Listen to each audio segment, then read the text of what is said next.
Yeah, we did. We did talk about that earlier. Right. Mhm.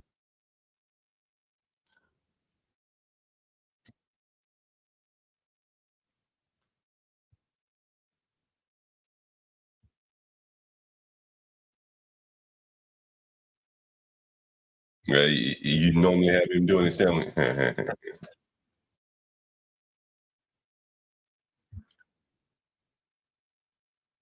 Mm, mhm.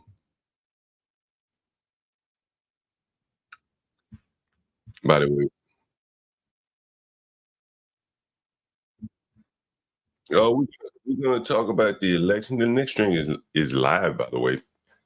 I'm live right now on the other stream and live on this stream at the same time, just talking to you guys. Matter of fact, maybe I'll go over and look at you guys. And mirror images here, 12 man mirror image. Yeah. I do want to talk about that protest in Philadelphia. I'm not sure how much it got off, but it's interesting that they're in there protesting and debate them.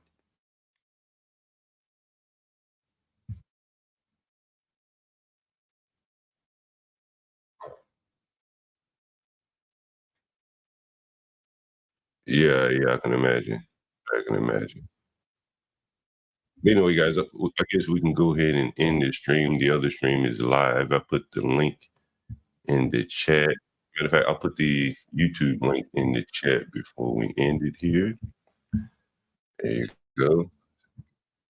Yeah, I'm going to end it right now. Thank you guys for joining with 11 hours 58 minute mark. 29 minutes. I'm going to end it now. Thank you guys.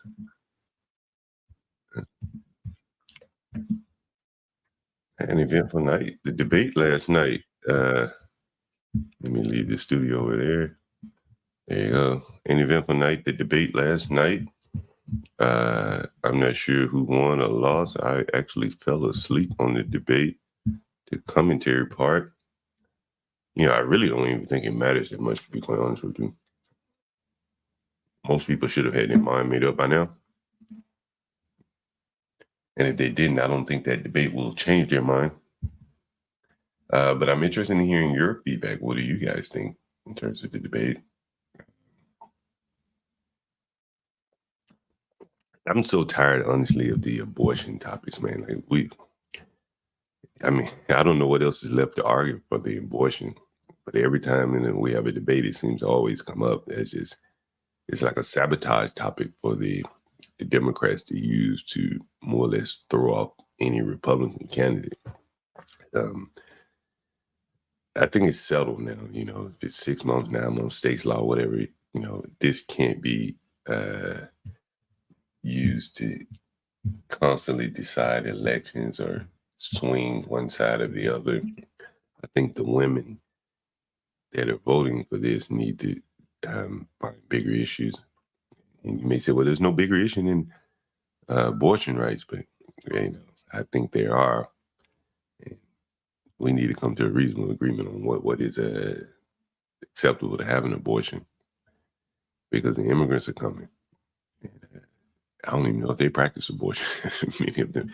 Do they have abortion in Haiti? I'm just curious to know because the Haitians are coming, and so we need to know if they have abortion over there and make it available for them.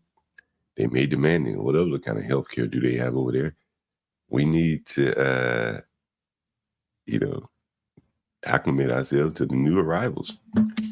John Galt, I like that name. That's a good camera. I always have this camera on. It's not anything special. Just an Anchor camera, probably $45, $50. I have two of them. The other one people don't like though. It's an AI camera by Anchor. And well, you have good eyes, that white John Galt. That is a new bike lock. You are correct. You have good eyes there, my friend. Hmm. To keep my paperwork out of view from you. It'll say we have a couple people joining here. I haven't even used that bike lock, the white jungle. No need. I just go from one house to the next, and I don't need to lock it up in my house. So maybe I'll sell that lock to someone. You got to keep these thieves from stealing people's bikes. You heard Wody Mac, I think he was the Uber driver, said a migrant stole his bike from him in Manhattan. So they are bringing us some diversity there. What's up, Garen? What's up, 12 man? I'm just glad to see you live again, John. Like, John Lodge, you got to make sure that you're okay, man. When you were gone, man, we were worried. Yo, what did you guys think about that debate last night? It was good. I had to rewatch it because I didn't catch the whole thing. Similar to you, I also fell asleep. I thought it was kind of boring. I'd rather watch Geno Smith of the Seattle Seahawks stump the Patriots next week. I mean, yeah, I had to watch it. I had to watch some reviews of it first because number one, it was very boring, and also I was Did you hear about what happened in Philadelphia? What happened? Yeah, I was looking at that. Apparently, a couple people got arrested. Yeah, I was mentioning that while we were streaming. My God. I thought there were protesters. I was like, damn, why are they protesting? Yeah, people get arrested every day. Yeah, it was a bunch of liberals. A couple of liberals were dressed up as Trump during the protest, making fun of him while they were reviewing, while they were also restreaming the debate. I'm not surprised. I actually there was also a fight. I also think a fight broke out. I also think a couple fights broke out. Is that right? I was actually more interested in the Philly protests than the actual Democrat events, to be quite honest with you. I mean, they had large numbers out there for the protests. You see these numbers? These are pretty big numbers of people out there. And they ended up getting in a fight with cops too, John. Did it? Yeah, those are pretty big protests. I think I'm not even sure if I can show that. I better pause there. There's be someone talking shit. I was going to say, John, I got a link for the arrest. I'll post it in a second. Yeah, but in the back chat, someone says, "What are you drinking so early, John? Coffee? I hope, coffee. Just with a splash of bourbon coffee." Well, at least they're concerned about you, John. That's what matters. Indeed. I'm trying to got to stay healthy every day. Sometimes I get out. I got out early this morning, do my daily exercises. You know, I got that electric bike, and I haven't had to charge the battery one time. I haven't used the battery, but only on hills is when I use it. How long does it take to charge it, John? I've never charged it yet. Doesn't it charge while you pedal? I don't know. I haven't read the manual. No, that was the moped. No, the moped. No, you got to charge that one. Yeah, you got every time you ride that thing, you got to charge it. But the damn bike, you know, as long as you got legs that are working, you don't really need a battery. Yeah. On the hills. I could have sworn most e-bikes charge while you pedal. Like they have a little mini generator inside of them. I hear that. I got that. Yeah, I think they do, don't they? That would be good. A lot of them do, but them run. A lot of them do, but some of them don't. It depends on what model John has. So, what do you think were the highlights of the debate last night? I know I'd rather eat hot wings than talk about football, John. Probably Trump talking about the migrants mainly. Didn't he bring up? I could have sworn I heard him bring up the Haitian eating cats. Yeah. Or was it dogs? Was it dog? It was one of the two. One of them, animals. And while he was saying that, I noticed that Kamala was shaking her head as if that's not true. And, you know, again, it's like we live in a world of pretending where somebody's lying. Either they're killing the dogs and cats and geese, the pictures that we saw. You ain't killing my dog, John Galt. So either it was real or it's not. And if it's real, then Kamala is either ignorant or she's lying, openly, deliberately lying. If it was fake, then you have to ask yourself, Why are people perpetrating these fake messages? And is it racist? They keep telling us these blacks are eating cats and dogs and all this. Yeah. Is that real? Is that real or fake? I don't know.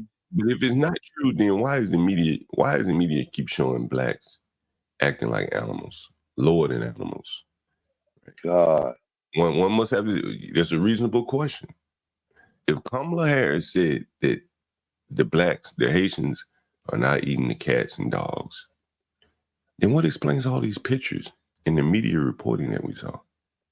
Is that propaganda? Is it meant to inflame us? Well, I don't know. I mean, John, did they even bring it up directly? Like, did they directly talk about that, or you? Yeah. No, I don't know if they did or not. I don't know if they mentioned Sylacauga, Alabama, or New York in the migrants, or I didn't hear it. Black Twitter ain't really. I was gonna say Black Twitter ain't really talking about it either. I didn't hear anything about the Haitians other than when Trump mentioned the dog. Now, correct me if I'm wrong. I didn't watch all of it, but I don't think there's any bigger issue of the day than bringing in people incompatible with our culture here, and it was hardly mentioned. John Galt, anyone tries to eat my dog, I'll blow their face off. Anyone that defected this debate should have been centered solely on that. They spoke about it, John. He tried to bring it up. Of course, they tried to summarily quell what he was saying. The moderator, not only moderator, but Kamala, the Ugandan Nightmare, tried as well. And the thing, one, they both suck. And what the moderator tried to do was funny because he said, "Well, I spoke with the mayor's office, and they said that wasn't happening," as if that man is the authority. He sits on the ground. He sees everything in the city. His constituency is lying, is what he was implying when he said they spoke with the mayor's office.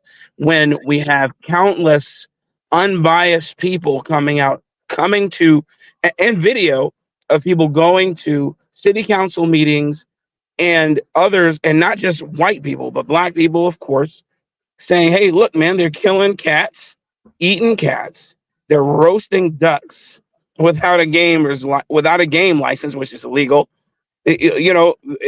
And duck hunting isn't even in season right now. You mean illegal, Black? Say again? Illegal. They're doing it illegally. Yeah, that's what I said. They're doing it illegally, and if they wanted to be within the confines of the law, then they would have to have gaming license. They would have to have a game license in order to hunt ducks. And then there are certain ducks that you can hunt. We can get into what they should and shouldn't have done and all that kind of bullshit. The point that I'm making is that the law rules for thee and not for me is my point. Again, these people they go speak to other politicians, the mayors, people that have every incentive to hide this. Exactly, rules for thee and not for me. That's my point. Why didn't she go speak to the people? The mayor, because she doesn't give a shit. Right, because we're gonna say, John, you know why? Give a shit because they clearly give a shit. They want to hide this information. Yeah, they don't care about what the people have to say. Is my point. They don't care, and it really makes John. When there's no law, people will take the law into their own hands. So my question is again, when Kamala was talking about the Haitians eating and killing dogs in Springfield, Ohio, she was shaking her head and said, "That's not true." How does she know that's not true? She doesn't know. Well, why does she doesn't know? She's either because she's A, in the dark, or B, she's lying. No, because the policies that she championed, this is a direct result of those policies, and she knows she has to wear that albatross around her neck for the policies she championed. Because remember, she championed the 20,000 Haitians coming into America under TPS status. Okay. There's a black guy going around Springfield. I'm trying to reach out to him to get him on the stream. I know you're talking about. Yeah, the comedian. No, I think his name Anthony Sullivan is. I don't know if he's a comedian or not, but he's The guy with the red hoodie. Sullivan. Yeah, he's a comedian. Is that guy a comedian? Yeah, he's a comedian. Oh shit, I didn't know that. He's a comedian and running for mayor as well. How do you find the guy? I really want to get him on my stream. I was trying to reach out. Just find his Instagram. I'm sure he's not hard to find. Anthony, yeah. Instagram, Twitter, whatever, and then reach out to him and let him know you want him on the show. Sullivan. Yeah, I reached out to someone that had him on there in Mayor Springfield. I really would like to get that guy on there.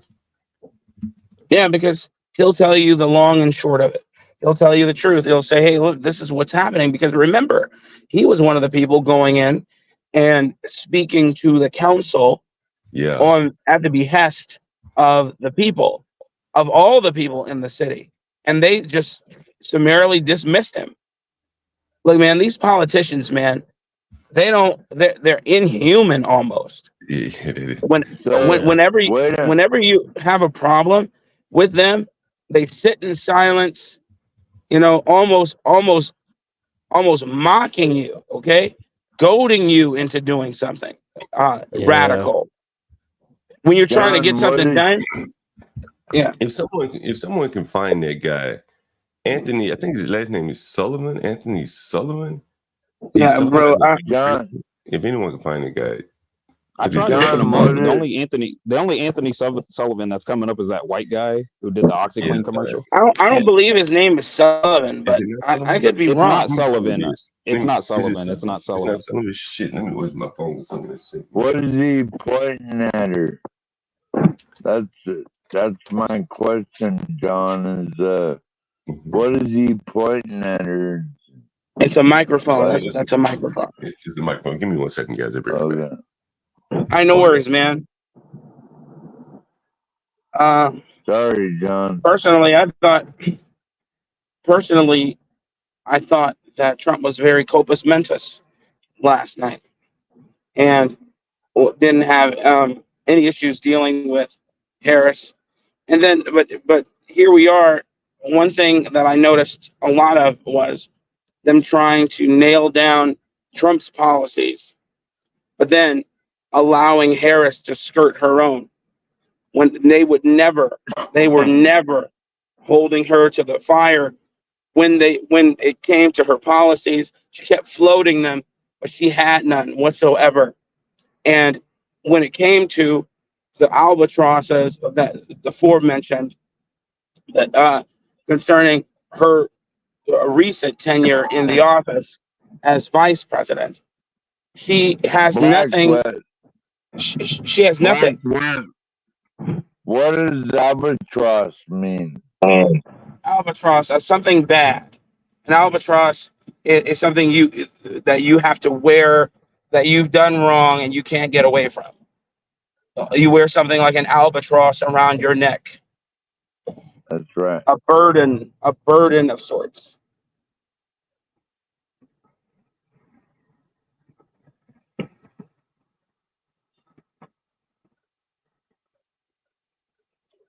But yeah, in terms of what she's done with the Haitians, with the illegal aliens, all of them, when it comes to her tenure, as she kept trying to champion her tenure as a DA, as if that was a good thing. It was crazy, man. Her time as a senator, I mean, it just went on and on and on, and she still would not define what policies she was speaking of and how she was going to do it. But what they were trying to do to Trump was nail him to the cross. Oh, well, what about your policies? Oh, well, how do you plan on doing that? You said that you'd come in day one and do this. How do you plan to do that? How do you plan to do this? Black, yeah. I thought her biggest problem was she kept looking at Trump and Trump kept looking at the camera and talking to the people. Because her modus operandi was get Trump. Not talk, though she tried to feign, oh, I just want to move forward. Why can't we just move beyond this, turn the page, etc., ad nauseum, blah blah blah. Okay, that she man, I'll give her that, man. They tried to make it, try to dig deep and double down on the Trumpisms for sure. Well, Black, why couldn't they? Why couldn't Kamala just look the people in the face like Because there weren't Donald Trump? snakes don't look you in the face. That's why they're ambush predators.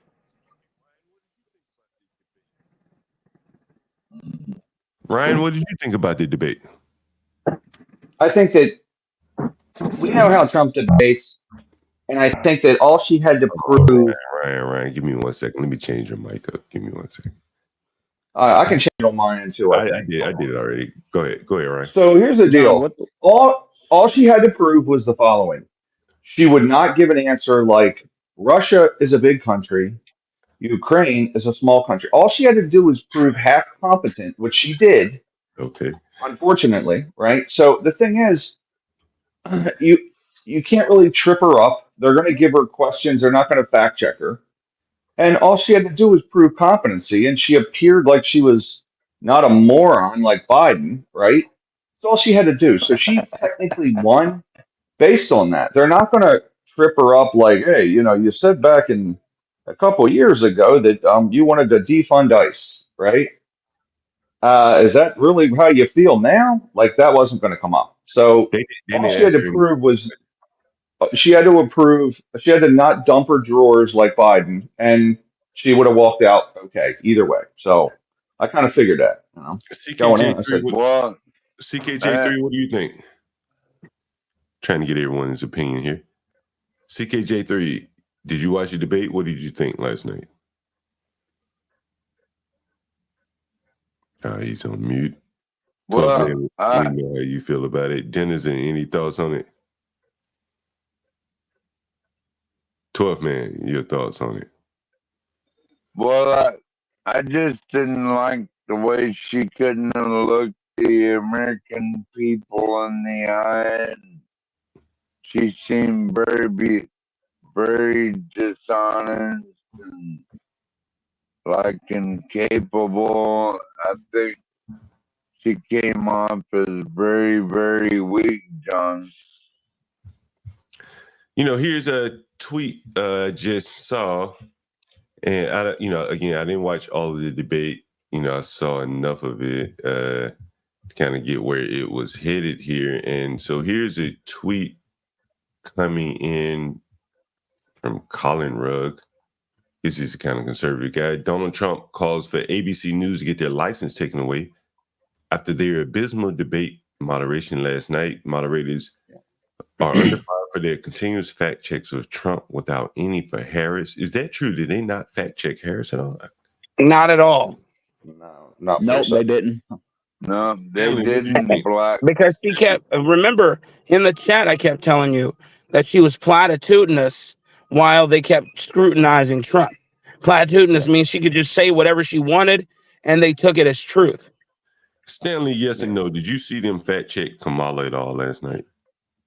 I didn't see it. No, that's because she didn't give any facts to check, frankly. Okay. Yeah, well, that's a good point.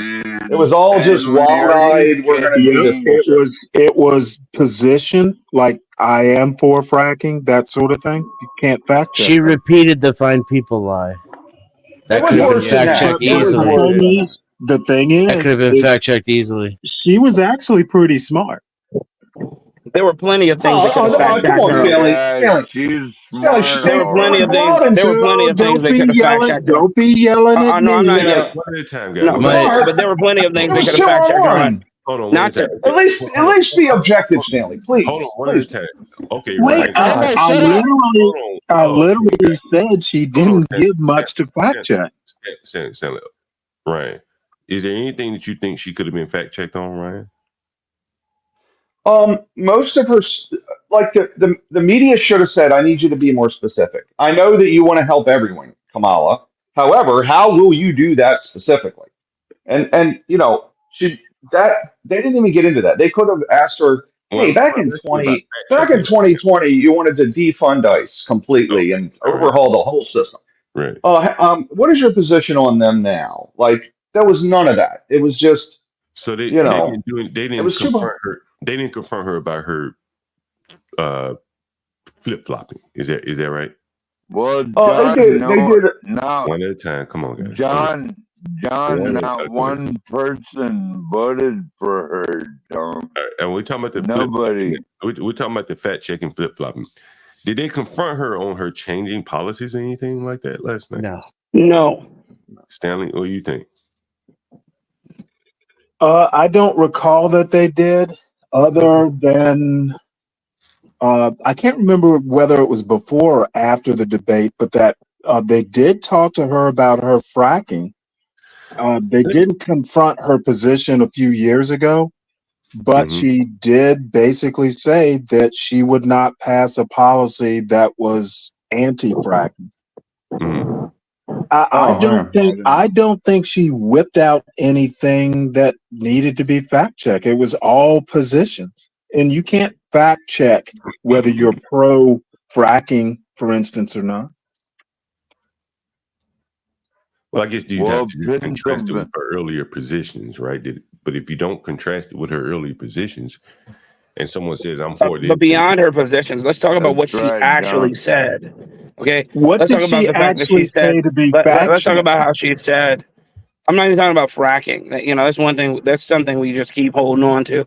I'm talking about when she was saying it was a fact that Trump left them in a terrible position financially, which was a lie. I'm talking about the fact when she talked about I'm talking about her border czar position. Remember, when they didn't even bring that up concerning her being the border czar. When Trump tried to bring it up, they tried to throw it under the rug. Let me ask you a question about the border czar. Do you think they should have brought that up to her, Stanley? Would you have liked to hear more from Kamala? Considering she's been in charge of the border? Yeah. I mean, I would have been interested to know what she specifically did, but what she pivoted to, if I recall, and I probably have to rewatch the debate, just so take notes. Was the Senate bill? Basically, when they asked her about it, she pointed to the policy that Trump hopped on the phone and shot down. How can you fact hold on? But okay. Here's an example. Hold on. Fact checking. How do you fact check that when everyone knows about it? Hold on. I'll tell you. I think we moved away from the fact check. Ryan, we haven't moved away from the fact check. In the media. The bottom line is, call her oily or snaky or whatever. She didn't give them much to fact check. Let me ask you this. It's not her. It's not her that I mentioned. It's the media. Okay. Yeah, they did not ask her the apropos question. You know what? If you're complaining about the moderators, you aren't the only ones. But that really, you can't blame Kamala for what she wasn't asked. Here's what I'm trying to say. The response from the media, if I was the journalist, I would have said, I understand that there was a bill presented called whatever it was by the Senate, and it seemed to be bipartisan. However, the House a year earlier presented H.R. 1, which was a bill to rein in immigration, and the Democrats wouldn't even pick that up. What are your thoughts on that, Kamala? Like, they didn't even get into that. That bill was a year later than the House bill. They didn't even mention it. She would have given the same answer. Terrible. You can't blame Kamala for what she would have given the same answer.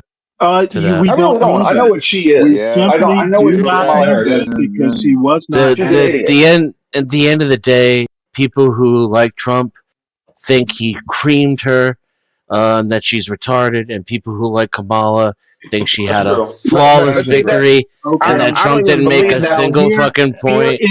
And the people who are in between, their opinion's not really going to be changed one way or the other.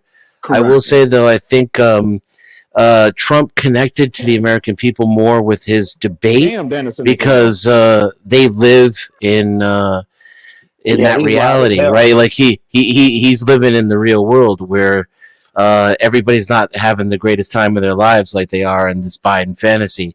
But I think Kamala, she closed better and connected with the American people with her message. And I it actually kind of sounded like Obama wrote it. Yeah. You know, I really wonder this. Here's my question before I make a statement. It seems to me that you have someone basically incumbent that wasn't asked a lot of tough questions about her past 3 years. She's had at least one important job. The borders are. And the little bit of time that I listened, I think I heard about an hour or so, I didn't hear any questions critical to her or tough questions about the border or anything like that. That's just my opinion from what I saw. Maybe they asked them later after I went to bed. But I want to get your guys' opinion. Do you think the moderators were fair by basically her main job? They didn't even critique her job for the last 3 years, which was the borders are. That was her responsibility. No, they were not fair. At least while I watched. What do you think? You were the 51st vote, and they weren't fair. It was rigged. Oh, you were the 51st vote on multiple bills in single day. When they talked about the bill back, that $2 trillion bill that she tried to float as as something that was good, they should have held her accountable for that as well, because it single-handedly drove the American populace into a recession. Yeah, as conservatives, how do y'all just keep having the same conversation about moderators, though? You know, is it just like you just kind of got to accept it that's the way it's going to be? You know, you can never get a fair shake as conservatives from the moderators. Well, not really. No, I agree, Denizen. However, the Republicans are too dumb to anticipate and plan around that. And they give them talking points because the Republican strategists are so dumb. It's amazing to me. See, I think that's Mitch McConnell. I think what you consider to be dumb, I don't think they're dumb. You know, I just don't like. They've had Fox News moderators, and I hear the conservatives bitching and moaning just the same. Yeah. There are a lot of other people that can moderate a debate, but why do they have to choose the same old moderators from basically mainstream news? There are people that get many more views than ABC, CBS, and Fox. They could have someone. I heard someone mention Joe Rogan. He's fairly middle of the road. That would be a mistake. So the parties choose. He's middle of the road. Joe Rogan would call them both out. Is what he would do. No, Joe Rogan's not good at politics. Are these people good at politics? They seemingly have taken a side. Okay, well, you know what? Obviously, they're not good at politics, and neither is Joe Rogan. Well, I just use Joe Rogan as a name. It could be anyone. Use him as a placeholder for. There has to be someone. Well, John, I've taken the side of the American people. All right. I agree with 12th Man. They ought to just pick some folks off the street. There you go, right? Like, because you get dumb people. Pick some rando. Hey, here's the example of what I mean, right? Last night, the moderator, in discrediting the migration, she went to a politician. She should have pointed to an example of a person. So today, what we're going to do, we're going to call some people in Springfield, just random businesses like a barbershop. And we're going to see if they echo the mayor's response that the moderator seemingly had ready to go whenever immigration was brought up in Springfield. She had the mayor's response right on cue. That's another politician. These people are all in it together. Why didn't she have a person on the street point of view? Why didn't she have this man's point of view? Why not this man's point of view? How about him? Can you clarify the state, John? Would you like to know what the Haitians are calling the food assistance cards? Or Tell me. Even the cash assistance cards. They're calling them the magic money cards because they never run out. These people have magic money like cards. factory jobs, making $20, $30 an hour and still receiving food and cash assistance from the government. I can't even make over a certain amount a month, or they take my assistance. I don't even have assistance right now because I keep getting denied. I'm homeless. I'm jobless. I'm sleeping on friends' couches because I can't get government assistance because I come from the wrong country, apparently. United States. Yeah. I worked retail before I lost my job back in April. When I do transactions, I can see what comes across on certain cards. I'm not trying to be nosy. I don't want to know what you get. But when a Haitian comes through and spends $500 in food stamps and still has $5,000 on their food assistance card, you can see that on the receipt. That is true. $5,000. The landlord told my mother to her face, "You're going to find troubles getting a landlord to rent to you because the government is giving landlords $800." Wait. I swear I heard a nigga say that before. I swear I've heard somebody say that shit before. Is it your gracious host here, John Galt, that said the same shit?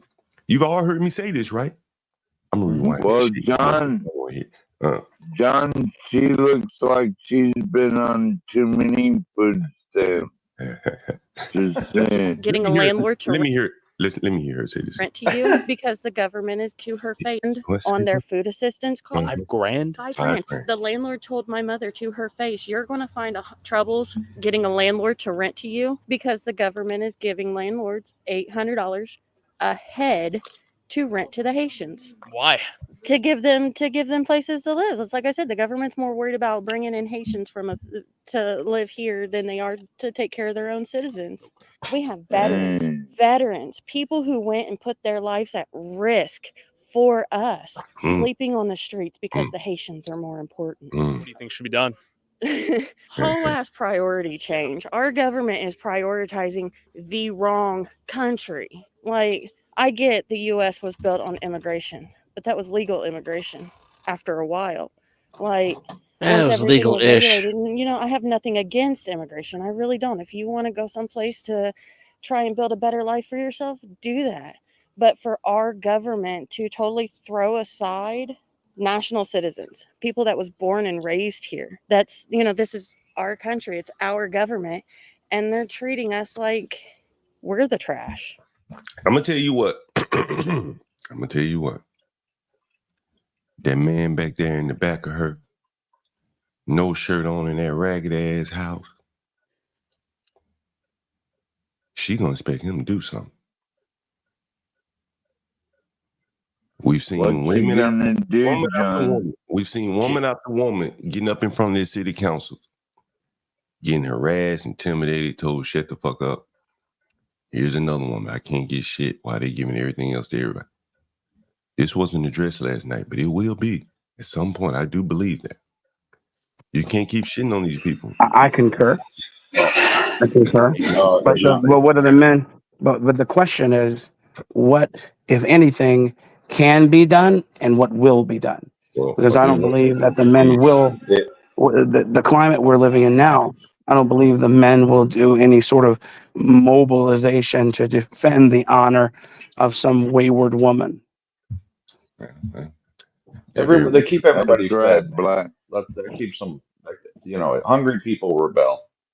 Well, of course. Well, you'll see it. She's getting hungry. My point is that it's not going to be it's not going to be altruism that's going to mobilize the men. I agree more with what you just said, Ryan. It'll be hungry bellies. Because right now they're just fleecing the American populace. It's insane what they're doing. Inflation's ridiculous. They can't really do anything about it. I mean, really, what can the politicians do about the money supply except for print more money? If they allow anything to lapse. What are all these fat people gonna do, Black? They're gonna go down they're going to increase the notches on their belt, which they could stand to do. But beyond that, I'm saying they're going. I'm saying the politicians don't want to reduce the money supply. If they do that, meaning they allow inflation, to take its course. You'll see Social Security not being paid. Politicians don't want that. You'll see other things not being paid if they just focus solely on paying back the debt. There's no way. There's no way. Remember, in the 70s, they went up to 20% interest rates. Okay, can you imagine that happening now? Can you imagine that happening now? There's no way. We wouldn't survive it. We wouldn't survive it, meaning the quality of life people are accustomed to will go right on down the toilet. People are not about to shave that off. Ryan, why do you think the immigration topic was not even covered last night? CKJ, Black, you gotta stock up on precious metals, buy lead. Lead? Ryan, what did you say, Ryan? That explains a lot. Let's in high demand. So here's the thing: the whole immigration thing. I figured no one's really given the reality, which is the wage suppression. That wasn't discussed at all. Every time there's an influx of immigrants, legal or illegal, there's wage suppression that goes on. That's a fact. People don't make more money, which damages the standard of living for working people. The other thing that they didn't discuss, stupidly, was the fact that right now we're in the middle of China's overproducing to get themselves out of the hole that they're in, which isn't that big of a hole, right? There's Chilean steel workers striking. The Europeans are freaking out about these EVs rolling in from China that are 11 grand. Okay. China has tax cuts for their strong industries. I mean, they have industrial policy to become number one. And at the end of the day, we're focused on immigrants, and there's no discussion of industrial policy other than the stupid one Biden did for EVs that are all based in China, where they dominate that industry and aren't going to let it go. So at the end of the day, we are going to be Northern England soon enough, which is just everybody working at Dunkin' Donuts, right? That's what's going to happen unless these two idiots get it together. That's where I'm at. Immigration's terrible, and it's going to hurt working people. But we're all going to be broke eventually and vassals to China and places like Dunkin' Donuts. But we won't be vassals to China. We'll be vassals. And this idiot Biden cut R&D tax deductions down to 2%. They pay less taxes than us, and she wants to raise the corporate rate to 28%, further stymieing U.S. productivity growth. And they need to have targeted cuts for R&D and to reinvest into our economy. Yes. And these people don't even, they're too dumb. They're just dumb. They're dumb, and they won't talk about and that's the point. They won't talk about monetary policy whatsoever. And then I don't believe that any Americans could truly understand it. But one caveat to what you said: there's no future for China. China's not digging its way out. China's not digging its way out of that Grand Canyon-sized hole it put itself in. They're going to put a lot China of is number one best economy. Hey, Dennis, they're going to put a lot of our businesses out of business, man. I'm saying who's going to do it is Mexico and India. Okay, it's not going to be China. China's done. They're not nobody's manufacturing. When I say nobody, I mean the big boys. They're not manufacturing there anymore. It's all going to India. It's all going to Mexico. They're moving. But I do want to ask Dennis, what would you have liked to hear last night, focused on in the debates? Oh man, that's a good question. Considering I don't vote or believe in the system, you got me with that one. I guess maybe an actual economic plan to lower housing prices, to provide more programs for people to invest in real estate, and to lower the fucking inflation. Like an actual discussion, like the kind that they would have had on PBS when we were kids, not the kind that they have on the debates nowadays. Ryan knows what I'm talking about. Fair enough. Agreed. Let me ask you this question. Yeah. There are all kind of incentives to get you to invest in the stock market. The government is very good at that. To get you to invest in the stock market, they're very good at getting you to buy paper. But they're very, Hey, John, Denizen still believes in Casper the Friendly Ghost. Just so you know. 12 man. Come on, 12 man. All right. I'm gonna give you one more time. Denizen, The government is very good, very persuasive about getting people to buy paper. Very good. But they seem to be very ineffective at getting people to buy real assets. Do you think that's a bug or a feature? Feature. Yeah, I Why? think I don't know if it's a zero-sum game or not, but I know that they act like it is. Right? There's definite gatekeeping.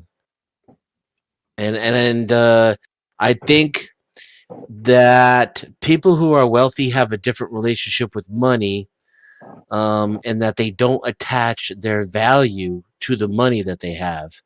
They presuppose their own value. And that is why they look to acquire assets. So in other words, poor people getting richer doesn't make them your equal in their eyes. Rising all boats is irrelevant because they consider themselves better people anyway. And so they don't really want to share with anybody else. I think, what you wanted to hear about economic policy, getting people to buy houses, again, I think people to buy houses how? With what money?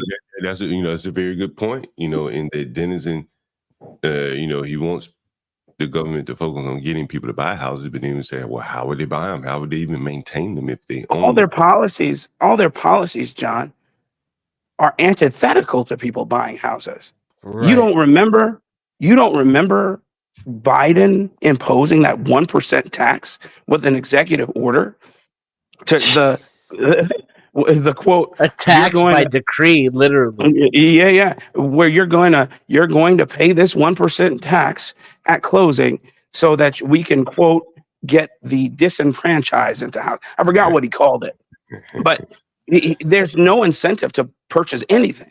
And then even if there were, the money supply isn't there.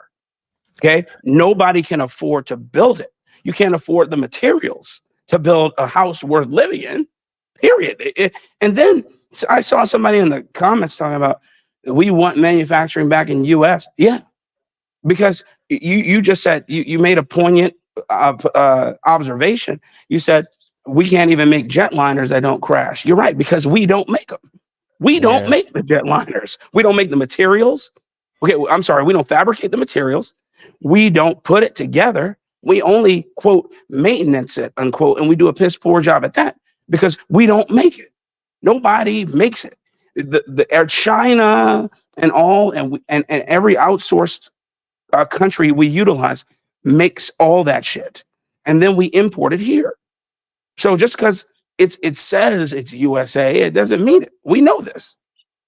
I can get even more pie in the sky. How about a leader that will have an honest conversation about how global the economy is, while reminding people that we're still in a stage of economic development where national identity matters, and it's important that we make our own shit and we take pride in it, because otherwise people literally die.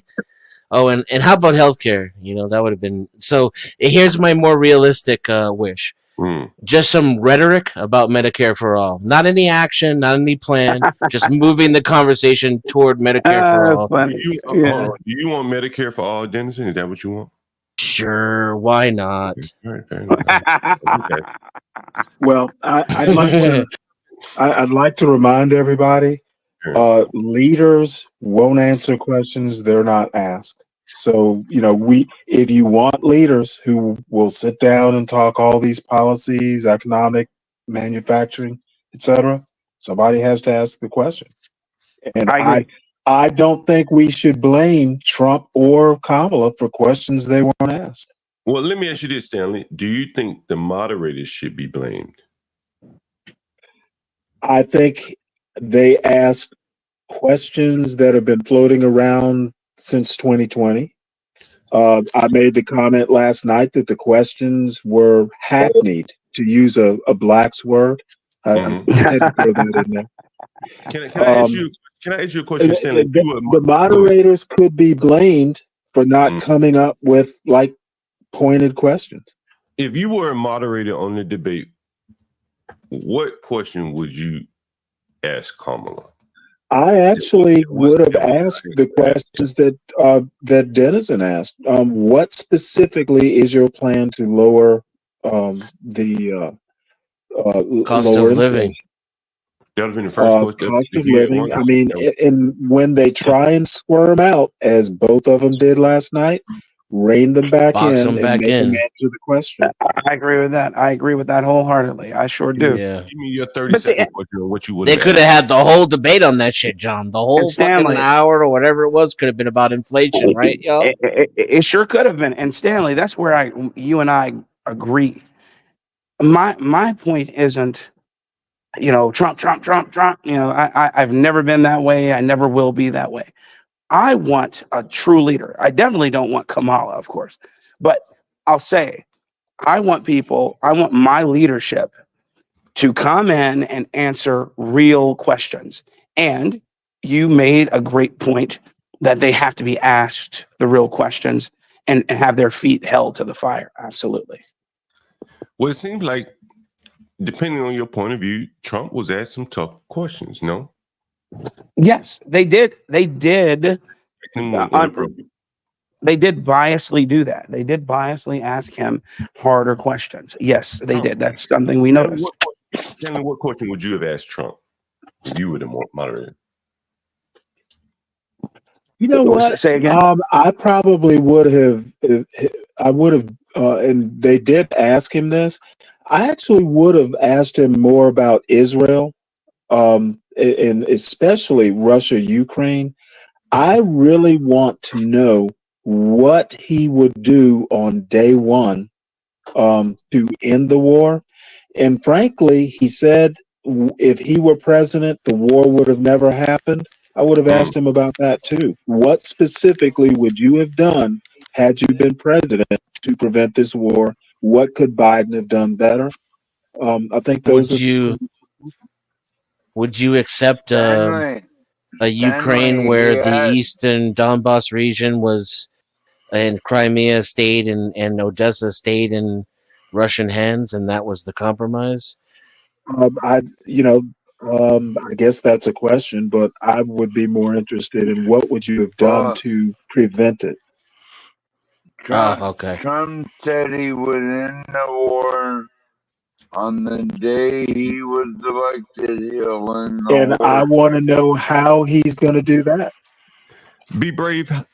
Did you watch the debate last night?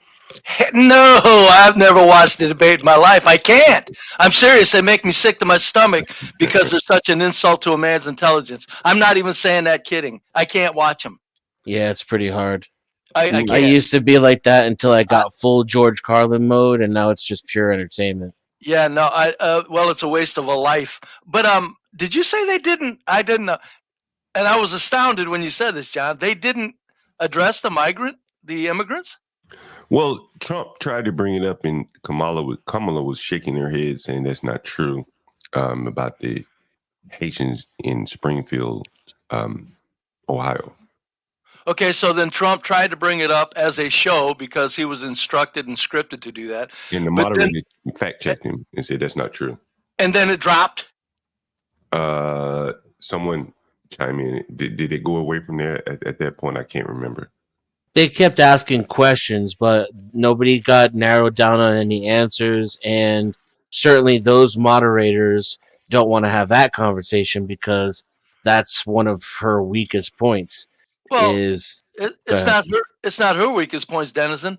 It's the elephant in the room that we're being switched as an entire culture.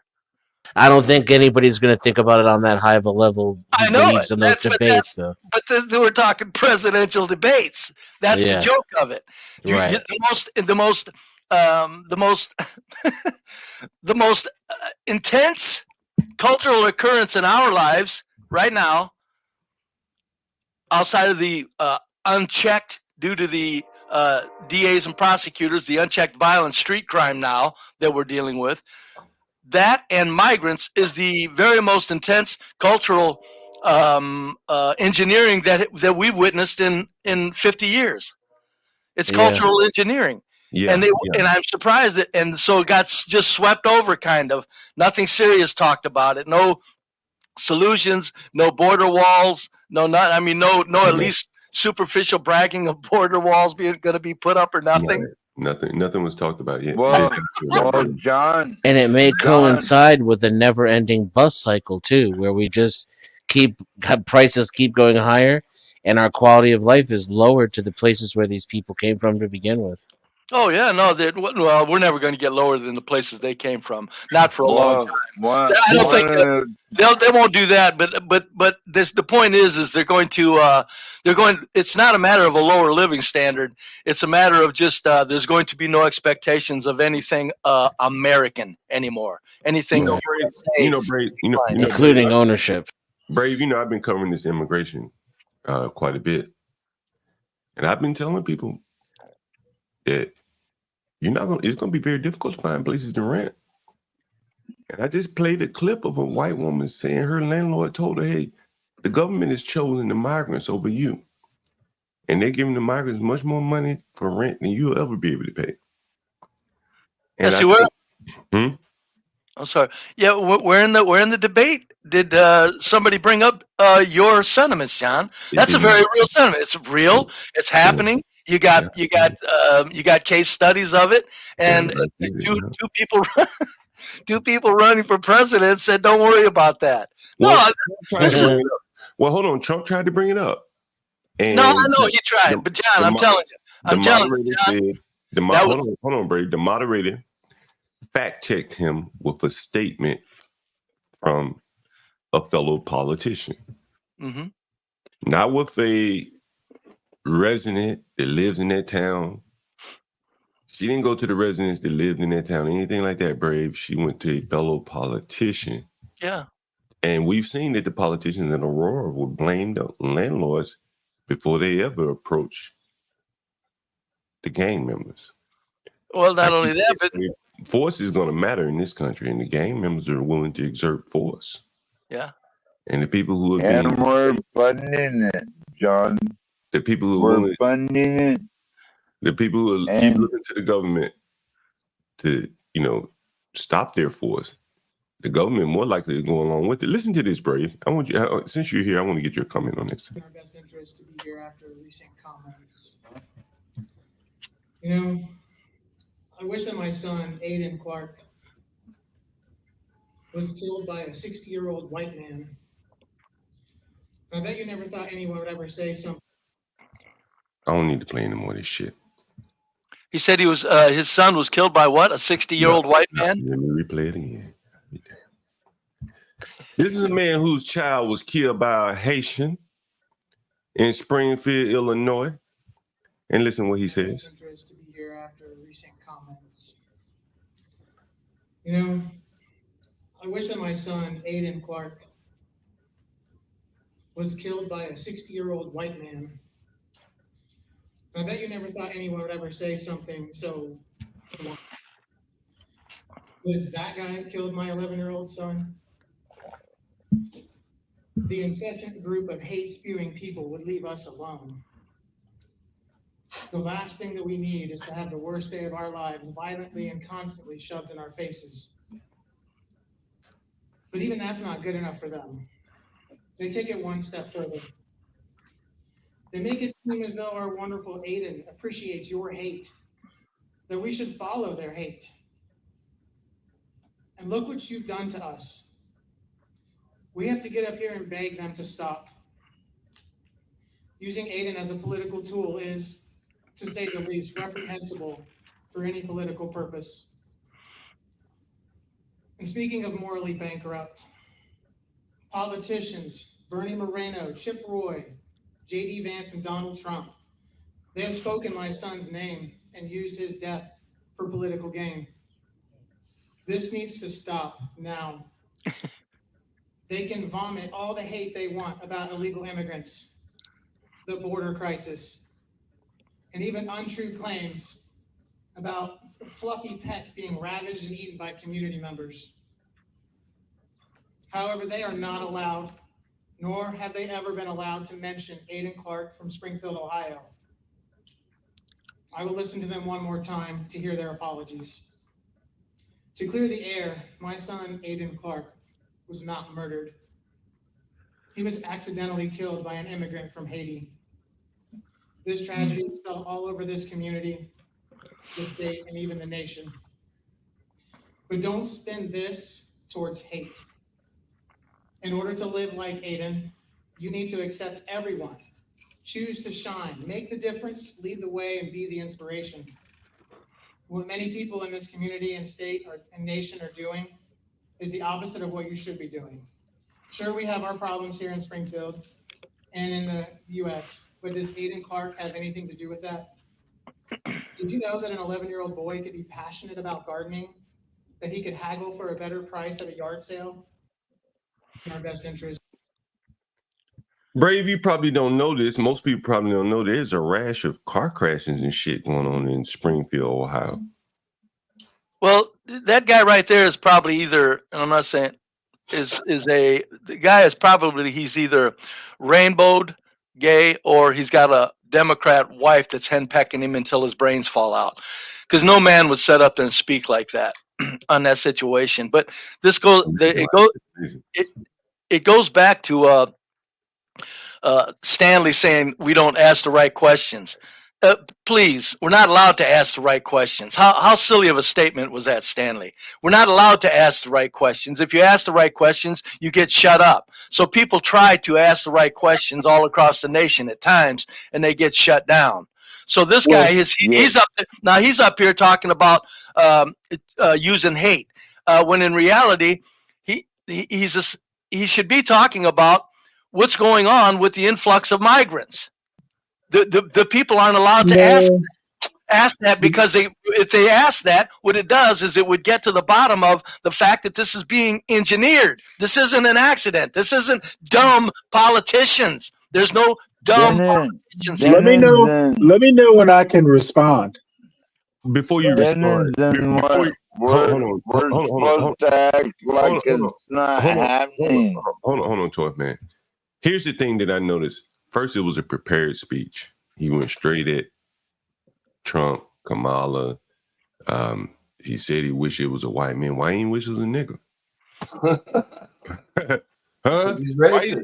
He's racist. Why didn't he say I wish it was an American? He chose a white man, 60-year-old white man. When the hell is 60-year-old white man out here killing anybody, getting in car crashes, killing people? And that about how old you are, John. Think about this. Think about this. Where is this man speaking? Where is this? Most people don't have a podium in their home. He's not at home because they don't have floor-to-ceiling windows.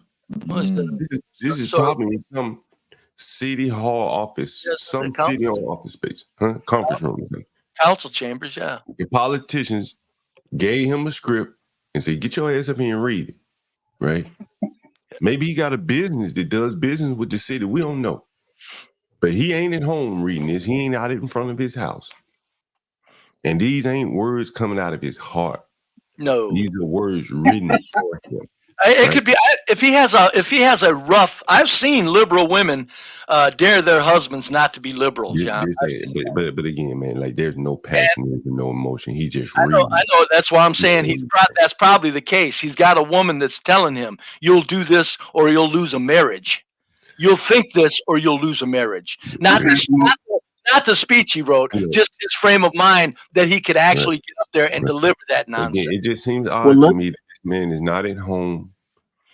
He just lost his son. He's not at home, grieving.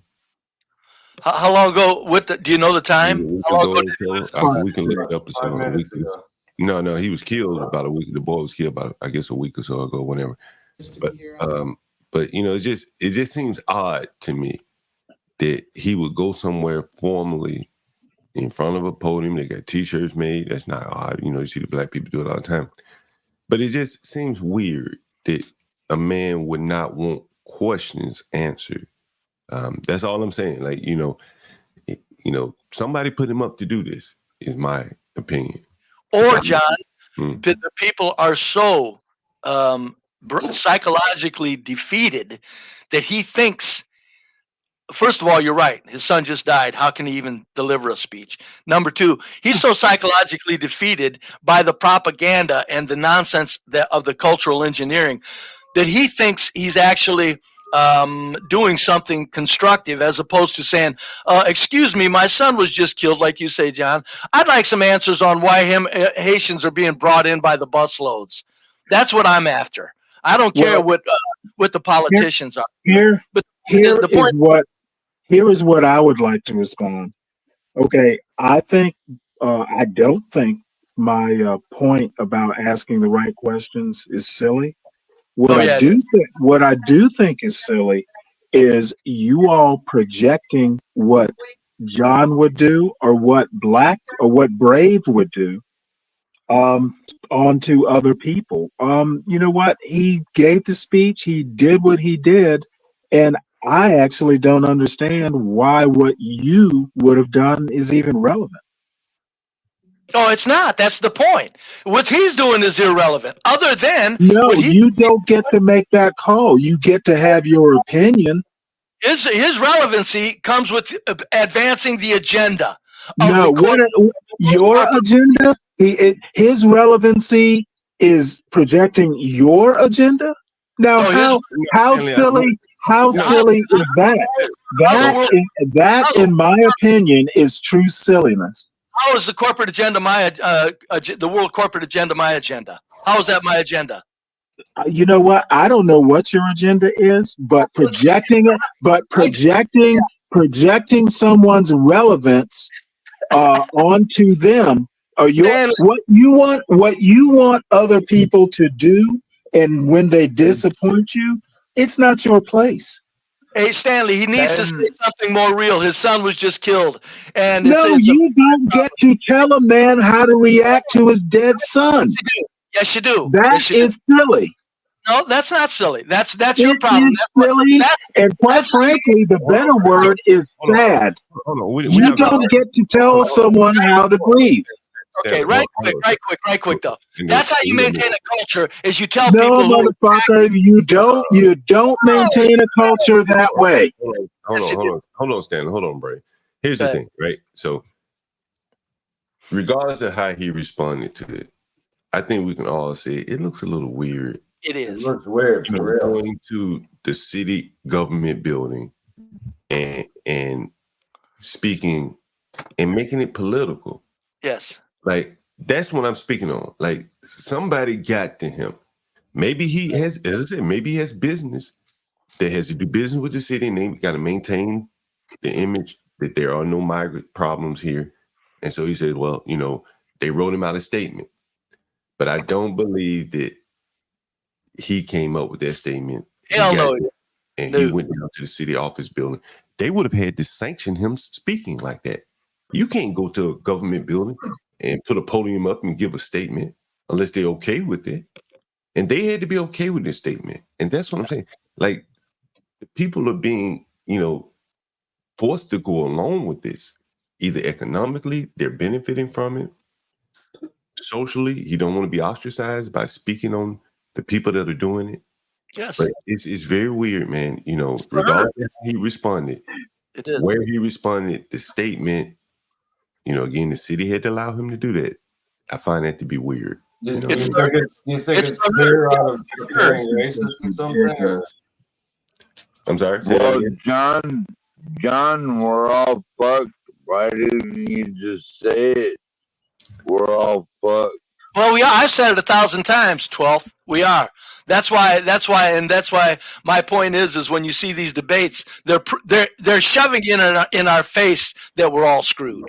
This is what I've been saying for a year, folks. You got to look at what they're doing with a little more realism. They're telling us, they're conditioning us to accept a much lower expectation of political results. They're saying, never mind, you have no power anymore. You got to get this in your head, peasants. That's what they're doing with us.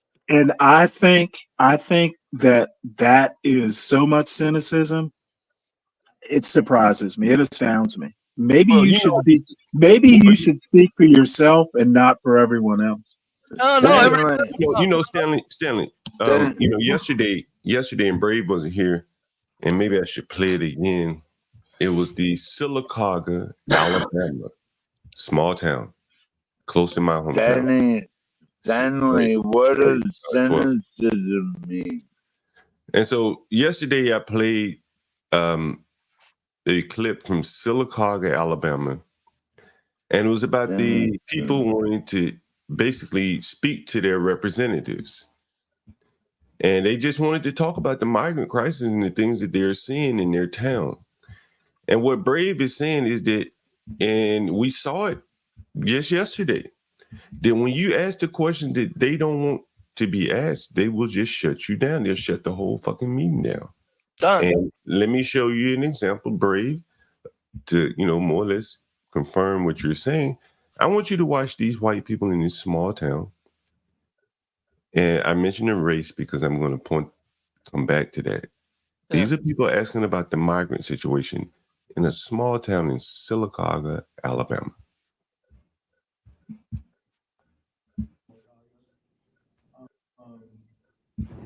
I have to say the attitude of the council with reference to this is entirely unacceptable.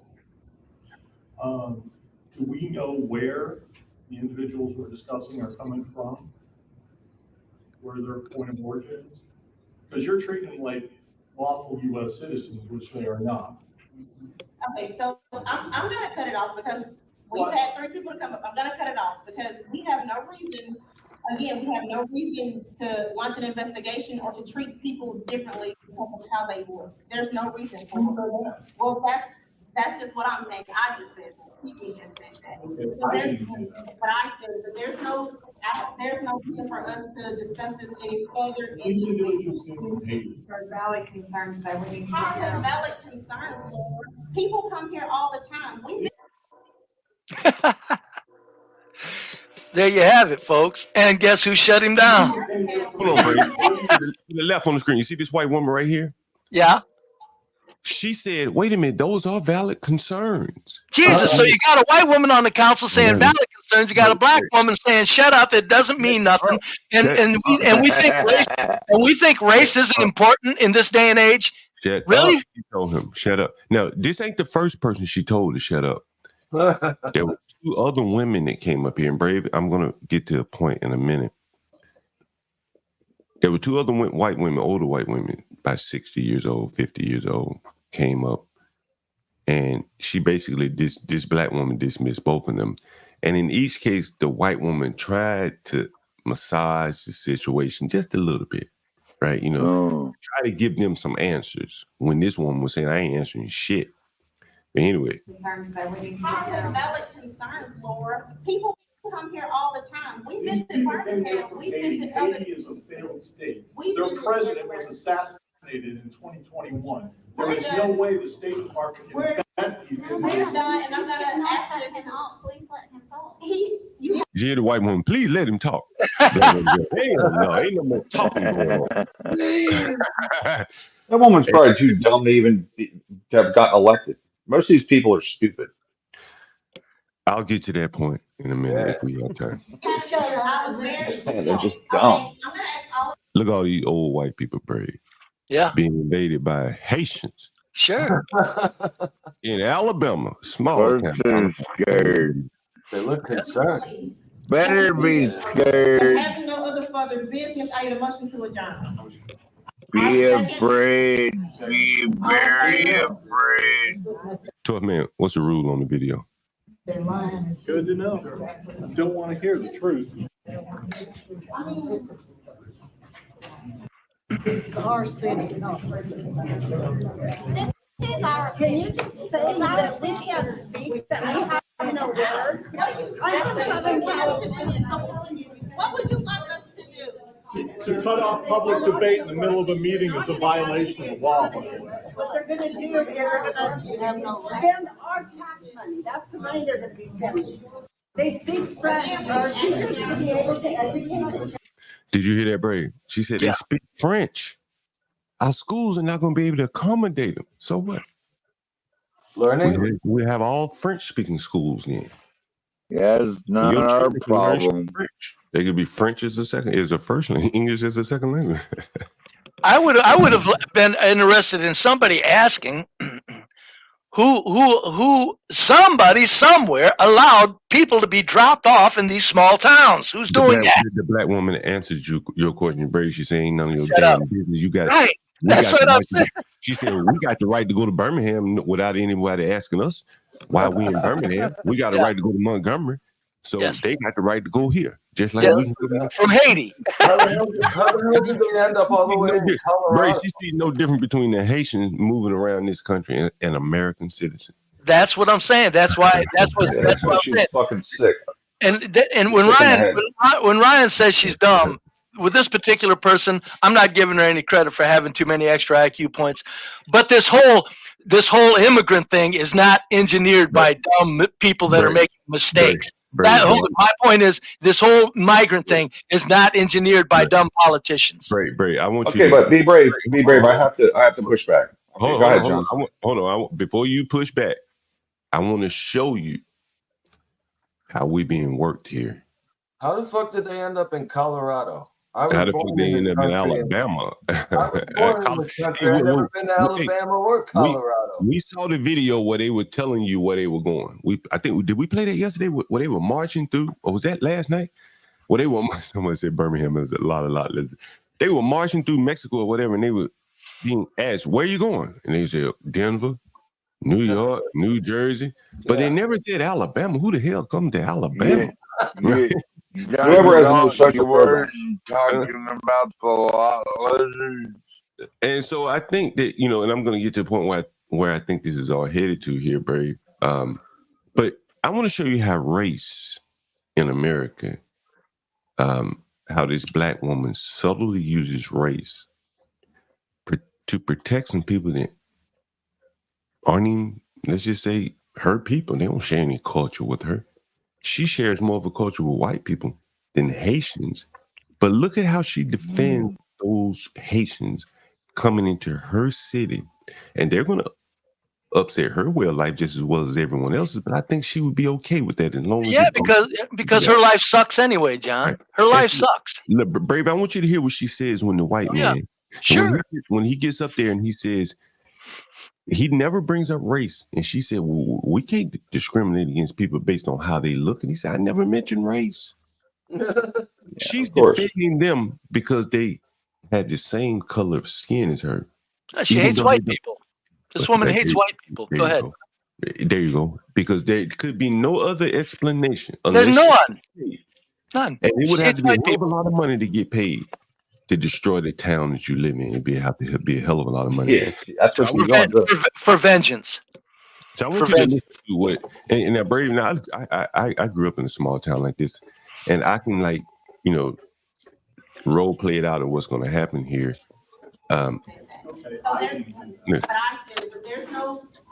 John, right quick, what is the population of this town? It's got to be over 50,000 though.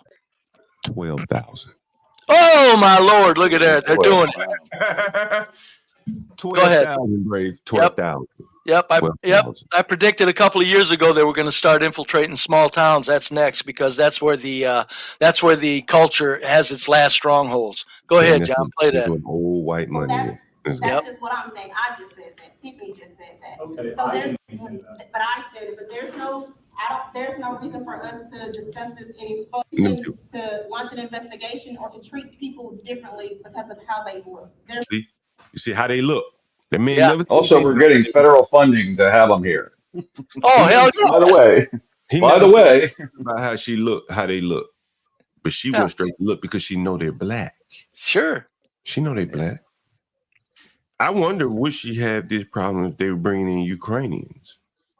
Oh, hell no. No. Well, she still would be getting federal funding, and that's probably her motive. She ain't getting it. Yeah, now she hates whites so much, she'd be on their side. She'd be on the side of the people that too. But I don't know if she'd be for Ukrainians because they're white, right? Yeah, she's not for Ukrainians. I say she would be on the side of the people at the podium at this point if it was Ukrainians. Right. She hates whites so much that she would be siding with the people filing the complaints. Well, who voted her in? That's my why I was question. going to ask. This has to be 50% black people in that town. That's not 10%. You know how it is, Brave, in these little small black She'll towns. be siding with In these little small black towns. the dollar bill flip. In these little small black towns, Brave, you know, they'll have a district that's primarily black, and they'll vote a black person in. And so they made her the council president. She's a city council member like everyone else, but you know, by the fact federal money, I'm sure that's what's the motivator. At 15,000, I guarantee you the population of the blacks are in there are 50% of that town. You know, well, Alabama, it's probably like 30% or more. Yeah, and so Alabama's pretty. Some of those towns are really just 50,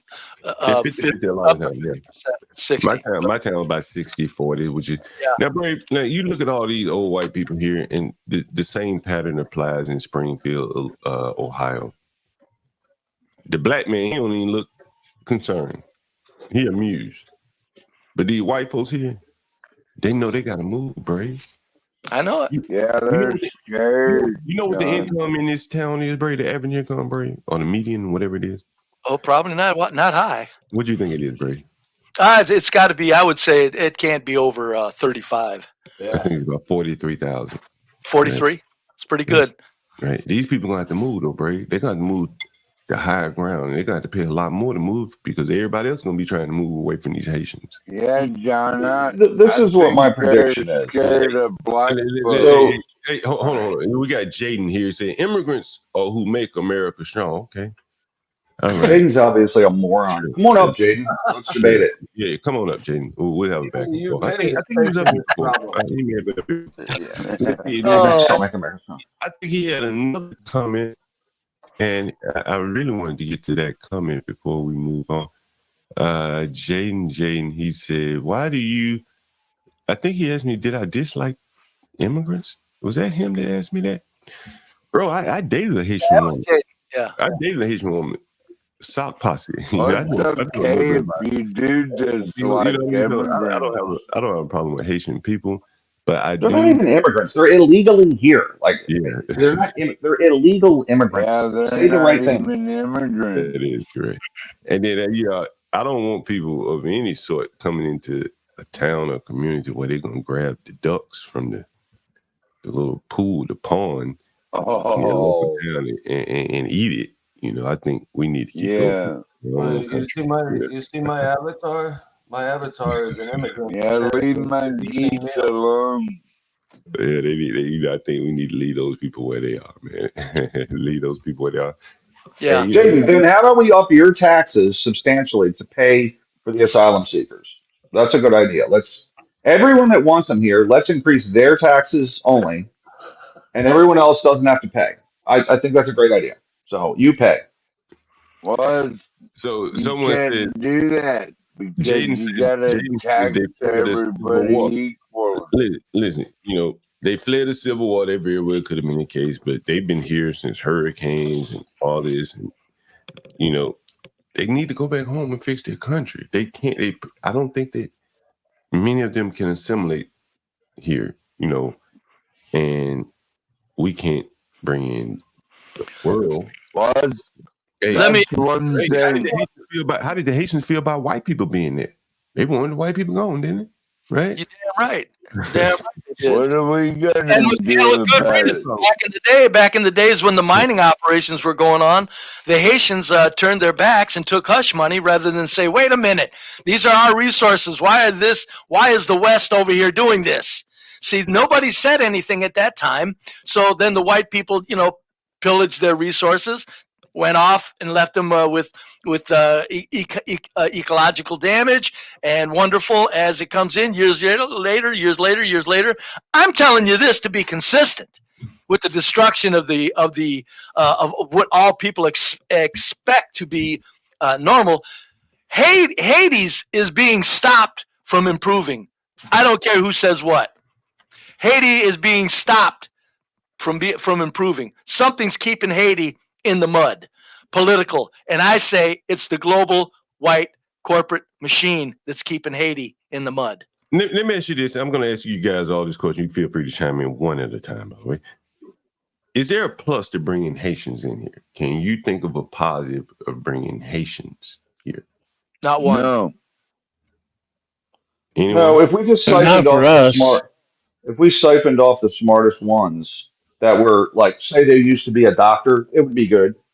But A all the doctor? other ones, You want to bring a doctor the in one, Haiti? the jobs we need, like the jobs that we need to backfill, yes, nurses, What do doctors, do where you there's think? shortages. Do you think Haitians can come fill nursing jobs in America? If they're qualified, I'm not saying you. Do you Okay, think they John, I'm not better saying you than- teach them. I'm saying they already have the skills and maybe have a degree in it.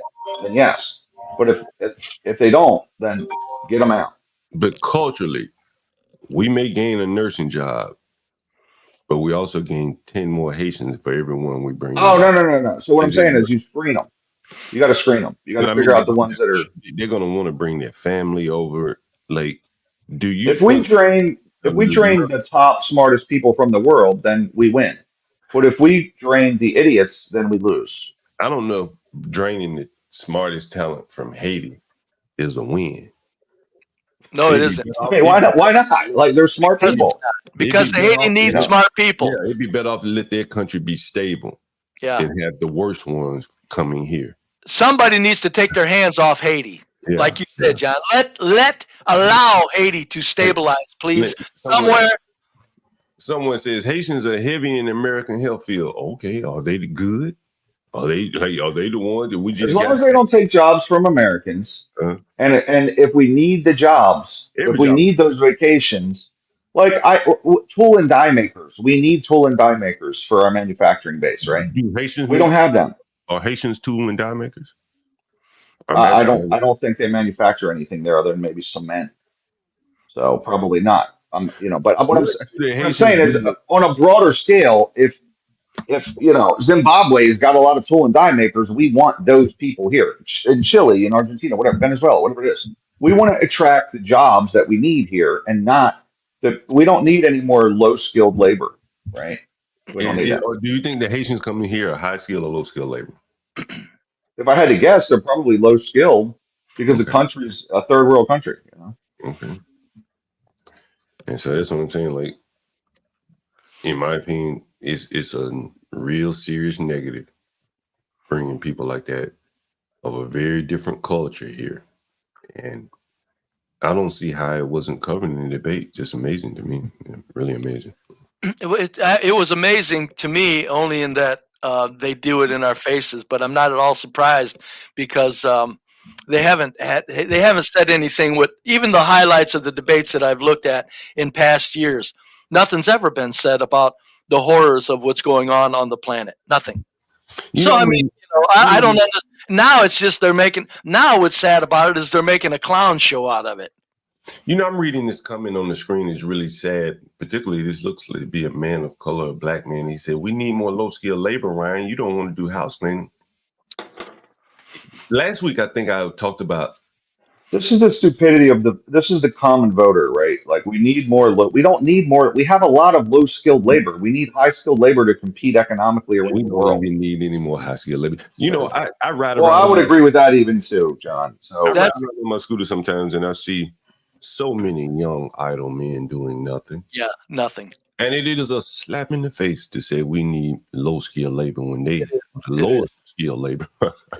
And they're doing nothing. Well, they should be somehow incentivized, if not outright forced. I was going to say, to hell with incentives. If you're standing on, guess what? There's ways to incentivize in that, do you need public assistance? Guess how you get it? You also work somewhere. Yeah. That's how you get it. You don't just get handed it. And as far as people, and as far as this young man on the screen, he hates white people. I guarantee you, this commenter that you have on your screen, he hates white people. This is something we all have to come to grips with as white people in this country. There are people now that literally, I should say that's crazy, have always hated us. And they don't care if they go down the drain with us. They want us to go down the drain. That's how magnificent this culture has been for the last 100 years. Yeah, it hurts to look at how magnificent this culture is. It hurts, even though they're up to their neck enjoying it. It's not their race doing it. That's where they're confused. It's a cultural thing, but now it is a racial thing. Now it is dividing. Now it is. Jaden, if you don't hate no one, that means you hate everyone. I'm just saying. Yeah, double negative there. You know, Brave, I looked at this video and I thought it was going to be some kind of negative video. And then it hit me like, this is how and who should be making minimum wage and how it was when I was growing up. I want you to take a look at this video. All right, so we have my baby opening up his first check. He says it's gonna be $200. 200 something. 200 and something.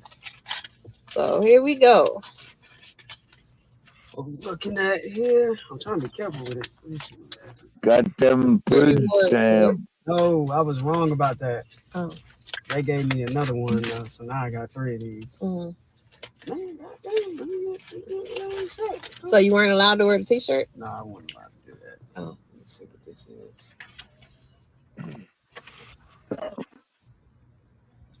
What is it? Wait a minute, John. What is wrong with this guy? Like, he won't even get up and go to work. Hey, we got some money. Shoot. That's hard. All right, man. Let's take it to the bank then. That's what a minimum wage face used to look like. Yep. Now we got big grown ass people coming from third world countries, taking away this young boy's opportunity. It's gonna be harder and harder for a young boy to get that first experience. Well, this is how stupid this motherfucker is. Okay, I'm gonna say this. Okay, this is how fucking stupid these people are. So, Not Law's comments that I sit in a recliner all day, right? Which I run a business, right? So at the end of the day, he says it's parasitic because I don't work alongside my men, right? Like he's a communist anyway. But the funny thing about it is, he assumes that I got that from my dad, right? Which at the end of the day, my dad really wasn't there. And I started doing construction at 18 and literally clawed my way up through the dog shit of the business community to build something, right? But I'm supposed to still be laying brick and block and waterproofing, right? Like I'm supposed to still be doing that to not be it's the dumbest thing I've ever heard, right? It's the dumbest thing I've ever heard. Hey, Ryan, so eventually you move to run the business if you know the business, right? Like that's American business, right? That's American business. So at the end of the day, it's just the sheer stupidity of people never ceases to amaze me. If Kamala Harris had said what Jaden said on the screen here, what would they say? If Trump had said that, if we don't bring these labor Haitians in here, we're gonna have to get AI. It is gonna be AI though. But they say you're right. How are you gonna AI? How are you gonna AI sweeping a floor? How are you gonna AI? Literally just gonna have a robot do the whole thing, and a general will show up once a week to refill it and make sure that the Brussels is clean. Yeah, I showed it the other day. You can definitely do it. Robots can go in and clean a toilet, sink. Well, I think I think working on a road crew, I still think there's going to be manual labor jobs. I mean, they're going to try to get rid of them over time, but not at McDonald's though. McDonald's is going to be all automated completely. Yeah, I would believe that. Other than the maintenance people to take care of it, so I would agree with that. Eventually, it'll be mechanics fixing stuff that's made in China in the United States. Is what it'll be, right? So and that's sad. And we're importing more people, which we will need less, according to all the data. So that is stupid. That is correct. More and more people. Less and less need from them. Each person becomes worth less. All you have to do is imagine what would have happened if this culture, because it was set in motion after the Second World War, all of the magnificent manufacturing that took place, the corporate machine set that up. The corporate machine gave us unions. The corporate machine gave us private sector healthcare at that time that was so functional because everybody was making such good wages.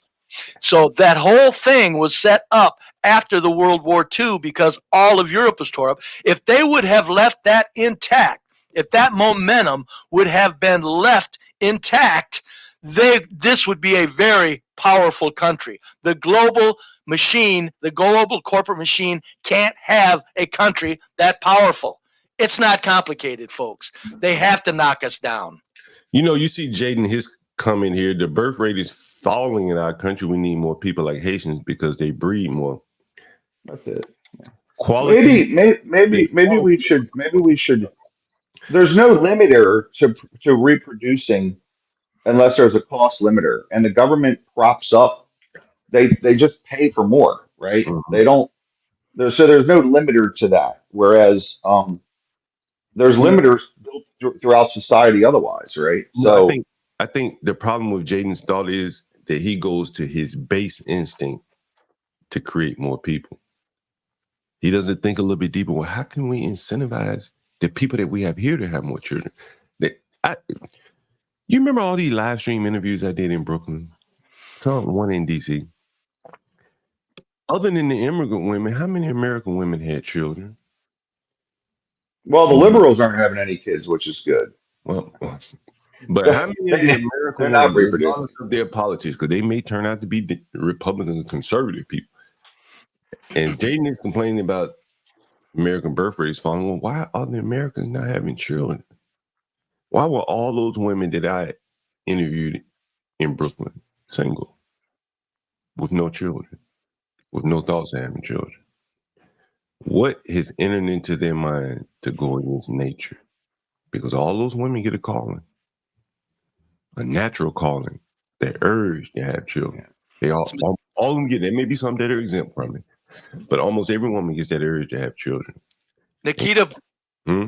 Nikita Khrushchev, maybe is his name. He said it 70 years ago. He said materialism will destroy the USA. We don't have to fire a shot. That's exactly what's happening. Why aren't people having children? They cost too much, and it stops people from consuming. Well, you know, I was thinking, but you still you got to go against nature, right? And I think that that's the role that Nikita Khrushchev spoke of. Materialism will override the very spirit of humanity. I was thinking more YuriBezmenov. No, he's right. John's specifically right about that. The YuriBezmenov. Spot on. Yeah, subversion. Destroy religion, destroy education. Get one, once you have the Marxists that are teaching, they just teach new Marxists, and by the way, very low IQ, continuously low IQ. They go through these colleges, they learn a bunch of stupid classes, not STEM classes usually. Most of STEM kids are not. Anybody that's taking a STEM field, typically, there's not a lot of the social nonsense in the STEM fields, right? So but in like humanities, archaeology, and all those classes, it's just loaded. But yeah, it's exactly spot on. This guy predicted it in '83. John's absolutely right.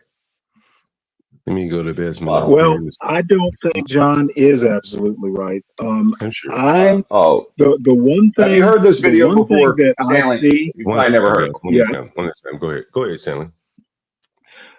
You know what? I actually think, and this kind of is something I've been harping on for the past couple months, we will blame communism. We will blame everything other than ourselves for our politicians, for our material conditions, etc.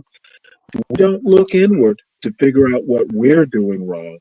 We want to blame it on the commies or the immigrants or whatever else we can blame. What are we doing wrong, Stanley? Like, what are we doing? You're not looking to yourself. I just said that. We're blaming, we're doing a blame game, and we're not fixing our own house. There's too many people that fix their own house, Stanley, to say that. Okay, I'm sorry. Too many people is another excuse. No, I didn't say too many. Too many as in overage. I'm saying there's a lot of people that conduct their lives very well. Thank you. There's a lot of people, but not enough. Well, the point is those people that conduct their lives very well have no voice. And whose fault is that? The commies? No, it's ours. Okay, that's my point. That was my point.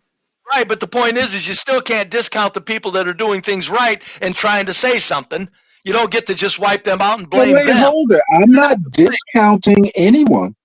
Well, I'm just saying you don't get to blame them. The blame goes on the idiots.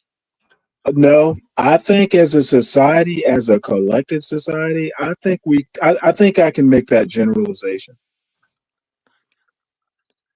Yeah. Well, it's just the obvious thing is this. He's played right from the national level. You had no mention of migrants from the two supposedly most powerful people running for the most powerful position in the world, which is a crock. And you go right down to the local level in a small town in Alabama where the people were told to shut up. If you don't see that spectrum, okay, that is totally irrelevant to my point. We are blaming immigrants. We are blaming everything except for ourselves. They're not blaming immigrants. They're trying to find out who brought the immigrants in that meeting. In that meeting. I think the statement about an immigrant robbing a teenager of his minimum wage job, and I made the joke about generational wealth. I think that's blaming immigrants. Yeah, that I would go with that because there's minimum wage jobs that everybody can do, and they're not going to get, especially with the job shortage, nobody's going to get turned down from jobs right now. But the point is it's top to bottom censorship of logic, and it's been done for 100 years. I wanted to ask you a question. Did you see the live interview I did when those two young women were outside? They were both African or half African. Do you remember those two women? I might have missed that specific one. Well, Brave, I interviewed two African women that had immigrated here. One was Sudanese, Kenyan or Nigerian or whatever, and the other one was Nigerian and something. And the Sudanese was Muslim. Now, you know, in Muslim cultures, most of them, there may be some exceptions, but I would imagine in Sudan, abortion would be very frowned upon. Yeah. Right? Yeah. And so I sat there with these two young women talking to them, and I asked them, I said, well, at what point should abortion be illegal, barring the health of the mother? And they went through it in their head. One even talked about what you would have to do to abort a 9-month baby. And they said, you know, whenever you want to do it, more or less is what they came up to. And the reason why I point them out is that they were African. Muslim, one of them was, maybe both. How did they somehow subordinate their culture and values other than by way of propaganda? It's the herd they joined. To somehow believe in something. It's the herd. It's the curse of the herd.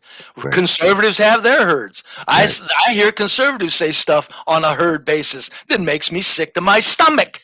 Yeah. No, I mean, I do. So, I mean, you know, it's just both sides. And it just, that is even more sickening. They're talking about aborting a baby at 6, 7, 8, 9 months. Yeah, 9 months. It's like, you know, how you'd have to crush his head, Brady. Sure. Yeah, yeah. And she talked about it like it was a piece of candy, rock candy. Yeah. Well, that's probably why some people do need some sort of religion, because maybe their culture doesn't create an empathy. It might empathy is something that I think we're all born with, but it can be easily done away with in any human. That's why you have psychopaths that aren't born; they're made. Empathy is something we're all born with, but it can be easily erased. Easily erased. All you got to do is like, whoa, if nobody has it, everybody's accustomed to misery. Let's play this Yuri video here. Long before communists occupied the city, there was extensive network of informers, local Vietnamese citizens who knew absolutely everything about people who are instrumental in public opinion, including barbers and taxi drivers. Everyone who was sympathetic to the United States was executed. Same thing was done under the guidance of the Soviet embassy in Hanoi. And same thing I was doing in New Delhi. To my horror, I discovered that in the files where people were doomed to execution, there were names of pro-Soviet journalists with whom I was personally friendly. Pro-Soviet? Yes.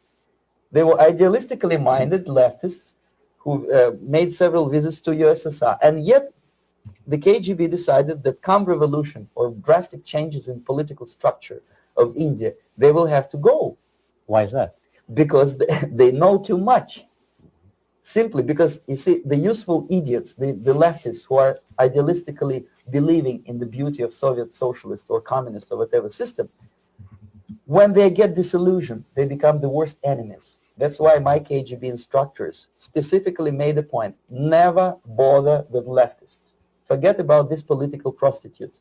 Aim higher. This was my instruction. Try to get into large circulation, established conservative media.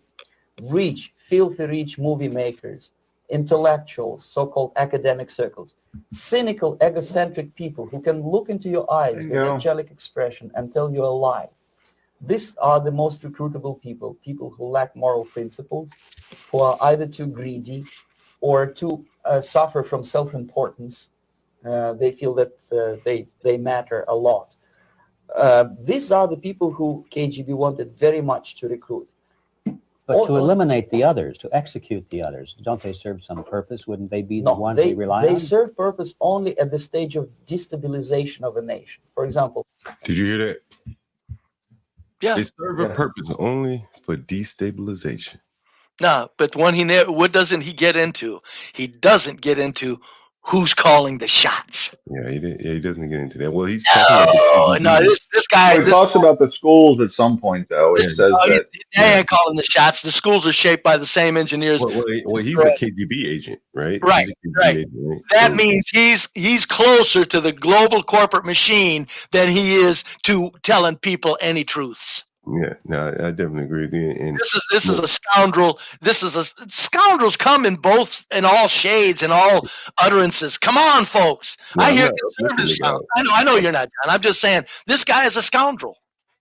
He's not a scoundrel. When you're talking serious, well, okay, Ryan, I understand you want to live in a fantasy land, but we disagree on that. He's explaining. He's explaining how conversion works and how it's acted on America. It is very easy in the last 50 years. It is very to explain. Right? And my point again is it is easy to explain because it's a very workable, it's a very proficient formula. Now, who sets the formula in motion? He doesn't confront that.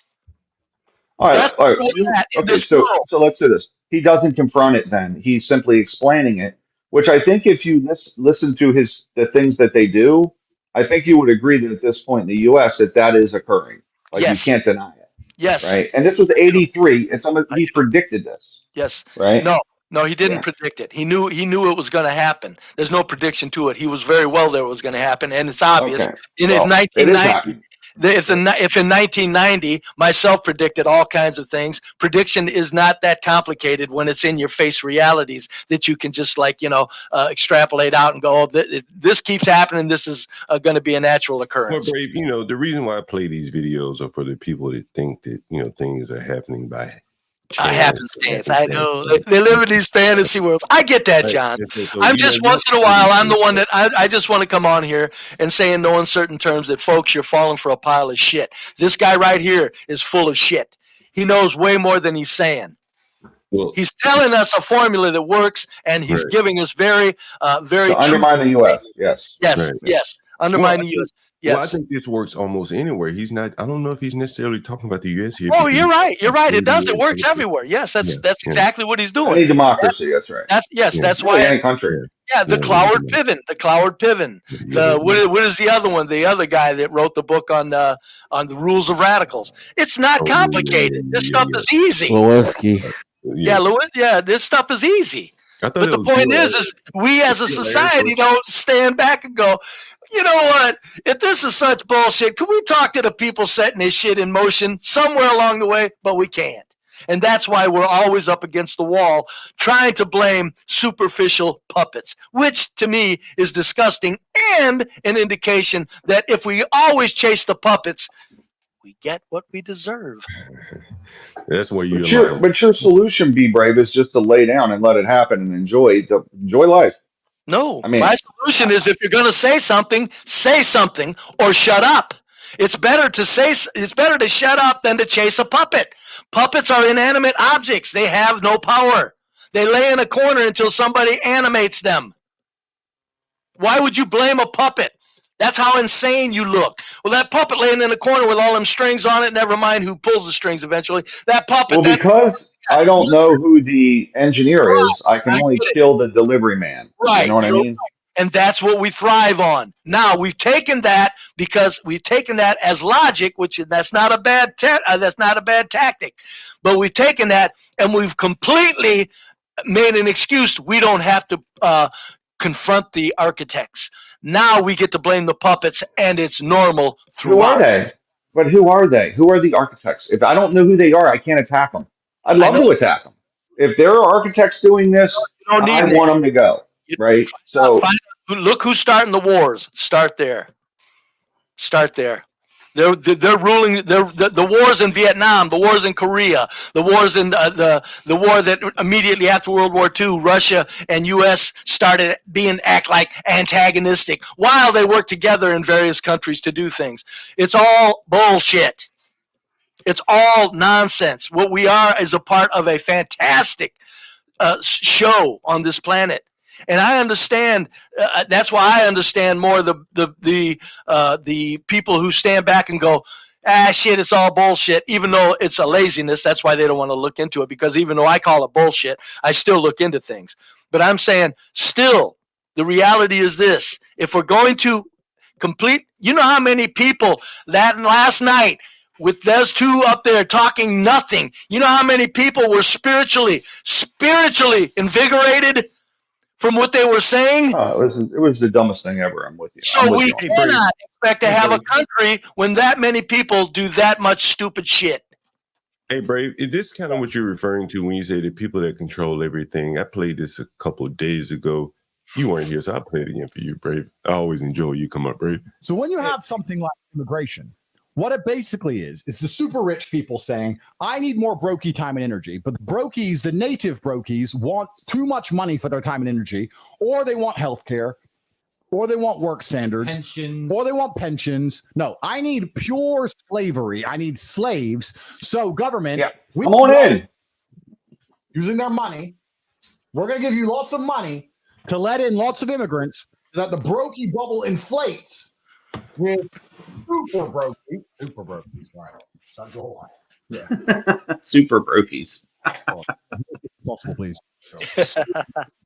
So that we can get super brokies to do what we want, so I can get further up the rich scale. That's effectively what's happening. Now, when they bring in the super brokies, this is very bad for the brokies because the brokies now are less valuable. Their time is worth less. Their wages go down. Plus, they have to live amongst the super brokies. But the rich people don't care about that because the rich people don't live anywhere near the super brokies. The rich people live separate. So the rich people are asking the government to bring in all these immigrants so that they can get richer. The poor can end up poorer, and the poor areas become terrible, and the rich places stay fine. What's actually interesting is the brokey bubble is expanding in real time because they're inflating the currency because the government also has a secret deal with these super rich people here, put a star here and a star here, and that deal is to print unlimited money so anyone who owns assets gets to get richer than ever before. So this is happening, which is also expanding the brokey bubble, and now we're at the point where they're actually starting to take the middle class and the people who used to be a little bit rich, and they're getting added to the brokey bubble. So the brokey bubble is now expanding out, and the kind of rich people are now becoming broke because having $3 or $4 million used to make you rich. Now it makes you a fucking peasant. It means nothing, and before you know it, you're living amongst this guy with a knife. So now, when you have go ahead, Brave. What he didn't do, he should have beneath all of that put an equal sign equals power. See, he left the word power out, and he couched it in economics. That's where he failed. This isn't about economics. They don't worry about that anymore. This is about global control. They print money. Economics means nothing. These bastards are reshaping the world. Now, the fact that, yes, that's the tactic that they do, what he was describing. Again, like Ryan said, he's describing tactics that are real and work. But somewhere, a society has to get to where they just stop and they refer to what's actually going on, and that is what will not happen in our lifetimes. That's why we probably deserve what we get if we stay superficial for the sake of comfort and to fit in with what's being said. It's just the way it is. Let me get Jihad up here. He doesn't come up very often. What's up, Jihad? Hey, Jihad. Hey, peace, y'all. Yeah, I came up because that was a good video you played, John. But Which my video? real question, great video. Which video are you talking about? Which video are you referring to? The one where he was just breaking down how the immigrants benefit the bottom dollar for rich people, so to speak, and the super brokes. But my thing is, that's what one aspect of it I think we're missing in this whole immigration conversation. Like we talk about it, and I understand we should be concerned about what benefits us as an individual, but what I see is they're not really worried about that. They're worried about nation and economic growth. And I have seen basically data to confirm immigrants does boost the bottom dollar for the economy. It might not help us in that scenario that he just played in the video. It actually hurts us as an individual, but it makes more, tax money for the government itself, like the machine. And this kind of goes into Bree Braves thing, the corporate machine kind of thing. So I wanted to ask, don't y'all kind of see it like that? Like basically what I'm asking is, it's not even I'll just say a statement rather. How I notice it, they're not worried about the individual. They're worried about America's bottom dollar as a corporation, and that's why they have these immigration policies. So what do y'all think about that? I think I'll answer that right quick from my point, real quick.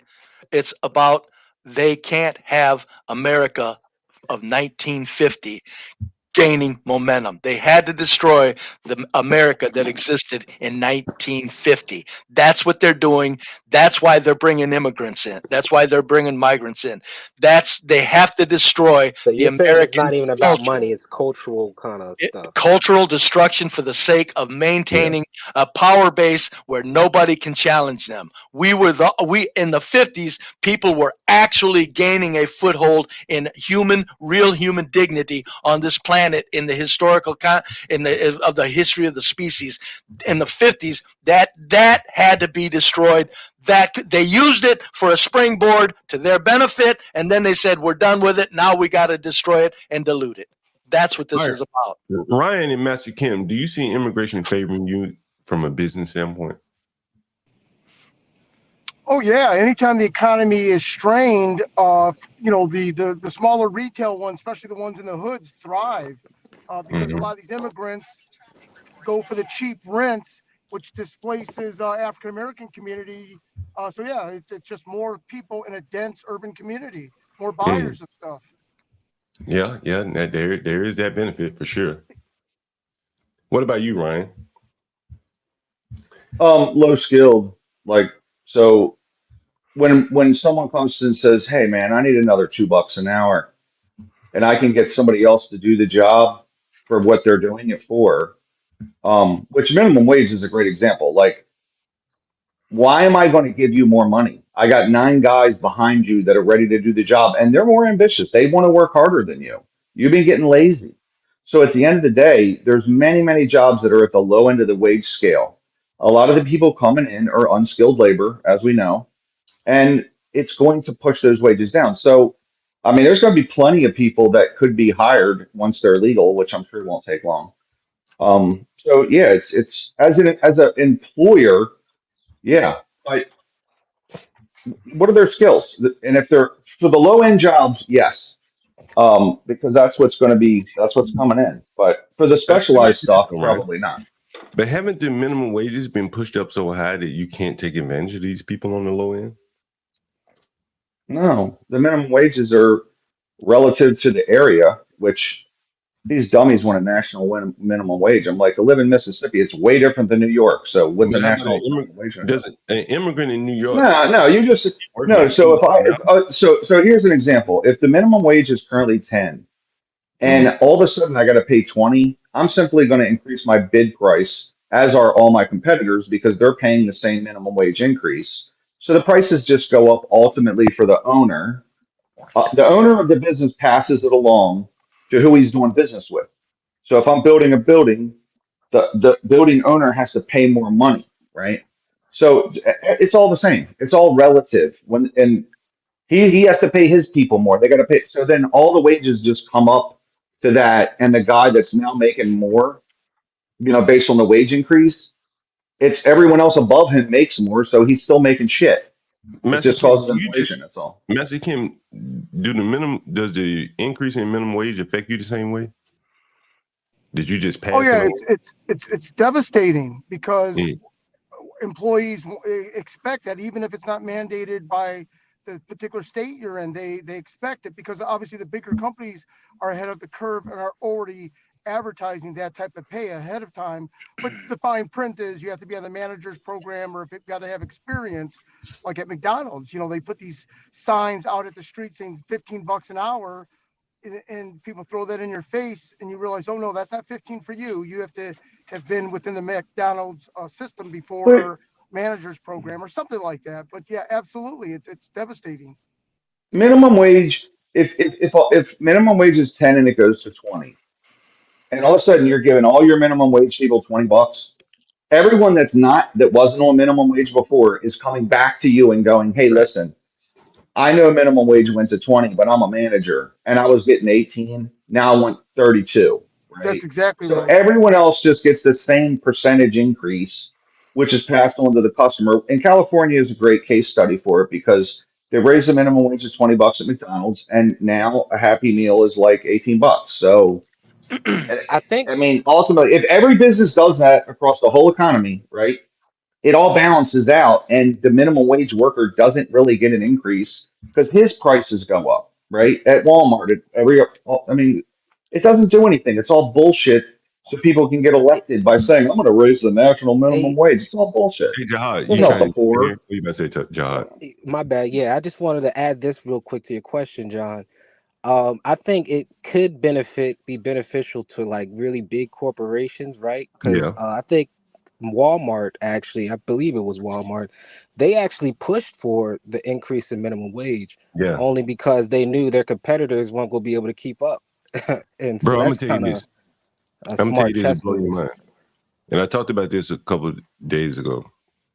The biggest restaurateur in DC, well, all of the biggest ones, but the main one, which is Jose Andres, he pushed for COVID shutdowns in DC. I know that for sure.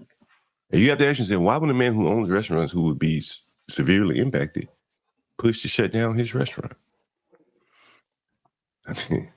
Well, that's why corporations love regulations.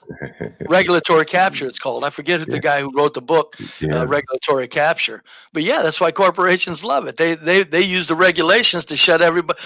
Can't do that. Regulations, while they have the money to adhere to the regulations that they create. And then as soon as January 6th happened, he made a shitload of money feeding the soldiers here in D.C. 5,000 soldiers, 3 meals a day.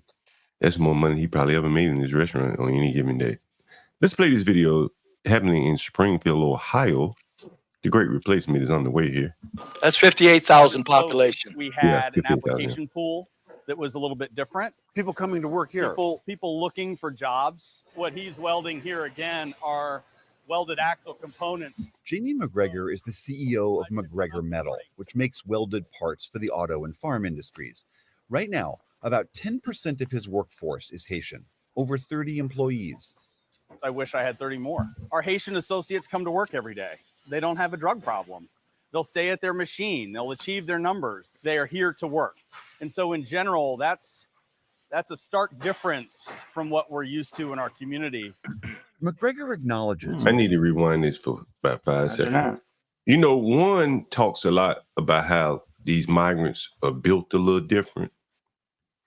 And I couldn't help but notice when I saw that big old. They're desperate. Their machine. They're desperate. That boy, they're built different. They're desperate. You come from a poor country like that. Look at the muscle mass on that man. From a poor country, his height is sufficient. So clearly he was eating something. He wasn't growth stunted. Muscle structure, look at him. That's a grown man, young ladies and gentlemen. Well, it's the testosterone among the dark. That little boy with that happy face smile on, he's going to have a hard way to go. I don't think.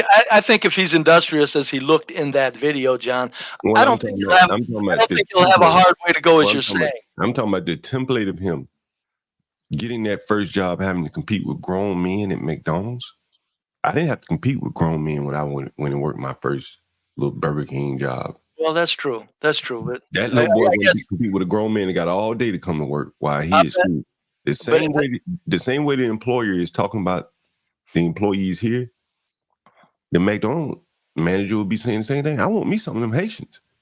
They come to work every day. What? I want some of them.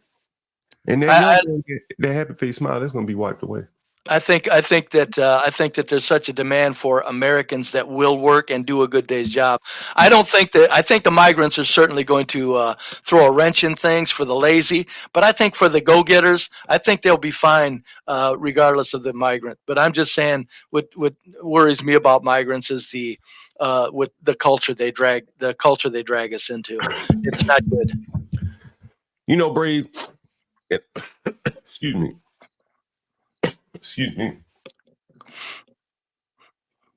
You know, I showed a text message I got the other day from a Muhammad. I don't know where he's from. He says, "Hey man, I want to rent a room for you. Me and a buddy, we're willing to live in the same room." Most Americans are not willing to live like that, but damn near everybody they bring over here is. Yalla, Habibi. Those people that live 3-4 people to a room easily. And they'll be able to pay a hell of a lot more rent than most of these people in the chat is calling for more migrants. The ones that in the chat that don't see a problem with it, bring more on. Hey, bring them on. Until it takes their job or affects them. Or until they raise their rent, till they have to pay me a little bit more. Until they have to pay me a little bit more. Well, that's right. Yeah. And by the way, they're driving up demand on food, on housing, on all the stuff. And the people in the chat are complaining, oh, everything's too expensive. Well, when you let 10 million people in and they're buying the food that you would have bought, prices go up. When they're handed the money, no less. Yeah, but when they're handed the money by government also. Yeah, to buy the food and to buy the rent. That's how dumb these people are. Hey, you know, exactly. I had a guy government financing. I had a guy yesterday, the day before yesterday, one of these days, 2 days ago, whatever, days run together since we streamed 24 hours. By the way, shameless plug, 44 people in the building, 2 hours, 7 minutes. Show some love and support for the channel. I'm John Galt. I'm my other co-host there, HB2N down at the bottom panel, and of course, Portia J. Please support the channel and keep us streaming 24 hours a day. Anyway, I was going to say, what was I going to say? I lost my train of thought. Yeah, I think that the hidden cost, the cost that they don't see, is when you go out and start looking for an apartment, and you're now competing with Haitians with government money stuffed in their pocket. Yeah, you're done. You lose. You lose. That money comes to me, by the way, people. Thank you very much. I really appreciate it. Yeah. So John, when you have a person that wants a place versus like government money is guaranteed, man. You love that guy. Look, he's got a guaranteed check, right? So you're more likely to rent it to him than you would be to someone else per se if you know he's got government backing, right? You know, the other big thing that you don't think about, Ryan, that most people don't think about. I was talking to a landlord buddy of mine yesterday. He says, look, I just want you to leave when I ask you to leave. Whether you're paying or not. But I don't want you to stay here anymore. I want you gone. I want the type of person that's willing to get the fuck out of my house when I ask you to. Right? As a man, if I ask you to leave my house, you should leave. This is what my buddy's saying. He's a landlord. And I said, well, you know, things don't work that way. He said, well, that's what I'm looking for. He said, you know, the migrants don't look to the courts that way. I rent to a migrant. Are they going to take me to court? Hell no. They just gonna pay their rent, be fuck quiet, and when time is up, they ask to leave. They're not going to the government to settle a grievance or demand to stay longer. Whereas Americans, they do. We just had a guy on here yesterday going back and forth about how he had to call the police or whatever. You know, the westernized people, because he was in Germany. And I think they are a much better pool of tenants if they're going to keep the government out of the business. And I just played a video of a lady saying that the government is going to subsidize these people. And if they're going to keep the government out of the business and they're going to be subsidized, it's a no-brainer. It's a no-brainer. You know, like, they are the chosen ones now. What, quick question, John, unrelated. If I, it's 9/11, could I email you a video and you play a timestamp of 8:37 on it? Yeah, play it for me. Send it to me. I'll send it to you. I'm going to get off here and I'm going to send it to you. And you timestamp. Let me explain it to you. Let me explain to you what it is first. You may not want to do it. You may not want to do it. Okay. It's 50 because it's not relative to what you're saying right now. That's why I thought maybe I'd do it a little later or something. I'll do it right now if you want me to. But it's a plane that is half in the building and half out of the building, still shot, and there's no hole or destruction of the side where the first half of the building is in the plane, is in the building. You know, Brave, I do want to do a conspiracy theory stream and, you know, break them down into individual conspiracies. Because I remember reading, I think it was Mubarak. But I just want you to see that picture and start from there. You don't even need to go off on it or make an issue out of it. Yeah. I just want to, I don't know how to show it on my stream. And I think people need to see this. Would you be willing to come back for the conspiracy stream, Brave? We do it with 9/11. This is probably the most recent one. That won't get John, what time are you going to do it? I don't know. I need to assemble a pool of people that are proper conspiracy theorists that, you know, that can make it, you know, make the show enjoyable. Yeah. And then people clearly are anti-conspiracy theorists that just never thought of it that way. So I think it would be interesting, though. Interesting, you know, 9/11. I think if you see this still shot, it'll be a good launch for the concept of a conspiracy stream. That's for sure. But I'm going to get off here. I'm going to email you that video. And I'll do it. Okay, I'll be right back. Thank you, Brave. Bye, be brave. See ya. Always good to have you, Be Brave. That would be brave. I keep them virtual. Hey, John. What's up? Would there be any benefit you asking the watchers of your program to text or email you conspiracy theories that may be overlooked or forgotten? Like, you know, I've got one on AI. Others have got, you know, the frogs turning gay. So would it help you compiling like an inventory of conspiracies?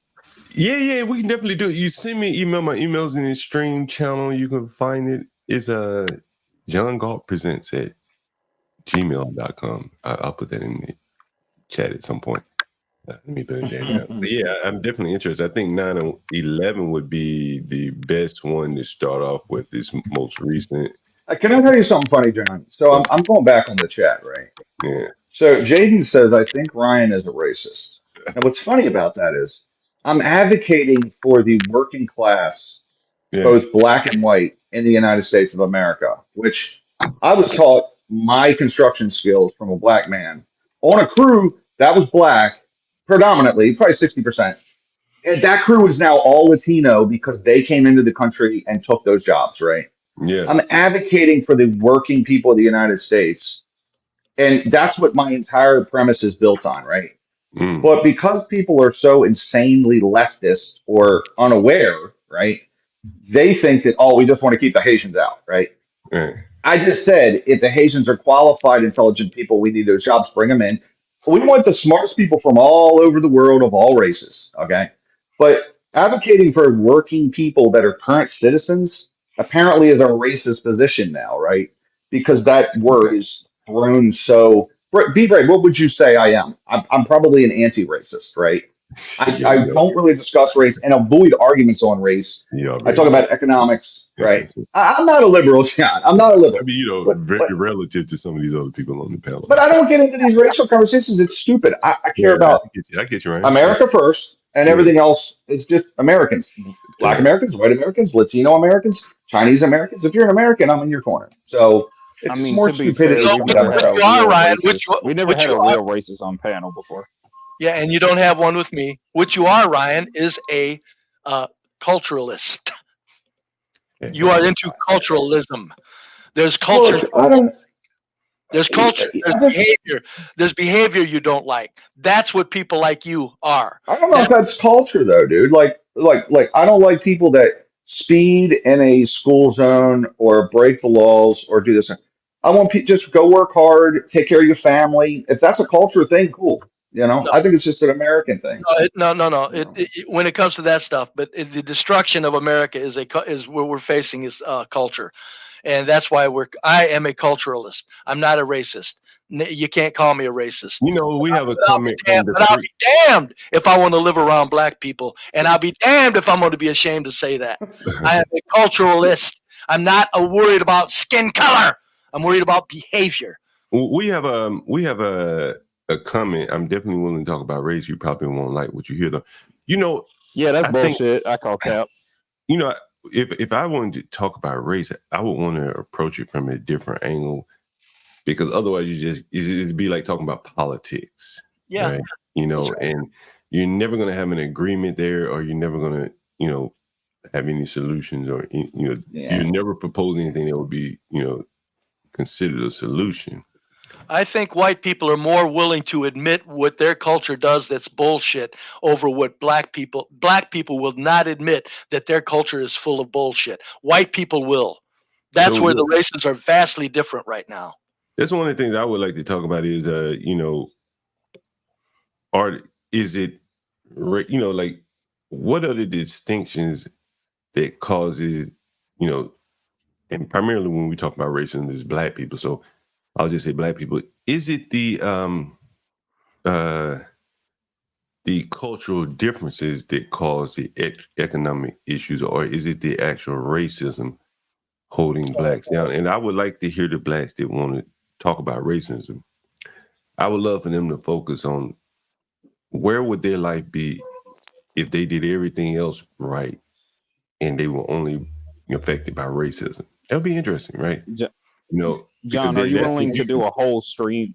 John, are you willing to do a whole 24-hour stream dedicated to that? No, hell no. Probably only need, I don't know, 2 or 3 hours. Because John, I'm saying this because if you do talk about race and death, you're gonna have to dedicate the whole damn day to it. Well, we probably just had to do maybe a multiple segment. Like, you know, I read an article about like gunshots affect property values, right? You don't even have to shoot anybody. Just the number of gunshots in your neighborhood. Sometimes you'll see me on panel and I look back and I'm like, damn, I heard some gunshots, because they're always in the back and shooting back there. The other, you know, not long ago, I think I was on CT stream, somebody set a damn fire in the back of my house back here. And, you know, all of that kind of shit, people shooting off fire rockets and playing loud music and things like that. How much of that affects the property values where blacks live? You know, remember that time, Brave, there was a black woman on panel and she couldn't be honest. Nope. And she said she wanted to move to a white county because, and she said something transgender is in the school. Mm-hmm. It's going to be the same transgender in the school where she moved to, because she's moving to a more liberal area. So you know it wasn't that. You know damn well it wasn't. That's why I just... But that was going to cost her an extra Brian, you know what it's like to move from PG to Montgomery County. It's about an extra $200,000. Would you say that's fair? It is now. It was. Yeah, absolutely. Well, there's black flight going on to Charles County. They're like, we don't want to be around these people. We're out of here. But if you live in PG, in, let's say, a nice area PG, and you want to move to somewhere, you know, relatively similar in Montgomery County, you could be talking about a $300,000 jump in price. Is that fair? Yeah. I mean, depending. Yeah. There's some nice areas of PG, but what I'm saying is it's gone downhill. PG was better than Montgomery at one point. Yeah, but shit, there ain't a part of PG as good as Bethesda. Never has been, never will be. Bethesda, that's right. Bethesda is, I guess that is Montgomery. It's inside the Beltway though, man. Business district. Montgomery County got like 3 business districts. PG County has not one. Yeah, Rockville, Germantown. Yeah. But You know, John, it was funny when you tried to And get Potomac. Very That's the big serious money. money right there. That's I big, don't know big, if that's big, a big business money. issue, but there are at least jobs in Bethesda, Germantown, and Rockville, right? Yeah, that's true. Serious That's jobs, true. real serious jobs. John, yeah, that's true. John, you tried to, in the most gentlemanly, gentle way I've ever seen in my life, try to get that woman to admit that she was running from black people. She couldn't do it. Couldn't do it. Couldn't do it. Look, the numbers tell you. Now, listen, the numbers tell you that black people are running from black people, and you see yes, they do. Yes, wealthy they do. black areas in Maryland leaving because they're like, we don't want to be around these other people, right? So, but Y'all most should see black the people Detroit won't number. admit Y'all it. need to see the Detroit numbers. The Detroit numbers are insane. Well, I think the DC numbers are probably the most representative because these are well-to-do blacks running from more or less middle class. they're rich black. They're rich, man. You high good? income blacks. Yeah. They Everybody don't- got a nice They don't car. have businesses, but they have high incomes by way of the government. And Yeah, I was going to therefore- say they don't really got any assets, man. They cannot give white people. They do They have cannot give white people credit for having an area. Listen, man. To live in. I was involved in building a church there, a $50 million church. Okay. You built that big black church. You built that big black church out there. I was involved in it in 2005, my friend. What was the name of that church? What was the name of that church? Upper Marlboro Baptist Church. $50 million price tag in 05. And I'm like, whose church is this? And it's a black church, man. So they got a lot of money there, man. Big money. Yeah. But they're probably now moving that church out to Charles County. You should see who owns. I was going to say, Ryan, you should see who owns the church. Well, I don't. Yeah, it's probably part of the Southern Baptists, I would guess. But I was like, you got to be taking in a lot of donations to build this church. I was going to say it's not, but no. Yeah. Who? I don't. Yeah, I wasn't. I was involved with the. It's fine. I'm not gonna specify. You know, there was a church in DC. It was called Metropolitan Baptist Church. Mm-hmm. But before I tell you that, I'm going to tell you about another church, Shiloh. You ever heard of Shiloh, Ryan? Mm-mm. Shiloh is on 9th and I can't remember what street, 9th and O or something like that, 9th and P. Yeah. And they owned a lot of property up 9th Street. And one of the properties, all of the buildings were more or less boarded up. And they held them boarded up because they didn't want white people to move in. The buildings were they had appreciated quite a bit, but it would have cost a lot of money to fix them up. They couldn't fix them up. So they said, well, we'll just leave them barren so as to keep gentrification from coming in. And part of the reason why they did it is because if you let white people come in, the white people would complain about the parking because on Sundays, the churches would double park in DC. Yeah. They block in if you live there. And so eventually the city passed some kind of law, say if you have an abandoned building, it must be double taxed or something like that to stimulate you from leaving buildings abandoned. So there's a black guy, he tried to open up a vegetarian restaurant of all places. Now the church is right across the street from a liquor store. And Master Kim talked about you had to be like 500 feet from a liquor store, from a church to open up a restaurant that serves alcohol or whatever. Yeah. And they blocked him for years from opening up from a restaurant that served wine. It's a fucking vegetarian restaurant.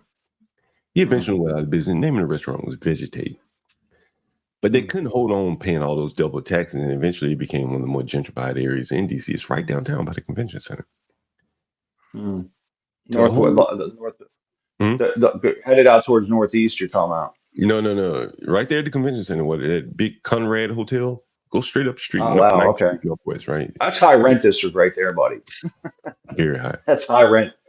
But they held back development for probably a decade in that area to prevent white people from coming in. And then there was another church, Metropolitan Baptist Church, that was on like 15th and R, 15th and R. And I mean, there was a park right next to them. Instead of them going to the city and say, hey, let me have this park, maybe they had even barren land. They could have built a parking lot for their members, but they depended on the free street parking, the double parking.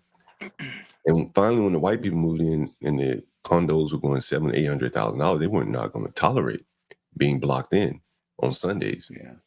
So the church ended up trying to make some kind of deal to go to PG County, right? You know what you're talking about now. And the deal fell through at some point, and they end up going. And this was one of the more prestigious black churches. You know how the blacks, you know, they want to get dressed up and go to church. The politician, they would go to this church. And then they end up operating out of a school or something, you know, out of the basement of a school or something, you know, mismanage their money or whatever. But it was just a lack of forward planning. All they had to do was, you know, procure parking. And they would have had a spot in DC forever, you know, and their property values would have continued to go up. But they tried to move them PG County, and you know, you've already talked about what's happening in PG County. So yeah, I've always wondered, you know, just like how much damage do the blacks do to their own economic, you know, detriment by, you know, the behavior, shooting guns, littering. You know, these are things you could easily just change on your own, you know, shit like that. Yeah. Loud music, you know. Yeah, I mean, real that's question, you know. real question, John. Do you think they can change it though? No. I think some. No, hold on, Brave. I want to get John. I want to get John's opinion. I just wanted to throw that word in there. No. I think the littering, yeah, they can change that. You know, you don't have to litter. You know what I'm saying? Like, you can figure that out. The gunshots, maybe that's a little bit more different because those are conflicts and shit like that. But definitely the litter, the loud music, you know, that can't be solved either. But definitely the litter, you know. The litter goes along with everything. The reason I say they can't is because the media props up the 70% that does the pity, that does these self-pity walks. When the media is propping up the 70% that is pissing and moaning like whitey's against them, and the media propagates it, and the media sets it up and even makes it look like whites are oppressors, that's why that culture won't change, because the 70% are being it's just like the migrants being propped up with government money for rent. The 70% of blacks are being propped up with the media for insane cultural behavior. They're being propped up. That's why that's what the real reason blacks are against as far as changing black culture is the media machine that props up that 70% of bombastic idiots that complain about nothing. Did they talk about crime at all last night in the debate? Fuck no. No mention of crime. And that's pretty amazing. The closest thing they mentioned about crime is when Trump was trying to bring up the whole immigrant, the Venezuela. Remember when he brought up Venezuela and how they're taking over? Yeah. What was it? What town did he mention? I mean, what city did he mention? Aurora, Colorado. Yeah. That he brought up Colorado. That was the only thing. That and the whole eating cats.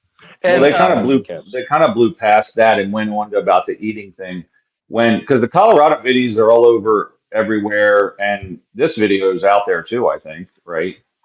But they kind of just avoided the whole thing, and so this is not true. They're not eating pets. You know, they're eating ducks, obviously. So no, and what Trump didn't say is when he brought up Aurora, Colorado, he went to blaming the other puppets. Get it? That's what they do. He blamed.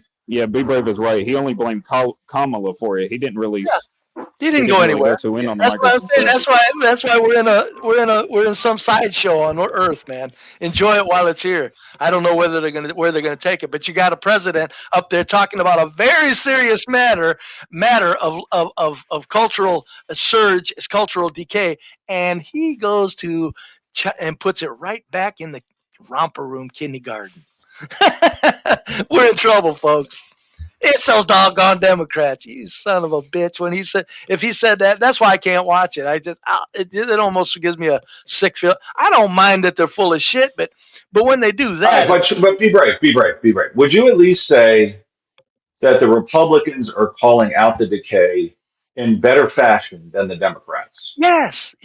Who the Democrats appear to be ushering it in.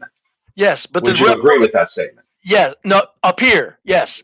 But that's my point, Ryan, is we got to get past the appearance and get to the meat of it and say, hey, conservatives, you ain't bullshitting us anymore. Stop it. That's what has to happen. Hey, guys, can I share a video with you? I'm going to share my tab here. Let me know if you can see my screen. Mm-hmm. Are you able to see my screen? Yeah, new at 5, yeah. All right. This is a good one here. You know, one of the things, if you really wanted to talk about what's driving cost up, one of the things I noticed going to all these immigrant shelters shelters Corporate greed, John. is Corporate that greed. a hell of It's a corporate hell of a greed, lot of man. cars, man. It's A hell of a corporate lot of greed. cars. Yeah. Corporate Yeah, well, it greed. could be, but it's a hell of a lot of cars I see at these shelters. And oops, I lost my tab. Sorry. I see a hell of a lot of cars at these shelters.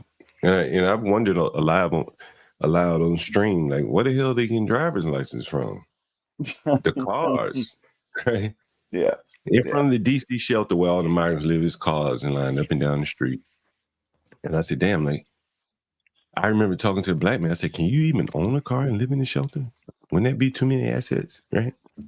He said, man, I don't know how the hell they got all these cars in this shelter. And no license plates on them if you No look. license plates, no licenses, no tags, nothing. See, that's what I'm sorry, go ahead. Go ahead, John. You know, they're driving up the car. New at five. That you having to pay for insurance. These people are riding around, and in some cases, they're crashing and killing people. That was the little boy that the father was saying he wished a white man had crashed and killed him instead. And so let's take a look at what's going on in Springfield, Ohio. And this was in August of last year. A Haitian man learning how to drive crashed this SUV you see in the back, that right there, into a church in Springfield. This is along Sunset Avenue. Damn. Police said the man told officers he was practicing driving in the parking lot. The man behind the wheel did not have a valid driver's license. The church's pastor told us people often use the parking lot for driving practice. Well, they're practicing driving. That's what it is. Is he an immigrant, by the way? Miguel 10. So he's just making up a excuse. They practicing my driveway. That would be Miguel practicing driving, and I don't mind if they just kept away from the church. The pastor told us drivers have hit his church 3 times in the 3 times. Maybe now, you know what? I don't know. No, you know what that boils down to is not only are they bringing the low skilled in, they're bringing the mildly retarded in, ladies and gentlemen. No, that's a lot of it. You can bet on it. There are people that don't belong behind the wheel of a car with their IQ. I don't disagree with that. Disagree with that because of them coming in. If they couldn't make it in their own country, they're like, oh, let's go to America. Like that's what. Yeah, you know, like the people that could make it in Venezuela that are doing well, that are, you know. Well, there's a lot that couldn't make it. No, there's a lot of people that have good intellects that can't make it in them third world countries. But that's neither here nor there. What I'm saying is the dirty little secret is they're bringing in a lot of mildly retarded people. And that's just, you know, that's all that's what this is about right here. Yeah. You know, Brave, if I were to go back through, you see video after video of shit like this. You'd be amazed. Haitians involved in car crashes and shit like this in this town. And it culminated with them killing somebody. Look, in a third world country, if you got the those with strong intellect that are not going to make children because they're smart enough to know that it's very dangerous, the ones that do make the children are probably on the low scale. It's just, and they're doing it by the thousands upon thousands upon thousands, and then they're breeding upon thousands upon thousands. It's over. I'm telling you that it's there's a severe case of mild retardation going on in this country, in the black communities also, in the American black communities. Yes, there's severe mild retardation going on. It's not good because the black women won't keep themselves presentable. So the only person that can stomach to look at a naked black woman is the least of the black men. And that's who's making the babies. The least of the black men are impregnating the least of the black women. Guess what you get out of that by the hundreds of thousands. Ryan, do you see what Jaden has up on the screen here?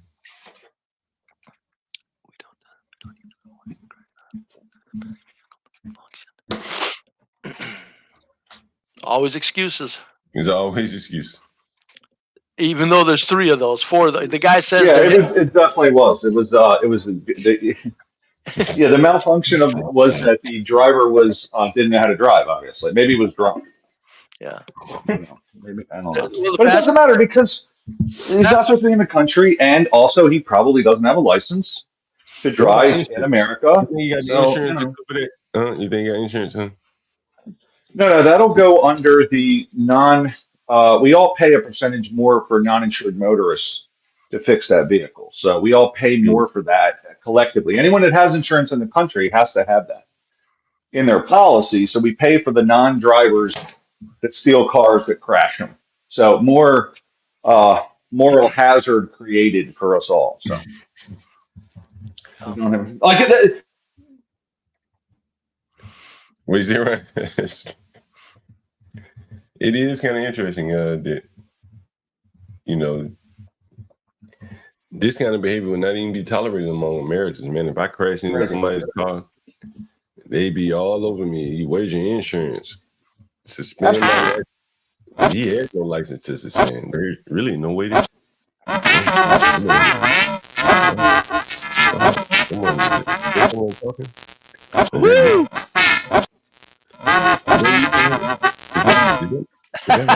Right, sound like Mickey Mouse over there. Whoa. Yeah. John, before I get off here, could you play that up, video right quick? Oh, did you put it in the background? In the back chat? I tried playing it on mine. Something about a browser or something. I don't know what I'm doing. My computer's 10 years old. I'm probably just outdated. I can't play it on my streams. It says something about my browser or something, but Mike, Ryan, your mic is like really having a day over here. Any better, John? Yeah, you know, echo cancellation keeps going on and off your mic. I think that's what the issue is. You want me to get? Do you want it off or on? Is it better off? No, it's better off. It's better with what you have right now. Now is not good or good. I just turned it on. This is perfect. Okay, good. Okay. I don't know. It's a stupid thing. I don't. It's some kind of. I don't know what it is. You said 8 minutes 37. 8 minutes and what, Brian? just 8 minutes 37 seconds into the video. Can you hear me? 8 minutes 37 seconds into the video when you get it up. Did I do it correctly? Did I email it? Hey, you got that? Go to 837. Oh, it's a pretty small picture too. What a shame. Enlarge your screen, folks. You'll have to see this. We're gonna go back here, huh, Brave? No, because this is comical. Ryan, put your comedy, put your enjoyment of life hat on. This is something you'll get a kick out of. Go to 837. Okay, now what you got to do, John, is you got to stop it just as that plane hits. So it's kind of like a trick, but you can do it. 836, you think? 837, just more or less get it. You got to time it to where when you see the plane, you just hit pause, and the pause will carry it through to where you need it carried through. Don't let it hit the building and then pause. Ooh, that was close. Not quite close enough, but you're getting it. You're getting it. A little bit more. Right there. Okay. Enlarge that son of a bitch. I don't know if I can enlarge it, Brandon. Let's see. Well, do you see any wing outline where the wings went in? Yeah, I see the wings. I see the wings right there. Where's the wings? Aren't those the wings? Them are the tail wings. We're talking about the front of the fuselage. The wings have already penetrated the curtain wall. Yes, the fuselage is in the building. Look at that. There's no destruction where a plane went in. Okay, folks. Okay, is that my imagination or not? So what are you suggesting? Like I saw the building impacted by the wings, which cut through the glass curtain wall. It's glass and aluminum. Right. You see, what does that picture tell you? This ain't complicated, ladies and gentlemen. The half of the plane is in the building. There's no hole where the first half went in. Yeah, but it's not. It's a curtain wall. It's going to absorb that. It's just like so. Think about it like this. Christ, he's actually doing it. Ryan's making it amazing. Okay, be brave. Understand that. I understand how buildings are constructed. I got with you. Steel and curtain wall, and it's a glass system. I know all the components of it. I'm sorry, I don't mean to scream. No, that's okay. It's a curtain wall. That means that the outside, that aluminum and steel, is literally attached to the building and just hanging there, right? It's hanging there. So what happens is any kind of impact, it's going to just literally completely cave that in, blow the glass out, etc. It's not going to. It's not like there's no debris being blown out, Ryan. There's nothing there disrupted. it's entering the building. You could it's penetrating the building. You could actually even pause it better. That's almost too much of a pause. You could actually get it to where half that plane is out of sight in the building, and there's absolutely no destruction to that building. So hold on. But that the building's going to completely give. Good one right there, Ryan. It's going to give. Ryan, okay. The building ain't giving in that picture.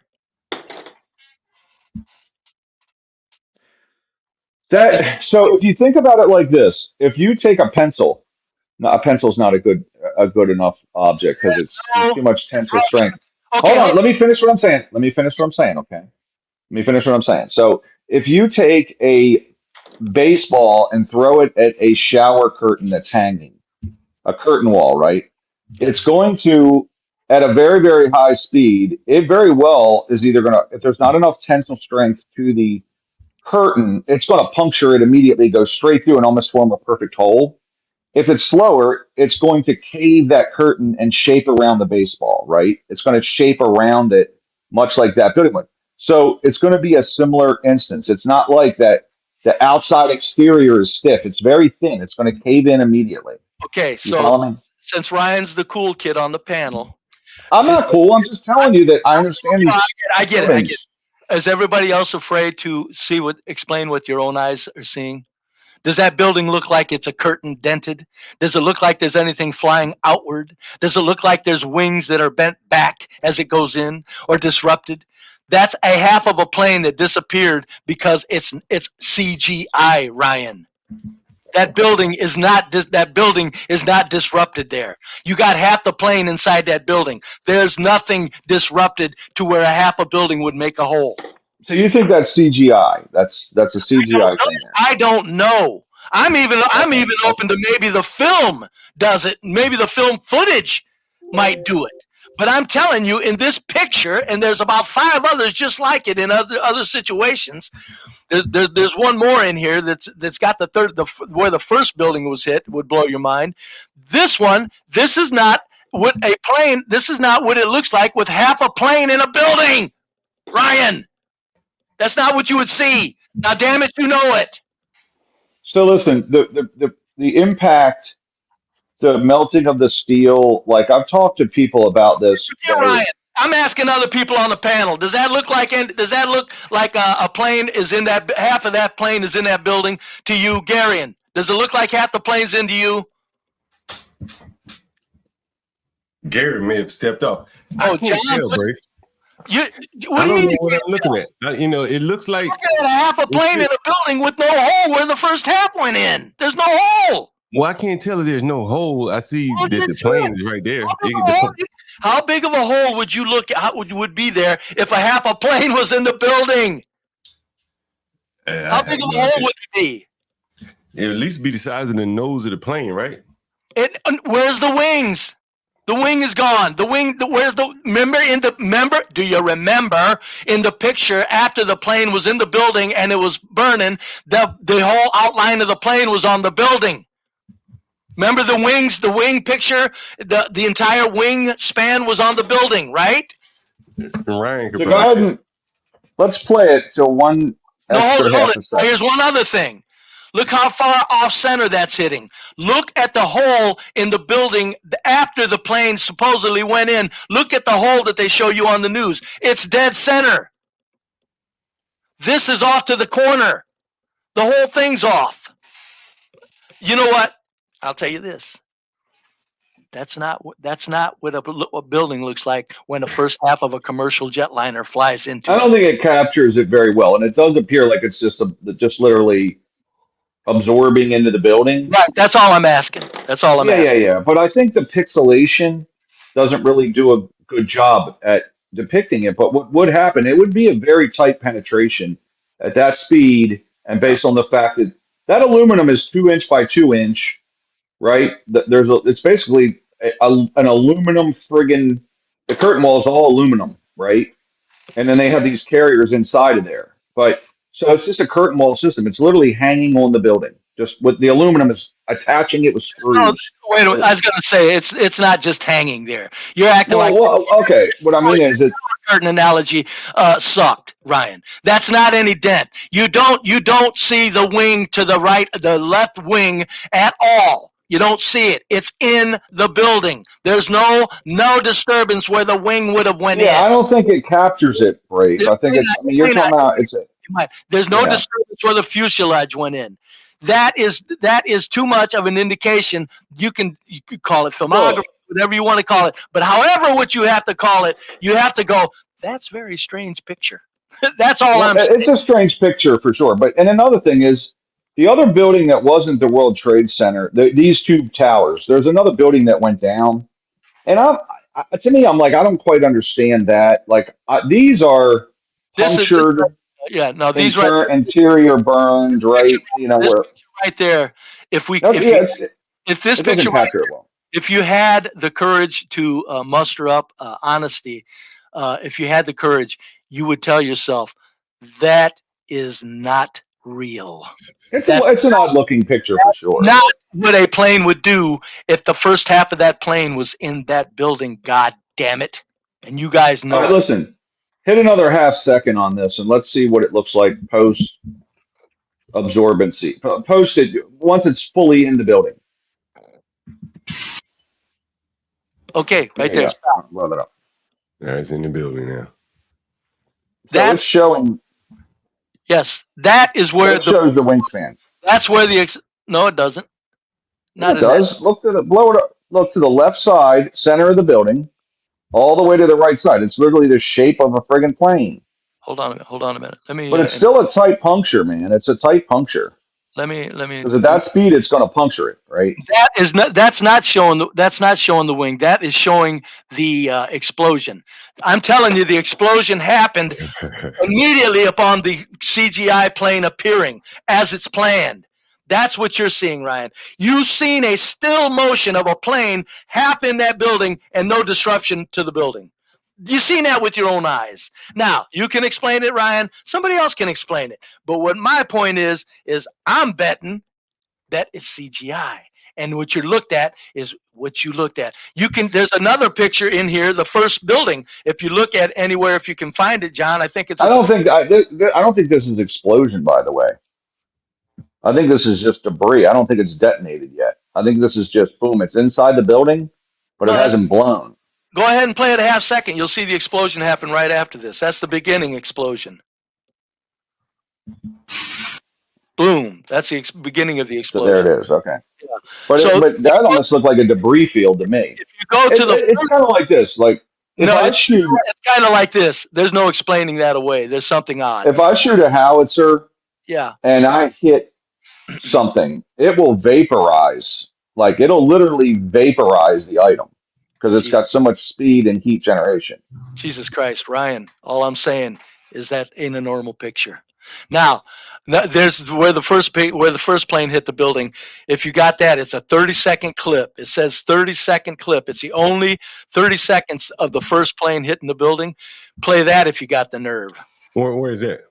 I think it's at the very first. You'll see it at the very first of the video, and you'll see the fireman standing there looking down at a street grate, and you'll see it, and you'll see a now we've got to look at least 3 sides of tower number 1, and that is the only building. It's exploding right now, Tommy. We're seeing another apparently plane. that was another plane. No, that's not the first building. Taking a look. There's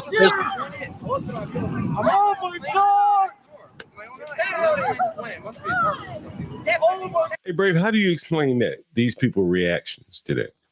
It's an explosion. Did any of them talk about a plane? I think they said another one, but that may not have been a plane. Yeah. Because the first one was reported. You just heard that person say another plane. You heard him say? That's because the first one was reported as a plane. Why wouldn't they say another plane? They say an explosion. Another tower. See, he didn't say you just seen it. He said another one hit, as in speculation. Now, but the first building, that's a good one too. If you can find it, it's two firemen standing over a grate looking down, and then they look up. Oh my God. If you guys want to discount that picture you just looked at, go ahead and do it. I'm not that cowardly. No, that's, Holy fuck! Oh my God! Oh my God! Jesus fucking Christ!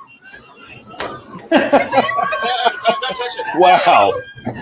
She's there are people killed there, people trapped. And whatever fell down. I think that's the woman screaming when you talk about the plane in her scream.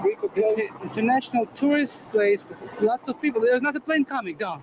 You see? You see, that person said another plane coming. That one actually said another plane coming. Yes. Wow. Oh shit. Wow. Do you see this aircraft? I've got it all. Yo, what the fuck? Yo, that's terrorist shit, bro. That is it. This is terrorist. Someone wants to know, what about World Trade Center 7, Brave?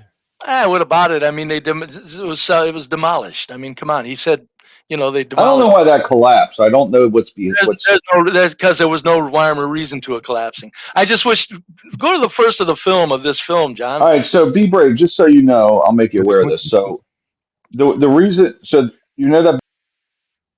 No. Try to find where the two firemen are standing there, John. That's a good one. The first plane hitting is it's 30 seconds. It's a really good good picture. It's a really good one. You'll see. You'll see everything. I should have time stamped it before I sent it to you. I'll time stamp it or something. But yeah. What were you saying, Ryan? So I understand go back to the very beginning of this. I understand why the building in. I understand now we've gotten to look why at the building three in sides of Florida collapsed. We want a film footage where the firemen are standing. Okay, there. but Brave, hear me out. I got to tell you this. Okay? Ryan, listen, Ryan, stop, please, Ryan. As a gentleman, I'm asking you to stop. You're not going to explain that away to me. You've seen a half. No, okay, but hold on a second. Listen to me. You've seen a half a plane in the building with no hole where the first half went in. Can I just say this to you? I read the engineering report. Say it to the public. Okay, I read the engineering report. Oh my God, the engineering report. Oh, go ahead. I'm sorry, Ryan. Go ahead. I know. Go ahead. As to why the building in Florida collapsed, and I agree with the analysis. However, I didn't read the engineering report on this, so I'm not as in tune.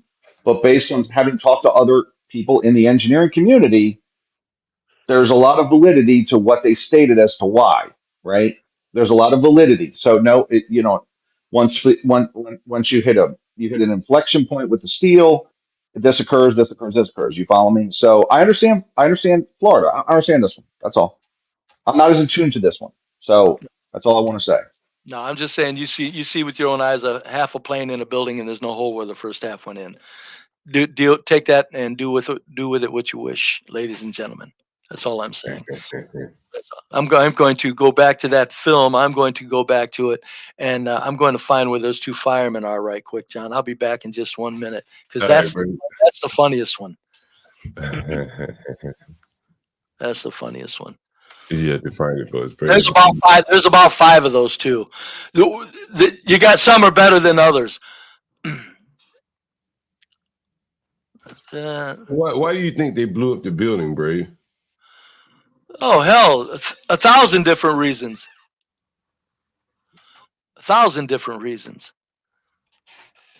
There's 1,000 windfall. You want to give me one of them? Oh, control. Reason to go make more war. War equals control. War equals global realignment. However they wish to realign the natural resources of the planet. Where did we go into right after? Oh, the Middle East, where all that oil is. I don't care whether we were involved in bringing the oil up. We controlled that oil, and we said who's going to do it and who ain't going to do it.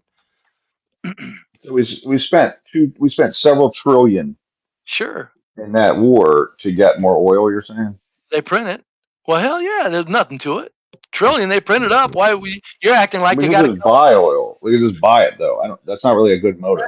That would be nice. That would be nice if they would just do that normally, but they don't. They need to control it. You're saying that they don't need to control the oil? What I'm saying is, we spent multiple $1 trillion in Iraq. That's in Afghanistan. We spent a ton of money. We could have just bought the oil for less. You know what I'm saying? Versus controlling anything. Okay, never mind, Ryan. No, you're right, Ryan. I mean, I'm just saying. I don't think a profit motive was it. I didn't say profit motive. I said power motive. War motive. War is power. War is power over the planet. That's what they did in the Middle East. They said, we're going to take control of this region. Do you think the Silverstein guy was in on it? No, he knew what was going on. They told him to do this, do that.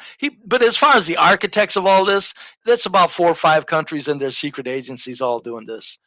There's no, trying to blame it on Saudi Arabia. Maybe that they're okay. 2 minutes and 9 seconds. 2 minutes and 8 seconds, John. Go there. 2 minutes and 10 seconds. 2 minutes, 10 seconds. All right. Let me see where I am right now.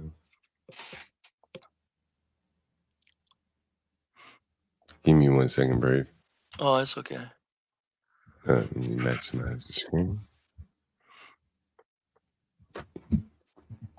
And I'll tell you, there's about 4 other pictures too where half the plane's in the building and there's no hole. They're even better than that one too. I'm telling you, it's funny as hell. It's comical to me. Let me know if you can see the screen. Yeah. Looking good here. Okay. So what you want to do is you want to go back. You want to go back before. Wait a minute. Maybe that's not the one. Go. Is that a 210? Let's see. Yeah. No, that's the second building. I don't think I got the first building hit. This is 2 minutes, 1 second. Yeah, that's the second building hit. Yeah, I don't have the first one. Doggone it. Anyway, the first one is the one where an explosion happens and there's no plane in sight, and a piece of explosion happens, and then you see what looks like nothing but a streak of a missile, and it's obviously not a plane in the first building. Yeah, it's very obvious, and the firemen look up, and it's that's the second. That's still the second building being hit. So, but yeah, no, I just wanted to show that. No, Ryan, it doesn't surprise me you made excuses for it. It doesn't surprise me at all. But I'm just telling you, you guys. I think I'm not susceptible to conspiracy theories such as this one. It's not a conspiracy theory. That's before your eyes. You're trying to explain. You're trying to deny what your eyes see, Ryan. That you need to get a grip on. You need to get a grip on that. There's no hole where that first half of that plane went in, sir. I mean, okay, so I just read that like 38% of Democrats think the Trump assassination was also staged. Oh, I think the Trump assassination was staged too. Everything's a lie. Everything's a conspiracy. They clipped his ear. They clipped. What do you think the odds of his head being perfectly parallel with the path of a bullet at 1/8 of an inch is? I mean, it happened. So you think that was staged as well, the Trump assassination? Oh yeah, yes. I think people got killed. I think the firemen got killed or whatever. But aren't you you're a flat earther too, man? So I can't. I'm not a flat earther. You did. You tried to explain why. No, I did not know. Listen, I did not. Please don't bring up that explanation. It was erroneous and embarrassing, and I still say we could find out if this earth is turning if we got to the pinnacle of the goddamn earth to where the fucking pole is at. But it doesn't matter. My point is I'm not a flat earther. Okay, but here's what I'm saying. That whole argument you made, though, I was trying to explain. Erroneous, and I got it, and I said you're right. So drop it, please. I don't think you did. You didn't say I was right, did you? I did. Yes, on the very following day. I'm sorry. I apologize. Yes, I said I got off the. I thanked Rock and you and Rillo. I said thank you because my brains weren't thinking, and you straightened me out. Okay, I'm sorry. The next day, yes. I've had many of those too. It's all good. I get it. Yes. So. Yes, but I still say I was amazed at myself at not catching on as smart as I am in so many areas and as good as I am at math. Well, plus you have some construction background, so I was like, great. No, that's not construction. That was pure math that I was overlooking. Pure math that I was overlooking. Yeah, but my point is, like, you got some electrical experience. You understand structures and things. That's why I was like, Yeah, Ray no. gets this. Yeah, no. It was easily overlooked. That was pride goeth before a fall, biblically speaking. But you see a plane half in that building, and there's about 5 others on this film where there's other shots where the plane is half in the building. There's no disruption where the plane goes in, folks. That you just gotta. I don't care what you think, Ryan. I understand what you're thinking, but if there's no hole where the first half went in, you have to get your big boy hat on and go, that is strange. That's all I'm saying. And if you've seen that first 30 seconds of the first building being hit, you would say that is really weird. Because if you could slow this down, like so in other words, if you could slow this down to show prior to the plane impacting the building, there should be deflection in front of the plane because of the wash, right? So there's air being pushed forward also, right? Based on the speed of the plane and it penetrating the air. And you're bringing up speed, there Ryan. Should be an impact, right? Do you also understand the speed of the plane? How fast do you think the plane to penetrate, if it did penetrate that cleanly, do you think the plane would have to be traveling at 500 miles an hour?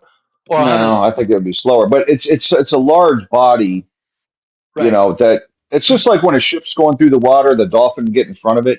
Right. That's the forward wash of the water pushing forward, right? At that altitude, a pilot said there's no plane that's going to fly fast enough to do that damage. They said you can't fly a plane fast at that altitude because of the air pressure would tear the plane to pieces. They said to get a plane to fly fast enough to do that damage at 1,000 feet, you would have to have 5 engines on it. And they said then your plane would fly apart. In other words, they said at a low altitude like that, planes can't go 500 miles an hour because when they're at 35,000 feet, the air pressure is so little that's where they get to cruising speed because there's no air pressure against the plane. Now, so that means that a plane was going slow too. So that it was going slow, but what I'm saying is there's still. What I'm saying is that defies what that plane appeared as. That plane looked like it was going 500 miles an hour. That did not look like a 160 mile an hour plane coming across that screen. So even the speed of the plane. I'm just saying. You've seen it right there. I'm saying the plane is in the building. There's no hole where the wing and the fuselage went in. The plane hits, then the explosion happens. And if you've seen the first 30 seconds where the first building was hit, what you see is the explosion starting and there's no plane in sight. And then the big explosion happens. Still no plane in sight. All you see is a streak of a missile. And that's not a plane, and that's not. It's astounding. If you really look at it, I understand, Ryan, what you're trying to do. I get it, and I know I'm the conspiracy goofball bringing this to you. But I'm telling you, folks, if you just stop and think and go through this whole film and do what John did, because he did it very well. There's 50 shots on this film alone. There's 50 angles. I guarantee you there's 4 other places on here where you can do that, still shot it, half that plane's in the building, and that's even more spooky than that picture because it's larger plane, it's larger pictures, and you can see where the plane, there's no question when some of those pictures are that big, half the plane's in the building, and there's no damn hole where there's no hole or no hole where the fuselage went in. That's what you see there. That's all I'm saying. It's to me, it's like there's that right there. Yeah. I do remember a commercial pilot. Maybe it was Mubarak, someone over in the Middle East. He was a military pilot. Said he couldn't have hit that building with the speed that it was going. He said the building would have looked like a pencil in the air. And that was his explanation for, why, it was almost impossible to hit. And I don't know, I've never flown a plane before, so I can't say if that's true or not, but I remember him saying that. So if there any pilot, Bob isn't, if he's in the audience. No, you can't bring Bob in on this bullshit. That's worse than Ryan. Well, Jesus Bob, Christ, you think I know it, but he can't say what's a pilot. I know it. He can't say what's on his mind. I'm protecting him from being fired. Thank you very much. My God. The benevolence of yes. Well, I want to know, does he think he could hit the building going 500 miles? Don't ask him. Don't ask him. He can't comment on any of this. Has he ever?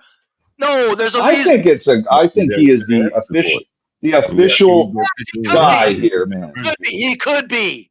You're right, Ryan. But we can't expect that of him. That's selfish of us. Bob, don't cam up. Don't cam up. Just come on up. No, don't even say anything, Bob. Don't. You got it. He's making good money, and he needs to keep doing that. He don't need to get into our bullshit here. If I was him, I'd say, "Are you crazy? You think I'm commenting on any of this?" Yeah, that's right. Okay, come on. Well, man. I don't think we'll know the answer to this, but The answer is in your face. There's half the plane in the building, half the plane out. There's no hole. You gotta kind of like, oops.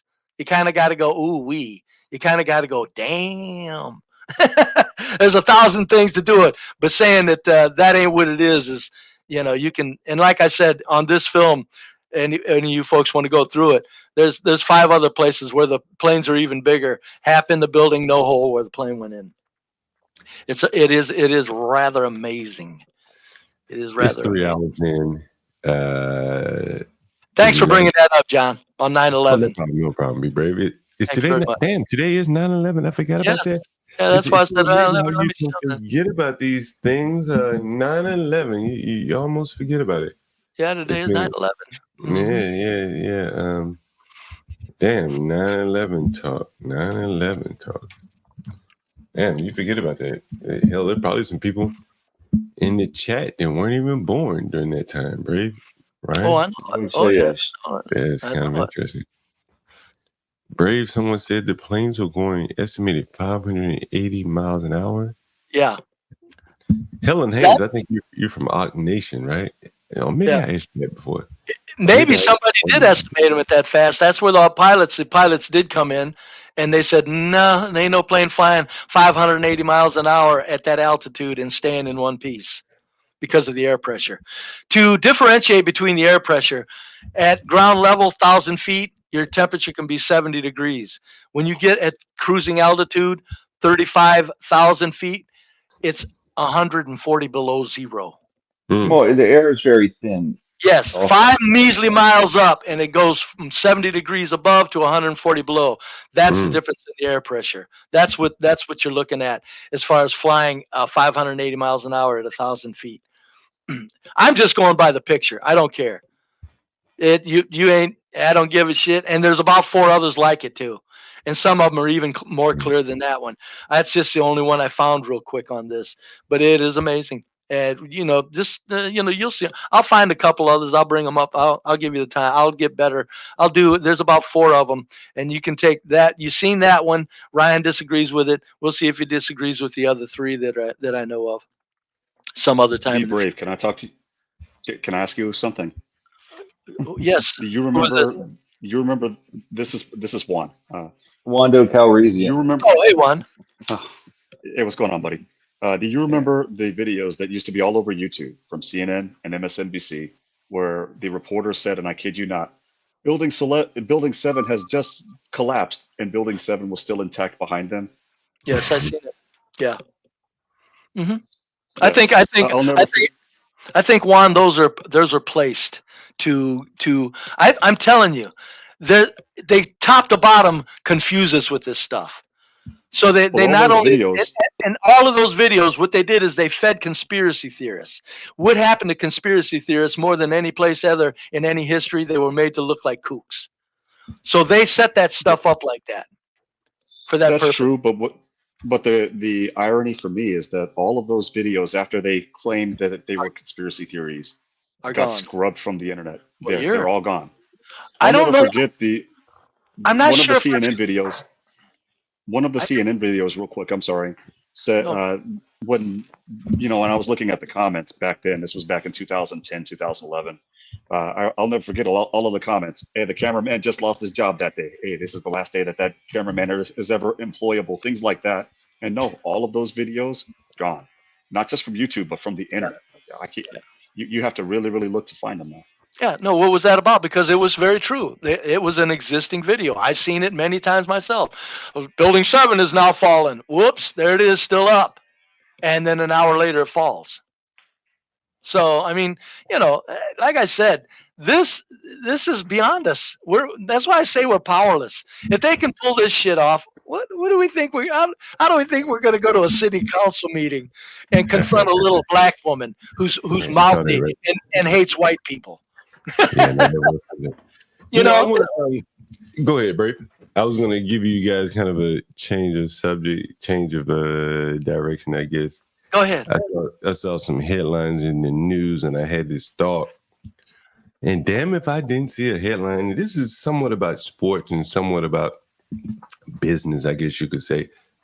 How many of you are aware of Deshaun Watson? Not me at all. I'm not surprised, Yes. Brave.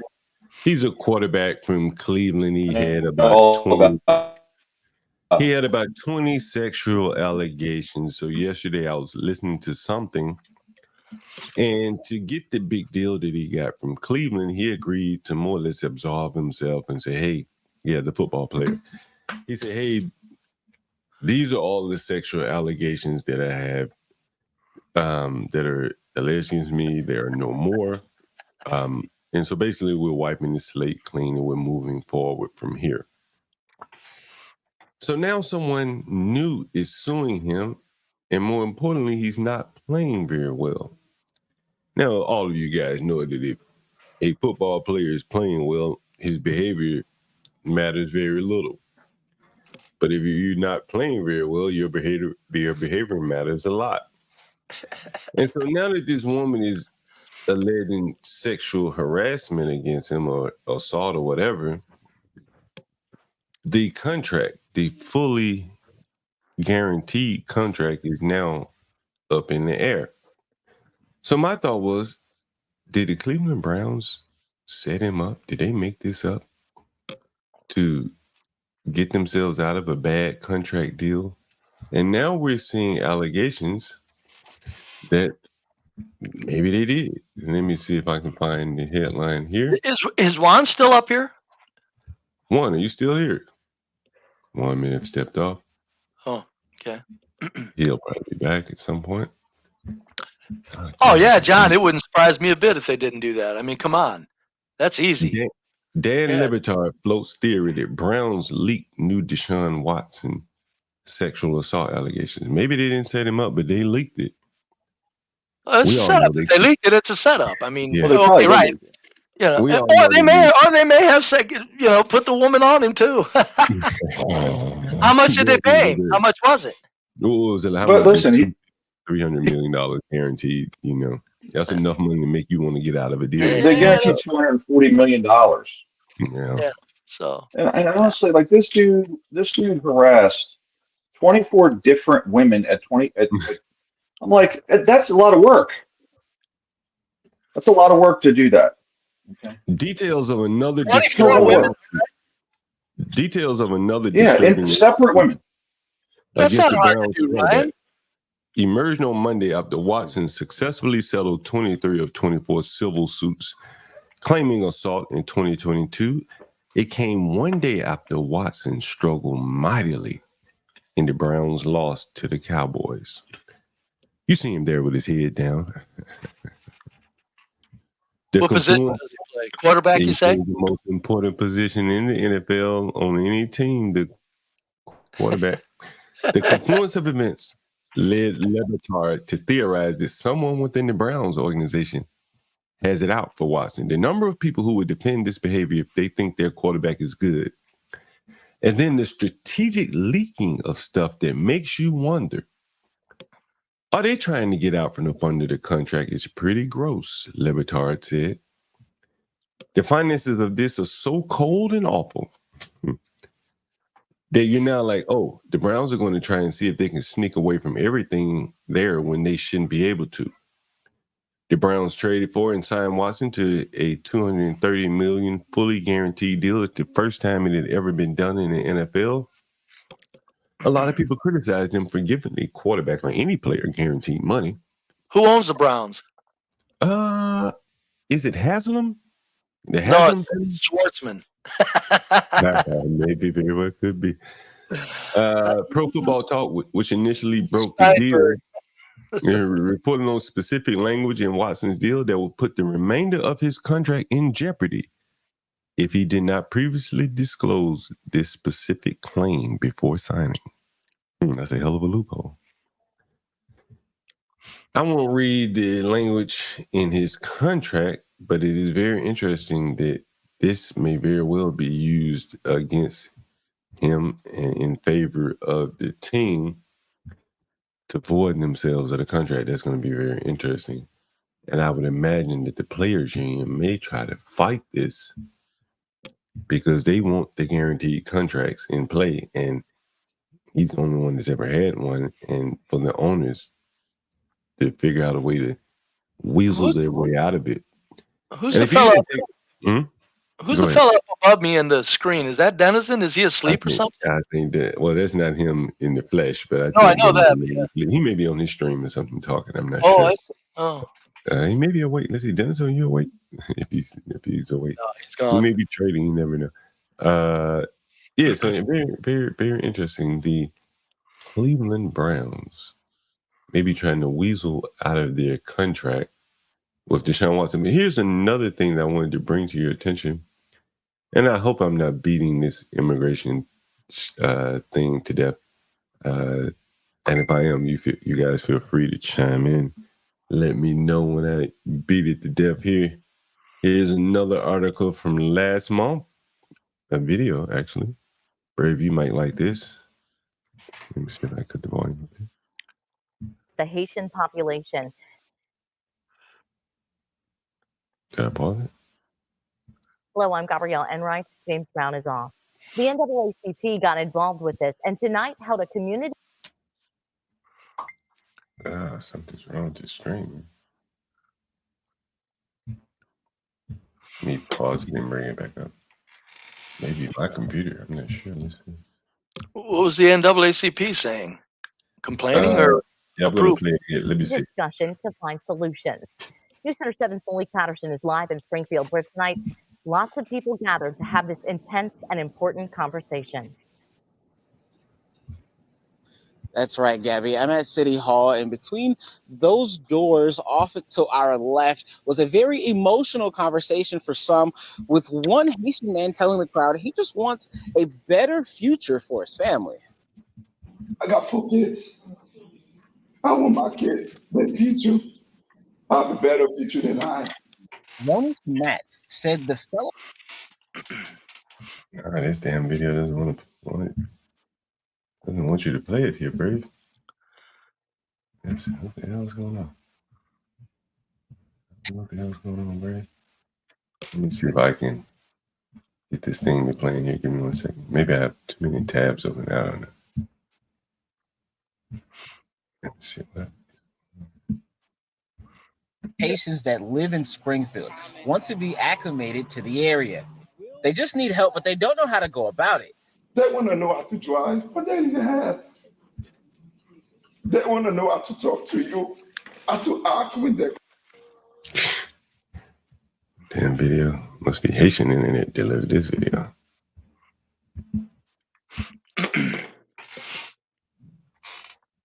I don't know what the hell's going on. But anyway, you can see that the NAACP, interestingly enough, is supporting the Haitians. Well, sure. Sure. Why do you think? Because it's what's going on in America. That's why I say all these goddamn dumb white people, John, that say it ain't about race. They don't understand something. Hey, whitey, you're being attacked, you dumb fuck. You dumb, stupid son of a bitches. Let me see if I can. God damn. Hold on. Samat was one of over 10. Damn, I'm not pausing it. I promise you I'm not. Let me see if I can just refresh the page here. People that spoke. It'll come in right when you wanted to play it. I'm going to see if this is a little better here. But yeah, now it is very interesting, Brady, that the NAACP would be behind this, considering, it kind of goes. Hello, I'm Gabrielle Enright. James Brown is off. There must Yeah. be something wrong with the stream here. Yes, yeah, it's the NAACP are behind it. That's why, you know, I consider myself a standalone on these streets because you'll never hear me say that anything. Nothing right now. Race is the very most important question in American culture right now. Right now, at this time, at this day and age, race is the most important discussion to have at this culture right now, for the simple sake of describing who's doing what bad behavior. For that reason alone, all of us that want to live together, and we all do, we have a right to point out who's doing the destructive, violent behavior. And that's why race is at right now where it belongs, or it's not being discussed even enough. And that's why the NAACP is proof when you have scholars that come up here and say that my 70% figure is too high, and that it's 70% of American blacks aren't complaining. It's a much less. I'm saying no, my 70% is too low. The NAACP unanimously, probably, That would be the 70%, right? it would be yes, and more. It's probably more like 80%, but 70%. You've got 70% of blacks in America attacking whites verbally, and Let me see the if I whites can get aren't this. understanding it. Let me see if I can get this video to play, Brave. Act when they're close to you, but they don't know that most of them don't know that they just need help. Samat was one of over 10 people that spoke tonight at the meeting. NAACP Springfield chapter president Denise Williams organized this meeting. You got the blonde hair, typical blonde hair. Let me see. No, that may be gray. It's just straight and gray. It could be. I don't know what the hell's going on with this video. It's like It might be colored because her With the face help of the city to stop hateful speech towards the Haitian community. Springfield city leaders say that they now have over 10,000 legal Haitian refugees that live in the city. So 10,000. Williams said they are Wow. not going anywhere, so we have to figure out how to coexist. There you go. There you have it. She just told Another you, didn't community member touched on citizenship, which is brought up in several city commission meetings. They are not illegal. Even Congressman Turner recently, in a meeting with leadership, said these are not illegal immigrants. They are here legally. Throughout the meeting, Denise Williams discussed action items the NAACP would like to work towards. First one being to sit with local store leaders so there is no discrimination when shopping. The next is, I would like to have a representative from all the leadership here in Springfield. Williams is working on establishing a housing committee, additional driving classes, and additional job programs. They all come in here because they need a better opportunity. Backlash. That's why I also. I mean, I think they just told you that they're not going anywhere. We ain't going no. That's what I'm saying. You know, if I was here, if I escaped from Haiti, man, I wouldn't be going back either, man. You had to drag me back over there. That's like that's why I always say, if I was a black man, I'd move in with Whitey too. They go straight to hell, and I'd tell Whitey. I would explain to Whitey, though. I think blacks owe it to Whitey to explain why they're there and quit it with the happy bullshit. That would make blacks more acceptable in white areas if they just fessed up and said, well, my culture sucks and I don't want to live around them. Instead of, well, hi there, you do, accept me with open arms no matter what. Yeah, no thanks, Blackie. No, stay in your own goddamn area, thank you very goddamn much, until I hear you speak of the willingness to understand that there's something going on in the white culture that you're after and that you want and that you need to acknowledge and make it known that you appreciate, rather than acting like you exist. Brady, did you know that Haitians live in landfills in Haiti? All over the third world, throughout the globe, people live right next to landfills, John. All over the third world, take a country, South America, Africa, Indonesia, India. Take your pick, man. There's foul ass living all over the world, and I'm on record as blaming a lot of that on a handful of white men on this planet. A lot of it. It's not bad development. It's maldevelopment. There's things like things that go on in Africa. Wait a minute. Okay. It's different in Africa, but it don't have to be that different to where people are walking, have no running water, or they're walking in sewage. Does anyone recognize what's in his hand right here? Let's see, because I know what it is, but I'm just curious if you guys know. Anyone I know don't what's in his hand? know. What is it? Is Looks anyone like know? an orange. Looks like an orange, 2 oranges peeled. What is it? Anyone in the chat want to take? I think it's a star fruit. A star fruit? Monk fruit? John, why are you laughing, John? Why are you laughing at me? I can't see it. Come on, give me a better guess. Hold on. Anyone in the chat? Oh, it's a piece of salmon. It's a piece of salmon. I can't tell, man. I can't tell. Do I need to zoom in a little bit? Someone say it's a bag of juice. Someone say it's a bag of urine from the hospital. Oh, it is a bag of something. Yeah, bag of liquid. Yeah, it's a bag of water. It's a bag of water. Did anyone know that? Well, now if it's water, it's colored, so it could be a bag of some sort of juice. The bag is colored. The bag is colored. Oh, okay. Right? Yeah. They sell water like that in the third world. Little sacks. You riding down the street, it'd be like a little sack of water, and you cut it at the corner and just suck the water out.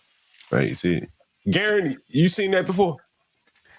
Garen from the third world, he know exactly what that is. Yeah, gang. That's what gang grew up in. Let me change Ryan's mic again.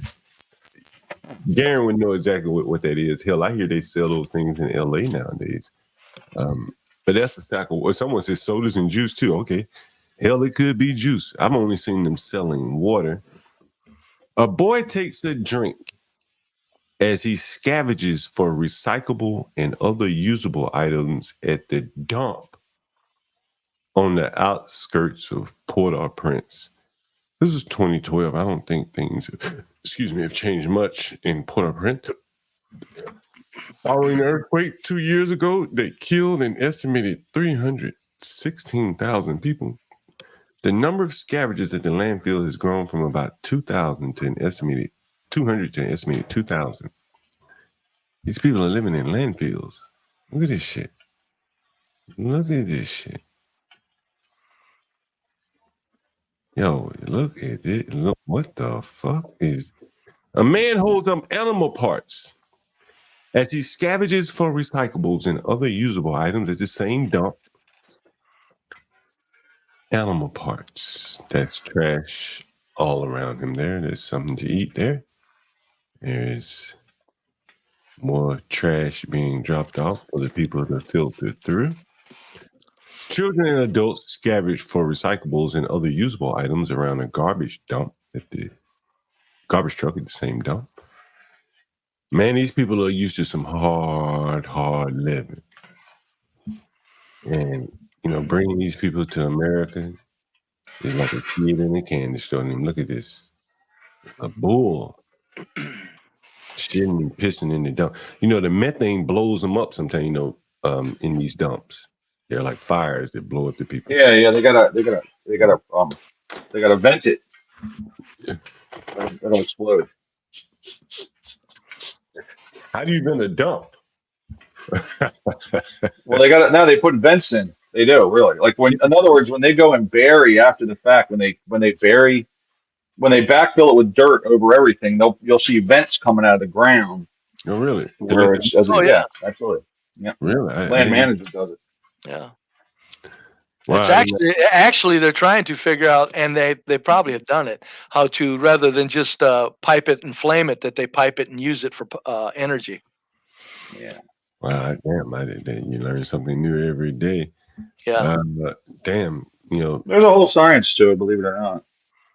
Crazy. It's kind of amazing to have these people coming here. Man, that's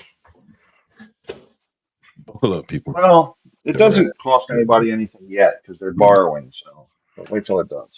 Well, man, this is what when I saw all those older white people in that town close to mine.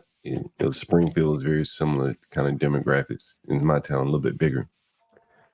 It's going to cost the people down there that's living there that don't want to live like that, and the people that are going to come in and buy their houses for pennies on the dollar are going to make a shit ton of money renting to these people.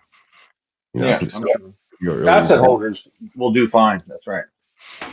So What- What is most hilarious about all of this migrants is if we were allowed to maintain law and order to its fullest extent, at least that, this all could be a lot less headaches to the American people. But see, now, not only do they bring in migrants, now they're doing things like saying shoplifting isn't a crime until you grab $1,000 worth of stuff. Yeah, that's I mean, in other words, they're shutting down law and order along Yeah. with bringing in the migrants. So that's why I'm saying you could bring in migrants if you had law and order intact and you really had it intact, and say the global machine, the corporate machine said, we're going to put in a bunch of migrants because you white people ain't making babies. We need workers, but we are also going to digitize a bunch of money so you can increase patrols and keep law and order very well intact. And we're going to allow you to build buildings, real shelters for these people, and do it that way. See, it all could be the cultures could be assimilated that way. But see, they're not doing that with us. That's why in the end results, it's not. It's who know these global. The corporate machine is a mean global ruler. We're dealing with some evil ass white people, folks. At the very top. Haitians are good for the environment. They work harder for less and exist peacefully. And they reduce the stray cat population. Yeah, you know what? There is something there. To be fair, yeah, they also eat the trash. So yeah, that's also pretty good as well. Another topic that did not come up last night, some of these, the state of affairs in the legal community. You could point out the absurdity of the case down in Georgia with Trump and Fonnie Willis. You could go all around the country. You could look at what's going on in New York with Trump. You could also look at what's going on with the YSL case in Atlanta, handled by the same Fonnie Willis. And I think at some point we're going to we may tune into some of that trial so you guys can really see what I've been looking at over the last year or so of this trial, however long it's been going on. And you'll draw your own conclusions at the State of Law Fair, I'll use that term, in America. But here's something else that didn't come up in the debate that I thought would be good for the both candidates to be asked about. Maybe they were, and I think I heard Trump say something about this, but take a listen. If you're looking for the one, of course, we got the ad, of course. And of course, I'll wait till the ad ends before I show you guys this article here. I don't know how long this ad is going to take, but we'll see. Realtor ad.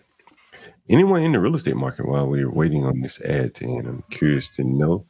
Ryan, you into buying property or land? Here you go. Well, I'm interested in buying a farm operation. Oh, that's right. That's right. All right, got the ads out of the way. Let's go. An actual felony? I was pretty sure that. He was stacking charges and rearranging things just to make it fit a case. To be honest with you, I think the case is nonsense. Every real estate person in New York does what you get. Nobody's ever been charged with this.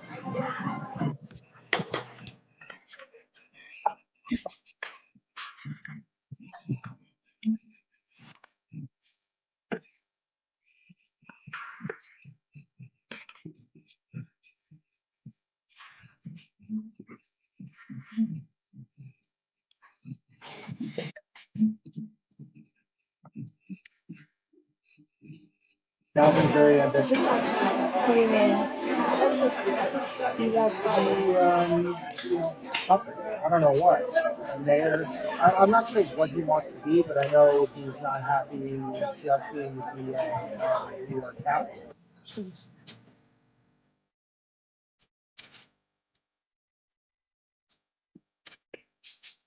This guy's probably going to try to lock him up. And it's going to be ugly.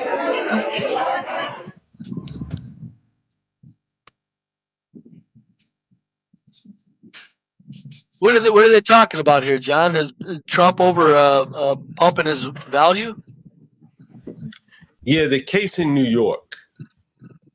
They got the Alvin Bragg to prosecute. Yeah. Here's a guy on his staff that is basically saying it's all bullshit. Well, yeah. And you know, I think you have all these people within these prosecution offices. They're willing to go along and more or less tear down the American judicial system, and leaving that torn in the wake, destroyed in the wake. You know, all for, as this guy saying, he wants higher, you know, political status. Give me 1 second. We have L in the background. L, you're not a porn bomber, are you? You mind cam it up, or maybe I'll put this big fat woman on the screen. Don't make me put the big fat woman on the screen. Show me a picture of yourself or something. L, why you keep going off? L, hold it up there for a second. We get a lot of porn bombers up here, L. And let's see. L, what's up? Well, I see you guys are licking your wounds after last night's debate. Trying to do the spin room. The spin room kind of politics. Oh no! I'm gonna be real. I'm gonna be real with you. I watched the debate last night. Okay, I watched most of it. Yeah, go ahead. I watched the majority of it. All right. And I'm gonna tell you something. The moment she said about his crowd size, he lost it.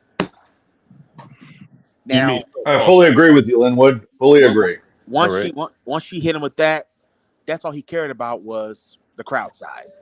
Now, I will also be correct in saying she should have answered the questions when it came to two of them. One, why did it take President Biden 6 months to do something about the immigration issue? But bottom line is, you should have had a law in the book. I mean, well, not Biden, but the law was already there. The Republicans agreed with it. They said, okay, this is the bill we're going to push. And it was our bill, their bill. Donald Trump told them to kill it. They even came out and said it. Yeah, he doesn't want it because he wants it as an issue. Right there, that lets me know he was not serious about the immigration issue. He doesn't care about it. He just wants it as an issue. Number two, about the economy and all that other stuff, she should have answered point blank instead of going to, hey, I was a mom, I was a prosecutor. I'm like, all right, we got that, babe. We need to know about your economic policy.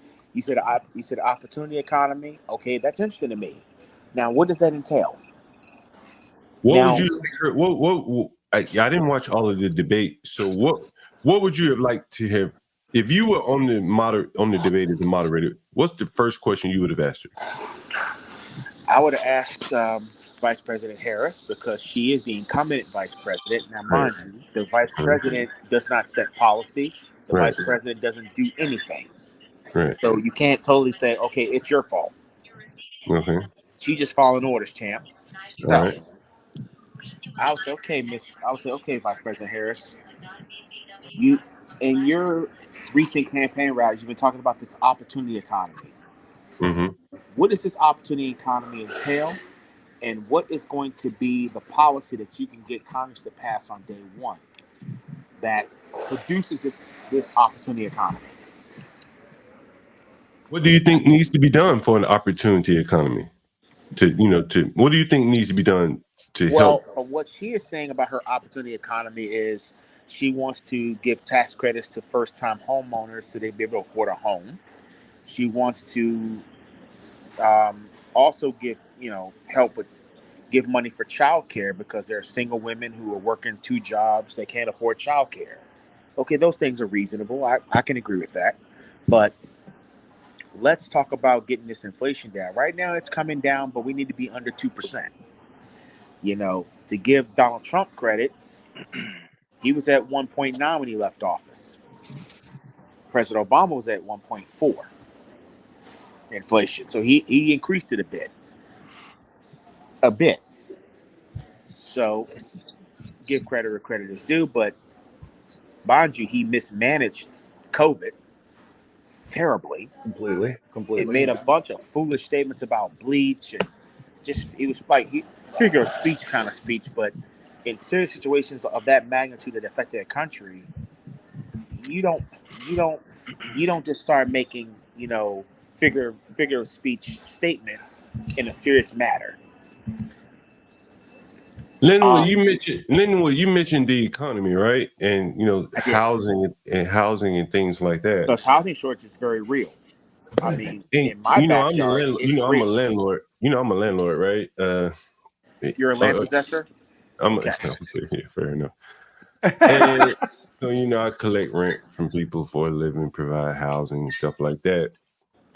And so I've long thought that the more and more these migrants come in here, they're going to have to be supported by the government. Not really, because most of these people that are immigrants, they're actually coming here looking for work. They're not coming here to get. And mind you, they're not citizens. They can't get any government assistance. They're citizens. They're not citizens. The only thing, but mind you, immigrants that come to this country on a work visa pay more in taxes than you and I do working a 9-to-5 job. So there is some benefit to immigration, and then there's some, okay, we're going to have to eventually try to get more housing. We're going to have to tackle the housing issue. Linwood, man, we could do show after show after show. And as you were talking, it got me to thinking we should do a show on what benefits do migrants actually get. And I've done it before. I showed that in New York, immigrants qualify for a New York 1 ID. Are you familiar with a New York 1 ID, Linwood? Probably similar to a visa, but not the real thing. No, it's a city. It's a city issue ID that allows them to work in the city limits. Right, in the city limits. Open up bank accounts and apply for welfare and housing benefits. It's the New York 1 card. I showed it here on the stream. But that's not going to be enough. It's not going to be enough. What do you mean? I'm going to show you what's going. If they're coming here to the States to have a job, they're not coming here to be lazy. I mean, just like when I sat back yesterday and watched the Springfield, Ohio story on PBS, where, and we also have to put this on the table too. Are U.S. employers getting tired of U.S. workers? With the whole, as that got, now that's anecdotal, but let's look at it. Why these immigrants are getting jobs? Linwood, can you connect the dots here? After 15 years of a wait list being closed, the New York City Housing Authority reopened its Section 8 waiting list. Did you hear what I just said? Can you connect the dots here, Linwood? Do you know what's going on? I would need more context. Like, okay, why did they close it to begin with? Okay. And why did it just all of a sudden reopen it? Anybody else want to chime in on why this waiting list, and it's not just New York, it's all around the country, have reopened their Section 8 waiting list? They don't have more housing, but somehow they open up the waiting list. Why would they do that? Well, Any thoughts? Well, they got more housing. They're making hotels into homes. I know you can't get Section 8 on that. I understand that. But as far as Section 8 goes, probably since a lot of people are going to be misplaced, they will qualify for Section 8, actual U.S. citizens. So they're probably going, we're throwing the U.S. citizens out of their homes. We probably want to absorb them in the Section 8 program to help them get housing again. Brave, let me give you, you're right, but let me tell you something a little deeper down on the level. All right. I had my buddy Philippe up here on the show. He just had one of his Section 8 tenants move out. She was a black woman. She'd been there about 10 years. And so I said, man, you going to rent the Section 8 again? He said, probably not. I said, what about black people? He said, hell no. They can't get money off of Section 8. That's why a lot of these new. But he doesn't want them. He don't want them. Now they're not. He don't want them. Period. That's the bigger problem than all the other shit. He don't want them. But there are a lot of landlords out here that do want these migrants. I've shown you Ebro up in Brooklyn, in the Bronx. He was housing 30 in a room, making money, big money. And well, they're not going to complain. They're not going to complain. They're not going to complain. Because American citizens will. Right. And I told you, I was talking to my buddy yesterday. He said, man, the last thing I want is court. I want to be dealing with the government while you in my house. These migrants, they're not going to be dealing with the government. They're going to pay their rent and they're going to move. Let's play this video. And I want you to listen, Linwood, closely to what this white woman says. Would you like to know what the Haitians are calling the food assistance cards? Or Tell me. Even the cash assistance cards. They're calling them the magic money cards because they never run out. These people have jobs, like factory jobs, making $20, $30 an hour and still receiving food and cash assistance from the government. I can't even make over a certain amount a month, or they Wait a take minute. my Well, wait a assistance. minute. Hold on. I don't even Stop the have film. Stop the assistance film. right Stop the film. Yeah. Most agencies come from most of the support comes from the state. Most senators give money to the states. Most congresspersons give money to the district. So we need a little bit more context on this, because all this is going to be, excuse my terms, is a bunch of. She's about to give you a little bit more. She's about to give you a little bit more. She's going to give you a bunch of conservatives. She's going to give you a little bit more. I understand. She's going to give you. I don't even know what her politics are, so I don't want to call her conservative. She may be liberal. I don't know what her politics are. She's not a conservative. But let me give you a little bit more of her context. Fat, sloppy white bitch. Let's listen to a little bit more of what she's saying, and then maybe we can better judge. Now, because I keep getting denied. I'm homeless. I'm jobless. I'm sleeping on friends' couches because I can't get government assistance because I come from the wrong country, apparently. You ain't hungry. States. I see that. I worked retail before I lost my job back in April. When I do transactions, I can see what comes across on certain cards. I'm not trying to be nosy. I don't want to know what you get. But when a Haitian comes through and spends $500 in food stamps and still has $5,000 on their food assistance. Folks, I've told you time and time again. And sometimes I be wanting to show you all these motherfucking messages I get. People sending me, yeah, I got food stamp 500, 800. Shit, I was coming from the liquor store the other day, yesterday. Motherfuckers stopped me, yo, what's up, Galt? You need any more food stamp? You don't know the world of food stamps and welfare fraud. Or maybe I don't. I don't, because I know. never applied for it. You don't know. I wouldn't even know how to apply for it, because all I know how to do is work. Man, you know, I'm gonna tell you one thing though. You don't have to be smart to figure it out.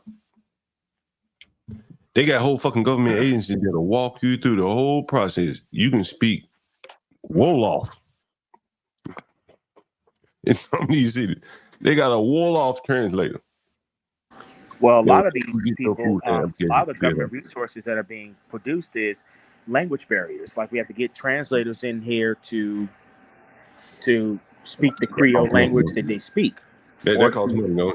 And that's costing money as well. Every school system has ESL. Hey, let me explain to you again, Linwood, why these cities all around the country are now opening up their Section 8 vouchers. You know, I want to get paid, Linwood. I want that money, but I don't have the means to enforce or enact policy. But these big landlords, they do. So let me. Well, also, what John just mentioned as well is there is between the small land possessors and the big conglomerate like companies like BlackRock, CBRE, who have the lobbying power to take out the smaller competitors and gobble them up. Now with immigrants here, as the guy at the factory in Springfield, Ohio said, Haitians that come in here, or the people that I call Haitians, they stay at their workstation. They don't have to worry about a drug problem. He said, I had to deal with drug problems. Hey, those are the ones they showed you, right? Those are the ones, the good ones. The good ones. It was like, well, I don't have to deal with. If Linwood, if all those Haitians were so virtuous, why weren't they able to replicate any of that in Haiti? Well, actually, one gentleman said in the interview that the violence in the violence in Haiti is so bad that the gangs that assassinated their current president who's committing took the over violence in Haiti? 80%. Who is committing the violence? He said, So the gangs took over 80%. Are the gangs Haitian? They took over 80%. Are these Haitian gangs? Are these Haitian gangs? Their nation is Haiti, so of course it's Haiti. So they're not Dominican. What they were saying is the reason why we fled the country, the reason we left Haiti is because of the violence. And then once our president got assassinated. Wait, Leonard. So what you're saying to me is, did the criminal hung back in Haiti, and all the law-abiding people just say, "Well, I'm gonna get the hell out of here." That what you saying to me? I mean, well, If the that criminals in Haiti get hung back, may not be all of them, but the reason why we have these migrants here, and that's what Kamala Harris was not the border czar. Kamala Harris was there to find out why, to research the cause of immigrants coming in here. What was the cause of this happening? And she found out that it was political unrest, political turmoil, sanctions on countries like Venezuela that we put on. We put Venezuela on embargoes. We put them on sanctions. We have done everything we could to get rid of Maduro by doing everything we can to turn the country against him and to dismantle his economy. We've done this, and this has been well documented.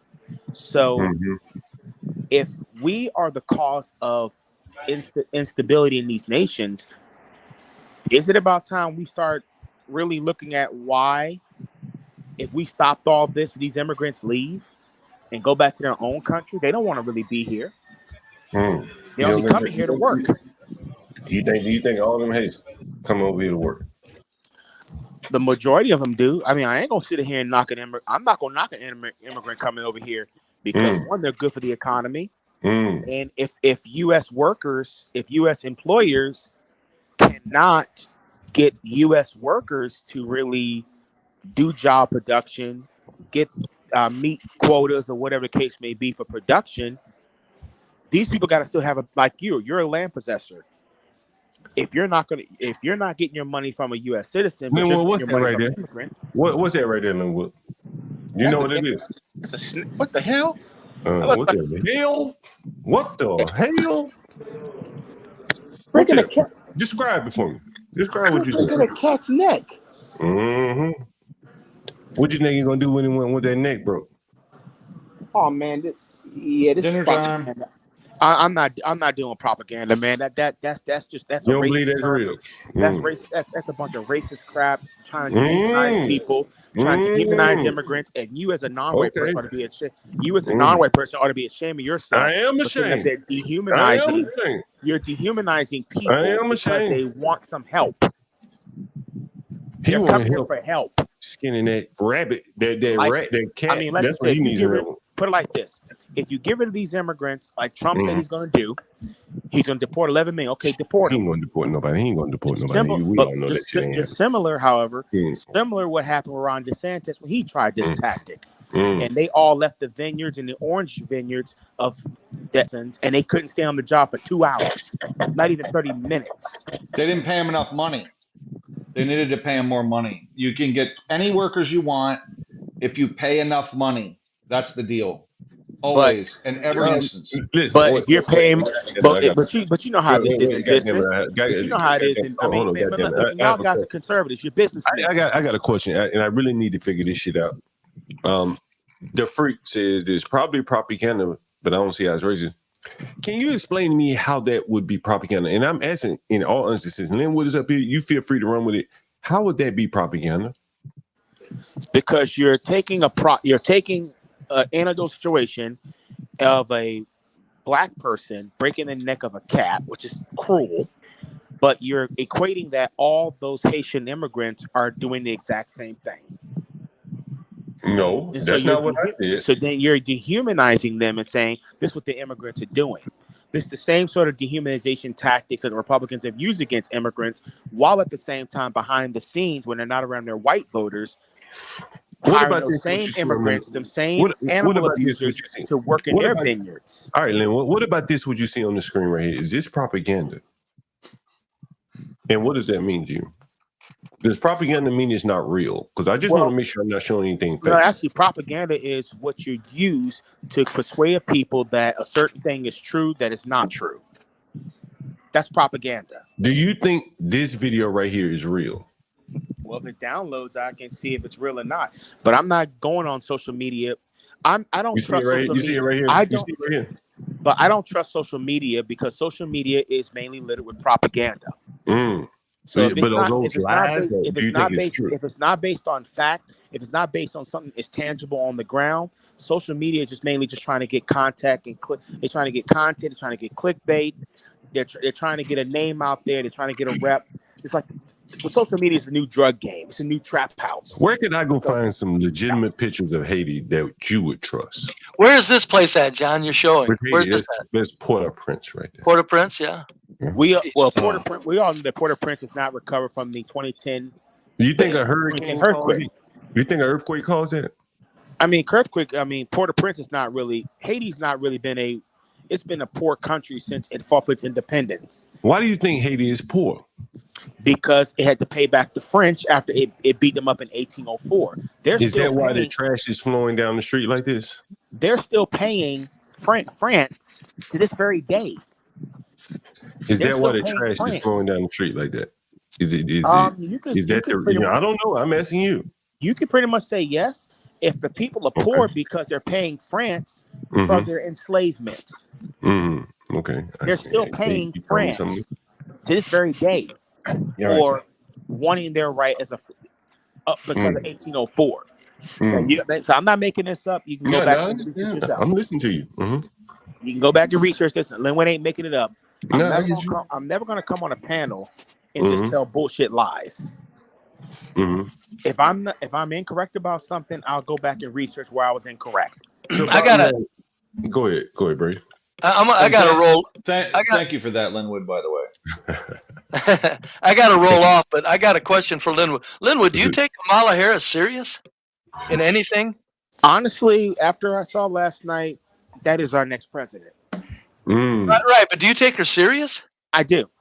And here's why I take her. Here's why I don't even want to know. I feel sorry for you. I don't want to know. I don't want to know.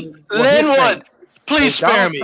For God's sake, spare me. Well, let me be honest with you. Donald Trump is a joke. Linwood, Donald Trump is a joke. Wait a minute, hold on here. All right. Wait a minute, hold on here, please. A Donald Trump presidency could still happen for one reason. Institutionally, he benefits from the Electoral College. So Kamala Harris could win the popular vote by 10 million votes. But she could still lose this election by a handful of Electoral College votes. Hillary won by 3 million popular votes. Actually won by 5. And he lost. Was it 5? Everywhere I've looked, it was like 3. 3 or 4. She won by 5 million, but he won the Electoral College. Right, but she won by 3. I think it's more like 3. But anyway, I just Linwood, stop, man. Trump's a joke. They're all jokes. I just wanted to know. I just wanted to know if you took Harris. I just wanted to know if you took Harris seriously. My question is, if you take Trump seriously? No, I never have. I said he's a joke. Linwood, he's a goddamn joke. He's a pig. He's a corporate agent. Well, wait a minute here. We ain't got those slurs here. The reason why I threw him. The reason why I met him. That motherfucker makes me sick that we're stuck with him as a president representing white people. That makes me sick. Well, let's be honest here. The majority of the Republican Party is 85 to 90% white, and they're not representing white people. In the majority, and they want him as the They think that he's best qualified to be the president. Who's they? They meaning the 85 to 90% of the white of the base that supports the Republican Party. Nah, I think you're more like 60. I think a lot of whites know Trump's a joke. They just know he's the only thing the only game in town. I don't think a lot of people. Brave, before you get out of here, hold on. Before Brave gets out here, I want you to just take a few looks at this video, store that in your memory bank there. Just tell me what you see. Willie Brown. It was Kamala Harris. It's Kamala Harris in the background. Willie Brown. I mean, what's the big deal? Nah, it's just an old video resurfaced. I didn't see anything. Is that her? Is that her? That's her. Yeah, no, see, that's what I was thinking that this morning. Funny you bring this up, John. I was thinking that here we are with a president that wasn't nothing but a goddamn whore. A goddamn whore, a goddamn run-of-the-mill whore. No, I don't mean it. And I like whore. And I respect whores. But she was a goddamn whore. She had no sense of culture. Everything about her was anti-culture. And here she is running for president. Wait a minute. Do you think Nikki Haley's a whore for being? Did you think she slept her way to the top to become governor of South Carolina? I don't know. I wouldn't doubt it. What do you think? Linwood. Future reference. It's all bullshit to me. You know that. I think you know that. I think some of it's a joke, but we're talking about okay. I am talking about that's the sad part about it. We're never going to get a third party in this country. No, we're not. No, we're not. You're right. Unless, however, it's a second option. Okay, one more question. One more question before I go. Linwood. Okay. Do you realize that when they destroy the white culture, that you ain't going to have anything black to talk about anymore? And by that I mean you're not going to have any hopes for a black culture coming out of it. Well, Once the white culture goes down, we're all done here. I don't want a white culture. I don't want a black culture. I don't want. Well, you're doing better under a white culture than what you want in the future. You're doing better under American culture. Yeah, that's a nice. Ooh, nice. Nice dream, you guys. Oh, wasn't that so sweet? American culture, by golly, it's a white culture right now, and if we do away with it, we're going to suffer greatly. What I want out of the United States is for it to do what it's on tape. That Constitution says. That's not going to happen. That's not going to happen. That's not going to happen. Now, we're on a ride, buddy. Hang on. It's a good ride. Hang on. It's still a fun ride. And hang on to your hats, folks. And I'm going to ride on out of here and go do some housework. But thanks for everything, fellas. See you guys later. All right. Let me turn the volume up on this. This is kind of interesting. This is right here on the screen is Willie Brown. Looks like he's accepting the mayoralship. And beside him was Kamala Harris, and she would have been married at the time. He would have been married at the time. Here, let me cut the volume. Fine women. Are you his daughter? No, I'm not. And fast cars. You should from now on address me as the mayor. If ever a man and a municipality were made for each other, it is this man, this place. He's a rogue, all right, notorious for his flamboyant lifestyle. Flashy clothes, fancy parties, fine women. Are you his daughter? No, I'm not. Did you hear that? Are you his daughter? I'm not. That's amazing. Give me 1 second. I'm fine with all those things, by the way, John. Johnny Cochran used to be that. Johnny Cochran used to be the same way. And he won 10 murder cases in a row. I just like many of her policies. I don't care about her or him or either. I only care about what they'll do for the good of the people in the country. And some of her policies are okay that she's proposed. Some of them are atrocious. Some of them will damage the economy greatly and hurt people in the country. So, that's the deal. I don't care about, she could be anybody. Character doesn't matter. I don't care. Give me AI that will make it better for the American people. And see, here's the problem with that. When character starts not to matter anymore, the morality of a nation is no longer in existence. When the character of the leader of the country becomes compromised because of some greedy, rich, self-aggrandizing behaviors that we have learned in this country, that's when you know your country is in the shitter. Well, as far as it goes, there are two wealthy politicians that are trying to win public office here. That's how I see it. I don't think Kamala Harris is wealthy at all. I don't think so. I mean, she's worth over $60 million. Maybe Doug Emhoff, but her husband, but her, nah. Yeah, but it doesn't matter. It's her money. It's marital money. They're both worth. These are multimillionaires. By the way, I find it interesting that Congress doesn't propose a wealth tax, right, until you hit $12 million, right, when the net worth of most of them is between 1 and 10. And then there's some outliers like Pelosi that's worth 60 million or 70 million. But on average, they're worth between 1 and 10 million, and they start the wealth tax at 12 million, right? So ultimately, all these people are wealthy. Trump's wealthy. She's wealthy. There's no common people. Tim Walz, I think, isn't wealthy, but that's about it. The rest of them are wealthy. So they don't care about us. Pelosi mainly got her money from her husband, Paul, who was, and her dad also was a, yeah, which was a, her dad also. He was a California. Well, she's from Baltimore originally. Yeah, Paul Pelosi her dad was a mayor. Is a California, Silicon Valley real estate developer. That's what he was. Emhoff is more of a banking person. Going to my orientation for my job today, and I see a group of Haitian people. There was about 4 of them. They all had geese in their hand. They got away. I couldn't make out the first three of the license plate, but I got the numbers.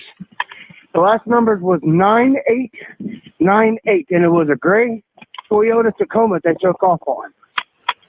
And so, where you from? There When you was saw about this, sir? 4 of them. There was 2 men, 2 women. So wait a minute. What part of the country are you saying this in? I'm riding on the trail. Sorry?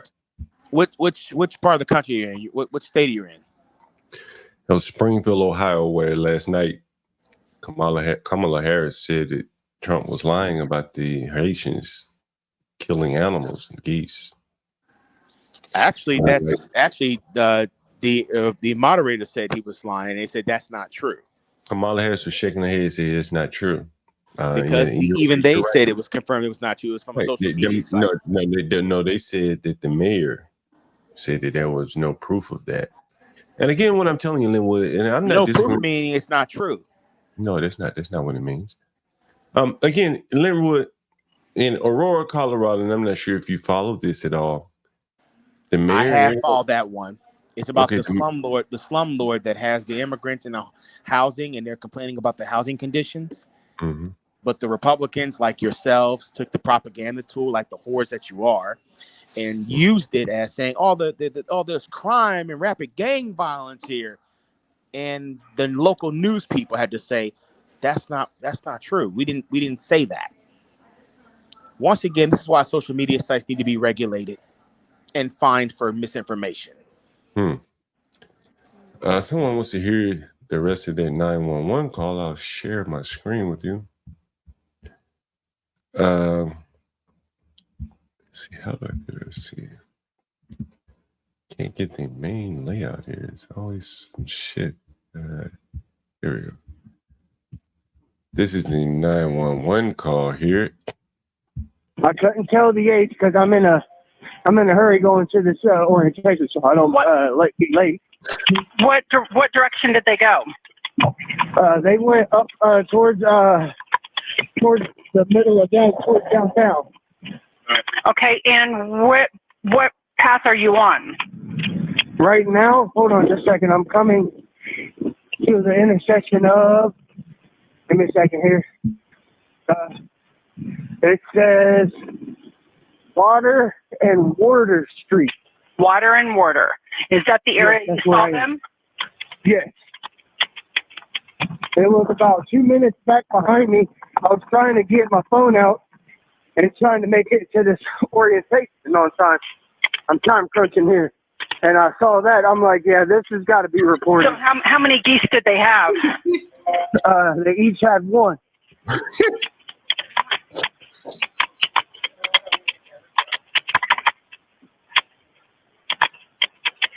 Now, the Toyota Tacoma did look like a newer model.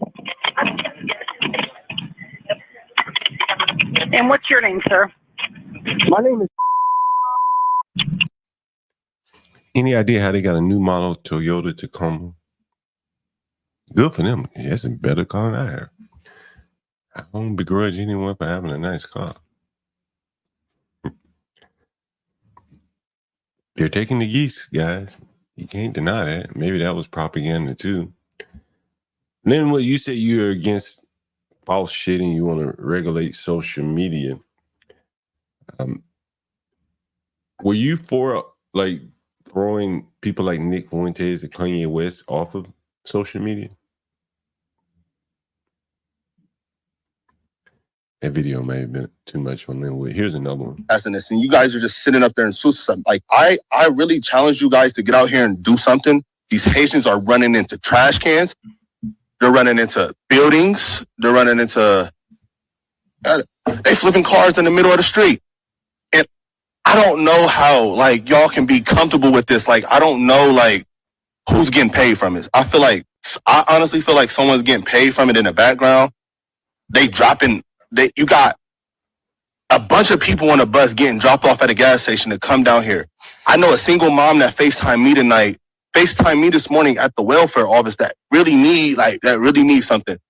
And it's nothing but immigrants over there. And I don't even want to like seem like I'm. But the immigrants can't get welfare. What the fuck they doing at the welfare office? They just hanging out, chilling, air conditioning maybe. Maybe they just at the welfare office staying cool. They ain't getting no benefits. They just there staying cool.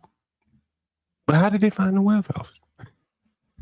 Coming down on the immigrants because it's the people that's bringing them down here. Because wherever they're at, that's what they're used to, bro. They're in the park grabbing up ducks.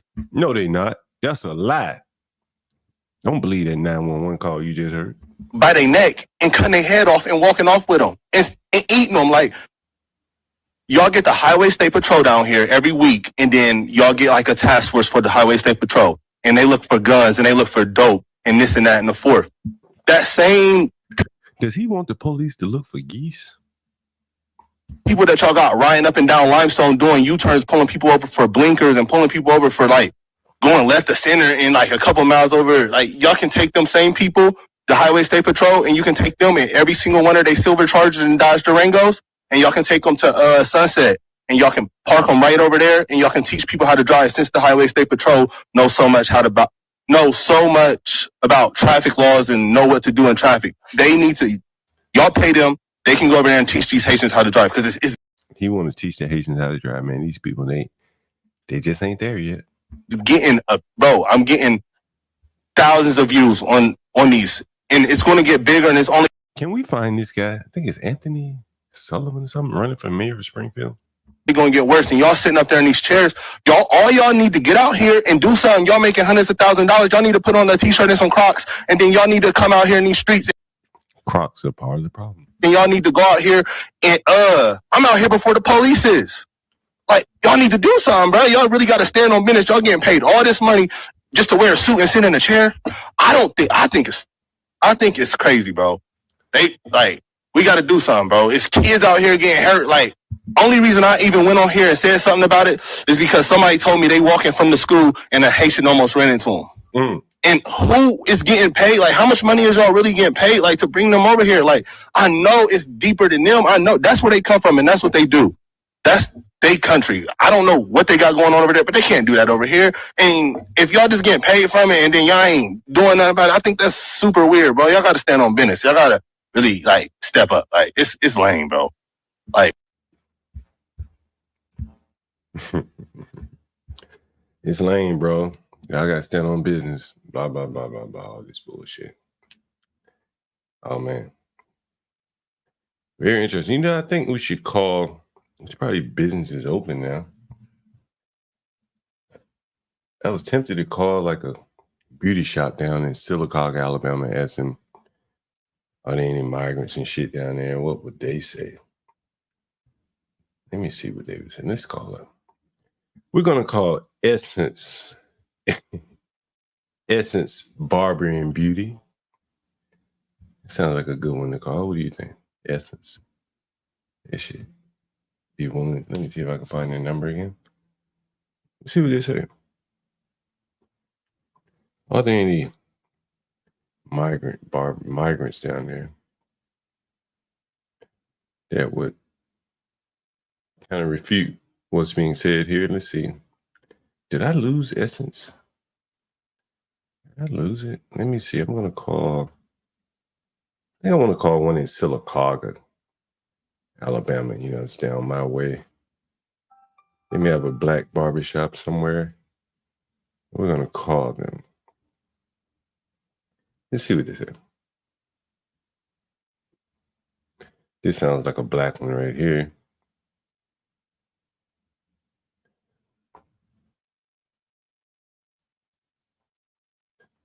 We have them on the line here. Let's see. Turn my phone up. Did it go through? Let me make sure it goes through. Shit, did it not go through? Sky's the Limit Barbershop, we call them. Sky's the limit.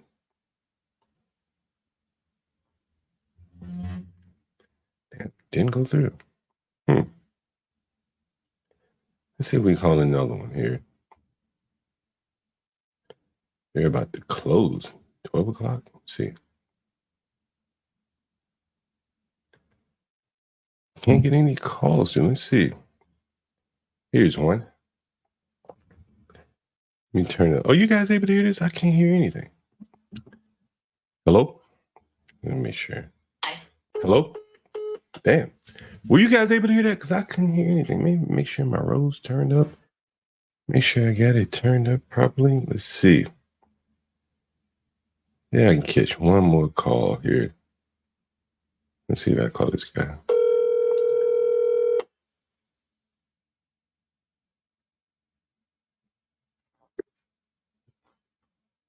I don't know why my Rose not picking up here. Is Bluetooth is on? Yeah. Bluetooth is up. And it's calling. What's up, Master Kim? I don't know why the Bluetooth. What's up, Master Kim? I was calling. Oh, we just heard the call hang up. Okay, let me see. Do you hear it ringing? Let me know if you. Hello? Charles, if you'd like to make an appointment with Doug. You guys can't hear that. Oh, can you hear that? Can you hear that? No. Anyway, Master Kim, I wanted to call some of these. I figured a barbershop might be the easiest person to call and see what they're saying down there in Sylacauga about or Springfield about the immigrant situation. It's kind of interesting to me. What you got on your mind today, Master Kim? Oh, hey, I think that's pretty clever, right? Because they all got to get faded up. They surely didn't pack their own clippers. You're right. They need to get properly faded. So that's very smart detective work. I bet you they're probably cutting hair on the street right about now, Master Kim. I may have connected to the wrong road. Let me see. Road Podcaster 2. I'm connected. All right, let me try. We're going to try Robinson Corner Cuts with a Z at the end. Master Kim, let me know if you can hear the phone ringing because I'm unable to hear it. I need to make sure I got my road up. Road up. Yeah, that road's up. Let's go. Are you able to hear anything, Master Kim? No, not at all. All right. Record your message when you have finished. I don't know. Maybe I got some setting I need to change here. I may have to call them later. But anyway, I really wanted to get like a citizen's perspective about what's going on. Maybe I need to connect this road. Let me see. It should be connected. No, it's connected. I don't know what the hell the thing is. That was an interesting conversation there with Linwood, though, Master Kim. I don't know if you heard Linwood here. No, I was meeting with the customer. I'm still in Miami. I'm driving up towards Orlando, but no, I'll go back and watch the stream. But yeah, I unfortunately missed it. Linwood's very interesting to hear his perspective for sure. Yeah, he is very interesting. He is very interesting. I will give him that, Master Kim. We'll give him that.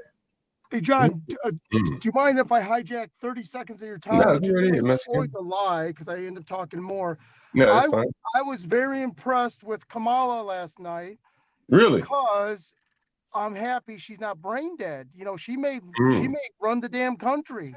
And I hope she was humiliated about being in a position of not being able to answer these questions, and she'll change things around under her watch. You know, and I'm not caping for her, but you know, I hope that she's triggered to do something that will move the needle if she takes over. But yeah, I'm so glad that she was, you know, she sounded great last night. And I don't want to say, I hate to say it, but if she takes over, we don't want a brain dead knucklehead.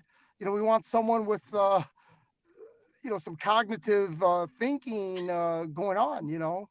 Yeah. And she was good last night too. I'll take her over Stacey this one time. Really? Yeah. Okay, fair enough. There's one person's opinion. There's one person that likes Kamala. No, trust me, I'm going to vote for Trump. But you know, it's not the end of the world, which leads me to us doing the show about the day after. Both, the perspective. You know, Asians need to be neutral, so it's a little much for me. It's a little rich for me to be out there caping for Trump. Anyways, I hate to say that. Normally we're neutral. But anyways, yeah, I thought she did swimmingly well yesterday, and Trump sounded kind of like a cranky, because all heck is breaking loose, right? And there's so many points for him to illustrate, and he sounded kind of like a cranky older guy, you know. Yeah, he looked a little old last night to me. Every reason to be cranky, right? Yeah, he looked a little old to me last night too, Yeah, Mexican. He looked compared a to little old, crispy Kamala. yeah. Crispy meaning sharp, not like, you Yeah. know, Yeah. negatively. Give me 1 second, Mexican. I need to get my my wire so I can make these phone calls. Give me 1 second, Mexican. Hey, what's up, Dennison? Are you on right now, or just you're on silent?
So many damn wires, Mexican. We're gonna see if this one works right here. You know how it goes, Mexican. Give me 1 second. Oh yeah. So many damn wires, and I have them packed up sometimes, you know, to be mobile. You know, I think the debate, you know, it really favored Trump. I mean, I'm sorry, Kamala, because it's just a matter of not talking about things, and that's a benefit for her. Not talking about the crime, the violence, all those type of things. That really benefited Trump. I'm sorry, really benefited Kamala, the immigration, all that stuff. If they don't talk about it, it's a win for her because she doesn't have to explain, you know. Yeah, that's right. And you know, there was one thing I guess I did want to say, and maybe we've talked about this on several streams. There's almost two things going on at the same time that almost should be separated, so that you know all Americans, doesn't matter what class they are, should be outraged at what's going on, and it needs to be talked about. No Democrat or no Republican, so that. But it's hard to talk about when it's coming from the political point of view, because these things need to be addressed. These are real concerns that's devastating all of America. And what I didn't like about Kamala is her kind of smirking and almost not taking anything serious about these dreadful things that are going on. Almost like as if, you know, like how she was acting about people eating dogs, or just using it as like dismissing it, you know, like let them eat cake, or almost like there goes Trump. Oh, he forgot to put his tin hat on, you know, kind of dismissing these real things that are going on, when in fact I would say that's probably one of the only negative things that she did, in addition to the lies. But oh well, you know. But I like that she sounded clear-headed and you know, not slurring or not absent-minded. That just shows you what a run we've had with Biden, right? We just want anyone that's got cognitive skills, and if they got fine motor skills, that's a plus too, right? All the better, all the better. Let me see if I can call one of these barbershops. I hope you guys can hear it. That's going to be such a disappointment if you can't hear it. Oh no, so we have to get this road thing straightened out. Damn, their phone is off. All right. Their phone is off. All right, fair enough. Let's see. Should I call a white barbershop or a black one? What do you think, Mexican? Oh, good one. Whoa. White ones don't know how to fade. I mean, they know how to do that military fade, but not with the black I want to people get there. but I I want to would get the call them just perspective. for the hell of it. Yeah. I want to get the perspective. Who's likely to be more truthful and more honest? I would say the black barber shop. The white ones are going to act petty. Oh, we might get one. Got this road. You have reached Fresh the Barber Shop. Fresh. They are busy making people fresh. Oh shit! Y'all you can't be that damn busy. Let me see if we get another one here. Oh, this got to be a good one. Let's see what. Portia said it falls.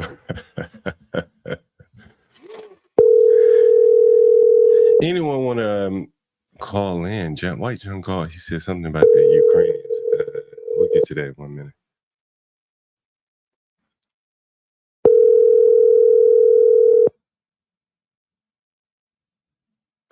Damn, these barbers don't answer their. Please leave your message for. I think if I was cutting hair, man, I'd be answering the phone, bro. Telling you that. We've had pretty good luck with the hair and beauty business, so we're going to get an answer here. Wait a minute, what's today? Tequila gets back from China tomorrow, Master Kim, or does she leave for China tomorrow? I can't remember which one it was. Master Kim, you remember Tequila? Yep. Hey, so yes, I do. Sorry. I think she gets back from China tomorrow. Hello, Lawson. Can I help you today? Hi, you're on John Galt. I'm calling about the migrant situation that been reported in the news in Springfield, Ohio. Yeah, this is a barbershop, though. Yeah, I was just calling. This is a barbershop. Yeah, I understand. Yeah, I was just calling to see if you had, if you're able to give us kind of some insight. We've been hearing that it's propaganda. It's not real. Are there migrants in Springfield? Have they really been killing geese and cats and stuff that's being reported? I don't know. If you want to come and get your haircut, man, we could talk about it. Man, I'm in D.C. This is the John Galt Show, and we're just calling some Springfield residents, just trying to get down to the truth of the matter. You want to put your Cash App up? We'll put your Cash App up, and if you have some time to talk to us about what you're seeing, not a problem. I can also send you a link where you could join, or you could call in. You're already on the phone, but you could join the link, with your face or without your face. It could be anonymous, and you could, kind of give the audience here, which is, kind of international audience, what's going on there. You gonna send me money? You might get some money. I won't send it to you, but we have 39 people in the audience that really want to hear what's going on in Springfield, Ohio. And we've been hearing the news. People wanted to hear more about it in the debate last night, but we've been told that what's going on there is fake. Would you say what's going on there is fake in terms of the Haitian migrants? I don't know. I don't know. Have you seen any Haitian migrants there? I can't say that I have. Okay, fair enough. All right. So you would say all this is kind of overblown from your standpoint? Yeah. Okay, great. That's what we wanted to know. We want to get down to the truth of the matter here. The news is reporting that migrants are crashing into school buses and things like that. And you never know what to believe. So we wanted to hear from a resident of Springfield. Right. All right. You want to shout out? Go ahead. Nope, I haven't seen that. I haven't smelt it. No, sir. I haven't seen any cats or dogs missing. My neighbors' dogs and cats are here. If anything, after last night, I think my dog ran up under the couch because he was scared. So no migrant. You haven't seen any Haitians there. Just to be clear. Mm-hmm. Oh, see, there you go. How many? I think you just cleared up a lot of people thought that the town had 10,000 Haitian migrants there. Yeah, but the guy you got it from, you gotta look at the messenger, man. Every message that he's been sending has been false. Who are you talking about? What did you hear from last night? Oh, you talking about Trump? Oh, yeah, that's right. I was talking about. Yeah. Oh, okay, so you saying yeah. Okay. Yeah. Okay, gotcha. Yeah. How much of his campaign can you actually believe? Right. It's not just the dogs and the animals being eaten. It's a lot. Yeah, indeed. I just hope our American people can see through this, man, and we get past this curve, man. Hey, what's the name of your barbershop one more time, man? Bronson, is it Bronson's Barbershop? Lawson's, LAWSON. Lawson's Barbershop. And in Springfield, Ohio. The people in the audience want to know, Kamala, it sounds like you Kamala guy versus Trump. Kamala or Trump? I'm Democrat more than anything. I was kind of down on my Democratic Party for a while, but why were you down on them? these next couple of years, because Biden. Biden's a little older, and he really couldn't give in detail what his administration was going to do or what they look like. What did you want Biden to do? With his condition. Did you vote for Biden? No, I haven't voted yet. No, I mean, in the last election, did you vote for Biden? Who was that? Biden and Hillary? No, Biden and Trump. Biden versus Trump. Biden and Trump? Yeah. Oh, yeah, they both Democrats. My bad. Yeah, I'm a Democrat. I was a good Democrat ticket. Okay, I got you. All right, man. So it really nice talking to you. Thank you for your time. Again, Lawson's Barbershop, right? Yes, sir. You know, have been shouted out to 42 people in the audience right now. Lawson's Barbershop, Springfield, Ohio. We got truckers that probably pass through there, man. They'll know where to get a haircut if they ever come through. And you should join the channel, man. Feel free to join anytime. The Urban Landlord on YouTube, and I'm John Galt. We stream 24 hours a day. Urban Landlord on YouTube. Yeah, we stream 24. Okay. We stream I'll check 24 you out a little hours. bit. Yeah, we stream 24 hours a day, so feel free to jump on anytime, man.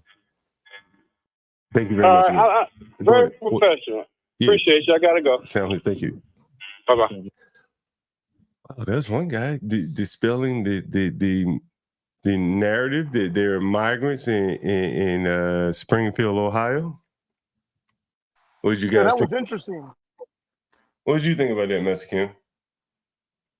So I was in the process of buying 2 Dunkin' Donuts. I'm dropping off donuts for my customers. The donuts Yeah. are very expensive, but I found a place doing 2 Dunkin' Donuts for $17.99. I was like, give me 4 dozen. So yeah, very. Is this crazy? Here I'm being cheap about because I'm giving them to customers, but I mean, the $17.99 for 2 dozens is insane. Yeah. But yeah, I only heard bits and pieces, but it's all. Oh, Master Kim's bringing it. We got another one on the You know, line. he could be to what actually is going on. Here's another. He went political almost immediately.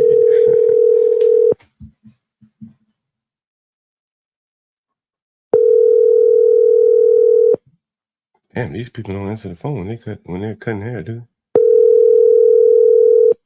Your call has been forwarded to voicemail. That's why these people don't answer the phone. You know, he went straight political on us. Did you notice that, Master Kim? Yeah, yes, he did. I mean, I didn't even mention Trump. The guy went straight to Trump. Like,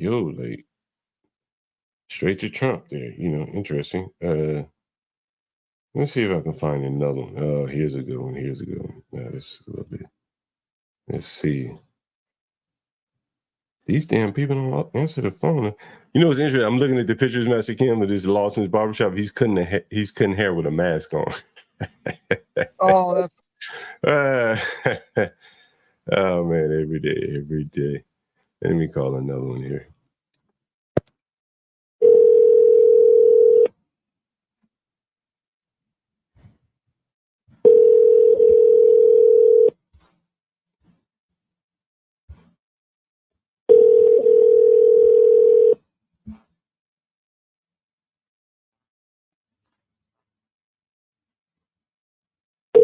This is Andrea. Can I help you? Hi, yes. I'm calling about the news reporting about the Haitians in Springfield, Ohio. Do you have a couple minutes to talk about that? About that? Sure. Oh, this is great. So I'm John Galt, and the channel, this is a YouTube channel, The Urban Landlord, and we've been hearing a lot of news about and we've been reporting on the news coming out of Springfield. We don't want to be reporting fake news here. Correct. How would you describe the situation being reported coming out of Springfield? It's awful. The news is awful. Do you think the situation situation? No, the news is not awful. No, the news is not awful. The news is not correct because they're everywhere, and they're in our town. You said the Haitians are everywhere? Yes. And so when you hear about them killing geese and things like that, is that true?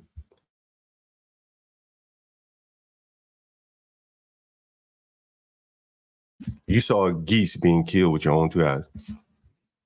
Yes, they're putting them in coolers. So when you watched the debate last night and Donald Trump mentioned that they were killing geese and Kamala... He didn't mention they were killing geese.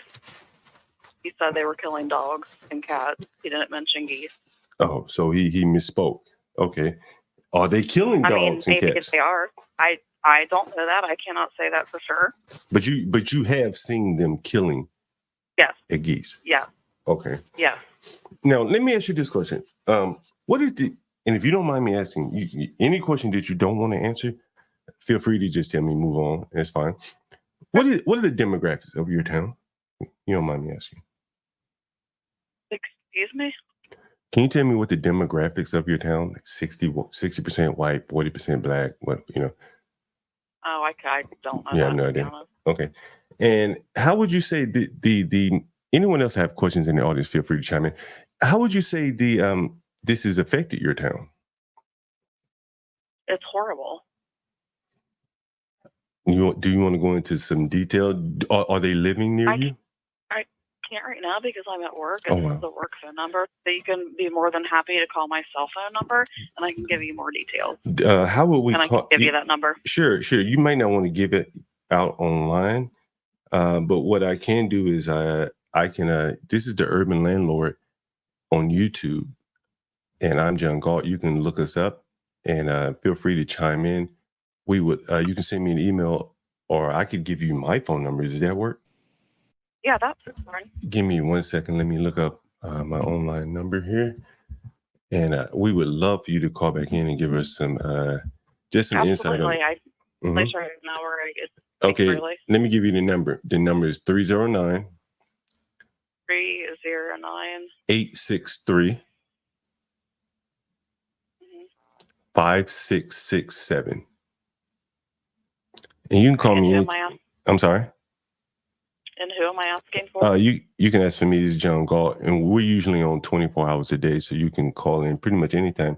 If you want to text me before you call, just to let me know you're about to call, feel free to just text.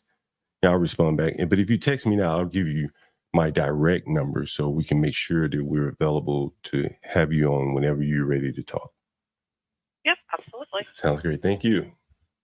Oh, bye. Now I got questions. Why did that was a great call? What she's gonna call back, I guarantee you. She's pissed. She's fit to be tired, right? She's pissed off about this situation. But why did the first guy say he ain't seen nothing? And he went straight political on me. I ain't seen nothing, bro. I ain't seen no Haitian. I ain't smell nothing. All my dogs is here. Ain't no way in the hell he ain't seen anything. And this other woman done seen everything. She saw the damn geese being chopped up. But not only has she seen things, she says it's horrible. So how could the other homie be like, oh, everything's normal, fine, right? That tells you something. What does that tell you, guys? I'm really curious to know what does that tell you. It tells me a whole hell of a lot that a lot of things are being seen through a racial lens. And that people are willing to bring this motherfucker all the way down, their own little towns and everything, just to advance an agenda because their hatred for one person or another is so strong that they don't love themselves enough, their children enough. They say, I just can't do this. Even though I hate that man over there, it would really kill him if I did this. I can't do this to my children, my grandchildren's coming up. I'm still in their birthright to kill this white man. This shit is amazing to me. You know what I'm saying? Like, that black man just went there and he just acted like he didn't know anything. You know, I've mentioned a long time ago the playwright David Mamet, where he says, to be a liberal, you have to act like you don't know things. Let me pull that shit up so you don't think I'm bullshitting. To be a liberal, you have to act like you don't know things. David Mamet. And then, John, what's going to happen when someone does speak out, they sound like a kook, right? Yeah. Because we're going to get so used to people shutting up and minding their own business that when someone does normal stuff, they sound like a weirdo. I mean, Trump sounded a little bit off because he's telling like it is, but that just shows you that we're all being beat down to not hear the truth. Yeah, that was really amazing. That was really amazing. And I want to share you guys this quote here again. I've shared it many times. Again, it's David Mamet. I first saw this at the Conservative Treehouse. He was talking about it. He's a former liberal. And he says, in order to continue advancing their illogical arguments, modern day liberals have to pretend not to know things. We just saw that in action. This black man cutting hair like, I don't know shit. I ain't seen no migrants. But the black white woman, hell yeah, they're everywhere. Somebody lying. Or somebody acting like they don't see shit. One of the two. Which one do you believe, guys? So, John, can I ask a question? Sure. So Trump last night, as he kind of held his hands and, hey, I don't know why they opened up the border. Maybe it's to get more votes. He's like being sincere. And this is the person that had access or probably still has some access to programs or what would motivate them to do this. And he's kind of throwing his hands up. And if Trump doesn't even know why they did it, maybe it is as stupid as it sounds, just for the votes, that there is no deeper meaning in that. It's just a dipshit thing that's now gotten out of control and no one wants to answer to these secondary horrible effects. Did you see the YuriBezmenov interview I played earlier today? Yes. And you know how he talked about liberals are stupid and shit, right? He said you can't depend on those people because they're so, you know, and I think in America, you often hear politicians nowadays, when they're talking about elections, they're talking about ballots, not votes. You don't need electors. You don't need You don't need people for ballots. You need those for votes. And I think if you look through a lot of, just the rhetoric that politicians talk about today, they don't need people, man. They just need ballots. You got to print them, fill them out, and drop them in the mail-in box. If you really cared about the people, man, there's no way you would allow people to mail in votes because that would subordinate their vote. It would cheapen their vote. And I think the only reason you would do that is because the ballots matter more than the votes or the say of the people today.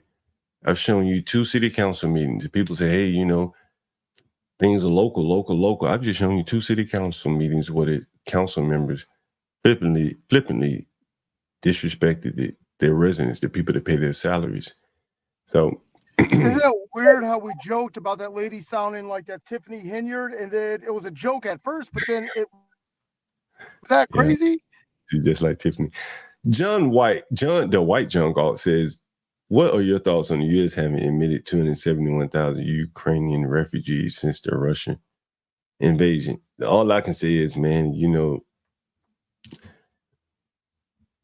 they probably will more easily assimilate than a third world person from Haiti. I'm not in favor of any of it. But yeah, but John, they need to go back.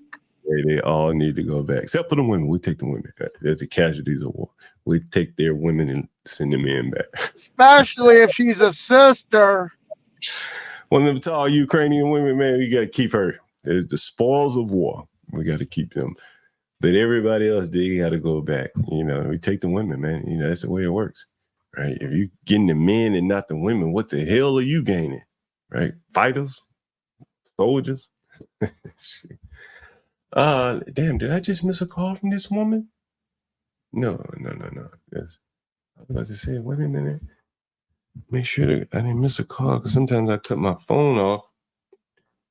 I get so many calls during the day, I have to cut this phone off to keep from interrupting the show. Let's see what we got here. Make sure I don't have any reservations, by the way. Getting about that time to send out the Airbnb codes and stuff like that for the people that are looking to check in today. Oh, okay. Someone says call some more people. Should I call them in Alabama or Ohio? People in Alabama might be. What you say, Mr. Kim? I'll let you pick. Ohio. I would say Alabama, because they're not,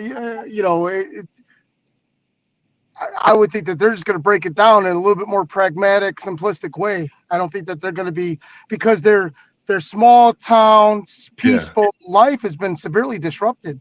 Yeah. And I'm from right around there, man. I can really bum the black barbershop or white barbershop. Or if you have another business I should call, I call them instead. I'd say black one until we get the one that can kick it and tell us the truth. Let's see, nice cut seem like that'll be a black barbershop. Oh no, that's in Springfield. Let me go to Sylacauga, Alabama. What do you guys think about the black guy going straight political on me and not admitting anything's going on down there? And then the white woman, one call later, saying, "Oh yeah, this is some bullshit."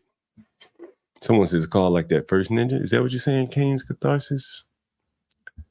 Ohio, more political, might lie about it. Hey, everybody's political these days. That was an Essence Barbershop. That's the one I really wanted to call. That's going to be real black.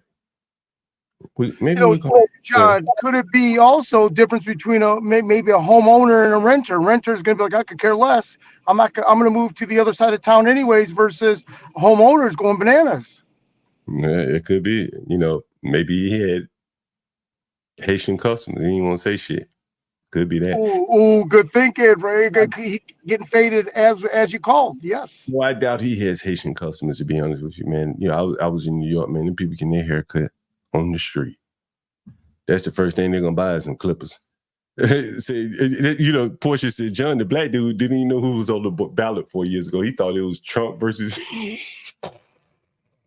Did y'all hear him say he was like, it's Trump versus Biden? He said, look, all I know, I'm a Democrat. That's what he said. All I know, I'm a Democrat, man. Shit, everything else comes secondary to that. His job is to vote. His black job is to vote Kamala. You remember that shirt, Mr. Kim? Yep. My job is to vote Democrat. My black job. Okay, we're about to call Essence Barber and Style. Wait a minute, now that's in Childersburg. It's close enough. Should I call him? No. We about to call this company right here. Hell yeah. Yeah. Let me see if I can pull this shit up. I want you to see who we call him. Did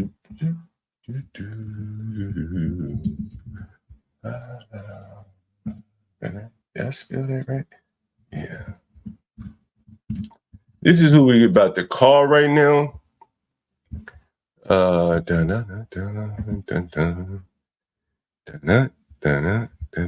let me see if they have a website before I go too far to show you guys. Their website is TikTok. I didn't know. No, we don't want to show that. But this is the company we're about to call. No, I'm not sharing my screen. John, you want to read Portia's text or chat? Yeah, I just read. He didn't even know who's on the ballot for you. Yeah, he didn't. He like, look, I tell you, I'm just a Democrat, man. Like, shit, they line me up, wind me up, and they tell me to go for it. That's who I vote for. So we're calling Zookology. If you've ever, John. Yeah, what's up? Yeah, I was going to say, the next time you try to get like a cell phone from somebody, or you're trying to get somebody a phone number from someone, just mute your mic. This way she can easily tell you without, having it blast on air and stuff like that. Oh, yeah. You're right. Goddamn, you're right. Damn, I should have gotten that. That's why I needed, a right-hand man up here. All right, let me call this lady right here. This is Zookology in Sylacauga, Alabama. Let me make sure this is not like a little neighboring town. Is she in Sylacauga? Let's make sure. Yep, Sylacauga. Okay, here we go. Oh, by the way.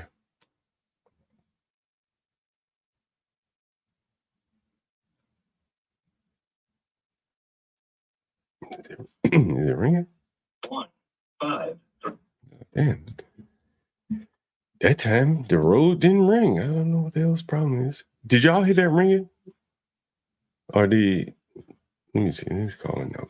I didn't hear any ringing. Yeah, these damn people phone ain't on. Okay. I hear this one right here.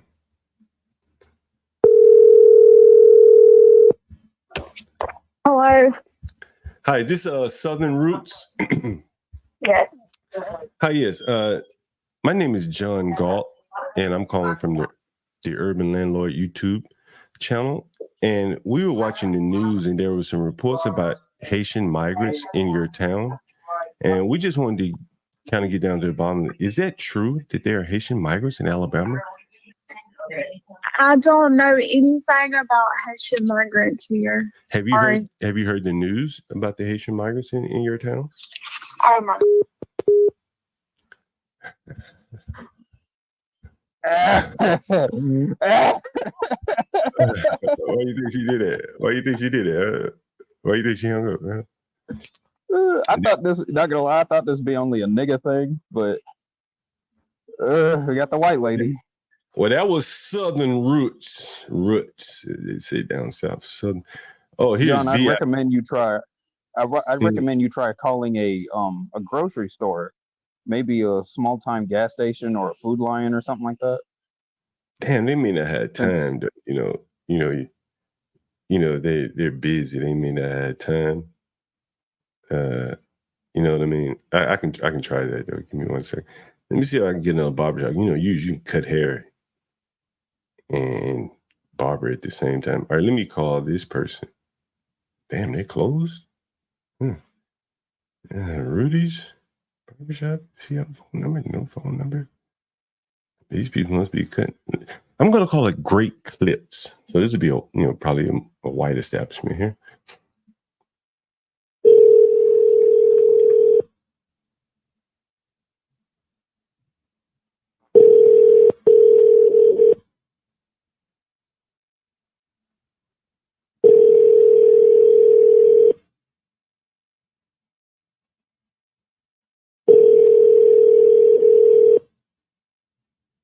Damn, these people must wake up late. Cutting hair. Shit. Let's see. All right, one more. We're going to call one more. We may have to go back to Springfield. This number you have dialed has called. Shit. They ain't cutting hair. They cut hair for a living.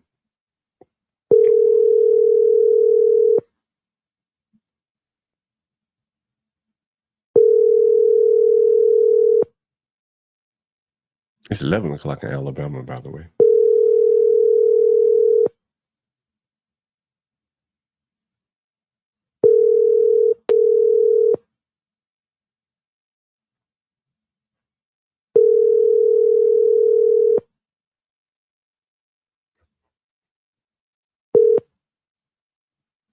Damn, none of these people answer the phone.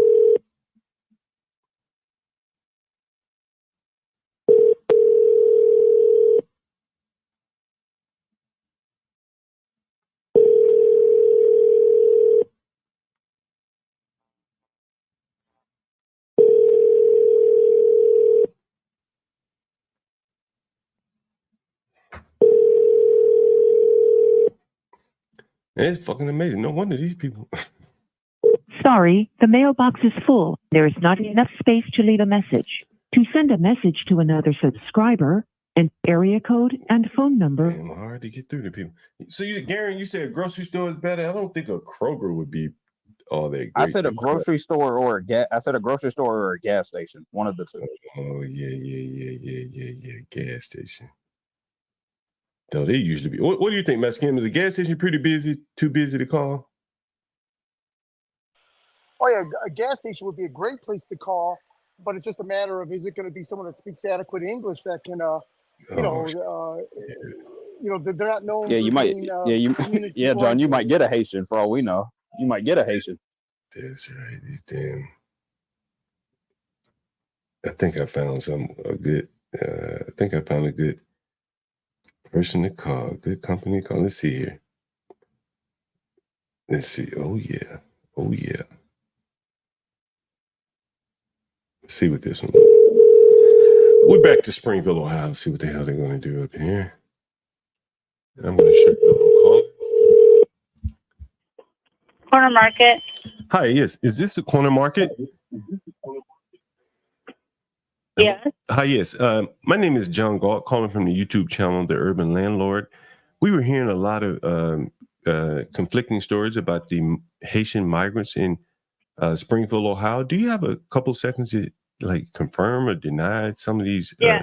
Yes. Yeah, who's calling? Where are you calling from? My name is John Galt, calling from the Urban Landlord on YouTube. We stream 24 hours. Oh, yeah. Yeah. Can you tell us a little bit about the Oh, I'm sorry. sorry. Yeah, Sure. I don't think that I don't know a whole lot about it, but I don't think it's been substantiated. Mhm. Sometimes people take a story and they just go with it. Have you seen any migrants? So, Yeah, have you seen any migrants in your hometown in Springfield? yeah. We have migrants. We have migrants Well, everywhere. have you seen any Haitian migrants in Springfield? Because the news is reporting that there's so many Haitian migrants. And last night, Donald Trump mentioned something about the Haitian migrants killing dogs or geese or something there. Yeah, I don't think it's true. You don't think I think it's just something that somebody said, and I'm getting a big echo from this. Okay, so But I think it's just one of those things that somebody's just trying to make up. It has never been substantiated. I doubt that it's true, but and I've never seen them do anything like that around here.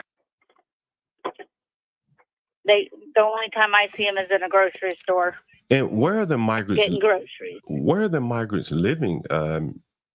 There, like, where did they find places to live there? Where? Yeah, My understanding is they live in apartments, and then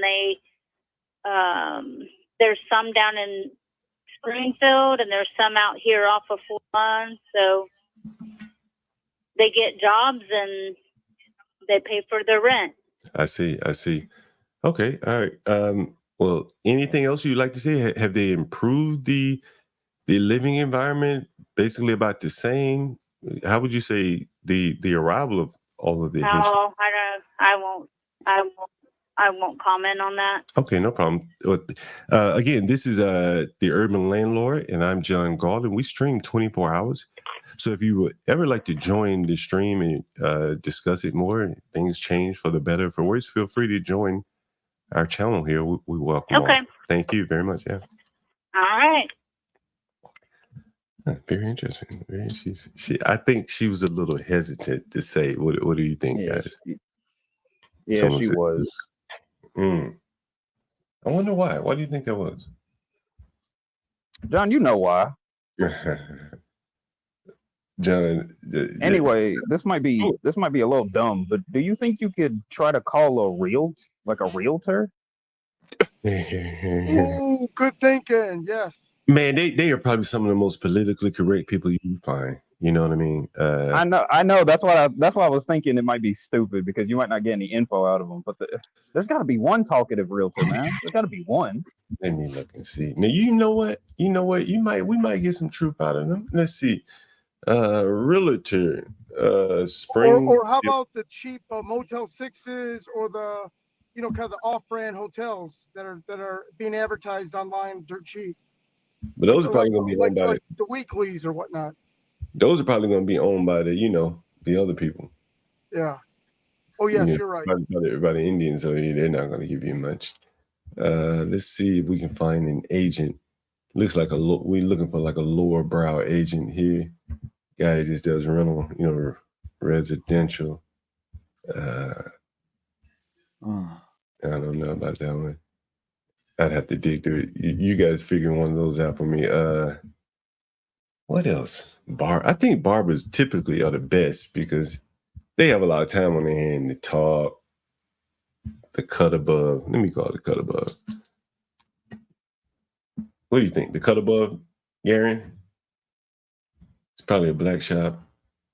No, that's a white guy. A barber shop or a salon? This is a barber right here. Oh, I recommend a salon because they're more likely to say something. But a barbershop's pretty good. All right, I call it salon next. Like, how do you look up a salon? You just type salon, or is there like beauty salon? Yeah, you just type salon. Yeah, you type salon or hairstylist. Hold Either on. one.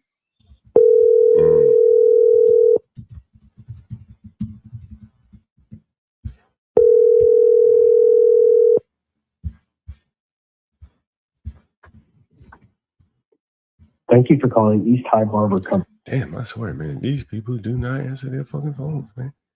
Really amazing they don't. All right, here, let's try some salons this time, man. 937-460-7244. Studio B. A little high, come in high.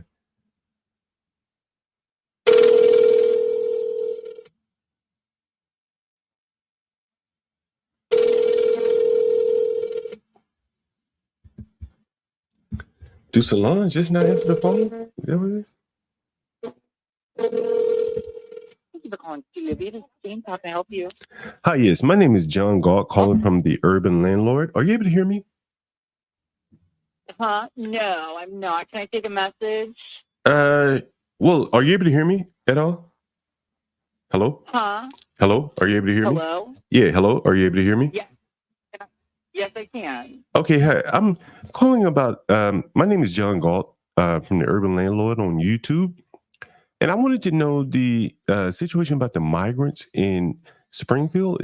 Is this situation real? Is it kind of fake news? We're doing some reporting here. We didn't. We're just a salon. We don't really keep up with any of that stuff. Well, have you seen any migrants in Springfield? The news is reporting that there are thousands of migrants being dropped off. Today. Yeah, well, you know, bad connection anyway. But yeah, she wasn't really down to play ball here. But anyway, so it seems like it's kind of all over the map here.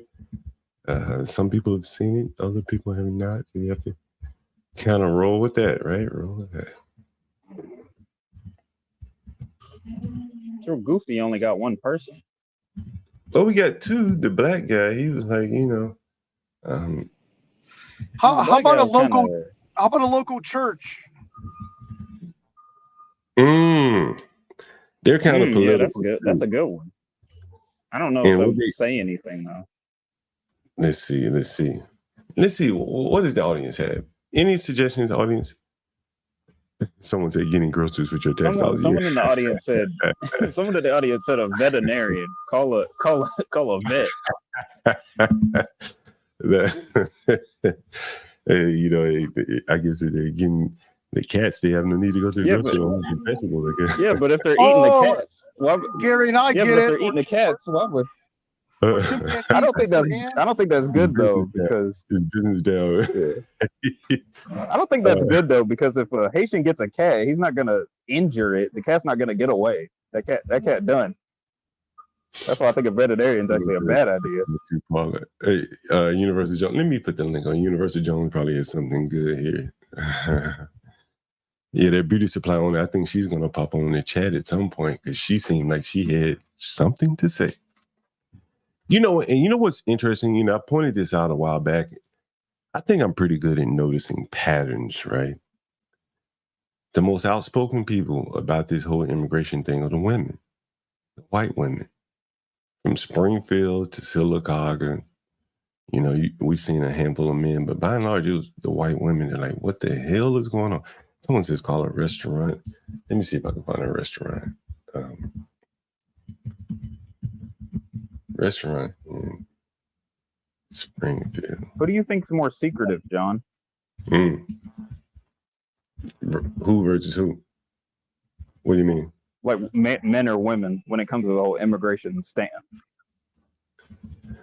I think the women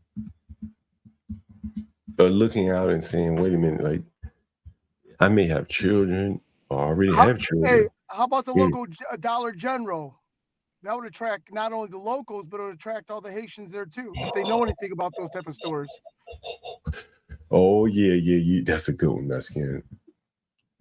All right, I'm going to try one more barbershop, and then we're going to go to the poverty stores. No. Oh, yeah. Yeah, go to, I was going to say either that or bars. Either that or a bar or something like that. No, those people don't really drink like that. Yeah, but I don't think a bar is going to get you much information. Dollar General, Sylacauga, Alabama. I'm going to call Ollie's. This is Dollar General.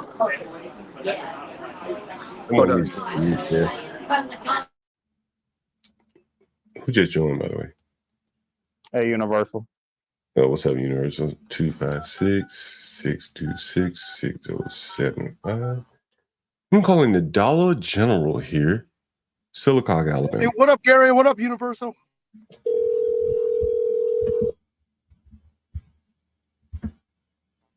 Afternoon, Master Kim.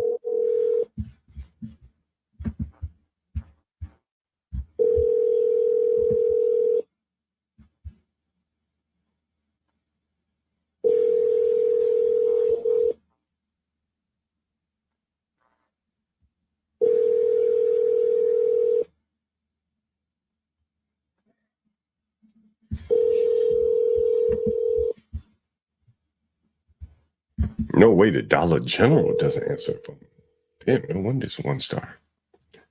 Maybe it's busy. The Dollar General doesn't even answer their phone. Kind of amazing how so many businesses don't answer the phone. Try another one.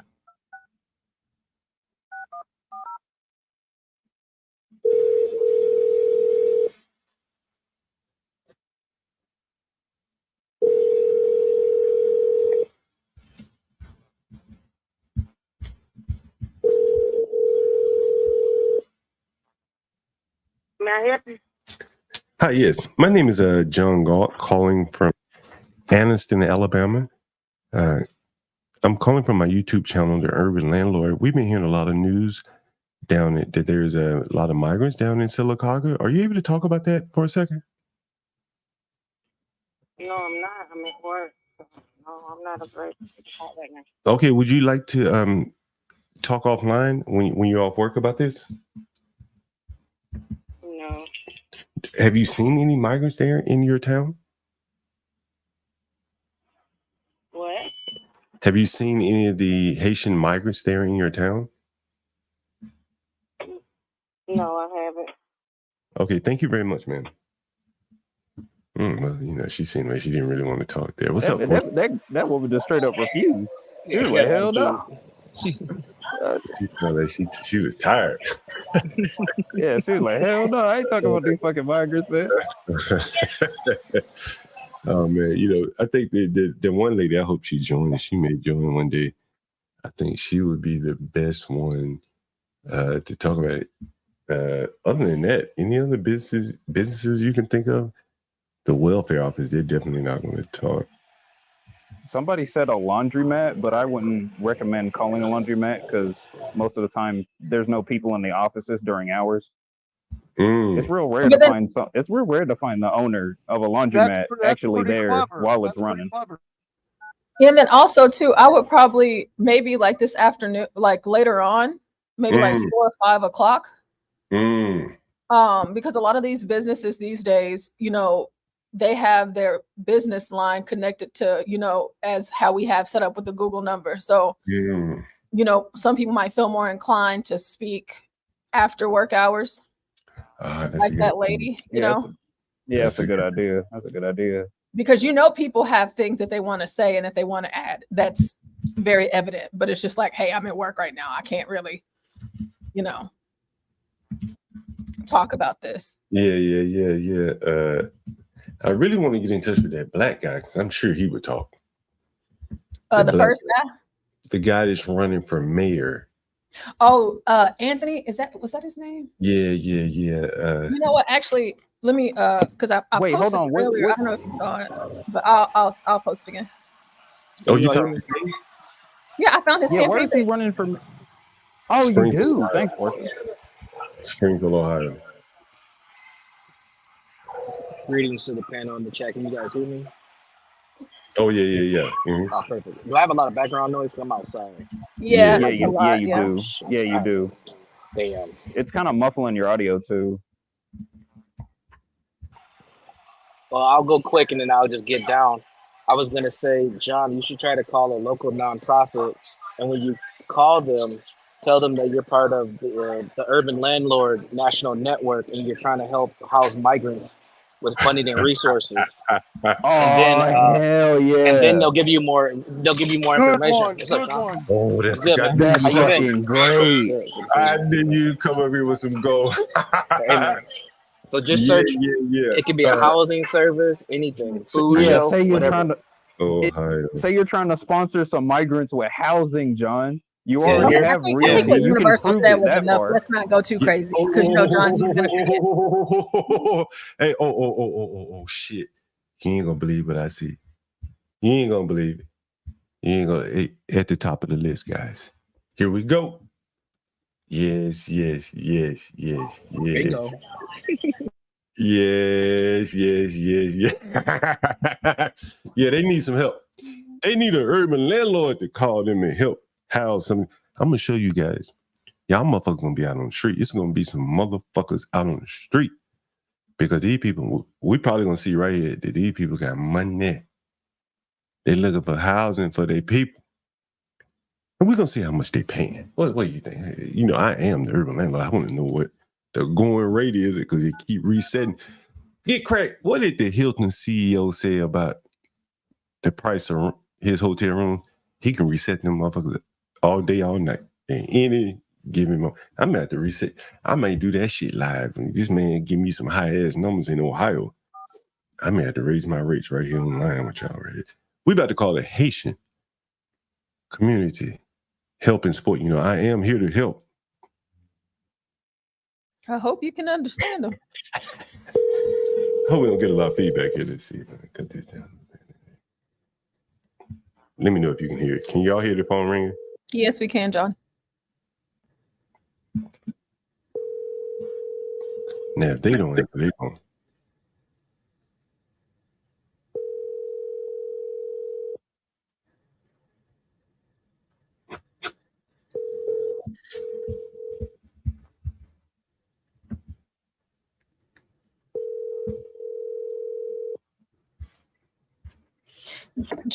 John, can we read the comments on this organization that you're calling right now?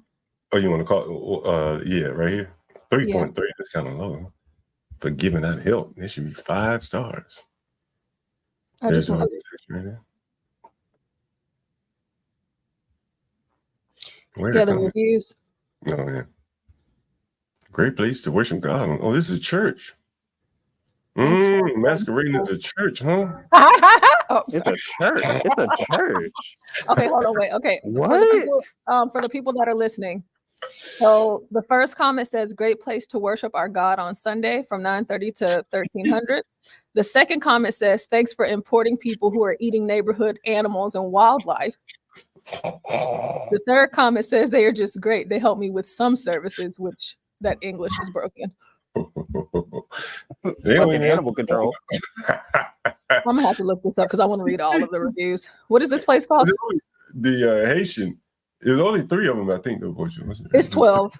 Oh, it's 12. Okay, this day. Haitian. I know what the 12 reviews. I'm one of those people. I like to read all of them. I didn't know. Oh, Floyd, he really is Haitian. Floyd Jean, man. Help and Support Center, Springfield. Here we go. Because people, how folks do. They do it on YouTube videos. Okay, so here's another one that says they hold terrible cookouts, and for some reason, my bike gets stolen every single time I come here. And this comment was left. This comment was left a month ago. Oh, that's hilarious. That's fucking perfect. These people really need to answer their phone. I'm trying to get in touch with them here. Let's see. Here we call the next facility to see what they say. Let's see. These Haitians don't want to answer the phone.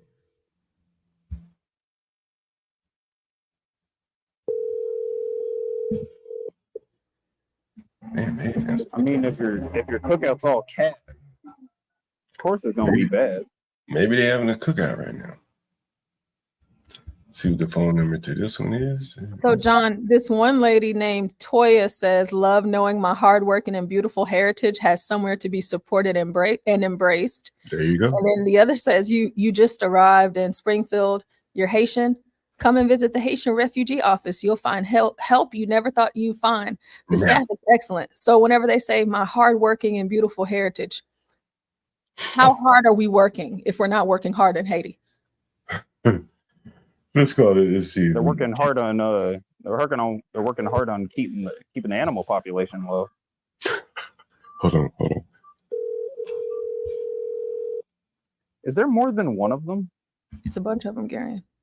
Mm-hmm. Thank you for Christ. calling Community Health Foundation. To reach Barb Sutter, Administrative Assistant, press 1.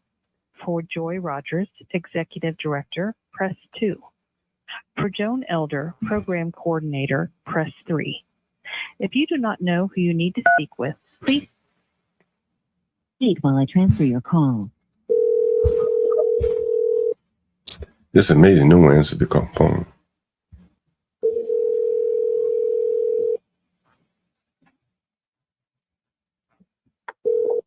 Hello, you've reached Faith Boslin at Community Health Foundation. Please leave me a message. Yeah, damn. No John, one. all those fake organizations, Oh yeah, that is trash. the money laundering organizations, they're just up there for an image. Yeah, no one's answering the phone these days. Ain't nobody answering that doggone phone. This is truly amazing. Why it is open? How the hell do you get help from these people? They don't answer the phone. Hey, John, does Springfield have any public transportation services? Neighborhood Housing Partnership, this is Rachel. How can I help you? Hi, yes, my name is John Galt. I'm with the Urban Landlord. I'm looking to provide housing. Do you help with housing for the legal migrants coming to the States? We do not. Okay. Do you know who does? I'm sorry. Gosh, I do not know who does that. You might check with, there's a resource advocate through the library. Okay. She may know who does that. Do you know how I reach that person? Katie is her name. Okay. Park County Public Library. And the phone number is 937. Give me 1 second, okay? 937. 471. 0371. And you said she's with the library, public library? Yes. And guidance to people to where they need to go for whatever services they need. And they offer landlords that are looking to house some of the migrants that need housing. Do they offer that, like that assistance for the people, the migrants looking for housing? If you're familiar. I do not know of any services like that here. Well, let me ask you a question. There's been a lot of news about the Haitian migrants in Springfield, and it was on the debate last night. How would you describe the situation? Is it true, or is it fake news?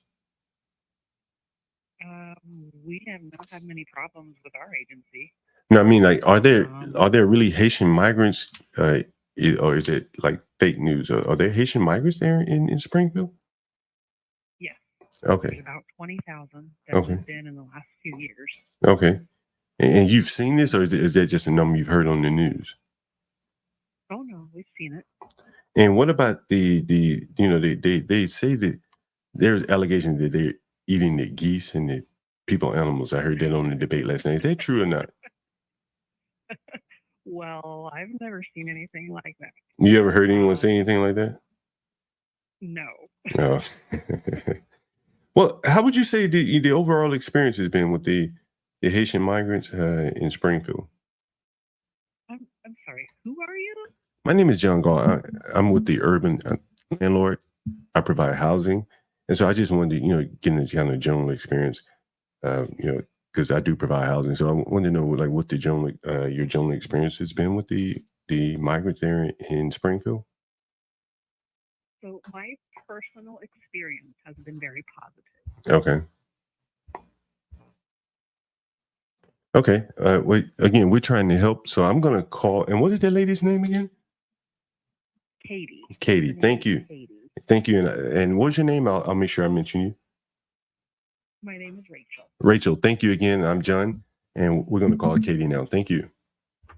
Okay. Thank you. She was trying, it seems like she was peeping game at the end. Like, who are you again? We had to clean that shit up. My experience has been nothing but positive. 20,000, John. 20,000. Yeah, she dropped that number like it wasn't shit. Gosh, it must stink there. Oh my goodness, that is kind of Oh amazing. gosh. Yeah, it's kind of Oh amazing. gosh, it has to smell horrible there. Yeah, man, like, I mean, 20,000 Haitians in one town just and taking on the chin like that. Jeez. sound like it stink. Maybe I'll call Katie. She sounds like a nice lady, and we'll see if she can help me rent some rooms to migrants here. See what she says. Can y'all hear that? Yes, we can, John. Okay. Yeah, you're good. County Library. This is Katie speaking. How can I help you? Hi, Katie. I was referred to you by Rachel over at, I think, the neighborhood housing program. Is that right? And I'm a landlord. My name is John Galt, the urban landlord on YouTube. And we're looking to provide housing for some of the Haitian migrants. If there are any programs available. Do you have any programs available for landlords or for the migrants for housing assistance? I mean, let's see. I'm trying to think. I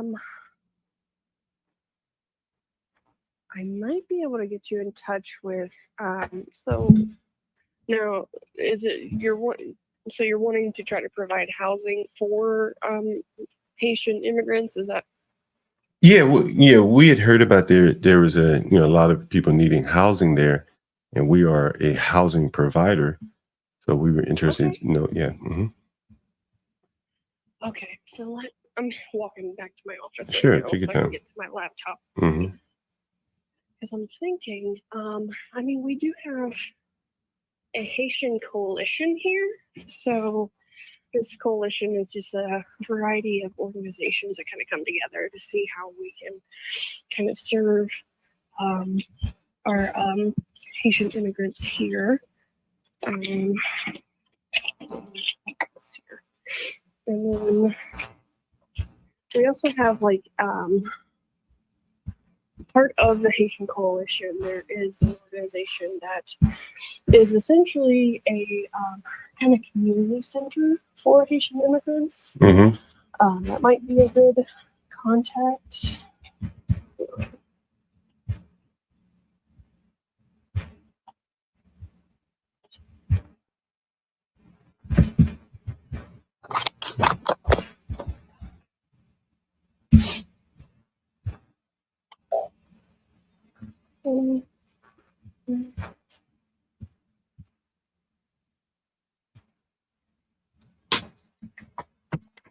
So there's a few people that might be good to know. Okay, sure. Chris Cook is part of the Clark County Combined Health District, but he's also kind of heads the Haitian Coalition. Okay. And what's his name again? Chris Cook. Okay. Let's see. I'm trying to pull up, see if I can find his email or phone number. Thank you.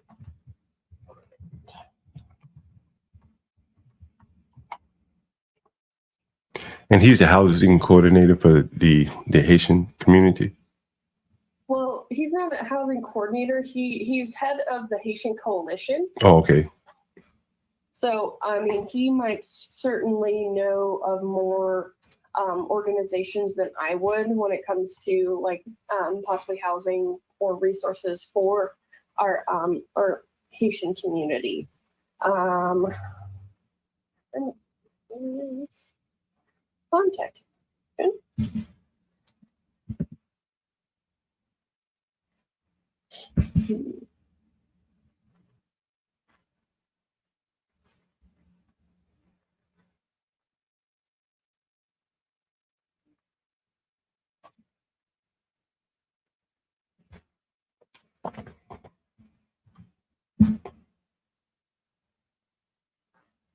Take your time. Sorry, I'm just trying to. I got That's some okay. emails. Yeah, that's okay. Okay, so I've got an email address. I don't think I have a phone number, Okay. but I do have an email. Sure. It is. Are you ready for it? Yep. Okay, it's C Cook, so CCOOK Okay. at, and then it's 3 C's, so CCCHD, so that's for Clark County Combined Health District, Okay. and .com. Okay, and that's Chris Cook, just like it's Chris spelled. Yep, CHRISCOOK, and he's the head of the Haitian Coalition. Yes. So yeah, like the coalition, it's just, there are quite a few different organizations that attend this coalition meeting. Mhm. So I think getting you linked to Chris would kind of help, Okay. because I'm sure there are organizations that would help with that, like, because we also have like St. Vincent de Paul. Sometimes they can, they link people to like community resources. We have like metropolitan housing here, which is like Springfield Metropolitan Housing Authority. They do like Section 8 vouchers. And then they have like some housing of their own. But we have a couple of places around here that do provide housing, but I don't know of too many that specifically help with our Haitian immigrants. Do you know for this Section 8? Would the migrants be allowed Section 8? Would I be allowed to rent to them on Section 8? Are they eligible? I'm not sure. That I'm honestly not really sure. That is a really good question, though. I can, let's see. You might be able to get a hold of. Have you contacted like Springfield Metropolitan Housing? No, I can call them that. Springfield Metropolitan Housing. Springfield. Now, do you have their number offhand? I can look it up if you don't. No, not off the top of my head here. Okay, not a problem. I can look it up. Okay. Now, one more question. Last night I was hearing so much about and this is what concerned my partners, the crime among the Haitian migrants. But there's also the demand for housing. Have you seen those issues? Is that like fake news, or is there something to be concerned about? Or is it kind of overblown, the Haitian situation there in Springfield? Really, because it's such a delicate matter right now, like with the different opinions, and it's just, really housing in general is kind of hard to come by for anybody, and that includes even our Haitian immigrants. So there's there's certainly a lot of just anger, fear, animosity, confusion all together right now. And the killing of the animals and stuff like that, that was kind of concerning. Is that true or false? Can you speak on that? I really, because like I said, there's a lot of opinions going on right now. Yeah, I don't want opinions. I just want to know, like, is that true? Is that false? Not to my knowledge, but I don't really know. I can't really say. Okay. Well, thank you very much. I'm going to call Chris Hook right now. Thank you very much, Katie. Yeah.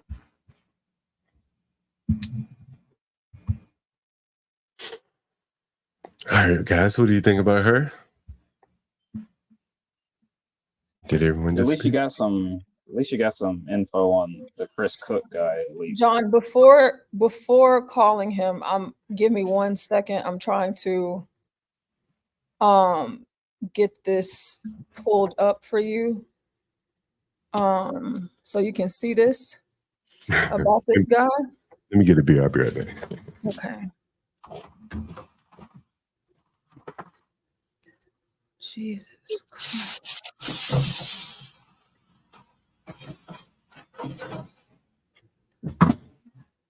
Okay.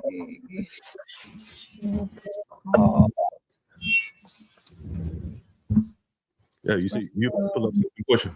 Yes. Springfield. By the way, we're at 5 hours, 30 minutes, and this is the second stream, I think, of the day. Guys, please show some love. You see Portia J up here. And we have our co-host HB. He was in the audience at one point, and me, John Galt. Please show some love and support for the channel there. We keep it going 24 hours a day. We have 45 people in the audience. Yeah, what's that portion? I don't know if I can hear it. Okay, so the housing authority? Oh, yeah. It's closed. No way. Yeah. You see it? Springfield Metropolitan Housing Authority is permanently closed. What? Well, they Does it can't have any information on to why? Is there any note, anything? There had to be people on Section 8 where, the inspection. Permanently closed.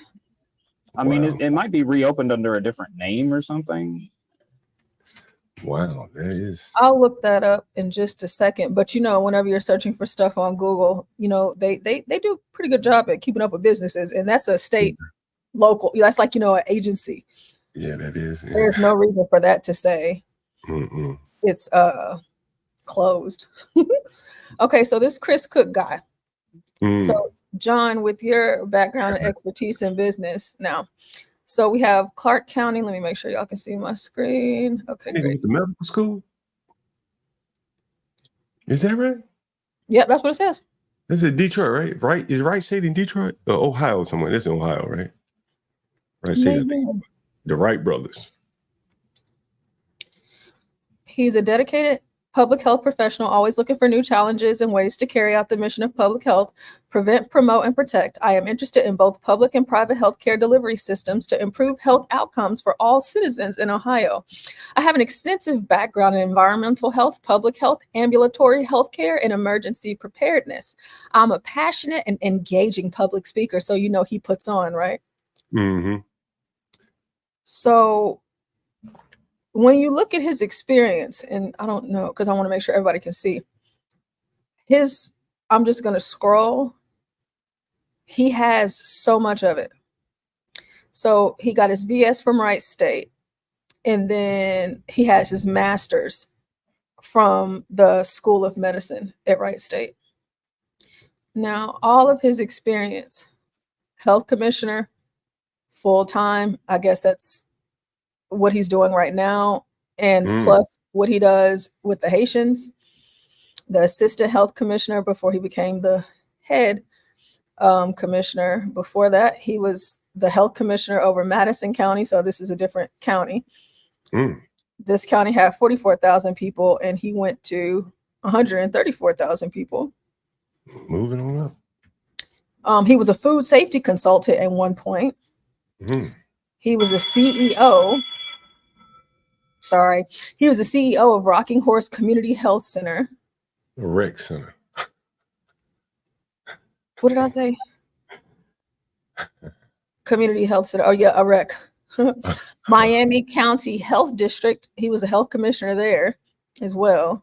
Director of Emergency Preparedness and Response. That's a big job. Right. Emergency Preparedness Coordinator. Registered sanitarian. I mean, gosh, what hasn't this guy done? Every job in the government he's had. So he might be really good to talk to as far as, and he's volunteered everywhere in the world, hasn't he? We can't get his number. I'm trying to find it. Authority number. Man, we couldn't get any honesty if we would have called CBZ Management, the people that own that building in Aurora. But they can't be honest. They're probably under litigation and stuff like that where they can't say anything. But that would be interesting.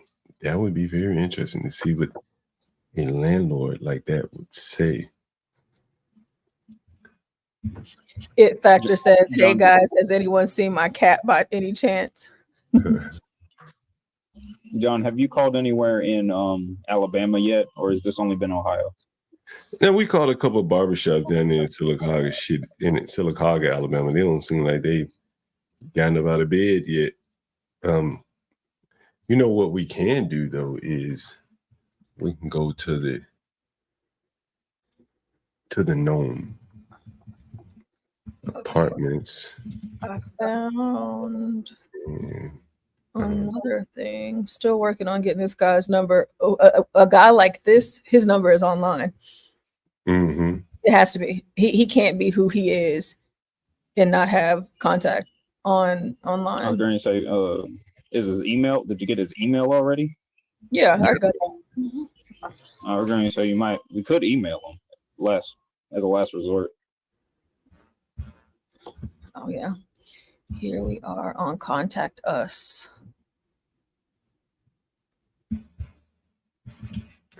We call him up and see what he says.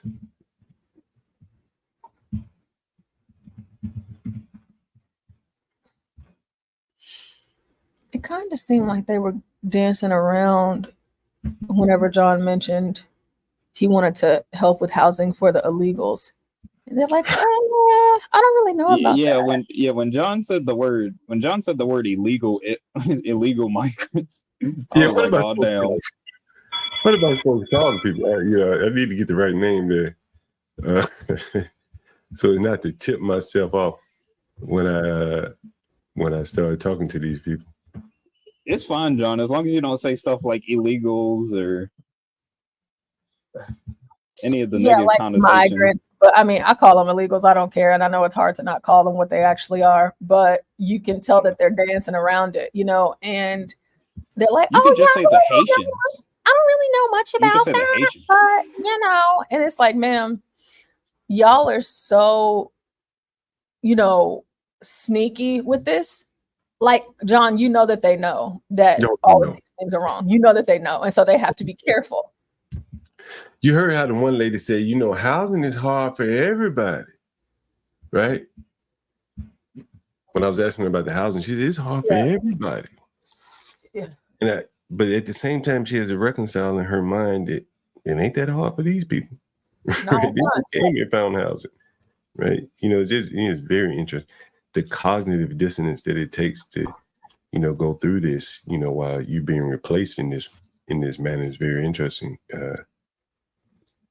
And most of the places that would be that would be very interesting to call are the ones that can't be honest at all. Like if we were to call, say, a school, they can't be honest. Mm-mm. And don't call the school. We get some really good insight there. John, I have a question for you. So you're up in DC and all of that good stuff. Mm.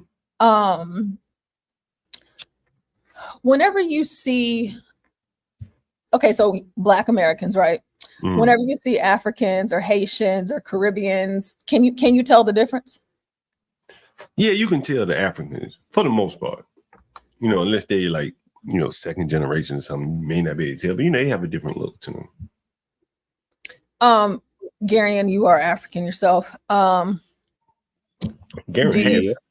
Are you half African? I'm mixed though, so I wouldn't really. You a half? I don't think I count. Yeah, mixed. Yeah, because you don't really look like one of them. Yeah, to be honest. Mm-mm. But yeah, I don't. I asked that question because of a comment you made earlier. You were given dialogue about the Black barber that you called, and how there's this blind loyalty of, they're going with the race aspect as far as, I guess, their allegiances and which way they want to go. Mm-hmm. But, it's not like Black Americans really care much for Africans or Haitians or Caribbeans and vice versa. So I'm curious to know what the allegiance would be. Well, I think that in Alabama, where there's not much diversity, those people probably don't understand the distinction in the people, because they're new. They look Black, so shit, what's wrong with that? We take them. This would be like a bulwark against white people. We're going to finally outnumber these white people until they realize, like, damn, oh shit, like, I don't have anything in common with these people. And so I just think it's ignorance, to be quite honest with you. Yeah, it's pretty sick,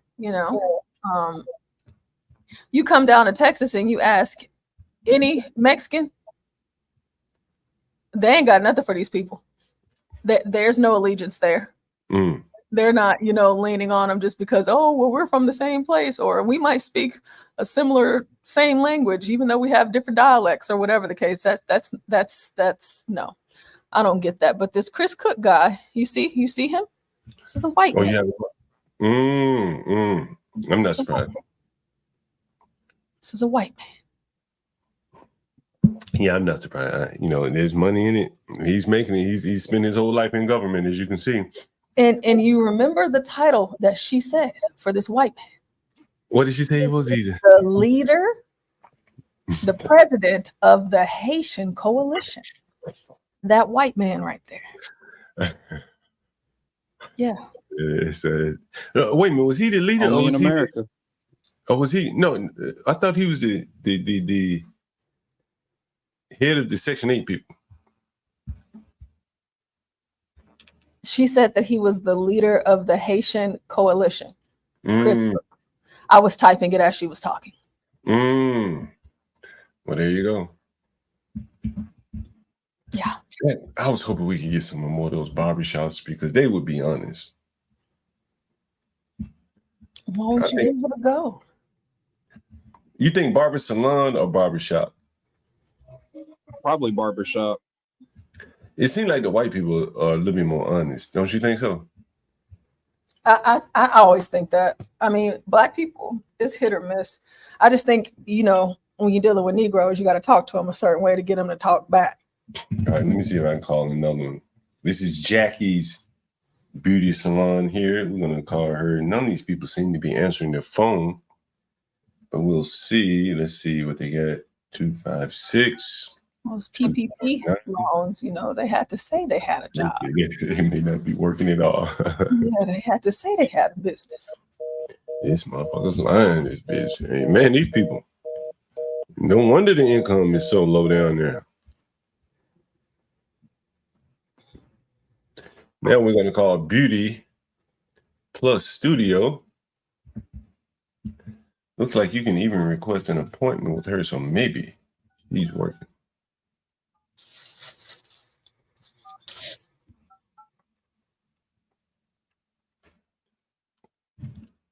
Your call has been forwarded to voicemail. The person you're trying to reach is not available. Damn. At the tone, please. Nobody's working these days. Nobody's working. No wonder They don't even have personalized messages. These are businesses. Don't seem like it. Don't seem like it. Huh. Well, there you go. We tried our best. Gave it our best shot.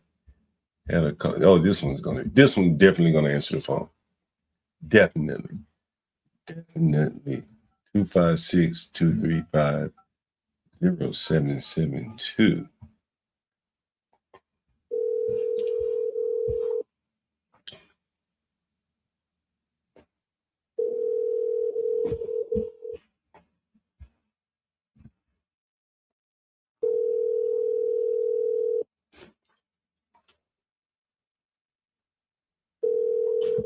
These damn people don't answer the phone. This is fucking amazing.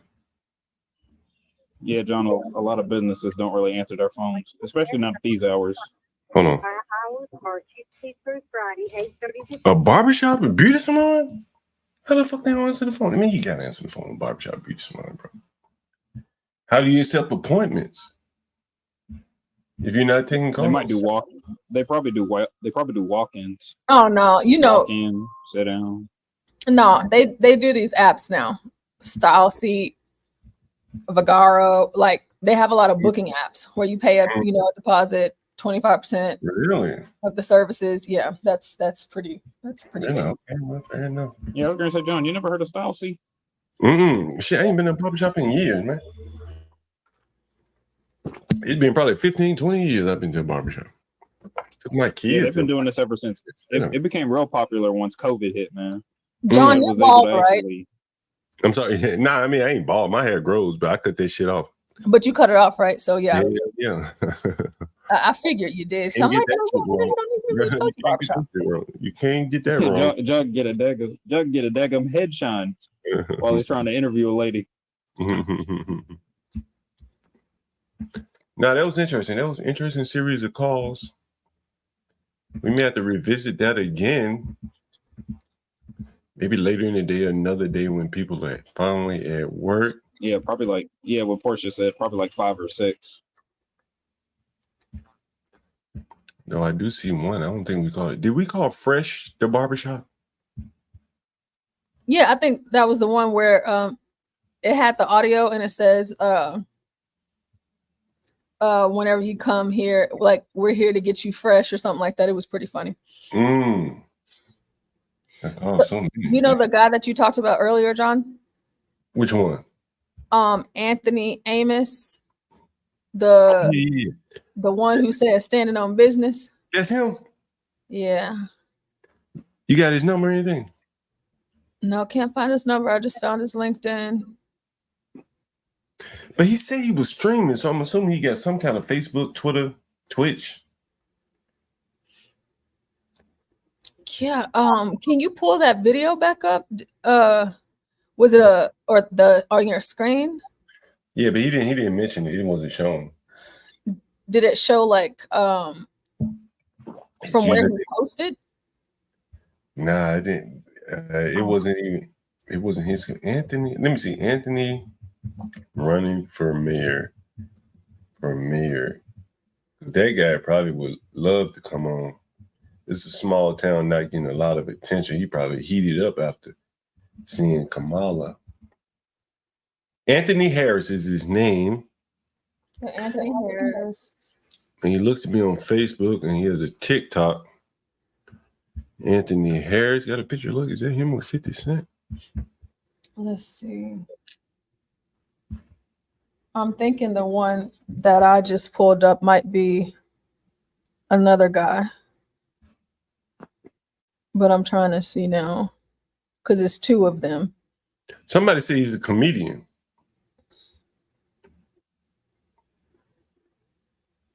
Yeah, this is him right here.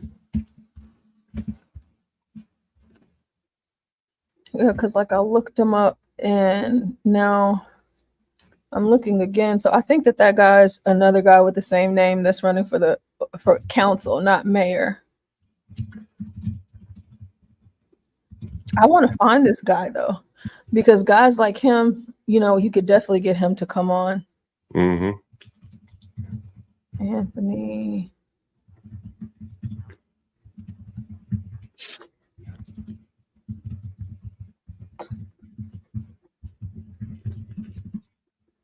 I'm going to send him a message here.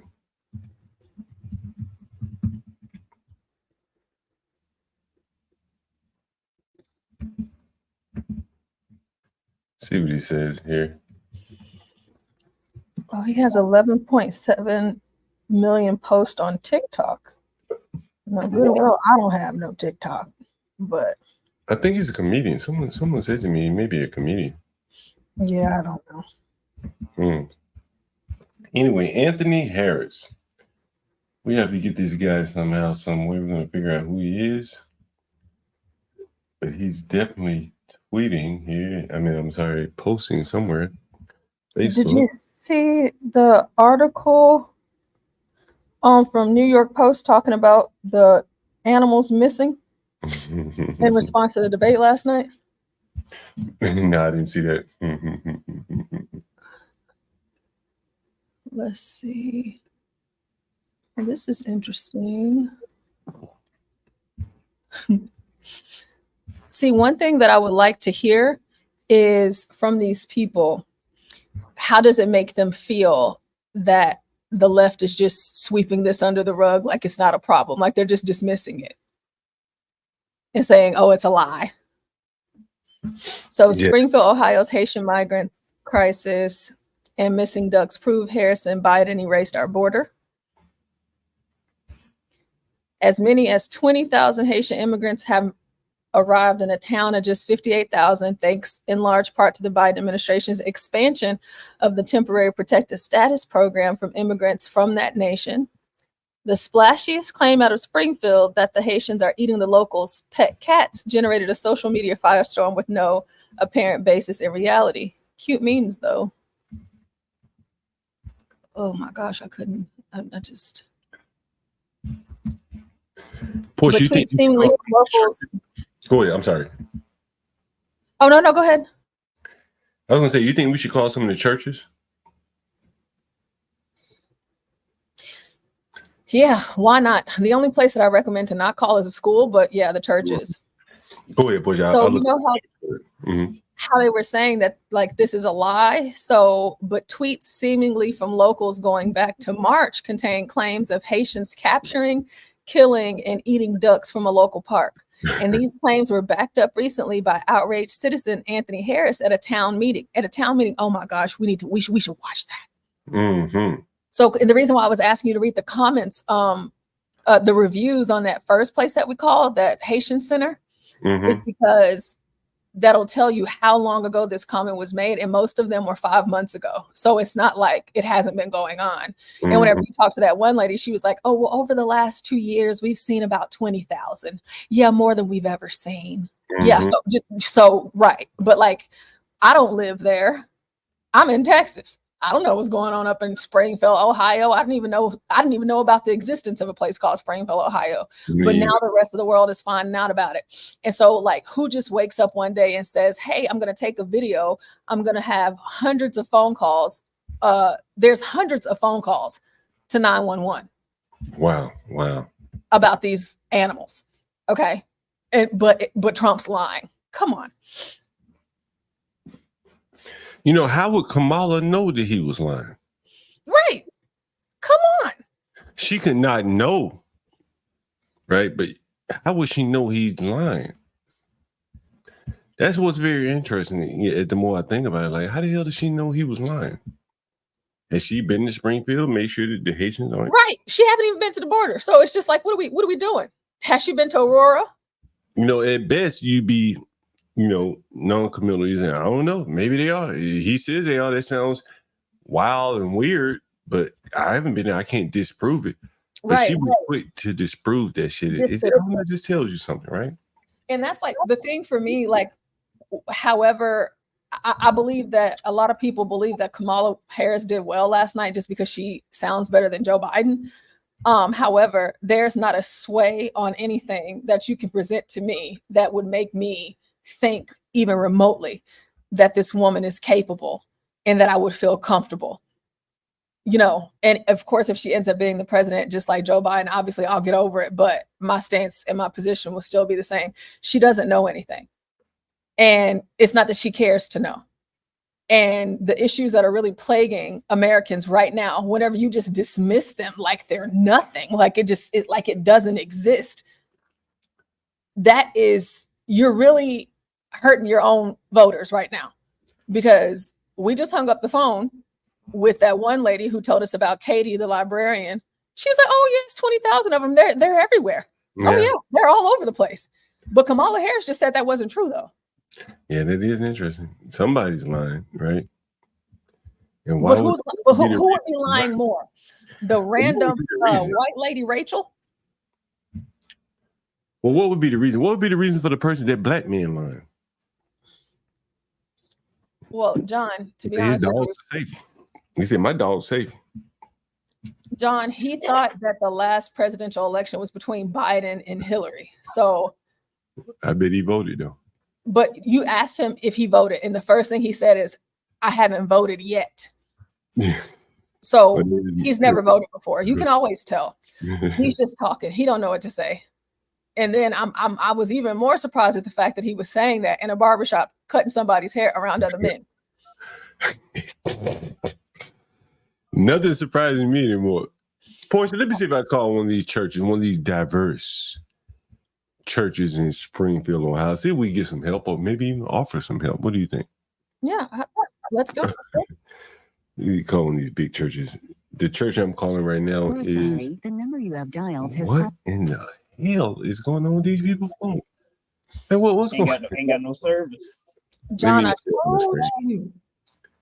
Let me share my screen with you so I can see. I'm looking for the big churches, the big boys, the ones that got big money that can fund an organization. Let's see, 9. You think the big ones over the little ones? Yeah, they got the John, you really want to make a church?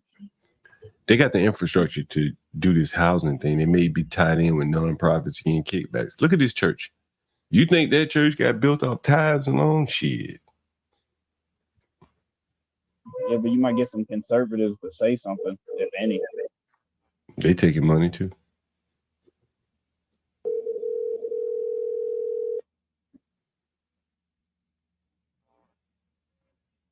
Good afternoon, First Christian Church. This is Linda. Can I help you? Hi, yes, my name is John Galt. I'm with the Urban Landlords. I was calling to see if you're offering any assistance programs to any of the newly arrived the migrants in your town, and how could I go about providing housing assistance? No, we don't do that. Actually, we do help our own members. Oh, okay. But we don't. Not for housing though. That's a major investment. So, Can I ask you a question, ma'am? What this is? I'm sorry, I forget the name of your church again. Is this Fellowship? no, this is First Christian. I'm sorry, First Christian. We've been calling a couple of churches. Can you give us an idea of the migrant situation there, the Haitian migrant situation in Springfield, Ohio? Is there like a housing need? Well, that I have no idea.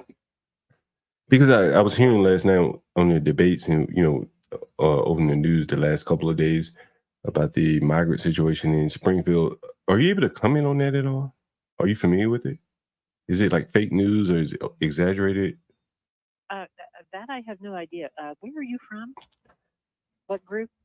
The Urban Landlord. We provide housing for refugees, migrants. And so we just calling to see if you could connect us with any organizations, if you didn't do it yourself, with the migrants. And I'm sorry. Okay, I don't believe so, but I'm not the one that you would ask this question. I can give your number to the gentleman who takes care of that, and if he can help you with any of those questions, I'll have him give you a call. Okay, and the next thing is, do you have any comments about the migrant situation? Is it true that there are migrants who have arrived to Springfield? Yes or no? I really don't have any information on that. Okay, thank you very much. Do you want to give me your number? Oh, yes, sure. Give me 1 second. He can call me. Let me give him the number. It's 309-863-5667. And once again, this is John Galt at the Urban Landlord. Okay. Thank you. Yeah, I will give that to him and ask the questions that you've talked about. And if he can respond in any way, he will definitely give you a call. Thank you. Yeah, it seemed like she wanted to say we only help Americans here, but she stopped trying to say we help our people. She's like, hell no, we don't do that. Says a hell of an investment. She ain't doing that. What's up there? Also, of her talking about how, because I felt like she was about to say that's really illegal. We can't, that's what I was feeling. She stopped a little short, but I don't think she was really with it, to be honest with you. Very interesting. Very, very interesting. As the world turns here. Here's an article, just recently posted here 2 days ago. Let me share my screen. I actually had it up. Portia, what do you think about this? Oh, sorry, I was finished reading that other article. Oh, yeah. Go ahead. No. You can go ahead. I was just reading it myself, Father. No. All right, here's one again coming out of Springfield. Is that the 11-year-old kid, right? No, this is the one. A lady lost her house in Springfield. Did I? Aiden Clark. Yeah, that was Aiden Clark killed at age 11 when a Haitian immigrant veered into oncoming traffic and forced his school bus off the road. That's nuts. Did you see what his dad said, Portia? No, I didn't. See, that's why I didn't. Can we watch it? His dad said, "I wish it would have been a white man to kill my son." Are you? Yeah, that's true. John, you for real? Yeah, I'm gonna play it for you right here. He said, "I wish it had been a white man kill my son." Like, why did a Haitian have to kill my son? Let me see if I can find it. Here it is. I'm gonna have to talk to HB. He gonna have to break you gonna have to break that one down for me, because here it is, boy. In our best interest to be here after recent comments. You know, I wish that my son, Aiden Clark, was killed by a 60-year-old white man. And I bet you never thought anyone would ever say something so blunt. But if that guy killed my 11-year-old son, the incessant group of hate-spewing people would leave us alone. The last thing that we need is to have the worst day of our lives violently and constantly shoved in our faces. But even that's not good enough for them. They take it one step further. They make it seem as though our wonderful Aiden appreciates your hate, that we should follow their hate. And look what you've done to us. We have to get up here and beg them to stop. Using Aiden as a political tool is, to say the least, reprehensible for any political purpose. And speaking of morally bankrupt, politicians, Bernie Moreno, Chip Roy, J.D. Vance, and Donald Trump, they have spoken my son's name and used his death for political gain. This needs to stop now. They can vomit all the hate they want about illegal immigrants, the border crisis, and even untrue claims about fluffy pets being ravaged and eaten by community members. However, they are not allowed, nor have they ever been allowed to mention Aiden Clark from Springfield, Ohio. I will listen to them one more time to hear their apologies. To clear the air. Thank you, John. John, listen to me. What I'm about to say, you know what? I'm not going to say it. I want to, though. Lord help me. If we were on Rumble, I would. However,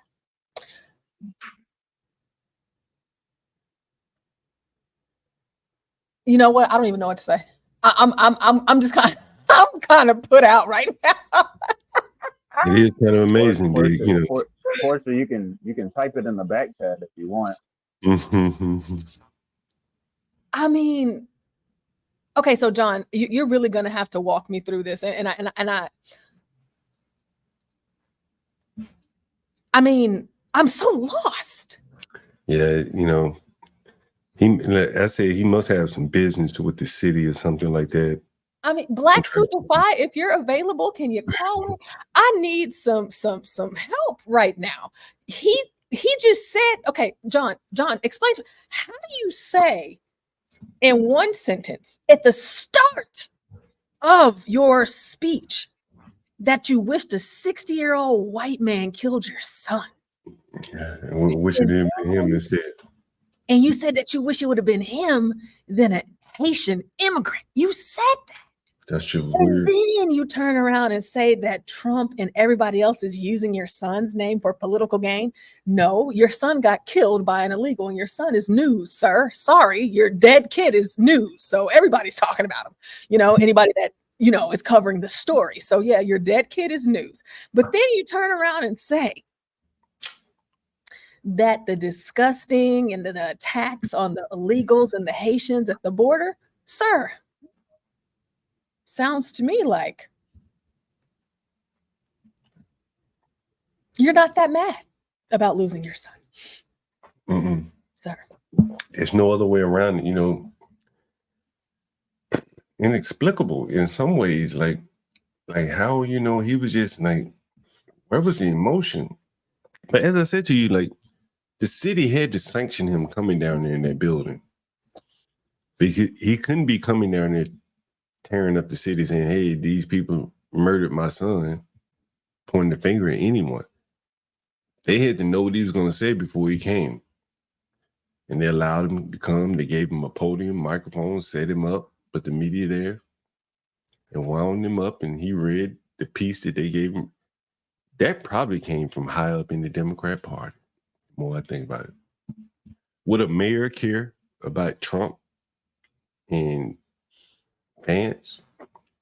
A mayor might use it for his own local political advantage, but I think that came from higher up, in my opinion. You know, like it just only makes sense. What do you think, Portia? all-seeing God? I You think just he wrote that himself? say that one more time. Do you think he wrote that letter himself? Honestly, I do. I wouldn't doubt it, honestly. Nothing surprised me. I'm not surprised by anything the whites do anymore. Before he said what he said about the politicians using his son's name like that, I thought the reason he first said he had wished his son was killed by a white man, I thought he was gonna say every time he spoke of actually who killed his son in reality, who was the race he was, that he was being called racist for mentioning the truth. That's what I thought he meant by I wish it would have been a white man instead, so he wouldn't have been called racist. Nah, not the way he framed that. Not the way he framed it. Nah, I didn't think that. I didn't think that one bit. That's bullshit. But then when everybody surprised me when I heard when he said what he said, because that's when he's going into it. It's honestly what I thought. I mean, that's what I honestly, all saying that's where I thought he was going to. That just made the most wife sense. right there. You think the woman showing the T-shirt was his wife? Oh, I didn't even pay. It was a woman holding a T-shirt. Yeah, let me show it to you. Yeah, it was like right next to him. I was just listening to him and looking at him because I was just so flabbergasted by what it was. She became a little bit more visible toward the end. You'll see her. Cringe.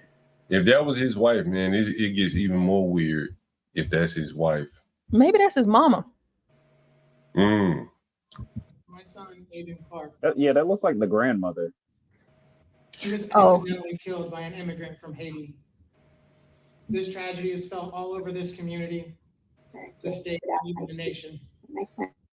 But don't spin this towards hate. In order to live like Aiden, you need to accept everyone. Choose to shine, make the difference, lead the way, and be the inspiration. What many people in this community and state and nation are doing is the opposite of what you should be doing. Sure, we have our problems here in Springfield and in the U.S., but does Aiden Clark have anything to do with that?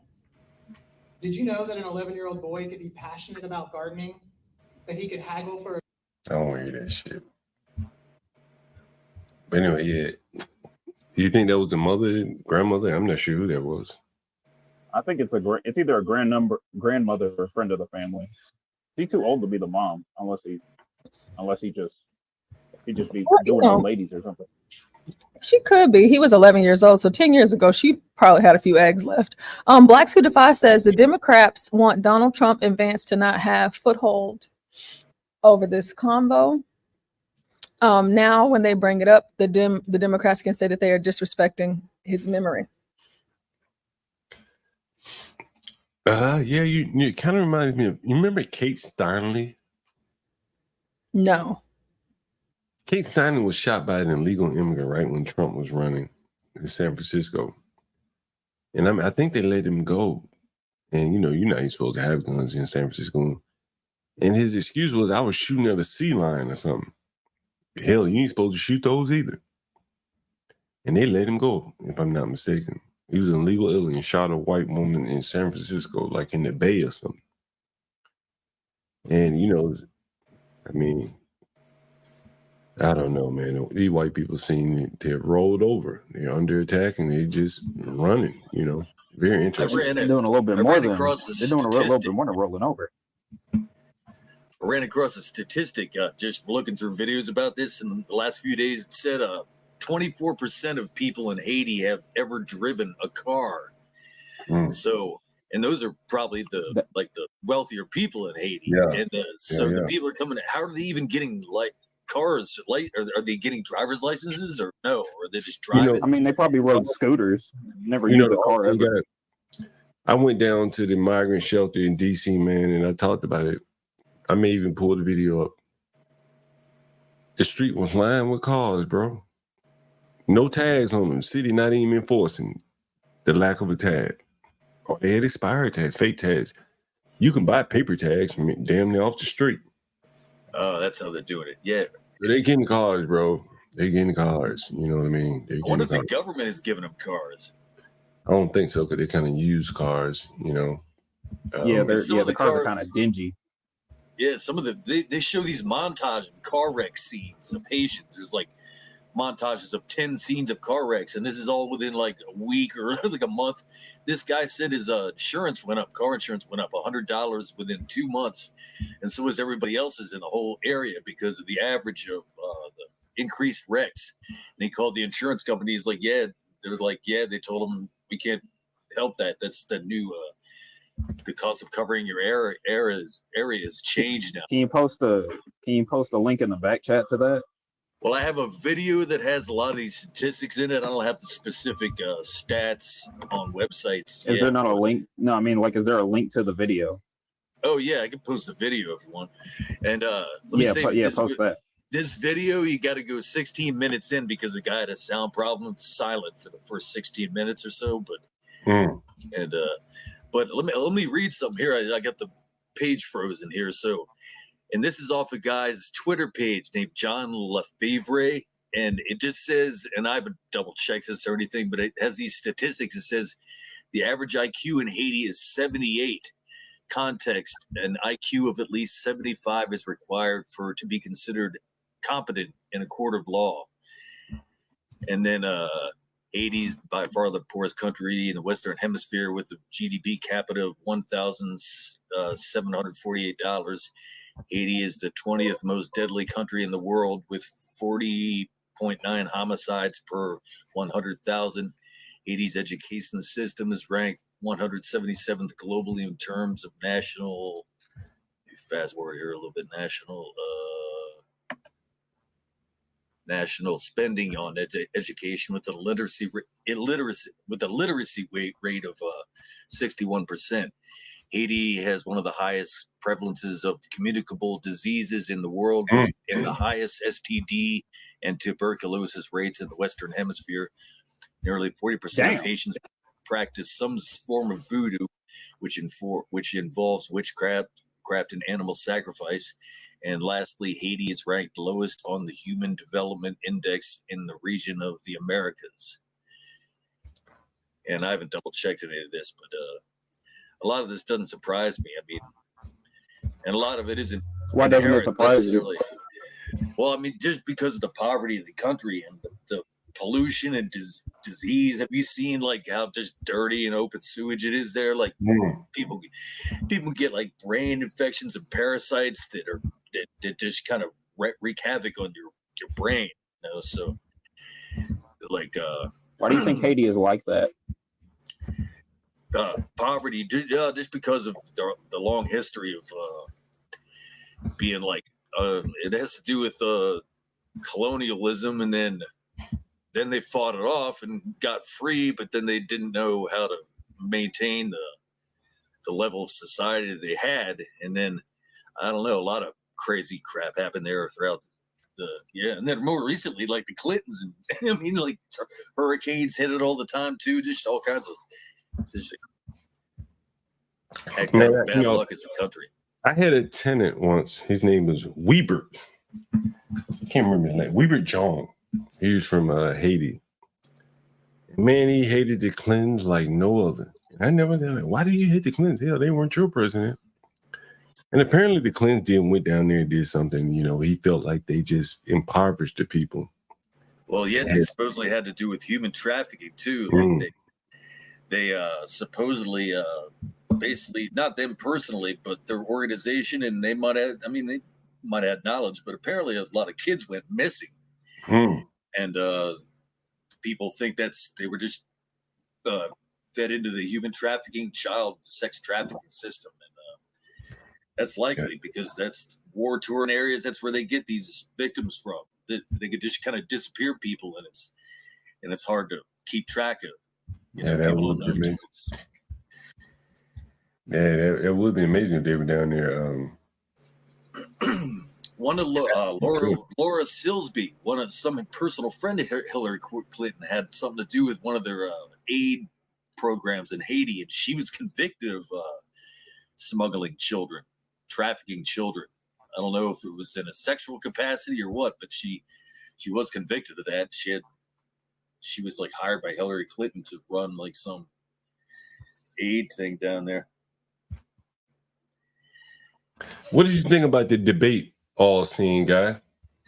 I was kind of disappointed. It's hard to explain.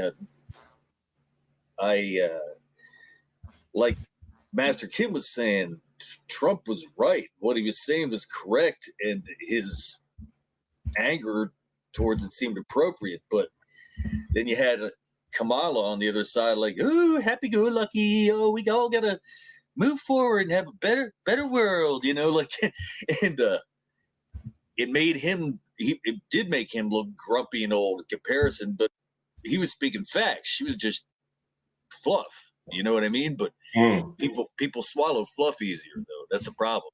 Yeah, it's very easy to swallow fluff. What you're looking at on the screen here is breaking news from about a day ago. I meant to cover this.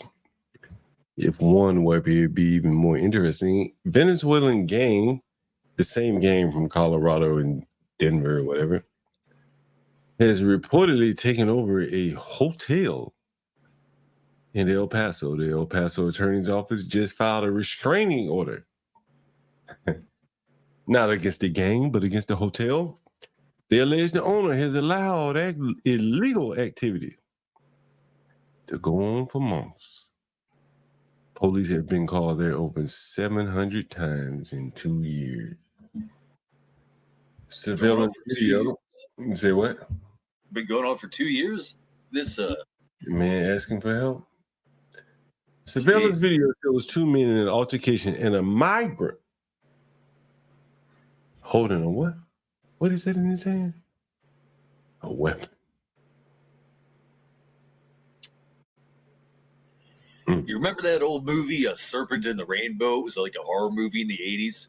It's called that was based on a true story, and I have the book that tells about the true story. It was about Haitian voodoo, and particularly this man called Clairvice Narcisse, whose brother or someone close to him like that I think it was his brother, over a land dispute, out of revenge, made a zombie out of him with they use the plant species called datura and also mix it with like some kind of fish venom, and it basically almost kills you but leaves you conscious and able to walk around and move and perform rudimentary actions. And in voodoo practice, they would make slaves out of people who could do rudimentary work like sweep the floors and stuff. They just turn them into a zombie by frying their brain with this drug. And then they just have them they just feed them and let them sweep around the house and stuff like that. Or if they wanted to get someone out of the way, competition or for a land dispute, like just turn him into a zombie. And apparently they tried to bury the guy, but they realized the guy was alive as they were burying him. And then he came out of the half comatose state, and was able to tell the story. But a lot of people never come out of that state once they're drugged like that. Yeah, that's an interesting story there. I never heard that before. John, I have something for you. I just had to do a bit of digging here. So you know how we were doing the phone calls? Well, you know how I'm really involved in like the community that I live in politically and stuff. Like I go to town hall, city hall, stuff like that. If you really want to hear from the people, you go to stuff like this. And so I went to their website and I found, because all of this stuff is archived and recorded. So like right where you live right now, and for everybody that's listening right now, for those of you that do not know, if you want to know about the current state of what's going on locally, right where you live, you can always go to your city website and you'll be able to go to their archives folders, and they record all of this and every person that speaks, right? So I pulled up their town hall from last night. It was just last night. But they have them every couple of weeks, like at where I'm at in my county in Texas, we have them every Tuesday. But so we can watch some of that. And also that guy, the one that you sent a message to, Anthony Harris, he spoke at the last commissioners meeting. And so commissioners I don't know how they work in Ohio, but the way that they work in Texas, more importantly in my county, these are the people that are making new laws that can impact your everyday life every single Tuesday. And it's very important that you are privy, aware. You can send in emails, you can make phone calls, or you can show up in person and testify. And those votes are decided by the commissioners based on testimony. So I don't know how it works somewhere else, but this is just where I'm at. However, here you'll see Anthony, that guy that we talked about earlier, speaking at the last one. So I wanted to play some of that for you guys. Uh-oh, you see.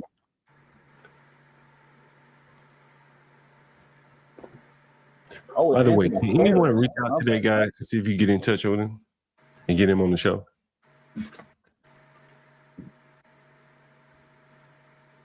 Did you say something? Could y'all hear my audio? Not yet. No, I couldn't hear it. Did you play it? You played something? I was playing it. Y'all couldn't hear it? No, I didn't hear it. But hey, if anyone can get in touch with this guy, tell him to come on the show. Go ahead, Portia. Let's see. Let me know if y'all can hear it once it starts again. I put that YouTube. Sure, y'all heard that. Oh, I guess the volume was down. Here's an ad. Let me let this ad play really quick. I think Garion was asking to put that YouTube in the back chat just now. Yeah, I got it. I'll watch it. I'll watch it later. I'm gonna let this. Thank you. Yep. Can y'all hear it? Not the show, no. What I have on the screen, y'all can't hear it? Not yet. Okay, hold on.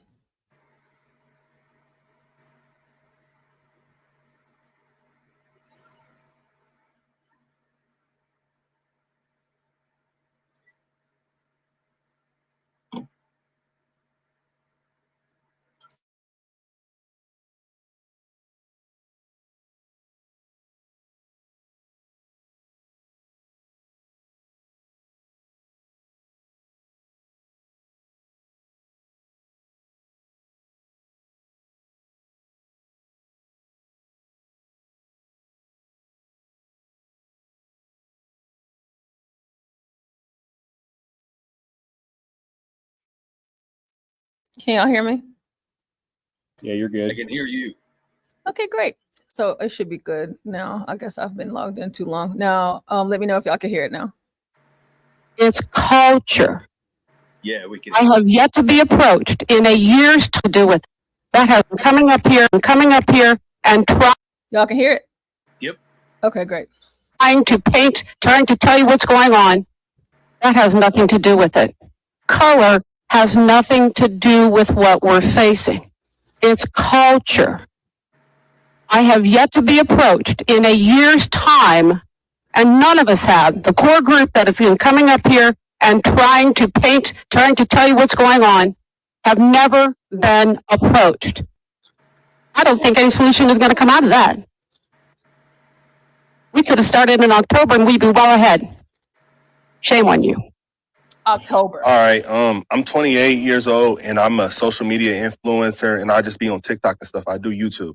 That's Anthony Harris. I think it's like kind of odd that like a guy like me has to come out from doing what I do on a daily basis to have fun because I see what's going on in these streets and I see you guys just sitting up there in them comfy chairs and suits and I'm getting out here every day and I'm broadcasting this and you guys are just sitting up there in suits or something. Like I really challenge you guys to get out here and do something. These Haitians are running into trash cans.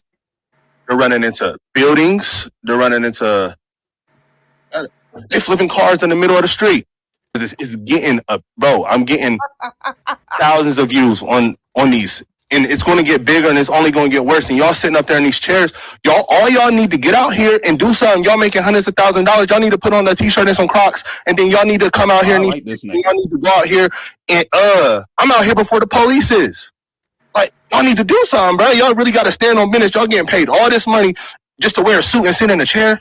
I think it's crazy, bro. We got to do something, bro. It's kids out here getting hurt. Like, only reason I even went on here and said something about it is because somebody told me they walking from the school and a Haitian almost ran into them. That I'm speaking of about illegal immigrants, fast tracking of illegal immigrants, people that jump the fence and we give them a place to stay. Right? Illegal immigrants cost taxpayers billions of dollars. There are proper channels to which to become an American citizen. There's a line, get in the back. There's been people waiting for years that are willing to go through the proper channels to become a working member of society, not dependent on a handout from taxpayers. The only people that don't take the proper channels are people that would never make it through the front door, that don't deserve to be here, and take the opportunity away from somebody who does.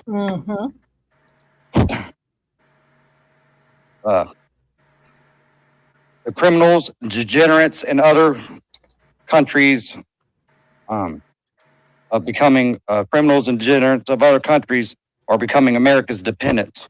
Over 1.5 million people have died in America's history in order to ensure the freedoms and the rights that we all enjoy every day. They died to ensure our freedom, not the whole world. Illegals do not get washed in the blood of our fallen soldiers because they don't want to fight for their own freedoms at home. I suggest that like Americans of past and present, they pick up arms and fight in their own countries for their freedoms. They're gonna get him up out of there for that one. Thank you. Okay, no clapping, please. Thank you. Baron? Get your guns, get your weapons, and defend your own. Yep, that's how they're gonna take stand up for freedom, brother. Right. So let me see. So okay, you had that black guy. He's running for mayor. But you know, he's not like the most savvy when he speaks, you know. But you know, some Negroes understand that. You understood, right, Garion?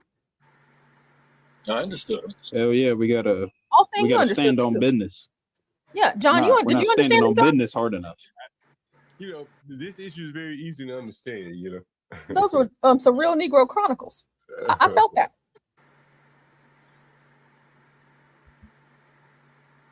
So, you know, some black people need that because black people, they don't understand English in any other way. So sometimes you have to be like, say, bro, man, listen, y'all need to put on some Crocs and go outside and walk, bro. Y'all got on these suits and ties and y'all rich, man. Y'all need to do something. Yeah, man, he out there before the police do, man. He out there for the popo. What you mean? Y'all ain't standing on business, man. Y'all need to start standing on business. I mean, bro, like, for real, come on now, bro. I work in McDonald's, bro. I'm only making $13 an hour, bro. Like, you can't do nothing about this. I mean, like, some people understand that language. So I understand why that kind of thing is necessary. So good luck to this kid as he's running for mayor. And we're going to actually try and get in contact with him. I'm already working on trying to get that information and do that. And I know John reached out as well. So we're going to see what we can get. But you had the 2 other residents. And then I have other residents from the meeting that was just last night. Now, you have to be mindful. We made phone calls, right? But these people are actually getting up and going to the commissioners meeting because it's that bad. So for Kamala to sit there and say it's a lie, and whenever her opening statement, she said, well, he's just gonna lie tonight. Okay. So all of these people that's showing up at these commissioners meeting, they're lying. The cops that spoke at their commissioners meeting last night, they're lying too. Because the cops are saying that there's nothing that they can do because they're not giving them the power to arrest these illegals that are committing all of these crimes in this small town or city. Never makes mainstream TV though. Yeah, mainstream won't cover it on purpose. Yeah, it is kind of interesting. I will say that it is very interesting that no one's covering it and they're doing everything they can to make you feel like a fool for believing it. That's the hardest part right there. A lot of these car accidents are single car accidents. That means you're in your car by yourself and you run into a wall or something. That's how bad of drivers they are. Because they've never driven before, probably. I bet it's because they don't know the difference between the. I bet it's because they don't know the difference between the brake and the pedal, the brake and the gas, or how to read the the main road thing. signs, and reading the road signs. How to gear shift. How to gear shift. John, did you hear Anthony Harris say that Haitians are flipping over cars in the middle of the street at night? Yeah, you know, they flipped Flipping. over that school building, and that's what killed that little boy, Aiden, the 11-year-old boy. Yeah, it injured a bunch of the other kids in the bus too. And Yeah, I think 20. Mm-hmm. I think it was 20 residents 20 kids on the bus that were killed. It flipped over into a ditch, so it kind of not just onto its side, but then It was slid 20 probably kids. Yeah, I think they're just hiring them. They're hiring them to drive school buses without licenses as well. No, that was because he hit the guy. school. Yeah, the guy went into oncoming traffic. The lone Haitian guy in the car. Oh, okay. Hit That makes the more bus. sense. I was going to say I thought they were hiring them at the schools now, and I was like, damn. Yeah, I guess the bus made an evasive maneuver, or maybe actually got hit by the Haitian guy and it toppled over. Yeah, he knocked that bus clean over. I'm gonna pull that story up, John, if you don't have it pulled up already. But I thought that you might like this, John. You see on the screen here, the current mayor of Springfield. Oh yeah, Rob Rue. Okay, so he has a bachelor's of arts in business administration from Heidelberg, and a bachelor of mortuary science from the Cincinnati College of Mortuary Science. Okay, and then their assistant mayor, Mr. Eastrop. Now, John, with your Negro expertise, Jesus, only you, John, only you would know the answer to this question. I was going to say, what the fuck? John, does Anthony Harris stand a chance of beating Rob Rue or Dr. David Eastrop? Does he stand a chance, John? You say, does the first man stand a chance of beating who? That black guy. Yeah. You know, he's probably going to be able to appeal to, depending on the demographics, but I suspect it's probably a whiter town, so he'll probably be able to win the vote. I don't think the black guy will be able to win that town with that level of speak. If he could speak a little better, he could be as ghetto as hell like the black woman from Sylacauga, but he's a little too hood, I think. At least he looks normal. These two white guys, one's a mortician, he looks like a mortician, and the other guy looks like I don't know, man. Something's wrong. No, he already John, did. John, the black guy is woke. He's technically in the white people's interest from what he was talking about and what he was addressing. So, did you hear any white people you think gonna vote for him that we talked to in Springfield? Oh God, no. But it would be best if they did. If he's the only candidate who's willing to actually, that one white woman should probably go for him. She'll throw a Hail Mary for him at this point. If I had kids, maybe that one white lady who's getting ran out of town. Speaking of the one white lady that's running out of town, we should try to call her too. Man, we damn near need DJ MFB to look these people up. That tiny woman that was saying they were in her yard throwing mattresses and stuff? Yeah, her. Yeah, we should see. How do you get a hold of her? Let's see if they have her name. Maybe we could find her. Oh, there's I found this story about the school bus for those of us that aren't all that familiar. I'll play this. It's a minute and a half, so let's go through this really quick. Sorry. School bus crash killed one elementary student and injured dozens of others. This happened on the first day of school yesterday in Clark County. Now, court records show the 35-year-old driver of the minivan, which was part of this crash, has now been charged with vehicular homicide. NBC4's Eric Halperin joins us now with more details on this. Eric. Jared, the Ohio State Highway Patrol identified that driver as Hermanio Joseph. The bus was heading west while Joseph was going east. Investigators say he crossed over the middle of the road. According to the patrol, the bus driver tried to avoid the minivan, but they still crashed. The bus then went. He crossed over the middle of the road. It's not a median there. I mean, I just saw it, but he just crossed over it like, hey, I missed my turn. I need to turn around. That's what he did. Off Route 141, just outside Springfield, and rolled over. More than 20 elementary school students on the bus were taken to the hospital. How big that We median have is? also learned from court records the name of the student who died. I mean, John, I'm okay. If y'all can see my mouse, you can see the marks in the grass. Oh, wow. Okay. Wow. He came from over here all the way over here. Damn, From over here, he came all the way over here. I thought it was just that road right there. No. He came from over here all the way over here. God Do y'all damn. understand that? Yeah, now I see it, man. Oh, It's almost as if he was. It's almost as if he was aiming for the bus. You know, I mean, maybe possibly not. or just thinks anywhere there's open, no obstructions, you could drive. Like no trees in the way, I could drive here. I'm gonna cut across here. That's crazy. In that crash. D Brave might have had a point. D Investigator. Brave might have had a point about some of these people being retarded. Oh yeah. Oh hell yeah. 78 average IQ, man. That is close to retarded. Or basically retarded, pretty much. Yeah. Investigators say he was thrown from the bus. Joseph is now facing a 4th-degree felony charge of vehicular homicide. According to the criminal complaint, he was also driving without a valid license. This crash happened yesterday morning on what was the first day of school for Northwestern local schools. Classes were canceled today and grief counselors were available.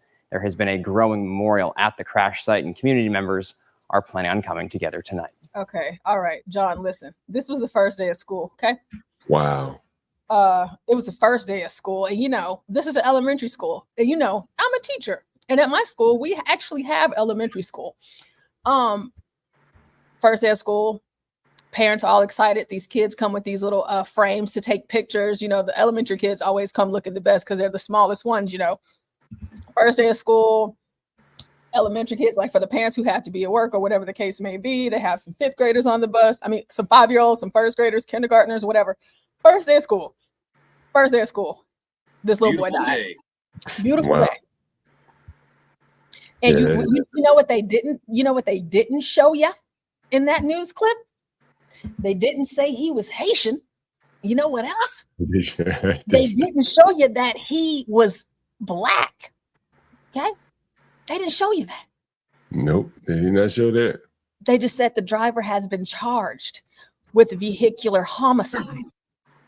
But John, I don't know if you heard the first part of that commissioners meeting that I played where that white woman. Is that me?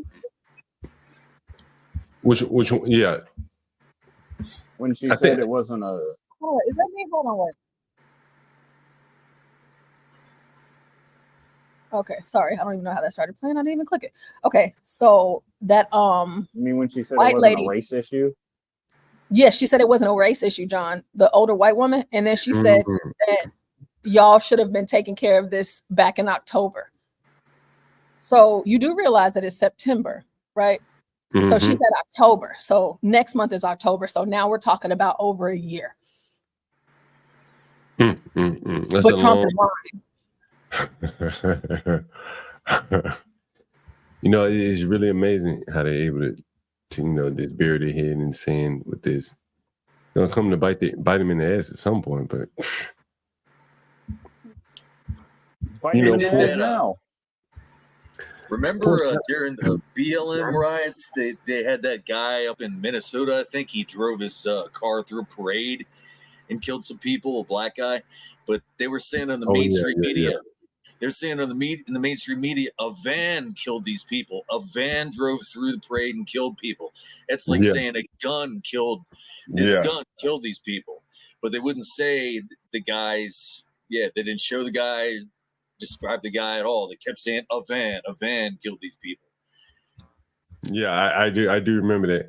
Hey, Portia, I found the it's par for the church. course, though. Portia, I found the church in Springfield, Ohio. Let me share my screen with you. I read this article here. Let me see where I found it. So, and we may be able to get in touch with a church here. Let me see, where's that article? Here's the article. I think this is it. This guy here. After Creole Mass. That looks like a Haitian. At St. Raphael Church. So we're going to call St. Raphael. St. Raphael is here. And we're going to see if we can provide a little housing. Yeah, I'm down. What do Somebody, I don't know. Somebody got to be answering the phone to help these people. Where are they getting the help from? Somebody's got to be answering the phone. Let's see if these people are going to answer the phone. This is St. Raphael Parish.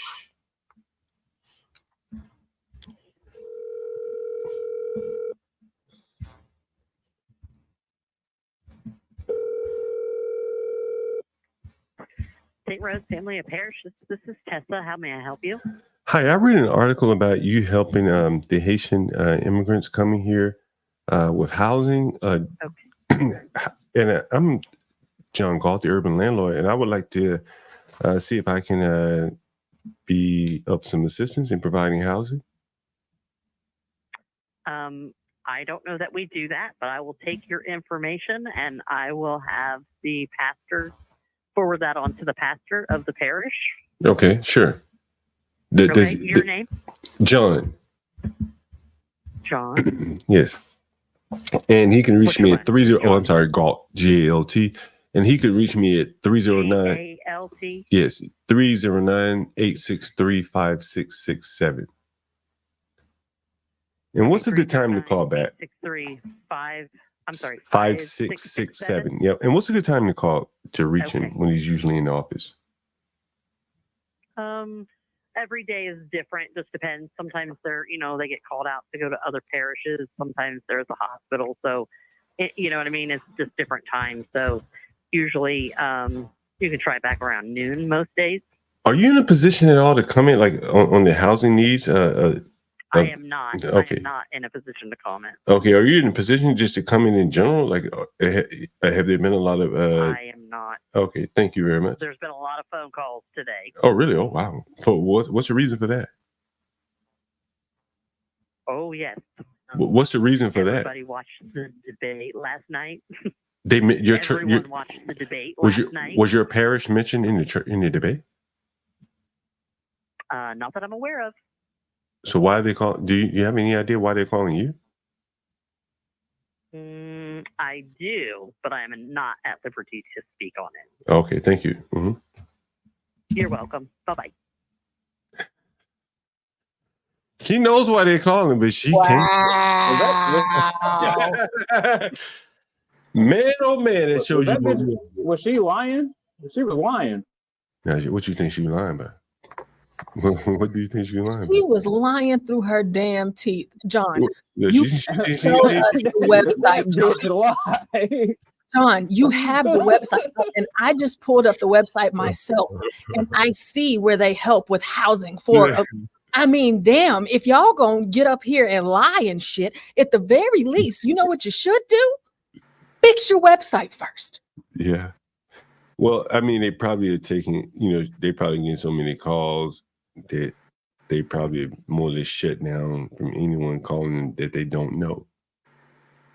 And they're probably only dealing with organizations anyway. They know who, where they're getting their money from and things like that. So I imagine that's probably what's going on right now. I mean, my God. Very You know interesting. what? And that's the thing too. This is a church. It's a parish. It used to be. So y'all don't pay taxes. Y'all funnel all of this money. Y'all know what y'all are doing. Y'all know it's illegal. So of course, whenever you call, they're gonna be like, "Oh yeah, no, we don't have anything to do with that. Of course, we don't help the illegals." Because there was an organization here in the state of Texas, John, that openly came out and said that they would help illegals. Okay. Wow. Do you know what Governor Abbott did the next day? What do you got? Shut them down. Got him up out of there the very next day. So it's like, yeah, I mean, he shut the whole thing down. They're gone now. Wherever they're operating, they're not operating here. And if they are, it's on a low level to where we don't know. But I'm telling you, they sent the people.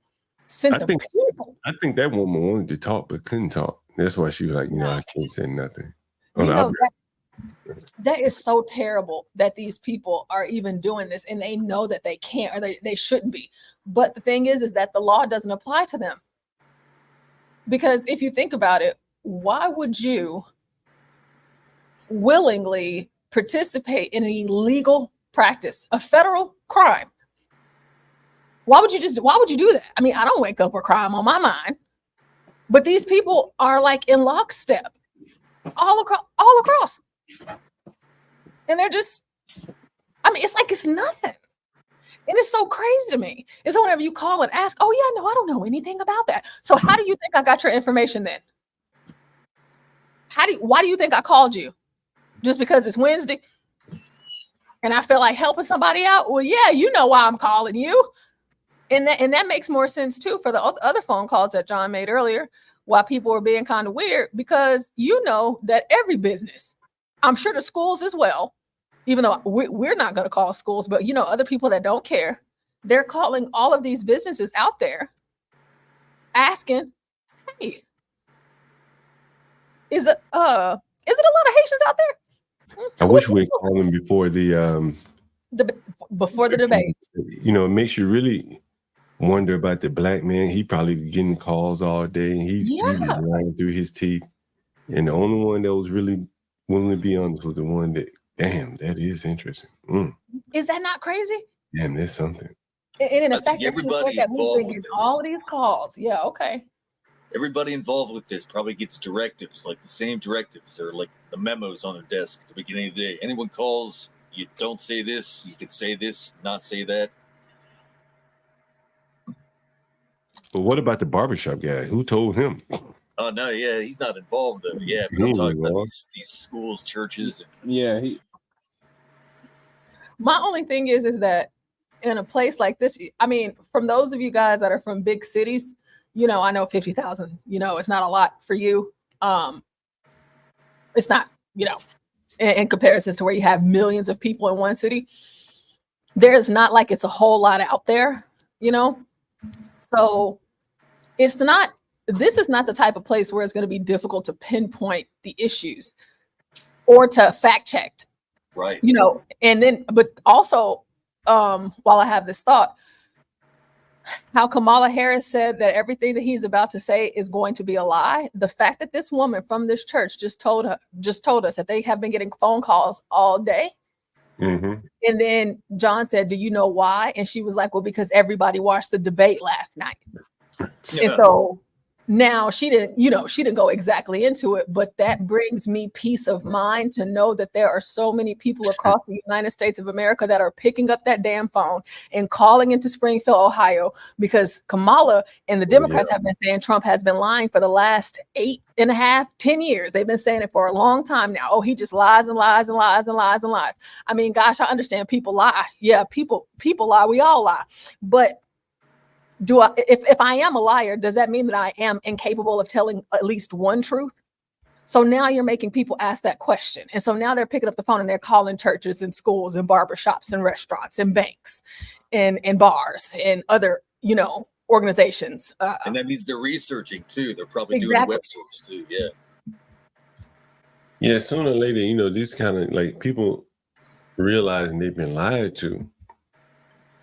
And they're like constantly being lied to. You think at some point that's going to break through to people. I don't think you can. Maybe you can, but it's going to be harder and harder for them to keep this lie up. Like this is like insidious here. Like everybody's lying. There's one lady telling the story. She went into the women's bathroom, and there's two men in there washing in the sink, and they screamed at her.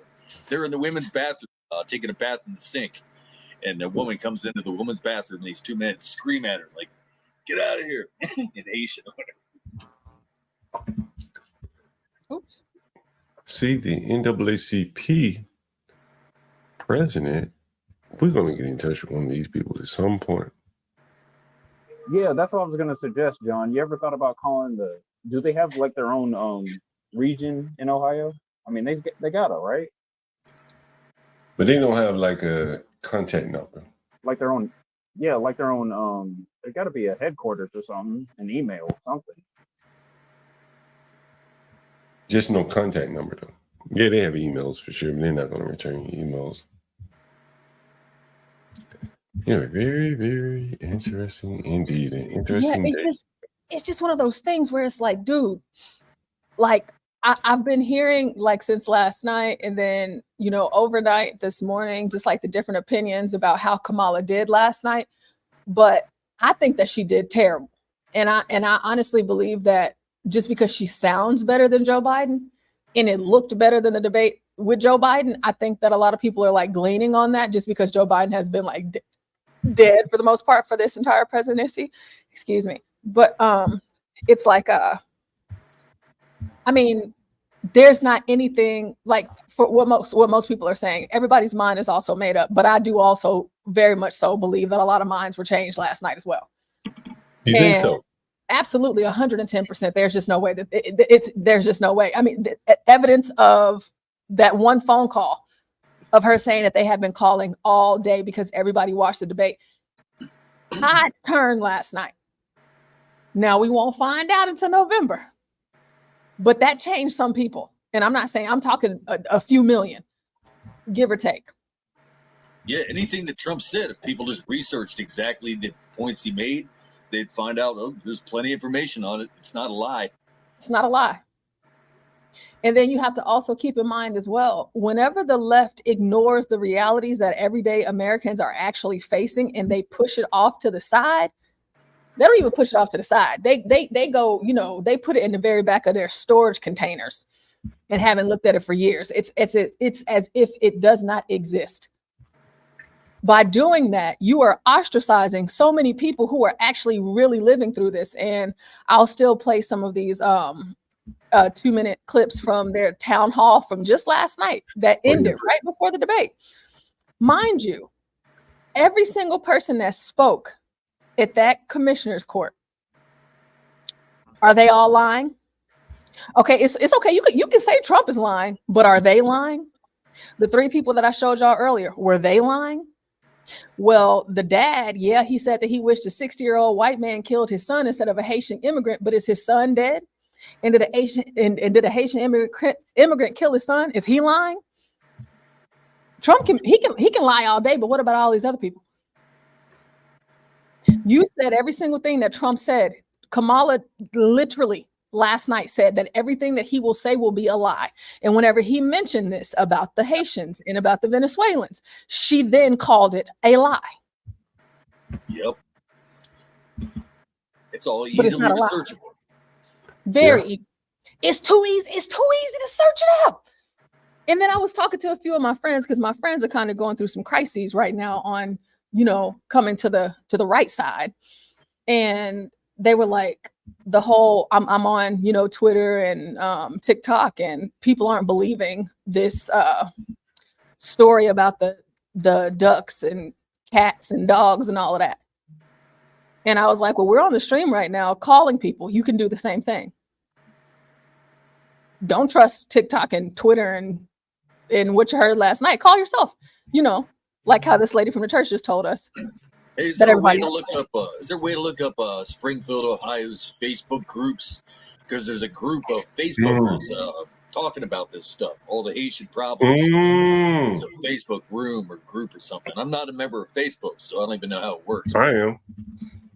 Yeah, I'm not either. I don't even know the first, the last, or the in between.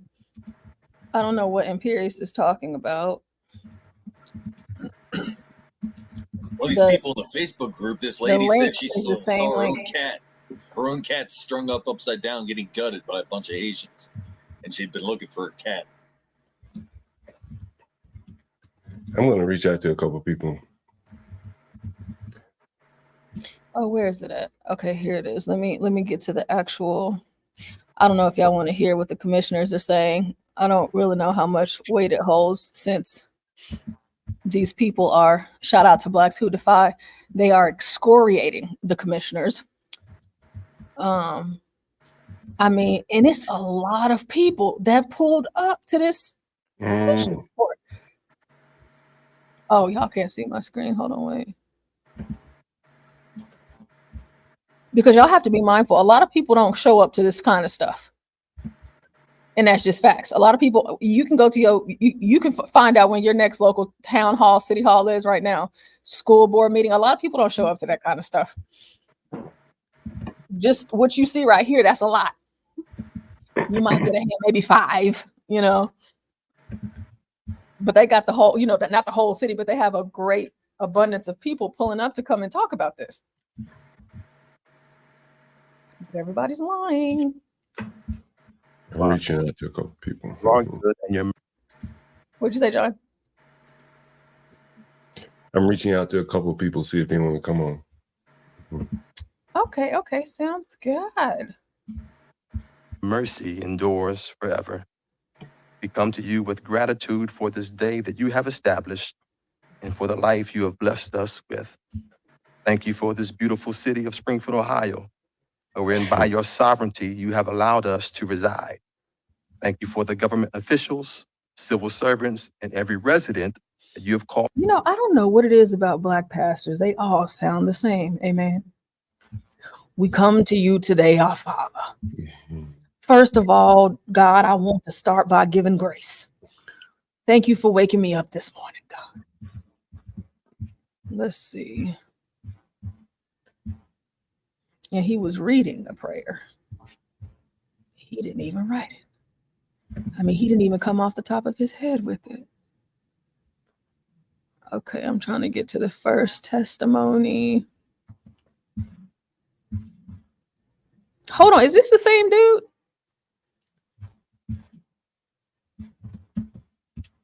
Is this that kid's dad? Yeah. He was there last night. That's him. Yeah, he was here last night. Too. It looks like the same lady. Yeah, it is. Yeah, so it's September 10th, 2020. This meeting literally took place last night. Right before the debate. I wonder how they're going to react to him at this meeting with those people who are real victims of this. Oh, wow. I feel like this is going to be really good. I'm really glad that I thought about this because listen, this is where you get the truth about what's going on somewhere. And I always love hearing from the people like in Dalton with Tiffany Henyard, whenever, like, I watch every single one of their council meetings just because they're so interesting. Because she's crazy. Somebody in my door. They better not be in my door. Okay, hold on. Let's go. We felt it would be in our best interest to be here after recent comments. You know, I wish that my son, Aiden. Okay, wait. Okay, I'm sorry. I'm getting kind of excited. So he said he felt that it would be best that we would be here due to our most recent comments. What do y'all think that he's about to address about his most recent comments? What do you think they're going to talk about? Well, it looks like he's about to say the same thing as he's here to start as he said at the other podium. But maybe he'll try to answer after. I don't know. John, what do you think? I have no idea. I don't know what he said. He must have said something about the Haitians. Yeah, no, I'm saying, you know the video that you played earlier of him, right? Oh, And is this not the video? Yeah, this is a different video. So, oh really? Okay, I thought this was the same one. I have no idea. What did he say? He said that he's going to respond to his most recent comments.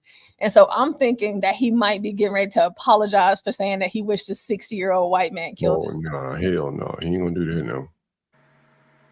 Looks like he's going to say it again. Okay, let's see. Clark was killed by a 60-year-old white man. I bet you never thought anyone would ever say something so blunt. But if that guy killed my 11-year-old son, the incessant group of hate-spewing people would leave us alone. The last thing that we need is to have the worst day of our lives violently and constantly shoved in our faces. But even that's not good enough for them. They take it one step further. I guess he's reading the same thing. Let's see. Let's try to get to the end to see if he says something or if they do something different. I want to see how the crowd reacts. Let's see.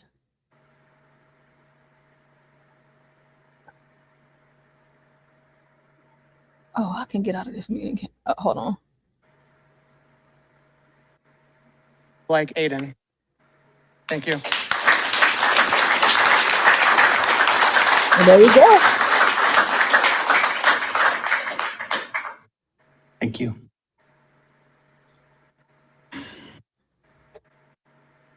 Aurora.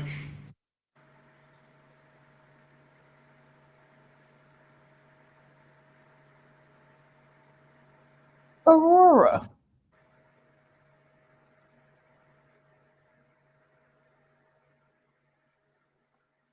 Hi, good evening. My name's Aurora Lemko. I've been here before, and the three commissioners who are here tonight have in their possession 3 papers I've given to you in the past, probably about 2 months ago.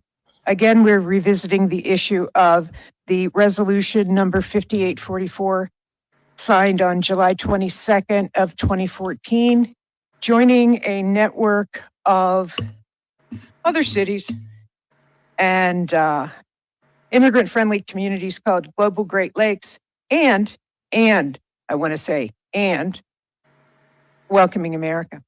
I understand that the same commission meeting that I missed, Mayor Rue, you also missed. It was part of your vacation.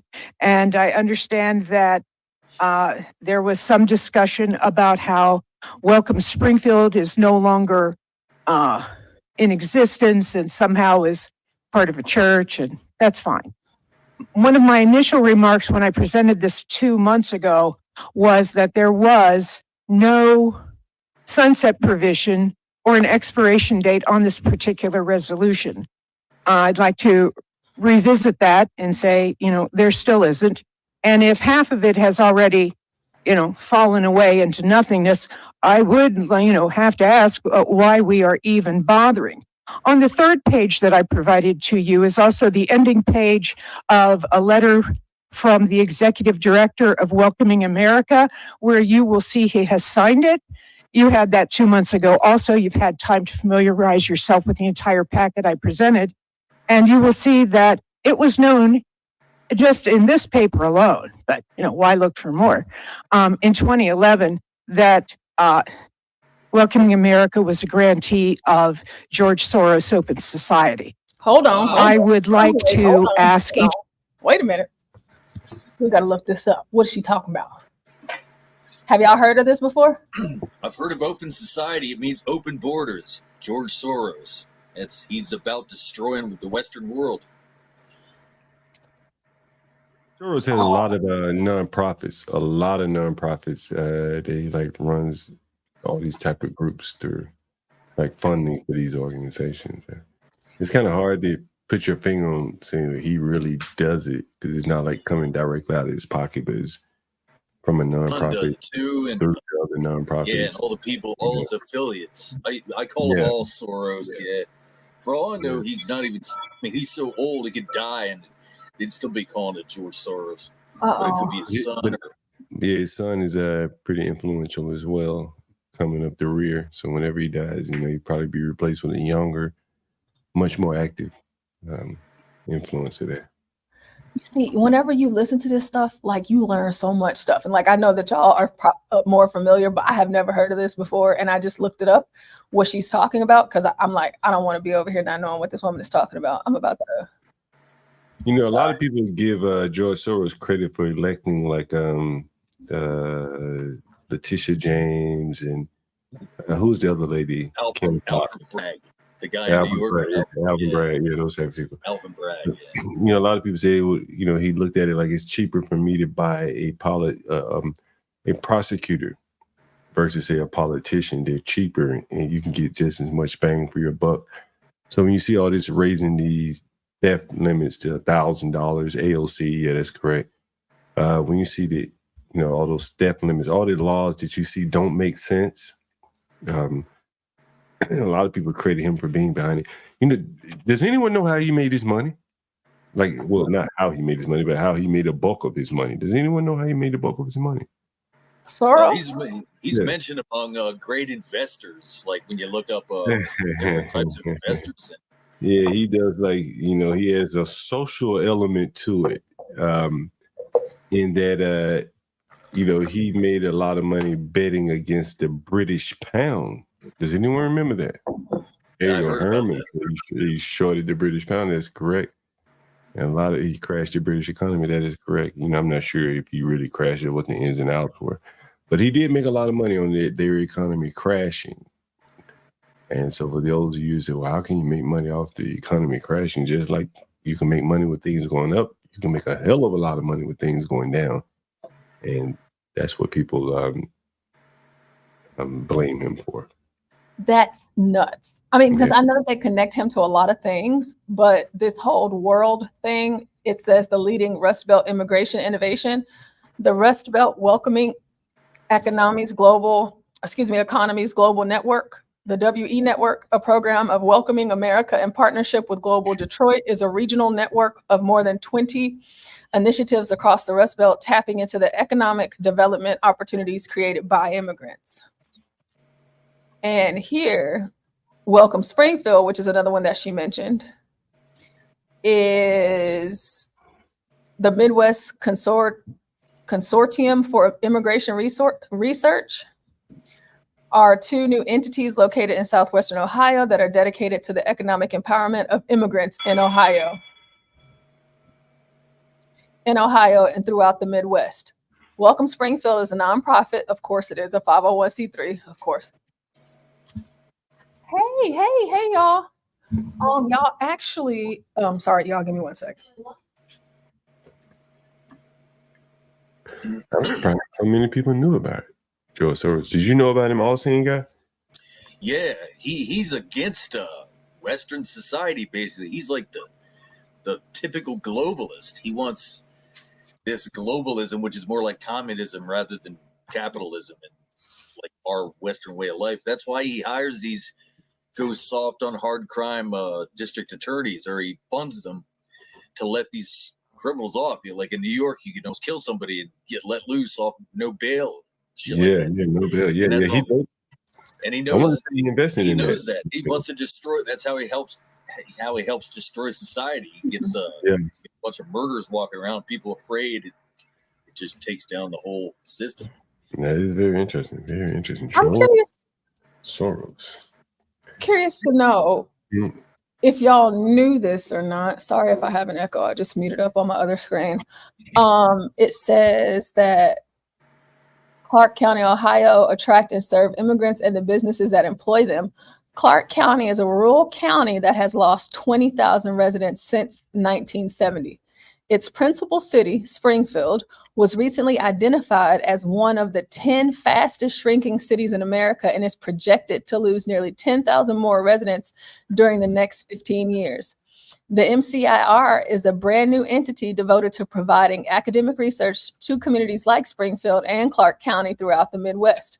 We desire to complement efforts of organizations like Global Great Lakes by providing objective data on the economic impact of immigration. So last night, Trump said, I don't know why they're bringing him in. I don't know why they're bringing him in. It could be because they want more votes. But reading this is saying that this county has been on a decline. And so essentially they need more people. So is that why? Because they said they lost 20,000 residents since 1970, but we just found out from the lady that you spoke to who works directly with the city that they've gained 20,000 Haitian immigrants, illegals, in less than 2 years. I guess they broke even in that case. It's like a 1-for-1 replacement. Like you lose the residents because you're bringing all these new incompatible residents in and scaring the old residents out, and then just keeps turning it over like that. And here's their resolution 5744 declaring the city of Springfield, Ohio, a community welcoming of immigrants and immigrant-owned businesses. So not only are these people coming illegally, and I know that they're just saying immigrants, but their businesses are coming as well. So what does that look like for you? And they have a resolution. So this is on the table. That means this has passed. This is set in stone. It is law for them in the city of Springfield. That's very interesting to me. Sorry, I just like to know things whenever I'm listening to stuff, y'all. Oh, Opana says The goal is to destroy Western systems by getting rid of capitalism. If you pay attention, they tie capitalism to patriarchy, white supremacy, systemic racism, all the views upheld by BLM, etc. Exactly.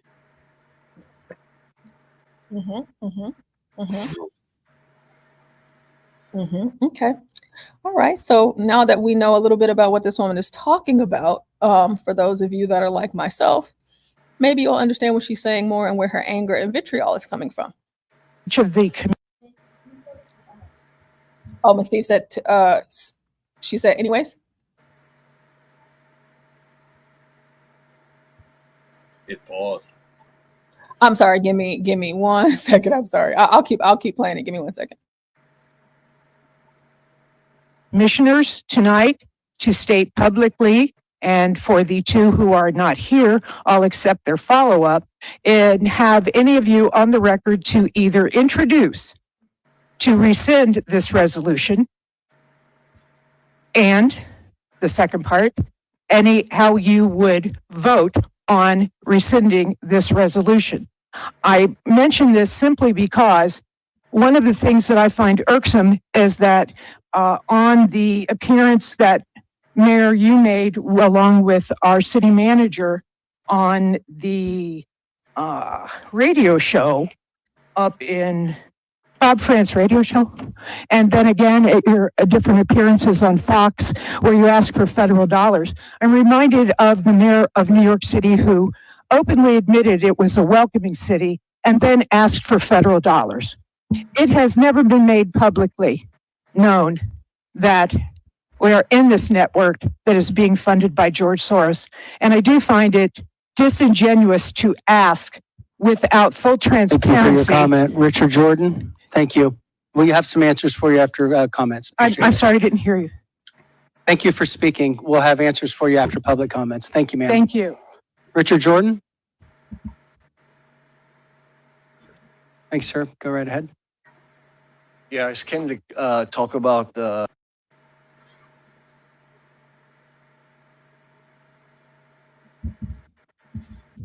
Sorry, I paused it. I didn't hear the end of what she said because I have a few kids in here, but Sound like they cut her off, basically.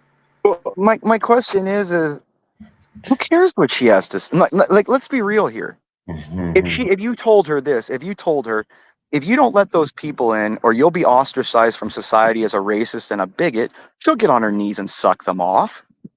Are you kidding me? I don't care what she's saying now, because in the end, all I have to do is go up to her and say, "You want me to tell everyone you're a racist and your family to ostracize you and throw you out of your own family?" None of this. This is what I'm saying. None of these people have the will to do what must be done, and now you see the peons, the useless people, the little people who don't have brains are now complaining because their basic hedonistic desires can't be fulfilled anymore. That's all this is. John, this is what I'm saying. All the complaining, and I saw you were talking about the Catholic. Good. Pay us more billions to bring more people in here. Pay us more. You already just paid us $2 billion to bring them in. Pay us more. I'm so sick. This is what I'm saying. The little people. Now they're crying because they can't afford their cell phone every year. I don't care about serfs.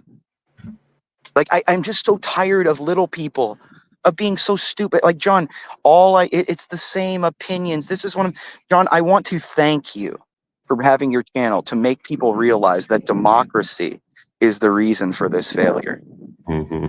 I want to thank it because you are seeing right here and online all this morning. I don't know if you've been hopping around YouTube this morning, John, listening to what people are saying about the debates. Fascinating. What are they saying? Well, no, I mean, John, you got it. I want to hear your point of view. What are they saying? That's my point. They don't see reality, John. And that's the point. You can't. This is what, John. Stupid people, you can't discuss things with them. This is what I'm saying. The entire idea that they have an opinion is the fact that people are watching a debate. Little people shouldn't be. Hold on, Pierce. Portia, whenever you're ready to get back to the testimonies, feel free. Go ahead. No, little people shouldn't have the opinion, John. That's the whole point. This whole I thing. understand it, Pierce, but in this country, little people do. So we have to But deal they with don't, not anymore, John. it. That's my point. Do you not see that they're leading themselves? I've shown you the city council meetings where the city council people told me, hey, little people, we don't want to hear what you have to say. Yeah, and that's my point, John. So what did all this complaining gonna do? Because again, John, all I have to say is, oh, you're mean, you're not nice, and then you're out of society.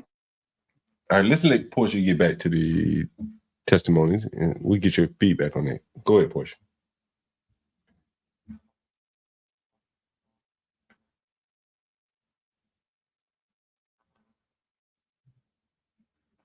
Go ahead, Portia.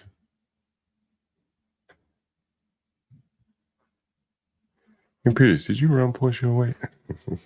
I don't know, John. All this leads back to is it's the same question, John.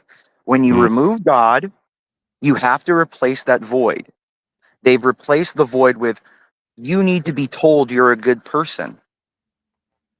So, John, that's all you have to do is John, all these city people that are talking right now, I can guarantee you that each one of them, if you went up to each one of them and said, if you give up your firstborn for grape and slaughter, you will be known as a good person the rest of your life. They'll do it. Well, that's the problem. That's what people don't realize about humans. This is the entire paradigm is a problem, John, that people are even able to talk. I don't think 99% of the population should have even watched it because they don't even understand what they're watching. You can't have a discussion about what you're watching or the topics or the substance of something if these people don't have the cognitive ability to understand the world even around them. This is why I'm saying democracy itself is more slavery than monarchy, because all you have to do is drown out anybody with the majority of stupid comments, stupid people, stupid views, and you are more ostracized than if you had a monarch imposing morality on you. All right, because if you have a monarch, people will say, oh, that's mean. He's picking on the government's picking on one person. But when you have the entire mass of cumulative stupidity drowning out actual intelligence, you can't blame anybody. Can we let Portia get back to the video now? You okay with that, Imperius? Portia, is Portia back yet? Yeah, I'm still here. I was just listening to you guys. That's Imperius. Go ahead, Portia. Yeah, I'm waiting for her to. No, go ahead. I was just saying, you can play it whenever. It's your show, John. I was just saying, it's fascinating going on all Twitter and Facebook and everything. Fascinating. Thanks, sir. Go right ahead. Yeah, I just came to talk about the immigration influx that we're having. A lot of people are thinking that there's hate against them, that we're racist for feeling a certain way. Like a lot of people, this is the influx here has been a culture shock, to say the least.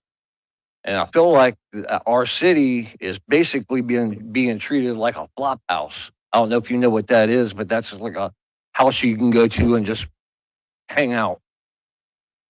All right. Is there a cutoff point that, for the population here? Or, I feel like there should be a no vacancy sign right now. And people are still coming in. What's the cutoff point? Is there going to be 60,000 immigrants living here? Are they going to take over our whole city? I don't think they're going to do that. It's getting close to, people are getting really fed up. And things are going to get ugly. I don't know if you want to see that happen. Because if you do, sir, I understand what you're saying, and I hate to do this, but saying things are going to get ugly is just slightly threatening. That's the And truth. I That's hear the you, truth. but I'm going to have to ask you to just step aside. For the same reason, in the last meeting, we had a gentleman that See, began whenever to somebody threaten. says something you don't like, then you. It's not that there's no comments in the ice. It's not that I'm completely You're not letting disagreeing. me I speak. empathize with your saying. I want you to say, so I'm just good. Let me just warn you right now.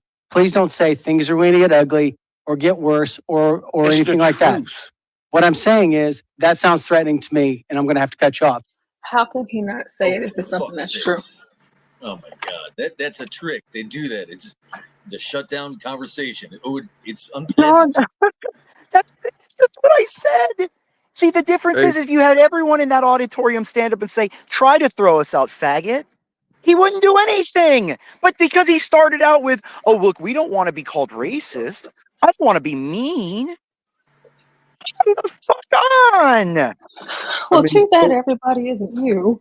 You know? Does it make sense though that when you have public comments and people are given a specific amount of time, you know, just like the comments on YouTube or the, you know, wherever you see posted comments, every comment gets its chance to be a comment, and if they're all the same or pertaining to the same subject with the same concerns by many different people, like you got to listen to them all. Why would you have to And listen they're to it not when all they supposed have to to say is, well, cut why? you off. Again, this is fascinating. Why do they have to do anything? You weak people are going up there going, okay, look, I am going to follow your rules and I'm going to be a good little slave and I'm not going to be mean, but I'm scared. Please do something. Save me. Why would we not look at you? Why would we not look like you as like slugs? Hey, Portia, hold for 1 second. I Okay. may have someone on the line here. May have someone that's going to answer the phone. Okay. In Sylacauga, Alabama. She just answered. I told her I couldn't hear her. We're going to try to call her back, see if she answers here. This is, let me tell you who it is before we call them. This is Twisted Beauty. They're in Sylacauga, Alabama. Twisted Beauty. Let me make sure that's the name of it, yeah. Twisted Beauty. They provide balayage, bang trim. I don't know what balayage does. Do you know what that is, Portia? Balayage or balayage, balayage. Yeah, what is that? You know what that is? It's a hair coloring treatment. It's like really pretty. Beard I mean, trim. I would never color my hair, but it's like a hair color treatment. Okay. It's like hair. multiple colors. Yeah, okay. All right. So we're gonna call them. They just answered. Hopefully they'll have something interesting to say. Let's see. Let's see if she's gonna answer this time.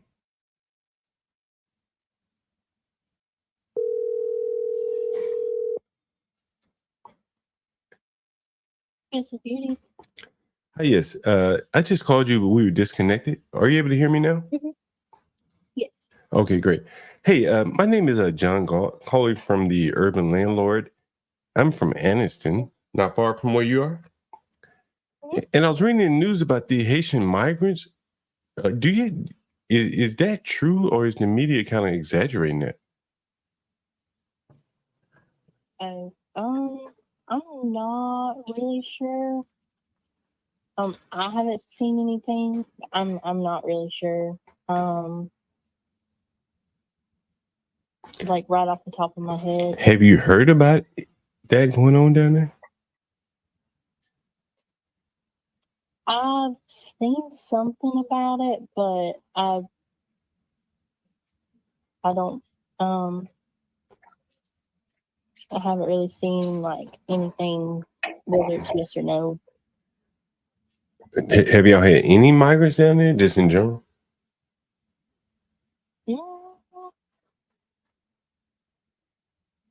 No. Okay, yeah, we just heard that on the news, and people were speaking out at the city council meeting. You ever heard of Tiffany? I think her name is Nix. Is that her name? She's like the city council president or something. Yeah. Mm-hmm. Yeah. So there was a city council meeting with people getting up talking about the Haitian migrants in Sylacauga, and I'm right here in Anniston.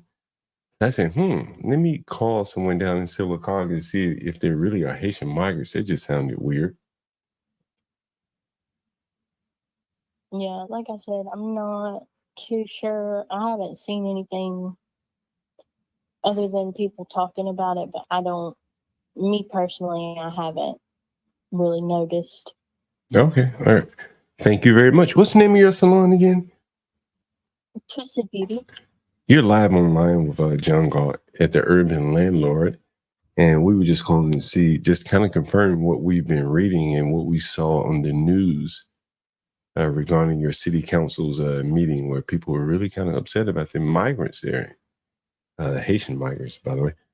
So, yeah, I just wanted to get your point of view, see if you had anything you wanted to add to that. Nope, not really. All right, thank you. Mhm. That's another no from Silicaga. Go ahead, Portia. I think before that, All Seeing was talking about how at these meetings that people are allowed, they're giving a time limit to speak. So whether it's 2 minutes or 3 minutes, that whole time is your time. And any time they take or speak over your time, you get that time back. Them just telling them, hey, you can't say this, you can say whatever you want. You can cuss out every single commissioner up there if you want to. You can say whatever you want.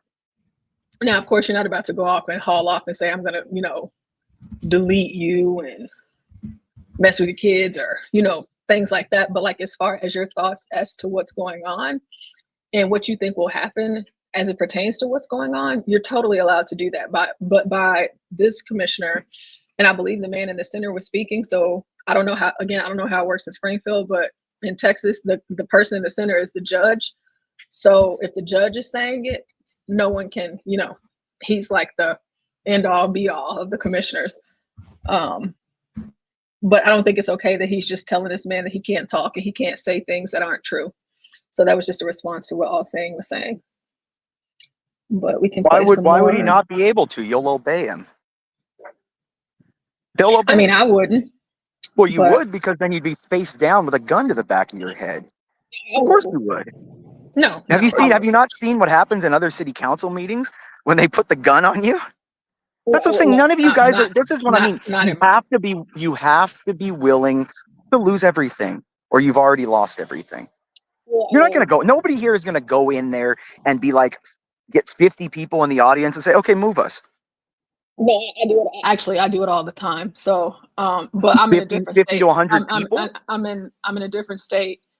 No, but that's my point. You have to bring 50 to 100 people, and you say, "Go ahead and arrest us, move us," and we'll all class action the entire city. Like where I'm at, they don't even make those types of threats. So that's what I'm saying. Like that's why I always make sure that I always say. And what do you know? In Dallas and Austin, they've arrested people at the Austin City Council. I don't live there. I don't No, live there. but that's the point. Even if you're not there, you should be unaware. It's coming to your town. No, it's not coming to mine. No, it is. But it is. The demographics are changing. Yeah, it's not coming to me. Changing. Demographics is destiny. Yeah, I mean, like demographics is Dallas, destiny. Austin for sure, but not where I stay. But Dallas and Austin rule the state, just like Los Angeles and San Francisco rule. No, they really don't. They really don't. Yeah, they don't rule the state at all. But they do. Really that's why. Hold on. If they this is the point. A conservative will never do what needs to be done to a liberal. For example, have the mayor of Dallas is he switched parties. He's conservative. Has the attorney general has Ken Paxton put any of the Austin City Council on trial for breaking fundraising laws? No, of course not, because he does it There's too. a lot of people that are on trial right now. Ken Paxton, but no, they're not. The book There's no politicians are on trial. Did he put anybody on there trial are that tried to impeach him? Whatever you. If you know more about Texas, the state that I'm from, that I do work for. Well, I do because I read and I see what's going on. And you know all of these people, and you're very privy, and you get emails and communicate with all of these people. By all means, go for it. Well, I'm just wondering. I'm asking simple, but I'm asking. No. These aren't simple questions. You're not allowing me to answer a question because you know everything, right? So since you know everything. Then, yes, I don't ask questions I don't know the answer to. Right. So, but I want to hear your answer to it. I'm not asking you anything, and but you don't need to ask me a question because if you know the answer, then there's no point in you asking. But it's good to hear other people. No, but it's good to hear the unaware. It's good to hear the answer of the unaware. No, so I'm other people very can hear it. aware. But if So you were, ma'am, if you were aware, you would if you're understand that. aware, then Mhm. you teach the people because you know everything, right? But like, because you're on, like we're talking about something else, right? Mhm. So that's what we're going to talk about. Okay, so let's keep going. But again, that's the liberal angle. You're ma'am, I still need you to tell me where in anywhere in Texas has a Democrat political operative ever been put on trial for breaking the law? Maybe. Oh, that's probably why.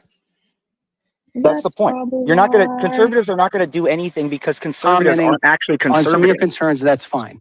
Okay? Okay. I'm just trying to give you some understanding of why I even interrupted you. Thank you. You can go ahead. I'm very frustrated. And I understand. And a whole bunch of people, along with the citizens that have Can y'all hear it? Yes. Okay, just making sure. born and raised here. A lot of people that are born here stay here. They don't go anywhere. They stay in. I got a lot of friends that have been born and raised here, and we feel like our city's being taken over. I mean, like I said, is there a cutoff point? Are you? I mean, what's going on here with that? Are you going to just keep on letting them come in, to keep on busting them in every day? Illegal immigrants. Now you say they're legal right now under TPS. All right, but November 5th, if things go the way I think they're going to go, there's going to be a mass deportation.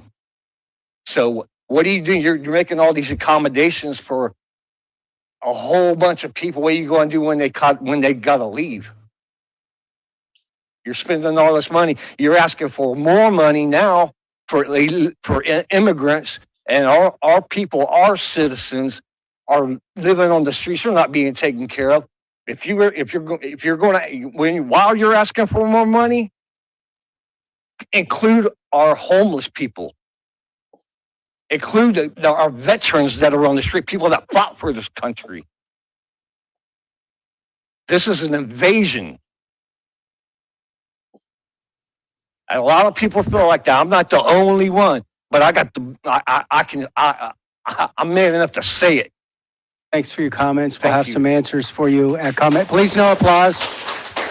Just to control the temperature of the room, I'm just asking that you do not applause. Thank you so much.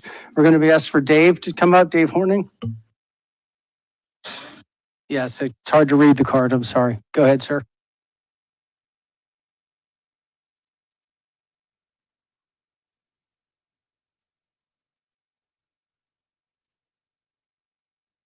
Hello, my name is Dave Horning. I'm from Circleville, Ohio, and we have concerns about the homeless situation, which could get worse in our county also.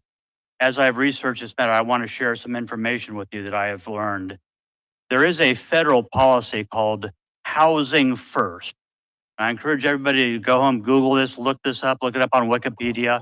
It was a federal policy. It was never passed by the U.S. House or Senate. It was a policy, a bureaucratic policy that was adopted during the George Bush administration that says if there's a homeless person, the first thing you do is give them a house. Now, we just heard the drug court say that if you're in drug court, you have to proceed, you have to behave. Okay, so he said, Google it, the Housing First project that was instated during the George Bush administration. And, don't trust him. We can look it up ourselves. Well, why would we not look up the more serious concern where now hundreds of thousands of liberal women have said if they try to deport them, we'll breed with them and make sure they stay? Why is no one bringing that up? How are you going to stop that? Deport the liberal women too. But you can't. They're U.S. citizens. And then those children are U.S. citizens. And as policy now, for the U.S. policy for the last 20 years, if a child's here without the parent gets to stay. So you have the balls now to throw people and let babies throw them over a wall too. No, you guys don't have it. You're like, oh, we can't think of that. We can't see that. I don't want to hear complaint. This is what I mean. Complaining about something you don't have the will to do anything about. So I enjoy it. Like I said, this is not going to affect me whatsoever. For the people that are in the audience that are able to read while Imperious is talking right now, I'll leave this up for a moment and scroll, or I can read some of it just to provide some evidence to what it is that he's speaking on right now. Go ahead, Imperius. No, the housing first is just it's another type of Chevron doctrine extension. And that's the funny part. Notice how everyone sued over all what Chevron's knocked down, but no one sued over this. Conservatives don't care about immigration. They only care about it because it now affects their hedonistic mentality. If they could have the same things, they would let a billion people in. Because again, when you alleviate God from people, you have to fill the void. And the government says, we filled the void by we tell you what's moral, so you obey. And that's why everybody is, from the internet to TV to politics, it's all virtue signaling. We've got to show we're a good person even though we're not, and we don't know what good is. Because we don't have God to direct us, but we have feeling and government. It's the same thing. Do you know what the single number one employer in the US is right now? Who's the biggest employer in the US? Does anyone know? It's the United States government. That's the entire point. The government doesn't make any money, doesn't create anything, or doesn't grow wealth. So you're literally paying the welfare for most of the people that are employed in this country because you don't want to just fire them. Oh, it's so sad. People on the street starving. So then you'll starve. You've got to pick a side eventually.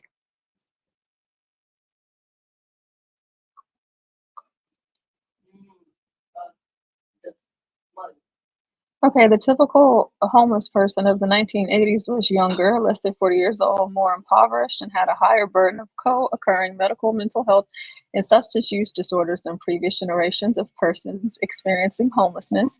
For the first time, women and families appeared in significant numbers among those seeking assistance. Previous typographies of those experiencing chronic homelessness as mainly poor, older alcoholic males of transient individuals unwilling to shackle themselves to the constraints of industrialized employment in modern society. Tramps or hobos were fundamentally challenged by these developments. And so we're talking about early 1980s here. And there's a study on homelessness as the man in the video was talking about and how this was instituted and implemented back then. So for those of you that like to know things and like have a further explanation to what it is someone is talking about, feel free to do as he said, to look it up. But so you don't leave and click off, I wanted to look it up for you. So let's keep going. And if you don't, there are consequences. You will be removed. Under the Housing First policy, you cannot remove somebody if they are misbehaving. There's a thing you can look up called permanent supportive housing. So if the federal government comes in and says they're going to give you money in the form of permanent supportive housing, what will happen is if a person moves in there and they are using drugs like fentanyl, they will get a disability. That disability will allow them to get disability income. They can stay in that permanent supportive housing. They only have to pay a small percentage of their disability as rent. They do not have to get recovery. They do not have to do anything. So I encourage everybody to call this to your attention, to your state reps and your state senators. The good news is the U.S. Supreme Court has issued a decision called Chevron, and that allows people to take exception to bureaucratic rules that weren't passed by Congress. And so it's an opportunity. Springfield is a great opportunity to say, we would like the federal housing dollars to help with our problem. We do not and will not abide by the Housing First policy. Thank you very much. Thank you. John Francis.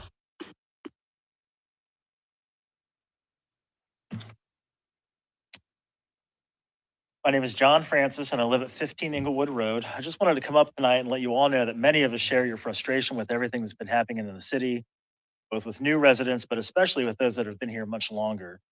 I want to thank you all for doing the most basic of things, your jobs, for staying the course and not resorting to the extrajudicial solutions that so many of the city's residents would like to see. Thank you for not restricting my freedom of movement and destroying the local economy with the city limit checkpoints people. Thank you for not bankrupting the city with thousands of civil rights lawsuits. that would have surely resulted from the unlawful actions so many people in this room have repeatedly entreated you to take. Thank you for not deputizing a manners squad that, frankly, a lot of the people here would probably run afoul of. Thank you for conducting city business like members of a law-abiding, democratically elected body, and not like some backward Jim Crow mouth breathers with Do you dogs. see what he's saying, John? Thank you for being nice. That's all it is. Thanks for being nice. That's all it is, John. And until people can get over niceness equals weakness, everyone's going to lose. Because look at him. You were nice. Do you see the sarcasm in his statement? He's not sarcastic. He's 100% honest. Okay. Wait till the end. He's going to say, I thank you for not being every other racial native-born bigots.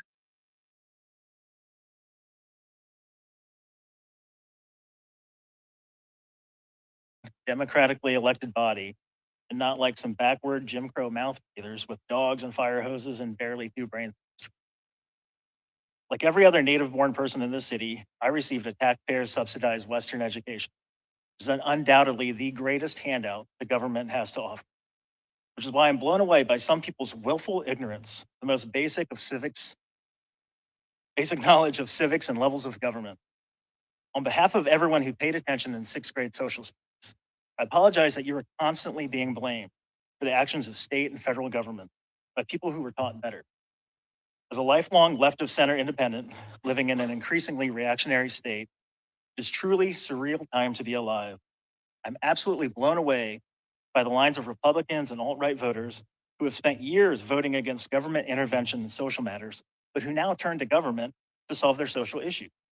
Voters who fought against socialist overreaches like rent control and strong tenant rights, but who now suddenly complain that rent is too high. Voters who praise the legitimate virtues of free market capitalism, except when it comes to real estate. My heart goes out to you guys because you'll never be able to win with those people because they don't even seem to know what they want. There isn't much happening here that hasn't played out thousands of other times in every city in the country. I can't name any city of consequence that doesn't have a Chinatown, Koreatown, Little Italy, German Village. But there's also Little Guyana, Little Odessa, Little Yemen. In fact, there are many hundreds of ethnic enclaves in the US. There isn't anything happening here that hasn't happened in every one of those. And they're getting along just fine. Would I have personally chosen Springfield to have a large Haitian enclave? Probably not. Because I'm nothing if not lazy. And learning to live with strangers is challenging. But I'm also smart enough to realize that what I want is irrelevant.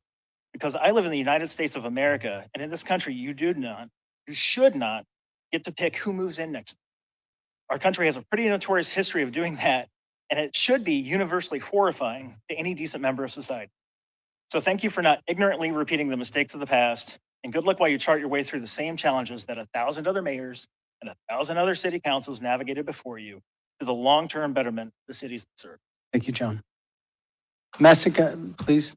Messica Darby.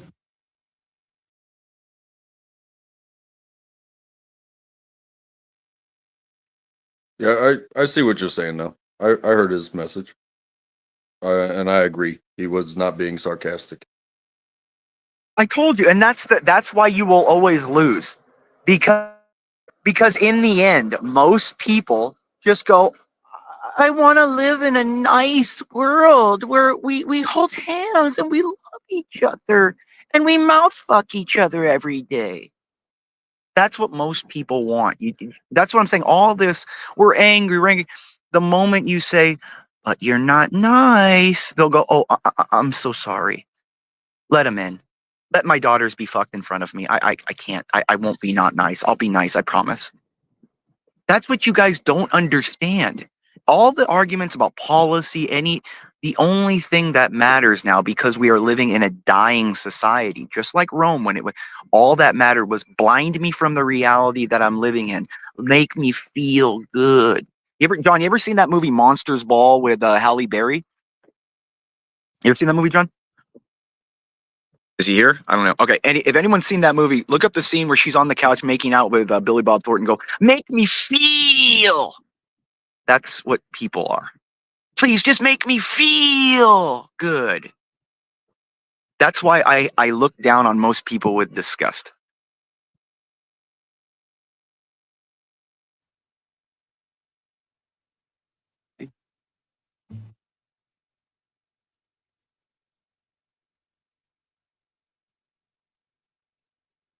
Hello, my name is Masika, and I'm here today to ask the questions that many citizens would like to know.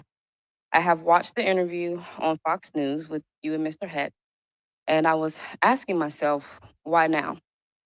I can speak for a lot of people in this community when I say that this has been going on for a while now.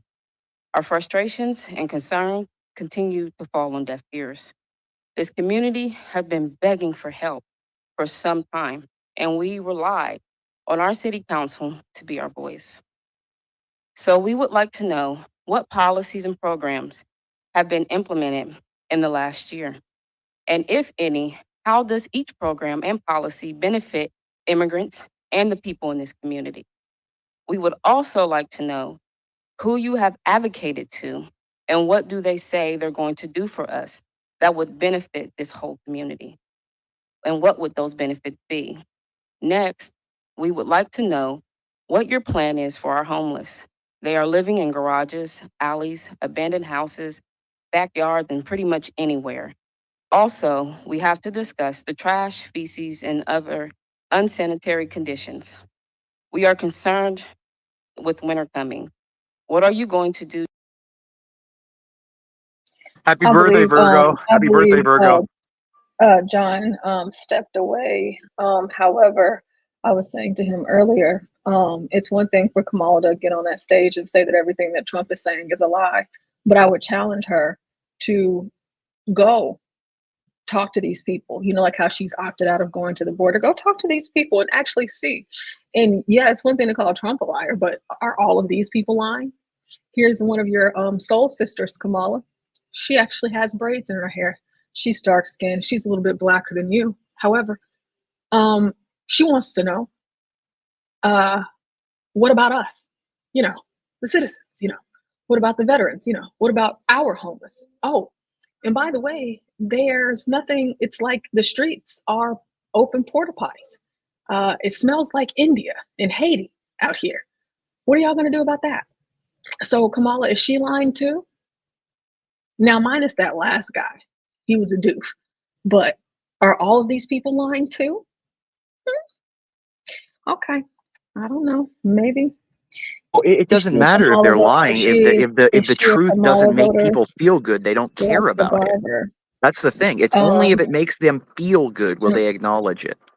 Yeah, John, I don't know.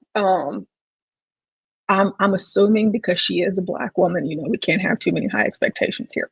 Pretty sure she's still voting for Kamala, but maybe we'll hear something Yeah, different. But because it the makes her words that feel she's good. speaking, She feels good voting for the fellow black I'm woman. responding to John right now, really quick. Okay, and then you can go for it.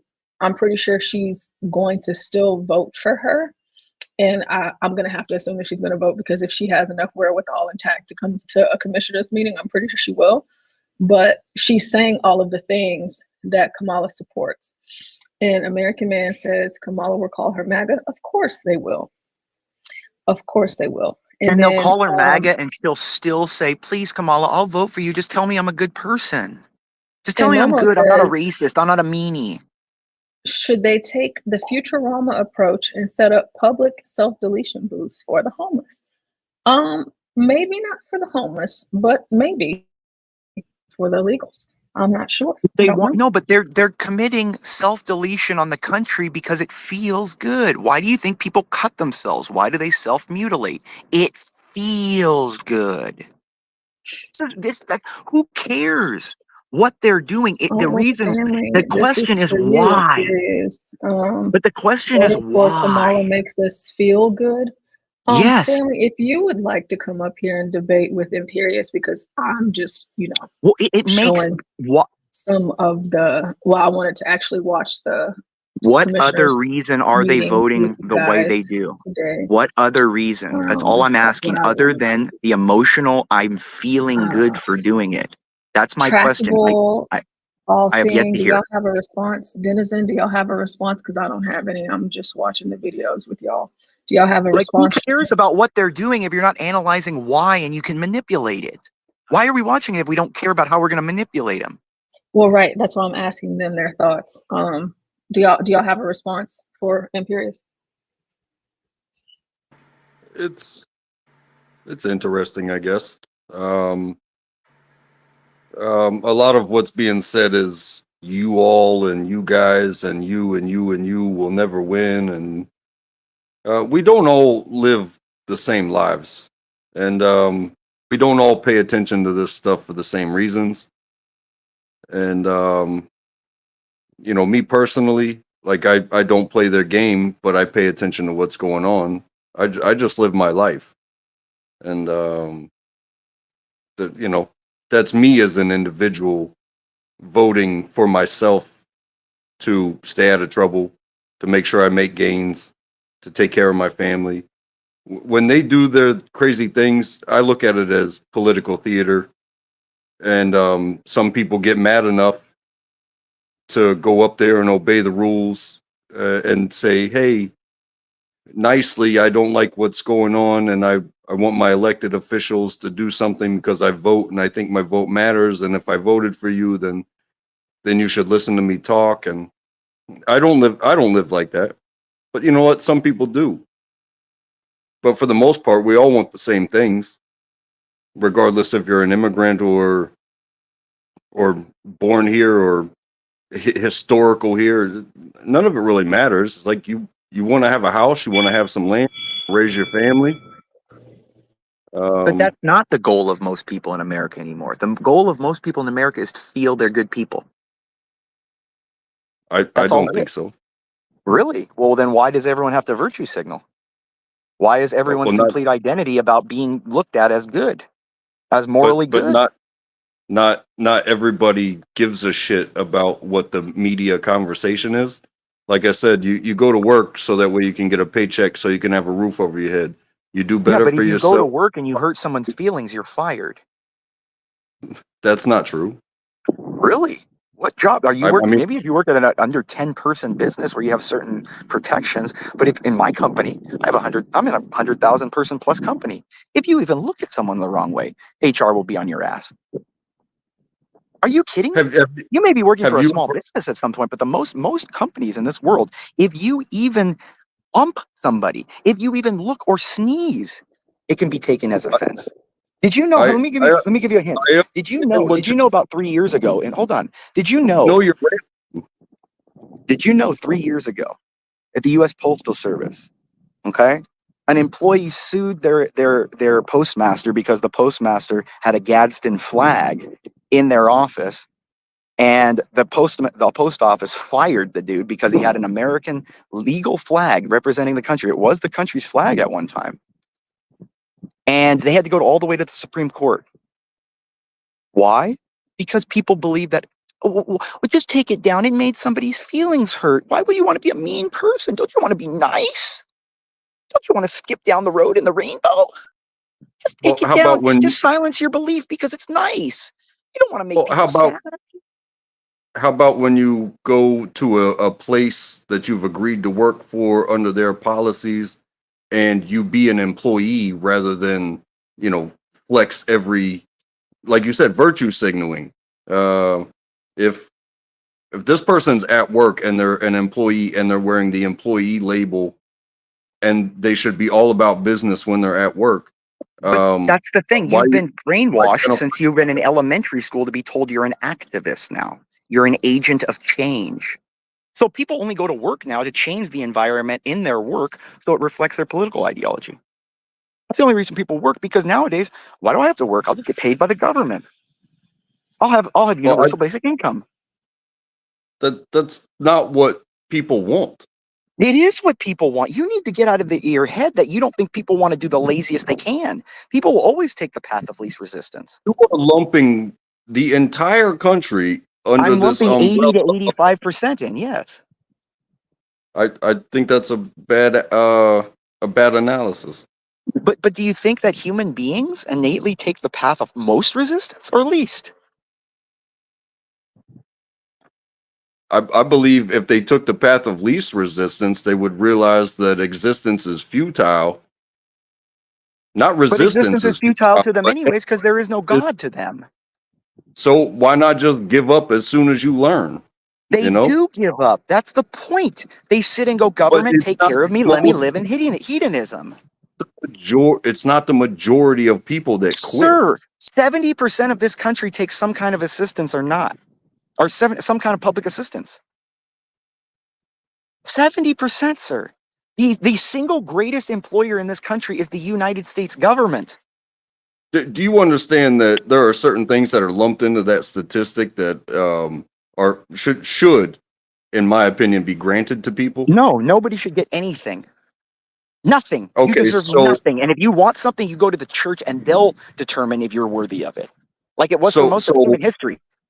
So okay, I'm a veteran, and I was blessed with a first-time home buyer's loan that was subsidized by the support group of the United States government in which I served, to allow me to get a house that I could kind of barely afford at the time. But because of the deal that was made, I got more house for, regardless of my credit, regardless of a down payment. I got more house for the same amount of money that my interest rate would have been inflated. And I probably would have got denied without at least a 10 to 20% down payment. You understand? So that falls under that. I know the GI Bill. I know all about that. Yeah. But the difference is that that's not the why GI should Bill. the government Did get the GI Bill too and sent me to college, and it was beautiful. Yeah, but that's my point. So you're living off of social services for a 4-year job. I work for the government or adjacent to the government. I don't get some business. I don't get paid off. Sir, when did the GI Bill start? Did you know most soldiers in this country in the history almost fought for nothing mostly? Why do we baby people nowadays? Because why? We want people to sign up to get blown up and blow people up? Yes. Sir, this is what I'm saying. No, you're living off of. I cannot respect a man that needs another human to keep them afloat or to fulfill their desires. I hate so many people. It drove me to smash everyone so I get what I want. That's what you have to live. That is the world you need to live in because Good. that is How are what's you? going to Did be you go done to to sleep? you. Did you get some rest? I did. You Okay, were good. talking in circles about You sound I'm tired. so. about I having am like tired, but I'm glad you got some sleep. global See, again, anxiety. nice conversation. People want nice things, not to talk about the uncomfortable situation. Let's talk about the nice It's not things. an Let's uncomfortable just put out what situation. Portia is doing right It's now. your Let's not talk about it's the your mean ADD things. view of the world. It's your ADD view of the world that There's is no causing ADD. It's statistics. Who pays uncomfortable 85% of the taxes? Who what pays you're actually 85% of the taxes? Who pays and 85% of the taxes? Who pays and the 85% of the taxes? Who you have pays gone 85% of the taxes? you have gone to the bottom of the ocean and to the moon and back. You're not talking about anything. So let's I've watch talked the about video. everything. I've talked from macro to micro, and you still can't understand it because you feel good. It made you feel good that you got something. So you can't because your pride is invested in it. You feel good because you got something for free. You really do know everything, don't you? I do, because I know how to break people down. I know the actual extent of human sin. Oh We my have God, to I'm get so good at that. Playing the video. Not right now. Yeah, I Can need to get into the flow of this because when Imperius starts going on like this, I know it's time for some real listening here. Who's the Yes, and so Stanley, 85%, I'm so glad Imperius? that you came up here because I'm about to pack up. And I'm Well, about no, here the people that pay 85% of the taxes are not the off top the stream. 8% Wait, hold it. taxpayers. Let Portia finish. No, I gotta hop off though. I'm at the gym. I'll be on in an hour. So Stanley, take over. I'll be Okay, back. well you go ahead and make sure you take a tepid shower so you're fresh and ready to come back Nah, fighting. cold shower afterwards, dude. You gotta have that cold shower afterwards. Get those muscles Well, tight. you might. I understand why you I might. want that. I want those ice buckets, dude. If I could, I'd fill up trash cans with ice and jump in that after. It's the best way to solid your muscles, man. The best way for lactic acid to be decreased. Now, what time is your self vlogging? 7:30 usually. Okay. All right, I'll be back in a little bit, Stanley. All right. Bye. Oh. Well, you know what? I kind of hopped in the middle of this. I'm interested in the video. So the video is it's from the commissioners meeting that they had in Springfield last night before the debate. And so I don't know if you were sleeping or if you heard, but what happened? So John was calling different businesses there in Springfield and asking the people, and there was a particular church. It's this place right here. It was a parish that he called, and the lady had said Catholic that, parish? yes, the Catholic Yeah, parish. it's Catholic. Okay. That they had been getting phone calls all day long because of the debate. And so I was like, well, I wonder if they have any recent commissioner meetings. And I looked it up and they had one just last night. And so I was like, that would be interesting to watch because, yes, making the phone calls, and we're supposed to have a lady call us back. That's interesting. But there's also the component of you're not going to get any better than this, from hearing people at commissioner's court come up and express their grievances, or maybe they don't have any, you know what I'm saying? Like, 'cause it doesn't mean that everybody's in agreement, so it's just kind of interesting, in my opinion, to see that. And I wanted to watch it with all of you, because we all hang out so much. It's just like, I like to hear y'all's thoughts too. So that's what I was thinking. Let me Now, of ask course, you a quick question. I I think I caught a little bit of this. This is Springfield. Yesterday, John was looking at maybe it was the day before. They're getting like 20,000 Haitian migrants. That's the same issue, right? Right. So they've gotten 20,000 already. Okay. So, but there's an expectation for them to get more. And the citizens are just basically talking about everything wrong with what's going on there. And they're talking about the things that are being called lies. Okay. Yeah, I mean, 20,000 in the town is only like 60,000. That's like a huge increase. So, yep. Well, I'm ready to watch. Also, Stanley, I'm trying to remember, because whenever he starts going off like that, I have 10,000 things going on in my mind and also in front of me that I often forget things. But I believe I read something earlier about something that one of the speakers said. So what I've been doing is whenever somebody approaches a stand and they say something that I don't know about, I take a pause and I research it and I show the audience, because someone else might not know it either. And just to make sure we're being thorough as well, of course. But there was something that a man talked about, and it was some world organization. He mentioned like George Soros, this and that. But whenever you go to the website and you look at it, let me actually see if I still have it pulled up. This is Springfield, Ohio, right? Mm-hmm. Okay. Which screen was it? Was it on my main screen? Did I close everything already? Okay.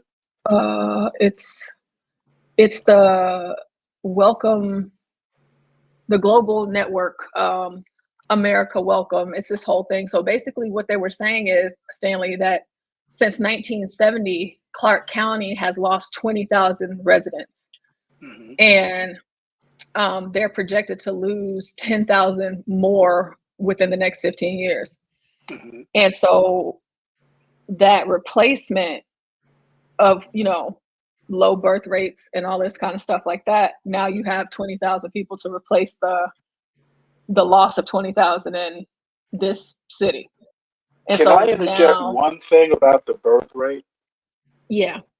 And I don't think when you replace, immigration is not an exact solution for low birth rate. It's a labor replacement. So I never buy that argument that birth rate is going down, therefore we need more immigrants to replace them, because it's not like a one-to-one replacement. So I mean, do people agree with that? You know, honestly, I can't say because it was. I still need more time to think about it and Okay. process it more because that kind of I wasn't expecting that. You know, I think about a lot of different things, but some things I just don't think of. And so whenever I saw that, I was like, oh, okay. And then I saw an article that said something along the lines of, let me see if I can find it because I want to Yeah, make sure I say Portia. it. I put a It link in the back said, chat. the Democrats are trying to solve birth rate crisis using mass immigration. And so I'm not saying that that's true or anything. I'm just saying, you know, since it was presented by one of the citizens that came and spoke, it's just like, oh, okay, well, Gotcha. let me look into that, you know? Gotcha. And then all seeing, let me look and see It's called here. the Howard Piven strategy. I put it in the back chat. It has to do with a lot of what we're talking about today. Yeah. Whoever John Smith is, that's kind of my thinking that immigration's a band-aid for several different reasons. Basically raising kids from day zero or day one is not the equivalent of, a 20-year-old migrating in. You're replacing labor, but you're not replacing culture. Kids who grow up in a culture versus someone who kind of, migrates in and kind of adopts the culture. It's not a one-to-one, substitute. That's it. Can I? John Smith, promoting the nuclear family would fix the issue. Immigration is a band-aid. An American man says, anyone ever asked themselves why America advocates for abortion and no families while advocating to bring in illegals who have large families? I don't think that's even like Oh, cogent. HB. Hi, HB. So HB says, I agree HB. with Stanley. Nobody's having kids anymore. I'm going to have some kids. Immigrants is the solution for labor. It's the sad truth. Can I? I'd like to chime in on there. And like what Stanley said about promoting the nuclear family. Is that what you said, Stanley? Yeah, I mean, there's really no substitute for it. I mean, well, certainly immigration isn't because kids grow up in a culture. They are, immersed in a culture. Right. Okay. So the 22-year-old that results from a nuclear family, if everything, all things being perfect, I guess, is a different product than a 22-year-old immigrant who may or may not speak the language, who may or may not be from a place, that has Western European culture, for better or for worse. Yes. You can replace the labor, but you can't replace the culture. At least and that's kind not of in a what I wanted to. one-to-one. No, I don't believe it's a one-to-one, but I would say that from cultures that I've seen around the world, they value either the nuclear family naturally or kind of like tribalism. Mm-hmm. You know what I mean? But it's the sticking togetherness that that matters. And I think I think my family, when my great grandfather came over from Ireland, it was like sticking with what you know, but doing the right thing. It matters, and I think that the the federal government stepping in with protection programs have stopped people from defending themselves, and that's why I think you have so many non, such a non-nuclear family uprising. When you say I think protection programs, what I'm not I think sure what that term means. I think there's many factors that have come into play. I definitely believe in the nuclear family, but I think that it has been lost here. But I think so many cultures that are coming over also have either that nuclear family, like I'm gonna send my money back home, or that tribalism to where, hey, you get a job, you put in a good word for me, I'll get a job, and then we stick together. You become roommates, you survive together like that because the person next to you, you know, they have to have kind of the same ideology, and to Well, even be here, neighbors. Yeah, here's go the ahead. deal. What I'm saying is, and I think this is probably a no-brainer. I'm not like repeating something profound here, but bringing 20,000 people into a community of roughly 60,000 people, that is going to change the culture. And if you keep doing it, it's a culture, it's a cultural shift. There's almost no way to avoid it. So I can actually see why people would be upset at bringing that amount of a new, well, basically a new culture, in different ways of doing things, that sort of thing.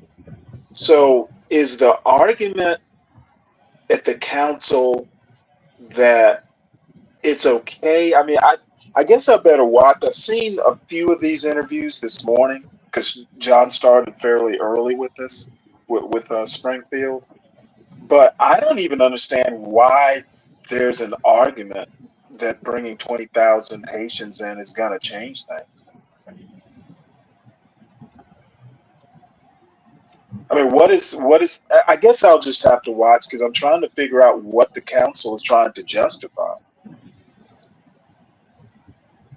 Are they saying it's good or bad? I don't know, but I mean, they're allowing it. So they The must video think. that we've seen hasn't they haven't gotten to any addressing of the questions. All we've seen is the public comments, The and reaction. it's all. I mean, Yeah, the thing that's just amazing is that the people that are pro-immigration base the argument on, well, people aren't procreating, right? Which it's hard for young families to get going. And overall, like we haven't really helped them or sponsored, we haven't helped that situation as a country. And then they also make the argument, well, we need people to do those jobs, right? They don't say, well, if they need people to do those jobs, then employers have to pay more. Like literally the Democratic argument, the pro-immigrant argument, I won't say Democrat or Republican, the pro-immigrant argument is we need the businesses. It'll help the businesses, not the workers. And so we can exploit the labor. And, well, they're reproducing and the natives aren't, right? The people that are here aren't. I mean, it's crazy. It's a crazy thing when you hear the pro-immigrant people saying, let's help businesses more. But then they turn around and say, You are helping greedy businesses corporations. when you bring in labor. You are helping businesses. Well, why are they greedy corporations then? I don't understand. Like, so either it's okay to exploit them, but not. I don't understand. It goes against itself in the argument, right? Well, wait, say that again. When you say, well, we need all these immigrants because we need more workers, and so it helps businesses basically, right? It actually helps business keep wages down, but yes, which is but it's helping businesses. But then we turn around and Joe Biden says that there's greedy corporations that are price gouging and blah, blah, blah, blah, blah, blah, blah, right? So how can they make the same argument? Let's help businesses by importing labor so we can pay them less. And then also we need to tax these greedy corporations more, right? Like they're price gouging and all this stuff. Hold it. When you're talking, I mean, not all businesses are small businesses. When you bring in labor, say to a Springfield, you may help a labor shortage in Springfield. That's got nothing to do with corporations. Well, the unemployment rate has been ticking up now for a year, but immigration's not really ebbing, right? So it's just a garbage argument. Now, that being said, we do need to help young families. Okay. We need to help young families more. We're not helping them at all. Your point about taxes and price gouging and immigrant labor. I don't think the two arguments, they might be related, but they're kind of separate animals. The point is they're advocating for cheaper labor for businesses. That's why we need more immigrants. I'm assuming when they say businesses, they mean like small businesses. I mean, okay, well, it would help all businesses. It would help. What do you mean corporation? Most small businesses are corporations. They're incorporated. Okay, let me. I'm trying to big business. Like Xerox doesn't care so much about Haitian immigration, but mom and pop's store on Main Street will be affected, pro or con, more so than a Xerox. I'm talking big corporations, like 500-person plus corporations. It's really the smaller businesses that are affected by immigration, either pro or con. that are helped by immigration. Is Yeah, that what you're saying? labor-wise. Yeah, labor-wise. If you own like a lawn mowing business, having unskilled labor via immigration is going to benefit you more than it would Xerox. Theoretically. Or, Theoretically. Well, I mean, I think practically. I just never sign up for the argument. We need more people. Look, I deal with construction, right? I have people say all the time, I need guys, man. I can't get enough guys. I can't get drivers. I can't get this and that. And you know what I say to them every time? Pay more money. Pay more money. You can get whoever you want if you pay more, double the wages. Right. But they don't say, I need to keep them wages low, right? They don't say that. Right. They don't say that. They don't say it. Because you can get anybody you want for the right money. I can get drivers every day of the week if I pay more money. They don't want to do that. You just can't get them at the price you want, right? So that's the deal. These businesses want this cheap labor. They love the immigrant labor. They don't have to ever give anybody a raise, right? So I just find it amazing.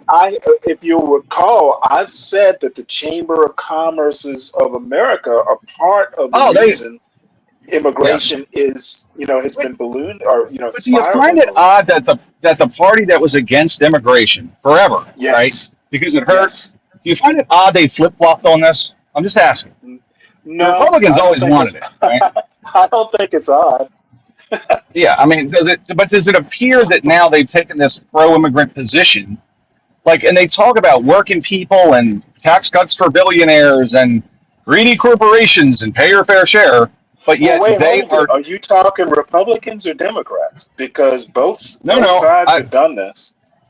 Okay, but do you see where the Democrats vilify corporations? They say that but Republicans villainize corporations too, or MAGA specifically. Maybe MAGA. I don't think traditional Republicans really. I mean, I think for traditional Republicans, we need corporations, right? So both of them are doing that now. But don't you find it somewhat betraying when the Democrats have been the party of the working man forever, and now they don't appear to be that at all to me? They have more. Okay, they got more money than the Republicans do. Let me ask you a question though. Democrats, we agree, have drifted away from that working man's, kind of orientation. Who has taken their place? I mean, Trump, MAGA. Exactly. MAGA. And MAGA is currently doing the same thing. They're villainizing. I don't disagree with that. Right. So I don't think it's odd. They're not quite there yet. I think they're not quite there yet. Well, yeah. I mean, as a matter of fact, I call them faux populists because they're still giving, Trump's still giving big tax cuts to 1%ers and corporations. Okay, he's not. That's so crazy. How's he? Listen. Let's clarify this. Who was the $17 billion tax cut for back in 2017? It was primarily corporations which hire people, etc. And corporations. Here's what he did. He cut income taxes of wealthy people by 2%. That's it. I pay more taxes. About the percentage. I'm trying to figure out who it benefited. If you look overall at what the Tax Cuts Jobs Act did, by cutting corporate taxes, it had a stimulating. They did work. Economists agree that had a good effect for business, and businesses hire people. Wages went up. It was a positive thing. I'll remind you that trickle-down economics has never worked. Okay, but understand that. Hold on. Trickle-down economics works differently than the other forms of what you're talking talking about. It says if they're too much, or you can do it by handing people money and let them spend it. Like both things put more money in the account. Right, with supply So just side understand what I'm versus saying. demand side. Trump's not tax friendly. Trump is not tax friendly. Income taxes didn't really go down. Mine went up.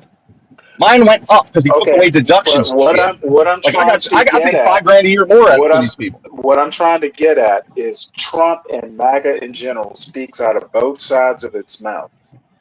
It will say it's pro worker. I want to bring manufacturing back, all that stuff, and it will turn around and give tax cuts to the very wealthy.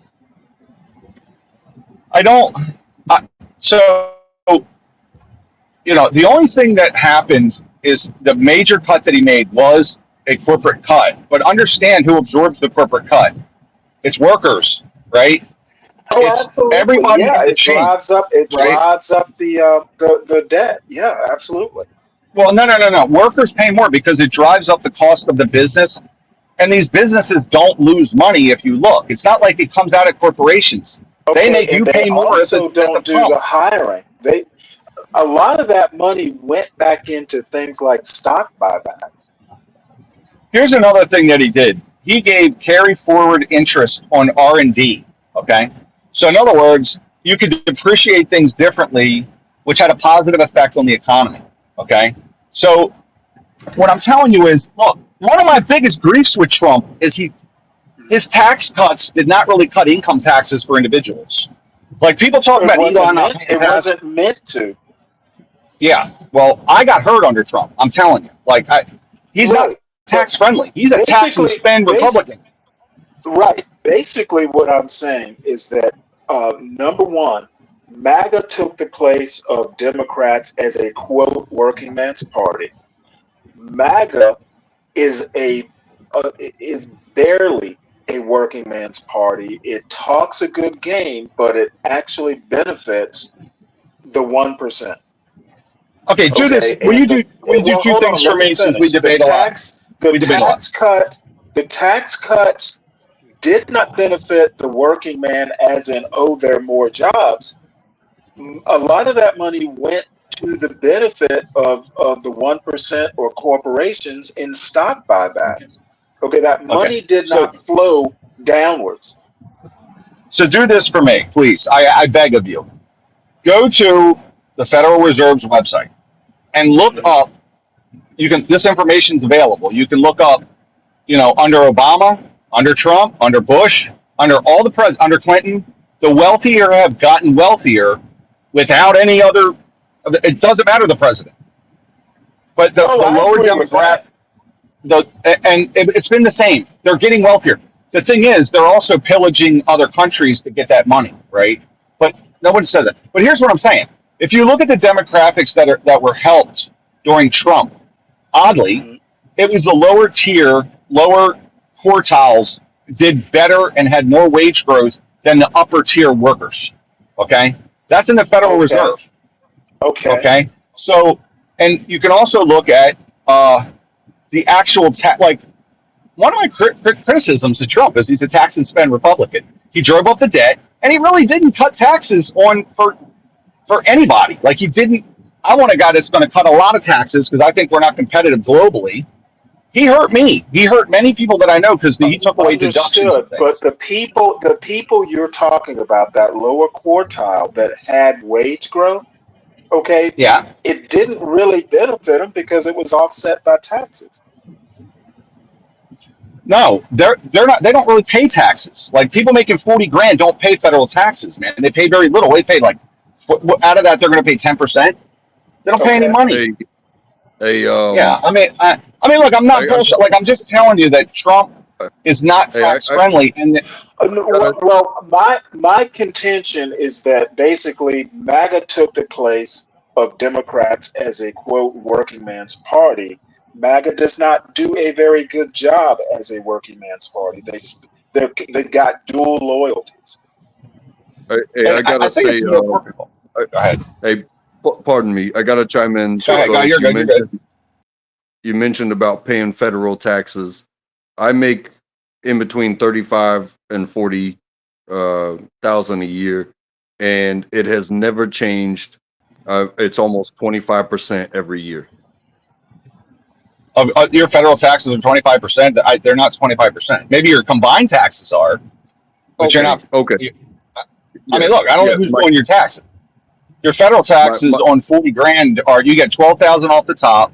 So you're taxed on about 25 grand at about 10% or 10 to 12%, if I had to guess. But if you include your state taxes, local taxes, you might be paying more. Sorry. I didn't mean to cut you off if I did. Hey, give me 1 sec. We got somebody who wants to hop up. Just give me 1 sec here. But John Smith. Does anyone know John Smith off the top of your head? No. Nope. But okay. I'm new. Well, give me. Y'all go ahead and talk. I'm gonna have to interrupt you for 1 sec because I gotta query Mr. Smith here, and I gotta put up a banner. I think I'll put up the Pocahontas banner. So just give me a sec here. We don't want a porn bomb.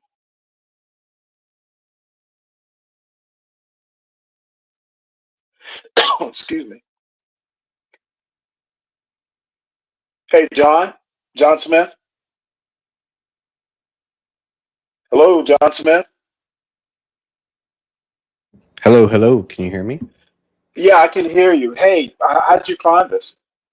I actually was just searching for an open panel just to see if there was people talking about things that were, recent news or just anything interesting that I might be able to hop in on and, bounce ideas off of each other. So yeah, I saw your comment about immigration and the nuclear family, which was interesting. I think I agree with you, and that's definitely something we're going to talk about in a few seconds. We're talking working man's party and taxes and stuff. Can you cam up right quick? Yeah, sure. I'll cam up again. 1 second. I was throwing you hearts earlier to let you know I'm real. Oh, cool. Okay. Well, welcome aboard. We're gonna sally forth on this topic because I'm kind of interested, and this is all around that Springfield, Ohio, bringing in 20,000 people to 20,000 Haitian immigrants into a city of 60,000, and I think rightfully so. The inhabitants are upset about it, even though I haven't heard exactly what the council, how the council is justifying it, that sort of thing. But anyway, welcome aboard. Was it All Seeing God or Untrackable? I'm sorry, Untrackable. You were talking. What were you saying? Remind us. Yeah. Just real quick. Thanks for having me. Sure. Glad to have you. Well, I guess I was just saying about like I brought up my tax bracket. So, but at the same time, during the last transformation of presidents, it's a contentious time, and my company did right by me, kept us working, and these keep working bonuses were coming. So it definitely had the trickle down effect for myself. But that whole time when I was making more money and things were priced at what they were then you see a price hike. But at the same time, my the county did a tax hike, and it was damn near 30%. So everything I saved with a refinance, anything that I had in backup because of the cash that was being given to me by my company, in an insurance hike as well, everything that was building up and looking good, it's been bleeding out ever since. Dang, dude, that's rough.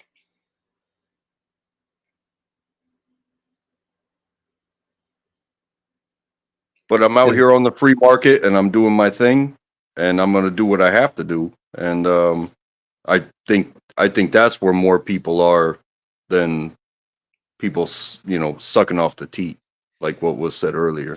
So Yeah, I'll I leave think that. you as a as a man, that's just what you're going to do. As a man, you're going to figure it out, do what needs to be done, make sure you're getting bills paid, right? But I mean, it does kind of suck when you reflect on it and you think to yourself, I did all this stuff to set myself up, and now, federal government and the state government have done things that are now taking away all of my savings and stuff, everything I built up to try to protect myself from this, Yeah.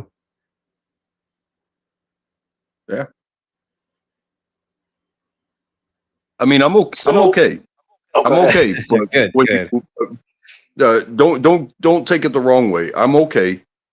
But when you look at the numbers, it's like this is starting to go in the wrong direction. You know what I mean?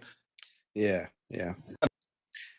And I think for right now, I mean, I'm not a huge Trump fan. I guess I'm a semi fan, mostly of the policies, just because of what we've seen economically. If you look at economically only, that's what I would look at and say, okay, one of them was better for me than the other. One of them was lower prices across the entire board. And then, for the first 2 years during and after COVID, when I saw the what do they call it? The unofficial transfer of wealth from the lower and middle class to the extreme upper class, then I got kind of pissed off. I was upset. I was like, why is my mom and pop grocery store that's 1 block away from me and they see maybe 1,000 people a day, they get closed down, but I got to go to Walmart where I'm going to run into 100,000 people a day, and which means you're exposed more. But I got to go to this giant corporation that's 3 miles away instead of the mom and pop store that was much Okay, safer well, and closer. help me out here. You're saying that the transfer of wealth happened due to the shutdown? Yes. During the shutdown was one of it was the greatest transfer of wealth from the lower and middle class to the upper class. That wasn't just a shutdown, though. That was a small. That was a couple months, or 3 months, or 6 months. The large transfer of wealth happened because the government pumped money into the hands of the consumer, which blew a lot of money, an exorbitant amount of money, $5 trillion worth of money between both presidents, and those companies then made money. Like that's what they did. They make money. Right? Because So we were only allowed to spend it at the giant corporations. We could not spend it within you can save it. Like saving it would be a novel idea, right? You could have saved it. Well, sure, but you need to live. You need to spend some money in order to live. So prices were hiked up because of everything that was happening, and then they took away. Actually, is Blacks? Excuse me, 1 minute. If Blacks is still in the audience, I have an economics question. Is that actually considered a transfer of wealth, though, Ryan? Hey, I can say this. Like I said, because Ryan has a grasp of these sort of issues. Is that actually a transfer of wealth? Yeah, it'd be good to hear from someone who knows more than me. Well, no, because I'm not. I took like economics 101 in college. I'm by no means an economist. But we've got Ryan, and we've got Blacks who are actually like trained. Yeah, and the thing is, me being a normal just NPC, like my title says, just a random person, if this is how it felt to all of us, are we justified in feeling that way? And is it a problem that we all feel that way, or should we, if we're more educated, we wouldn't feel that way? It's not that you shouldn't feel that way, but I'm kind of a stickler for terms. Right. Because when I think of transfer of wealth, I think of things like tax cuts. What if it went the opposite direction? Like, how would that if during that time the giant corporations gained trillions of dollars and the lower and middle class lost trillions of dollars, would that not be considered a transfer of wealth? I guess that's my question, is like, what would define it? Well, yeah, but I mean, it's the normal course of business. People are going to, buy stuff from Walmart. I mean, Walmart, the way before the pandemic. Okay, so Walmart was a small business killer forever. It's not a transfer of wealth. unless the share of people that are It's all by, they do it by quartile. So the top quartile or the top 1% of earners, or top 1% of people, right? If they're growing and the other at a faster rate, that's when wealth is being transferred, right? Just by having Walmart be profitable doesn't necessarily mean it's a transfer of wealth, because Walmart is in a lot of like middle class retirees 401k plan, right? Apple, like if anyone that has a 401k, you have stock in that, in those companies, probably Walmart, Apple, all those companies, right? But a transfer of wealth is where you see the wealthy or the top quartiles of income earners picking up steam, growing more, which they have for now 50 Yeah, they years. did. Yeah. Yeah, there's no reversal on that. I don't think that's going to Why change. could I not? Excuse me. Why could I Non-essential not spend businesses. my check on my neighborhood mom and pop store to enrich them instead of being forced to go to a giant corporation? Niggers to kill spend it on niggers, shoot them? niggers, Okay, eat but niggers, rape niggers, what? poop on Whoa, niggers, damn niggers, it. kill niggers, shoot niggers, eat Whoa. niggers, rape niggers, poop During on niggers, COVID, niggers, they kill labeled niggers, shoot certain niggers, eat businesses niggers, rape non-essential niggers, poop. businesses, No, it's just and they were That forced to was cease that was really business bad. Where did operations that due to come be. from? Remember That the non-essential businesses that were labeled that So, during COVID versus essential businesses. So Portia then that, or somebody? Damn it. yeah, I don't know who that were, what it was. yeah, I that don't. was I bad. don't either. But I was saying during COVID, they considered some businesses, the government labeled them non-essential businesses, Right. and there could have been mom Hey, and pop crack. I stores. have no idea. Where And did so where did they that had even to come from? cease business operations or slow it down drastically. And then that business went to somewhere like Amazon in the meantime. And some of them couldn't make it through that, just had to close shop altogether. Hey, Right. Most hold of the. Yeah. Sorry. Go on ahead. 1 second. Let me crack a Portia. It was like a bomber of some sort instead of porn. Yeah, but I don't even know where that came from. It's a porn bomber type person, except it wasn't porn, it was bad language. Is that going to cause a reset? That's what I'm asking. I think it might. Well, Angel says that all the time, so maybe not. But I just wanted to jump in and remind people that non-essential businesses. Hey, Master Kim. I'm gonna take off now. See you. Put on now, everybody. Hey. Take it.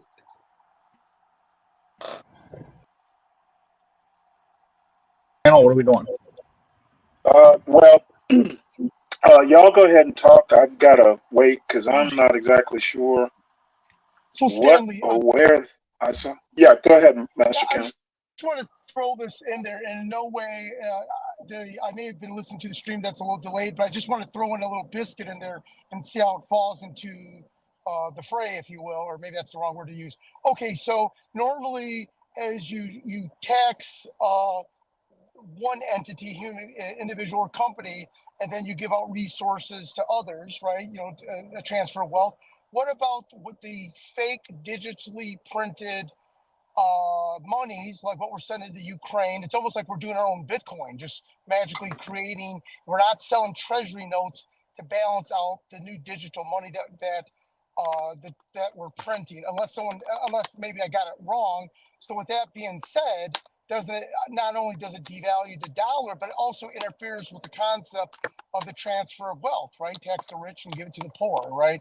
And please forgive me, I am not well versed with treasury notes, or when Jerome Powell just says that we just print, they've asked them the funds that we sent to Ukraine, these billions of dollars. We're not taxing people and then trying to hustle these treasury notes to balance out that money. I think we're just digitally printing it. It's like fake money. So, and with that, I'll mute. Sorry, folks. No, that's all right. I was going to make the point though that this transfer of wealth, if we want to call it that happened way before COVID. It'd been happening for decades. Walmart, when Walmart came to say at Front Royal, Virginia, mom and pops, dozens wound up going out of business. Yeah, so right, but that wasn't the federal government. The federal government is the one who said we're shutting down all of this. That's a big difference. Is the fact that it was forced closed Okay, well, by I the mean, government. emergencies are emergencies. I mean, I still don't know that that Right, but the is a emergency made transfer of no wealth sense. technically. We're trying to keep so many people away from from being in contact with each other in order to stop the Hmm. spread. So what are we going to do? We're going to congregate them all into the biggest supermarket. Like that makes no sense. It's logical. What you do is you just, you say, hey, if your local store is only having 1,000 people in there a day, you should probably shop there instead. Instead, they said, no, shut down your local store, send everyone over where they're going to run into 100,000 people a day instead of just 1,000. That makes no sense. It was forced for the sake of pushing this transfer of wealth because they were paid to push that, And they right? should have allowed herd immunity to take its course and protected the elderly and infirm, but instead they locked down healthy middle-aged people. I mean, people in good shape just closed their businesses or made them cease operations. Yeah. And they would have been contributing to the economy otherwise during that if they hadn't closed all their businesses, and likely they wouldn't have gotten sick anyway because they're healthy. Right. None of it made any logical sense except that lobbyists showed up and paid the government to do certain things, and the government did that, and then they all made a shit ton of money off of the middle and lower class, which you can see by the giant transfer of wealth, how wealthy they got and how poor we got during that time. And when you print money, it causes inflation. The more you print, the more inflation. And then people who are already really wealthy, inflation doesn't really matter to them to a point. Yeah. And People so are, those giant corporations could jack up the price because of inflation. So now we're getting our tax dollars back in Right. check so that we could spend it at the corporation who's jacking up prices and taxing us at the same time so that we pay them so that they pay the government to jack up the prices and send us more checks so that we do the same thing over and over. And that's a transfer of wealth. and Okay, poor people. well, I kind of disagree with that. I don't know if it's technically a transfer of wealth, but I want to steer this back to where we were originally, which was basically, working man's party. The Democrats not being one anymore, MAGA barely being one, in my opinion, Yeah, I agree with because Yeah. they speak both sides out of both sides of their mouths. So originally we were concentrating on Springfield and who do migrants actually help? I argue they help small businesses versus a Walmart. And also the other argument is that immigration is not a substitute for low birth rate. Mhm. Mainly it substitutes labor, but it doesn't necessarily substitute for culture. Which is what we do when we raise kids. We acclimate them to a specific culture. Right. So, I kind of want to go from there if we can. I'm not saying we have to go that way, but when I hopped up, that's what we were talking about, Springfield specifically. But Yeah. if you If I guys may. have moved on, Well, so I think so one I don't think immigration is a bad thing. I think there is, and economists and all kinds of other smarter people than me have figured out what the most optimal rate of immigration is in order to one, help with the birth rate, help with keeping up the population, making sure that we can support ourselves, making sure that we have a labor force. Like there's an optimal rate, and I think they figured that out. And that's how almost every other country on the entire planet operates. And what we've done is not that. We've ignored that and just opened the doors and let everything in. And that is not good, and historically has well, never been I don't good. know. I'd want to push back a bit because I looked it up a while ago. America has let in roughly 14% of whatever the current population is per year, and that's been steady at least through say 2022. So Right. And is that what those the percentage of immigrants um, to population has been 14%. steadily for Do decades. you know So if it's I'm not the sure I agree with the floodgates open well, analogy. do you know if it's the percentage that's let in versus what our projected birth rates are, or what our No, current it was strictly immigration. Um, based on current um, population? yes, and Okay, so yeah, of that's course, why the it would change. population grows, every year or every decade. So that automatically means that 14% is more people based on a growing population. Right, except when that population is no longer growing and cannot sustain itself, then 14% becomes Okay, well, overcome. we haven't reached that. The population's We still are growing. we're like right on the edge. Well, when I say growth, when we let in people, that is a growing population. So the Sure, population is growing, just sure. not via natural birth. And that 14% though, I mean, when we look at the last 3.5 years, when we see, oh, these are record numbers of illegal immigration, and we can't even get an accurate count, but one guy said between 15 and 18 million people let in. I mean, my hometown was 1 million people. That's 18 whole new towns just the size of mine, of just illegal immigrants. Like, you can't tell me that that's only, oh, that's 14% of the population based on Okay, our I'm growth or talking whatever. national Like, population, not a specific locality. Excuse me 1 minute. Hey, Latino, is that you? Yes, sir. How you Okay, doing? hey, pretty good. Sorry to interrupt you there, John. no, you're fine. So yeah, no, my I guess my thing is, when we're seeing record numbers, then we can't just say, well, we've always let in 14%. We're at record numbers, which means we must be higher than that right now. Not only that, our birth Mm, rates have drastically I don't dropped, which know. means I now don't there's know a that I agree with that necessarily. Now, I do agree that we need to look at that 14% and shrink it, until we get, some things sure. under control. So, but So wait, that you're kind of saying we feeds can't back look at into that? my argument that we need to go and we need to do immigration reform. Um, Sure, I change agree. the laws basically. I agree, but how can you say we're at record numbers, but it makes no difference to the Well, record 14%? Like numbers that, of immigrants. right. So how can you Okay, say and that that makes no difference? record numbers via the southern border. I don't know if that holds true because immigration, there's more people coming in, from the northern border, etc. Um, Right? record numbers at the southern border. I don't know if that means record numbers overall.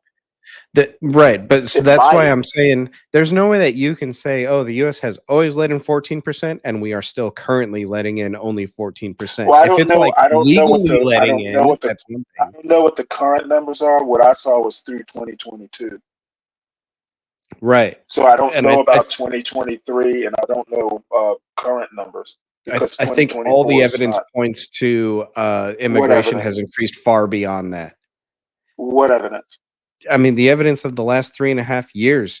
I Okay, currently which live. evidence? So I Numbers? currently Can you point to a specific number? I can look up numbers if you want. I don't think it would matter very much, though. I mean, Well, I no. just gave you the whole 18 You million said evidence. I'm wondering what evidence. I'm not disputing whether evidence. there's evidence. So I just me need living on a education. right. So me living on a border town, the evidence of more and more dead bodies washing upstream on my farmland. Like that's kind of something that's never happened before. Uh, that's Are kind of you a in big. Texas? I'd rather not say where Okay. I am, but let's just say Well, I we're am assuming very those are dead immigrant bodies. right, which wasn't happening during the whole 14% thing that you're talking about. Okay. Well, I that's anecdotal evidence. I agree with that. Hey, can I add Well, to John's comment? go ahead. Yeah, go ahead. And John, sorry to interrupt, but Stanley, one thing, which John's kind of eloquently mentioning, but just not clearly saying, the ones that have no contact with immigration, they successfully snuck in. We're not going to ever see their face, right? So what is that percentage, which is unknown. Well, Basically, there's it's no way unknown. to know, is But there? that is correct. So both either for or against, but I think what we can assume is that the population is here. The ones that are just not not only documented, just say we don't know their identity. They successfully snuck in, and I would imagine with no proof that number is huge. Yeah, Right. I see your point, but I'm not exactly sure how we prove that out other than Right. theorize. And it's the same thing as, I mean, so when you look at just an example, giving out hunting licenses, use differential equations, you figure out what is the birth rate population versus the hunting rate population, and then you have to factor in the idea of poachers happening. And that's how they figure out how many licenses to give out. The same thing is with immigration. Figure out how many people are legally going to enter, and then what is the birth rates, all of that stuff, and then you figure out how many people are going to illegally enter, and you factor that into the equation. How do you and figure then out that's how many people are going to illegally enter? well. So there's differential equations where you plug in Well, all I these know what numbers and you differential look at equations and are. I'm well, yeah, trying. you plug So in. you're basically going to guess the number of illegals. Right. Correct? Using statistics from the past. So if you can get a percentage and you can kind of guess and figure out what these numbers are going to be, then you can figure out how many legal immigrants to allow in and have them documented. And so we can have a fair guess and estimate on how many illegals there are. But the thing is, in the last 3.5 years, is that it has so exponentially grown. Do you think they're not doing that now? Well, I think they're doing that, except that the statistics from the past don't hold anymore because of how much of an increase it has been in the last 3.5 years. Okay, but that doesn't work mathematically. We don't Well, it know what does. the current numbers are. We have a good estimate, which is record numbers, and you Okay, have at least some estimates. record numbers is nebulous. That's not a number. But you still have some estimates where they can say, yes, we captured this guy and then we released him undocumented, didn't write anything down. We just wrote a tick mark. Yes, there was one. There was another. There's another 10,000. There's another 20,000, 100,000. And we just captured them, let them go back into the States, which is what Kamala proposed to do. That's kind of different than what you're talking, what we were talking about. What I'm talking about is a number based on, basically not current numbers. I don't know how many people are going to wind up coming in 2024. We won't really know that till next year. What I'm saying is that if you go back and you look from 2022 backwards, it has been a steady 14%. Now, I grant you that's 14% legal. Now, the problem is what exactly is illegal? Because I know, for instance, you can come to this country, like cross the border and declare, hey, I want to ask for asylum. Then there are laws that handle that. Now, to you and me, that's an illegal crossing. But once that person says, hey, I'm from so and so, I need asylum, there is a legal process for handling that. Right. I'm saying So here's those laws need to be changed because people are abusing that asylum system. Sure. And so I 100% I agree suspect with you. what we call illegal are actually being handled in a legal process. Well, It's I don't the know about that, process that needs but I to do be agree. changed. I do agree that it needs to be reformed, but let's just look at numbers. You're saying a 14% amount of immigrants, right? 350 million Legal right? immigration. So 350 million people in the United States, approximately 14% legal immigration would be 49 million legal immigrants, and what was estimated that would be today's estimate. Right. Today, that's today's estimate. And illegal immigration, from the latest person that I heard, he said officially they claim 13 million, and unofficially he believes 15 to 18 million. And aside from that, if you look at Springfield, I believe it's Ohio, you're 18. looking at a population of what, 35,000. Okay, well, I don't want to talk about Springfield in an overall number. Well, right, really but has nothing. if they have a third of their population all of a sudden replaced by illegal immigrants, not legal, illegal, and Well, that's wait, hold it. 33% No. out of nowhere, Those Haitians are legal, I'm assuming. Why would you assume that? Because the government has them in some sort of asylum process, I'm assuming. Yeah, See, the government has an asylum process where right. for So asylum seekers, once are they supposed to enter go to into the the nearest system, they're country. no longer classified illegal. Asylum seekers are supposed to go to the nearest country. That's what the asylum seeking thing is, Okay, according I to the understand UN. what they're supposed to do, but what I'm saying is once the government gets them and processes them, they are here, even if it's a nebulous legal process. They're not just out in the wind. They are accounted for. Okay, so they're illegal They are according to in the a UN. legal process. They're illegal according to the Send UN, them but back. because the US asylum cities said no, we'll still accept them. That Okay, makes it legal no, now. that makes okay. You know what? To me, that's not making sense. Okay, the government is not taking 20,000 illegal immigrants and plopping them. They are in a legal process. Their status may be kind of nebulous, but I don't know if illegal is the right term for them. Well, a legal process doesn't mean it makes them legal. It just means there's a process happening to determine I if they're legal or disagree. I not. disagree. I disagree with you there. What? Why? Just if I did Well, something if illegal they and are then now being they're tracked prosecuting and me, they I'm part have of an a legal. immigrant, if they are Well, tracked and they have an immigration status, such as parolee, like when you get here, and I'm not real familiar with the nuts and bolts. I wish Juan was here because he actually works um, in that process. My contention is once you have a legal status, like they know where you are and you're waiting, say, for a court date or something like that, I don't think you can be called illegal. and have you looked at the numbers of the amount of people that have a court date that never show up, which is nearly 100% of all of them? That is a problem, I admit. Yeah, so then they're illegal now.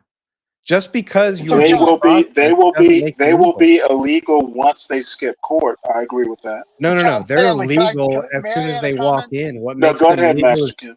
what? Yeah, Go ahead. so Go ahead. two separate things. One, there are tons of illegal immigrants that are coming here. Again, my earlier point, they don't intend on getting on the radar of the U.S. government, and they're fine with that. They don't plan to, like all those Venezuelan guys committing these crimes. They are not here on an asylum, waiver, visa, whatever. They're just too knucklehead to even start the process, and they don't intend on getting on the radar. They're criminals. And then secondly, the rateable amount of this year to that year, all these things were not meant to be judged against a surge, and it's this surge that's upsetting the apple cart, if you will. That's a good point. And so what's triggering this surge? It's a proactive open borders government, right? So now you got this vortex. Okay, I don't agree with that at all. That's never happened in history. So our system Okay, was always made for a well, durable amount of illegal and legal immigration, but it isn't meant to handle this over the top surge because it's historical. I agree. I agree. Wait, we agree with that. We agree there. Okay, our process is not meant to handle this surge. Okay, my contention is if we know the process isn't working, we need to go and fix the process. Now, I agree with that. whether the process involves shutting down the border airtight, or we definitely need to change the laws. One law that I looked at the other day basically said that, hey, the U.S. government is obligated to grant refugees some form of housing. Okay, well, that's from 1979 to 1980. Obviously, that law needs to be changed. So I'm saying there's several things in the process that need attention and to be changed to Right. handle a surge. That is Even not happening, and I don't understand why it's not happening. even the definition of refugee though needs to be reviewed because everyone just claims Oh, they're a I refugee or seeking asylum, and then absolutely, that makes them legal. It's like no, it doesn't. It doesn't. And also, we're only absolutely. allowed a certain amount of refugees and asylum seekers. So Absolutely. And the process is broken. Why aren't we fixing it? That's my question. And I don't well, think a wall fixes the process. I think a wall would help with starting to fix the process. At least so before you sew up the cut, you got to stem the bleeding first, right? Let's stop the bleeding, and then let's look at fixing this nonsense so that we can actually help people that need help, that like real people that need help, not drug dealers, not cartels, people who actually need help. Let's go help them. That's what I'm for. Well, I agree with you in principle. And I know this is anecdotal and people don't maybe not care, but I just want you all to know a conservative who's on a border town went down and donated like 30 blankets and jackets and clothing last winter, 2 winters ago. It was last winter. Last winter during the big freeze, gave away so much clothing to make sure these people were warm. And then I stayed down there and fed them and had just a big pot on a grill making a bunch of soup to help them. So it's not like I don't care about immigrants. I just want to make sure that we're also not letting in a bunch of criminals who are going to, hurt our people that are actually paying taxes that are supposed to help actual refugees, No, I don't disagree. But whether the wall comes first and immigration reform second, excuse me, or vice versa, that is politics. And I don't want to get too deep into the politics because it's kind of getting away from that Springfield. And neither John nor Portia are here. Go ahead, Can I ask Mr. a Kim. question? Okay, and this is Sure. just kind of an open question. And I'm leaving Miami right now, heading to Orlando, and I met with, kind of Cubans, these business people. They keep a pulse on the Caribbean. That's where they're from. And and I kind of asked the question, how did all these Haitians get off the island, right? Because when everything went hack. That's a good question. And I think it's to your point, Stanley, that there was an organized effort to legitimately evacuate these people. They're in a hellscape. And God bless them. So I think you're right, Stanley. There must have been a legal effort to take all these people and that many people and bring them here and to where they are now, with some involvement with some agency or a nonprofit group or whatnot. And you can't blame them. It is an absolute hellhole there.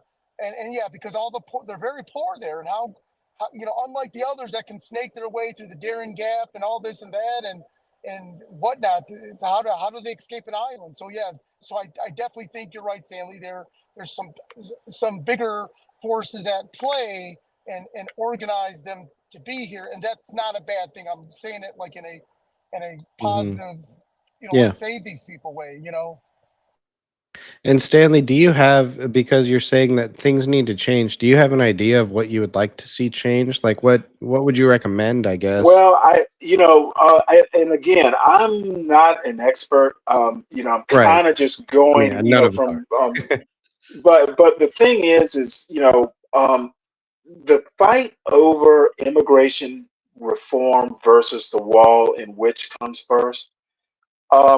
Now, this is going to be a little bit controversial, but in my opinion, if the wall was built, it would be a moot point. I think Trump didn't do us or him any favors by not completing the wall. What, right or wrong, I said the other day, and it's kind of a maxim. A bad decision is better than no decision. And I think right now we are in no decision territory. Wait, sorry, time out. You said by not completing the wall, it was a negative effect? Okay, so you're saying that not a was negative completed, it would I'm saying that it's left. This fight would have been ended had the wall been completed. It would have been I a moot agree with point. that. Whether you like the wall or you don't, it's built. What are you going to do about it? I wouldn't know if it'd be finishing completed. Yeah, I would say it'd be stemmed off a bit so that we could figure out what to finish. But I get what you're saying. That makes sense to me. I think I agree with that. So I mean, I think the walls won't work over the long term. I sometimes it's not so much what you say, it's how you say it. And I think even the wall could have been framed differently. If he had said, "Hey, this is a temporary solution. We need to do something rather than nothing," I might have been able to stomach that, or hold my nose and accept it. I think sometimes our politicians on both sides are not very good at messaging. And I don't understand why. But that's kind of my personal, kind of like my personal pet peeve. But anyway, I'm not going to belabor that point. I think that we can also walk and chew gum. Building the wall while still dealing. We have three problems we have to deal with. We have the surge, we have building the wall, and we have looking at immigration reform. Kind of don't understand why we couldn't do all three. Well, walls don't work, first of all, because the Well, cartels, yeah, but you know what? I could even live with a bad decision versus no decision. I was just saying that. I could hold my nose and go, hey, you know what? If everybody agrees that it's not a long-term solution, but damn it, it'll work for a few years till we get, the laws in order, I could live with that. I If it was couldn't presented, because if it was presented that way. But it also just bring- it says a statement that we're taking this serious, because that's also too Exactly, the message that it exactly. telegraphs. right, and that's what the Exactly. Patriot Act was, and here we are with all of our rights being infringed, still to this day. And Right. So It was a temporary thing, wasn't it? Why is it still around? is it? I thought they got rid of some of it. No, man. NSA is still listening to you and me right now. Really? Hi. Yeah, hi, come at me, bro. Yeah. IRS, come at me. But so we can at least agree that would we agree that really, in all honesty, immigration isn't being taken seriously? And not I argue it's not just Democrats who aren't treating it seriously. I Well, I would really say it was the think Democrats who are inviting it. They Well, want it to happen. the cartels, they just cut holes in the fence with big grinders. I mean, it's not doing anything. Then they Oh, just yeah. pour right in. 12 man, anyone that's truly committed will defeat it. There's no doubt. But it's the statement that we care about this and we're taking it serious. What's up, 12 man? How you doing, man? You okay? Good to see you, Master Kim. Well, hey, Stanley's in control now, so we all gotta be on our best behavior.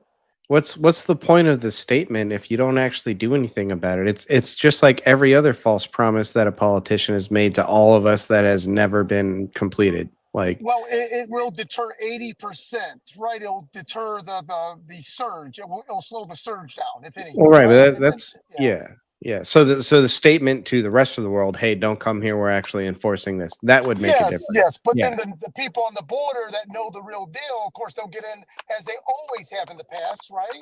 Because there's that durable, healthy, tolerable level. In fact, we used to have migrants that would sneak across, to do the agriculture work, and they'd sneak back. Yeah. Back and forth. It was a thing, and the U.S. could tolerate a certain amount, and once we caught them, they're deported, and that employer would get in trouble. That's just back and forth ping pong ball, But it's just this floodgate, or maybe there's a better word than floodgate, because maybe that's not the surge. That's just taking us off guard. I mean. Yeah. And hey, Stanley, I gotta hop off now, but I wanted to say I really appreciate you letting me on. Well, giving you a like and a follow. Definitely come back. Like, yeah, I'm giving you a like, back. a follow, a subscribe, whatever. If you're ever online and I hear something that I want to chime in on, I'll try to get back on the panel again. But thank you for having me. Please do. Take it easy.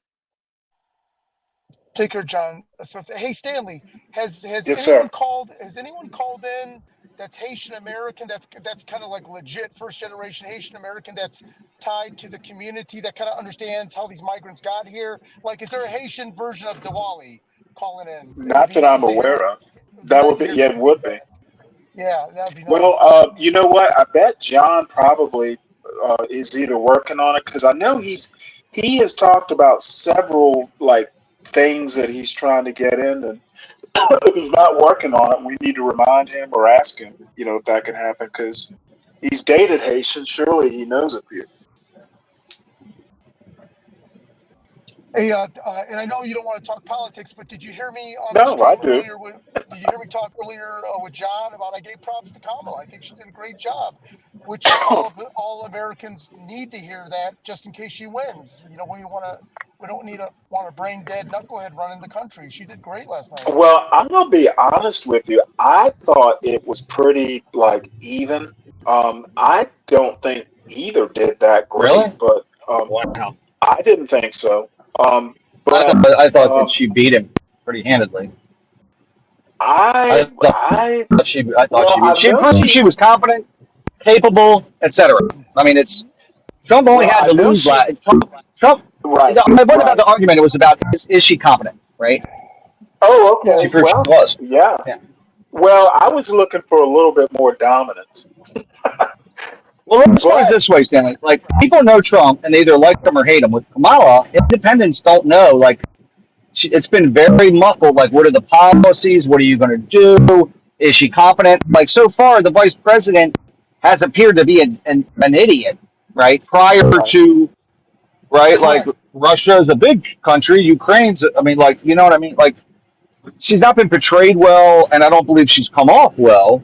Last night she proved she was competent, so I think she'll win into some independence for sure. I don't think Trump's going to win anybody last night, and I don't know if he'll lose anybody because the MAGA base is insane. Basically, like the MAGA base would root for Trump even if they found out he was a Russian agent. Like they would just not believe it, because they're right. crazy. You're fake. You're Hey, fake news, Ryan. You're fake news. Oh my God! You see what I'm saying? hey, This is it. Like you yeah. can't debate the issue. You're telling me I'm fake news. Like, come on, man.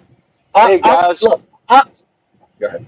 Well, you One bring up quick the thing, whole Russian y'all. agent thing, and that's been Do we? thoroughly debunked. What I was wasn't debunked? saying he is. I was saying the MAGA base is crazy enough to, regardless of if whatever they found out about Trump, they would still vote for him, right? Like, Right. I'm not saying he was a Russian agent.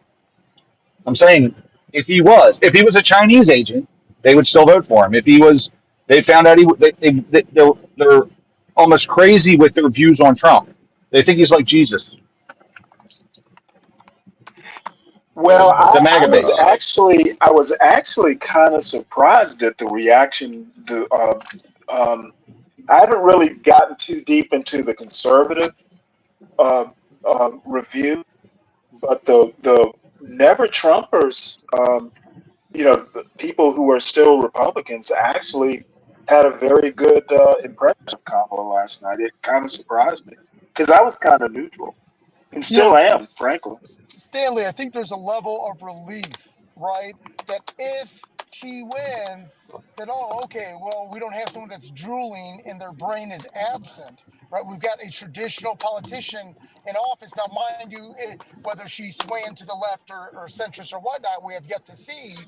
But at Right. least there's a sense of relief that she's I not got you. brain dead. And I hate to be so belligerent, but I guess No, the no, no, head no, got a no. point. That's an excellent point. She's a stunning relief. And we know that That's an individual's excellent not point. going to go to hell in a handbasket. Right. Well, guys, I don't think we learned anything new that we didn't already know from I last agree with night's that. debate. I agree with that. Yeah, I would agree with you, 12 man. Yeah, I And I agree don't with think, that. I mean, she Hey, still Mark. didn't really, she still conflated things and didn't really pin down what she is going to try to do. None of that I heard, so, which I don't like that. I want to hear Now, specifics. I did like that I thought so at the time. She discombobulated Trump, and apparently that was the plan. I'm sure. Hey, man, all you got to do is talk about his rallies, and he can't resist. He couldn't resist. He had to go, oh, hold on a minute. Like, come on, man. That's it. Look, I want to tell you right now, Trump's had some policies that I find are brilliant policies, right? They're brilliant policies, some of them, right? That are actually, he thought through very well, right? Good policies that helped us a lot. But his mouth just kills him. He kills him every time. He's got such a, it's, the RNC wrote that speech after he was shot. It was 26 minutes. He talked for 93 minutes. I think he wants to lose. It's like a moron. I think he wants to lose. What are you But talking Ryan, real about? quick, Trump dominated the debate. What are you talking about? Well, that's where I was going to butt in real quick, Ryan. Where Kamala messed up last night was, you guys know the saying by Napoleon Bonaparte and also Sun Tzu: never interrupt your enemy while they're making a mistake. And that's exactly what Kamala did. Like she played right into Trump's ego, and he fell for it. And then she made the crucial mistake of saying, "I invite all of you guys to attend the Trump rally," and I'm like, "Oh God, that was where you should have Well, kept your darn mouth as a shut." matter of fact, I thought She should that have was just. hilarious. That Yeah. I thought was hilarious. I mean, what do you think, Juan? You're a smart guy. Did she prove herself to be competent more so than most people thought last night? What do you think? No, but I Okay. think what happened. I would agree with what I believe Master Kim said. Everything was, we already know basically what was going to be said. Trump's talking points last night were the same talking points rather that I heard for the past 3 years. Kamala Harris was the same platitudes that we heard in 2020 when Tulsi Gabbard nuked her.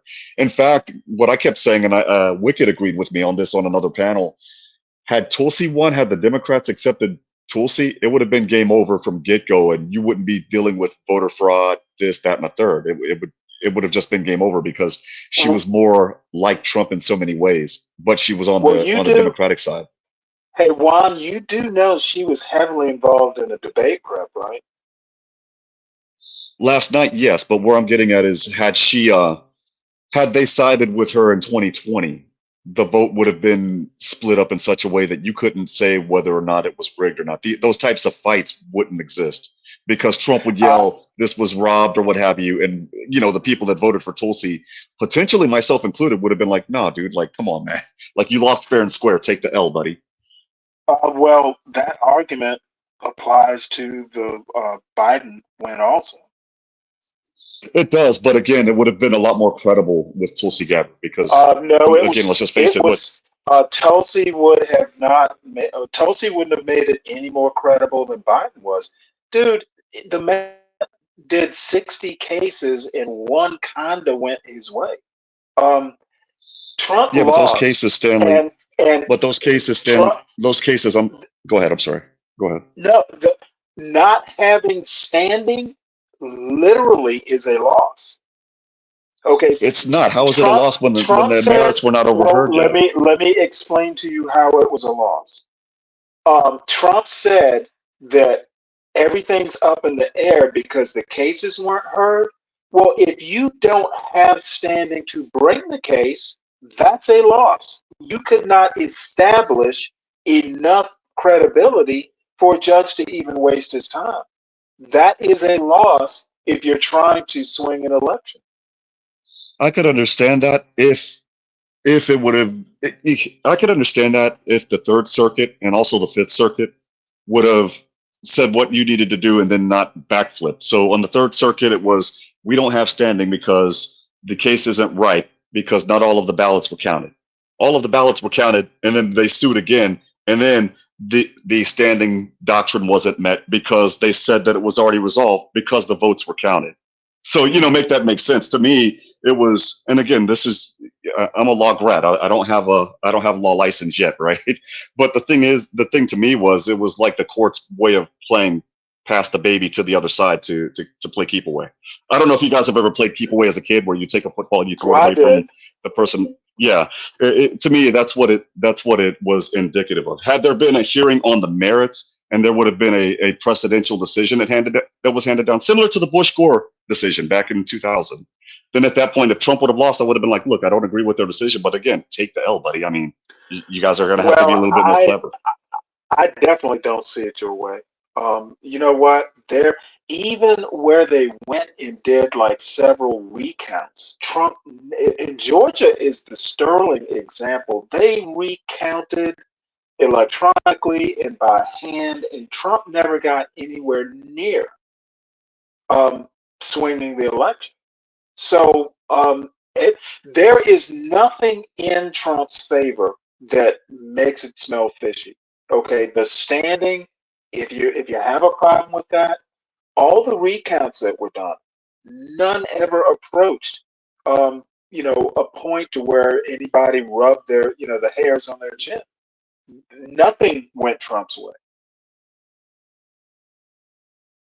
So Well, I at don't least I Stanley, don't at see least how Trump I admitted don't that he see. lost.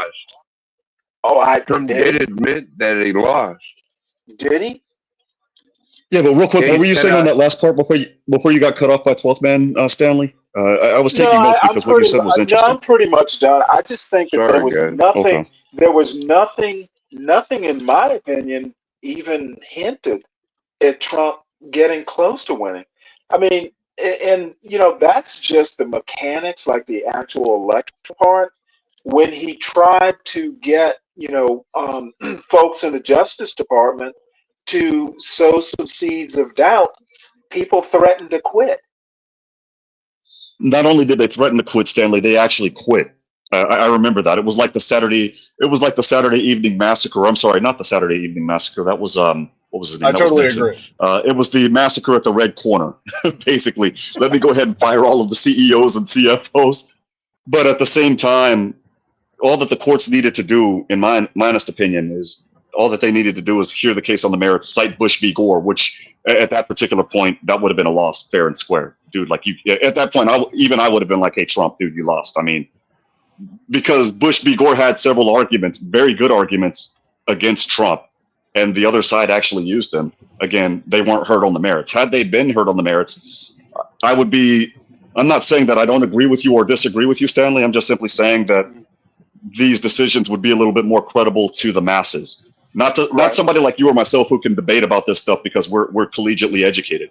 But the little guy that's like 21 years old or 25 years old that's working 15 hours a day or what have you, then at that point they would be able to see it like, hey, dude, you lost. I mean, fair and square, you lost it. And at that point, the smoke would have been blown out of the room. In my honest opinion, for somebody like myself, had Tulsi been nominated and she were to win, again, not to sound like an angel and be extremely repetitive, but at that point I would have been like, hey, dude, too many people in my age group, the Zennials and Millennials, voted for Tulsi because of what she did when she was senator and basically when she nuked Kamala Harris during the debates. Trump, you lost. I mean, at that particular point, his arguments would have been less credible to all of us. That's where I'm getting at. Hey, I have a question for the group. Do y'all want to go back to the Springfield videos, the city council videos? No. Nah. Anybody else?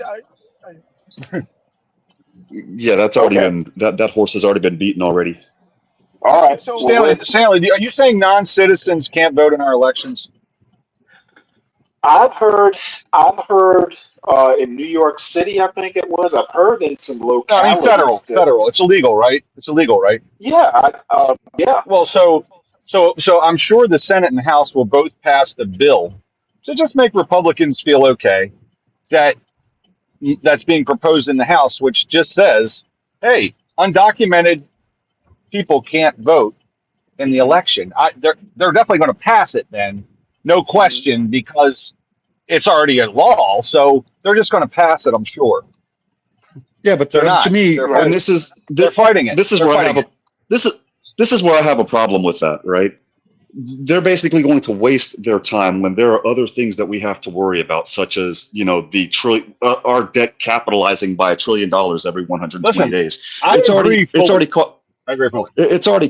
already codified in Article 1 of the U.S. Constitution that you can't vote if you're not a citizen. I mean, why are you going to waste the time? I understand you want to do that for people, for the antics, for the show, the bread and circuses. I think there's some reassuring of the public, but also I find it interesting that Democrats are immediately fighting it because I'm like, listen, if it doesn't happen, then just let them have it. Who cares? You want the money appropriated, just pass it. Who gives a shit? Now, Right? is it a law or a resolution? They're attaching even then, if it's a resolution, is a resolution a law, Juan? No, it's not. It's just basically saying we declare that we believe such and such. You and I both know that, Stanley. Ryan, you know that. And that goes back to. I wasn't sure, but ahead, I mean, what if they did that, Ryan? Just did a resolution. I think that to reassure the public and again, I don't see any court cases that favored for Trump. So I'm not one that says the election was stolen. That's not me at all, right? But I think a lot of people are fearful that it was stolen So to reassure them, you do things like say, hey man, yeah, non-citizens are not allowed to vote. Sure, I'll vote for that. No problem, right? I think you just do it because it reassures people, right? So if there's a fear of that. So I don't know why the Democrats are fighting it because they're making it appear like there is dirty stuff going But on, right? Ryan, they give them driver's licenses in places like California and New In York. Maryland, they So do that, by the way.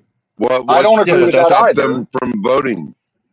But What's to Phil, stop that's a them state from issue. voting once Okay, they have a voting state issued driver's license? voting. Well, number one, it's probably not the same. Like my son in Georgia, in every state, you can tell the learner's permit from the actual driver's license. So I'm sure they're Yes. not given the same exact identification as a legal U.S. citizen driver. I hope at least. Stanley, So they don't, and they don't. Not to interrupt you. You're absolutely right. They don't. And this is my wheelhouse, right? The thing, the oh yeah, two things. Number absolutely. Go one, ahead. two things. Number one, the driver's license thing. It's a state issue, and yes, even here in Texas, believe it or not, there are certain undocumented persons that are here under deferred action, either under deferred action as a childhood arrival or under deferred action under the Violence Against Women Act because they were abused by their U.S. citizen spouses or children. And what those licenses say, whether it's in Texas or whether I think Washington State and California, they'll say federal limits. They say federal limits apply or limits apply, and what that means is you can't vote. Sorry. Now, the problem that we run into is that people can vote in local elections in certain areas. I'm not sure about your neck of the woods, Stanley. Here in Texas, that's caused confusion.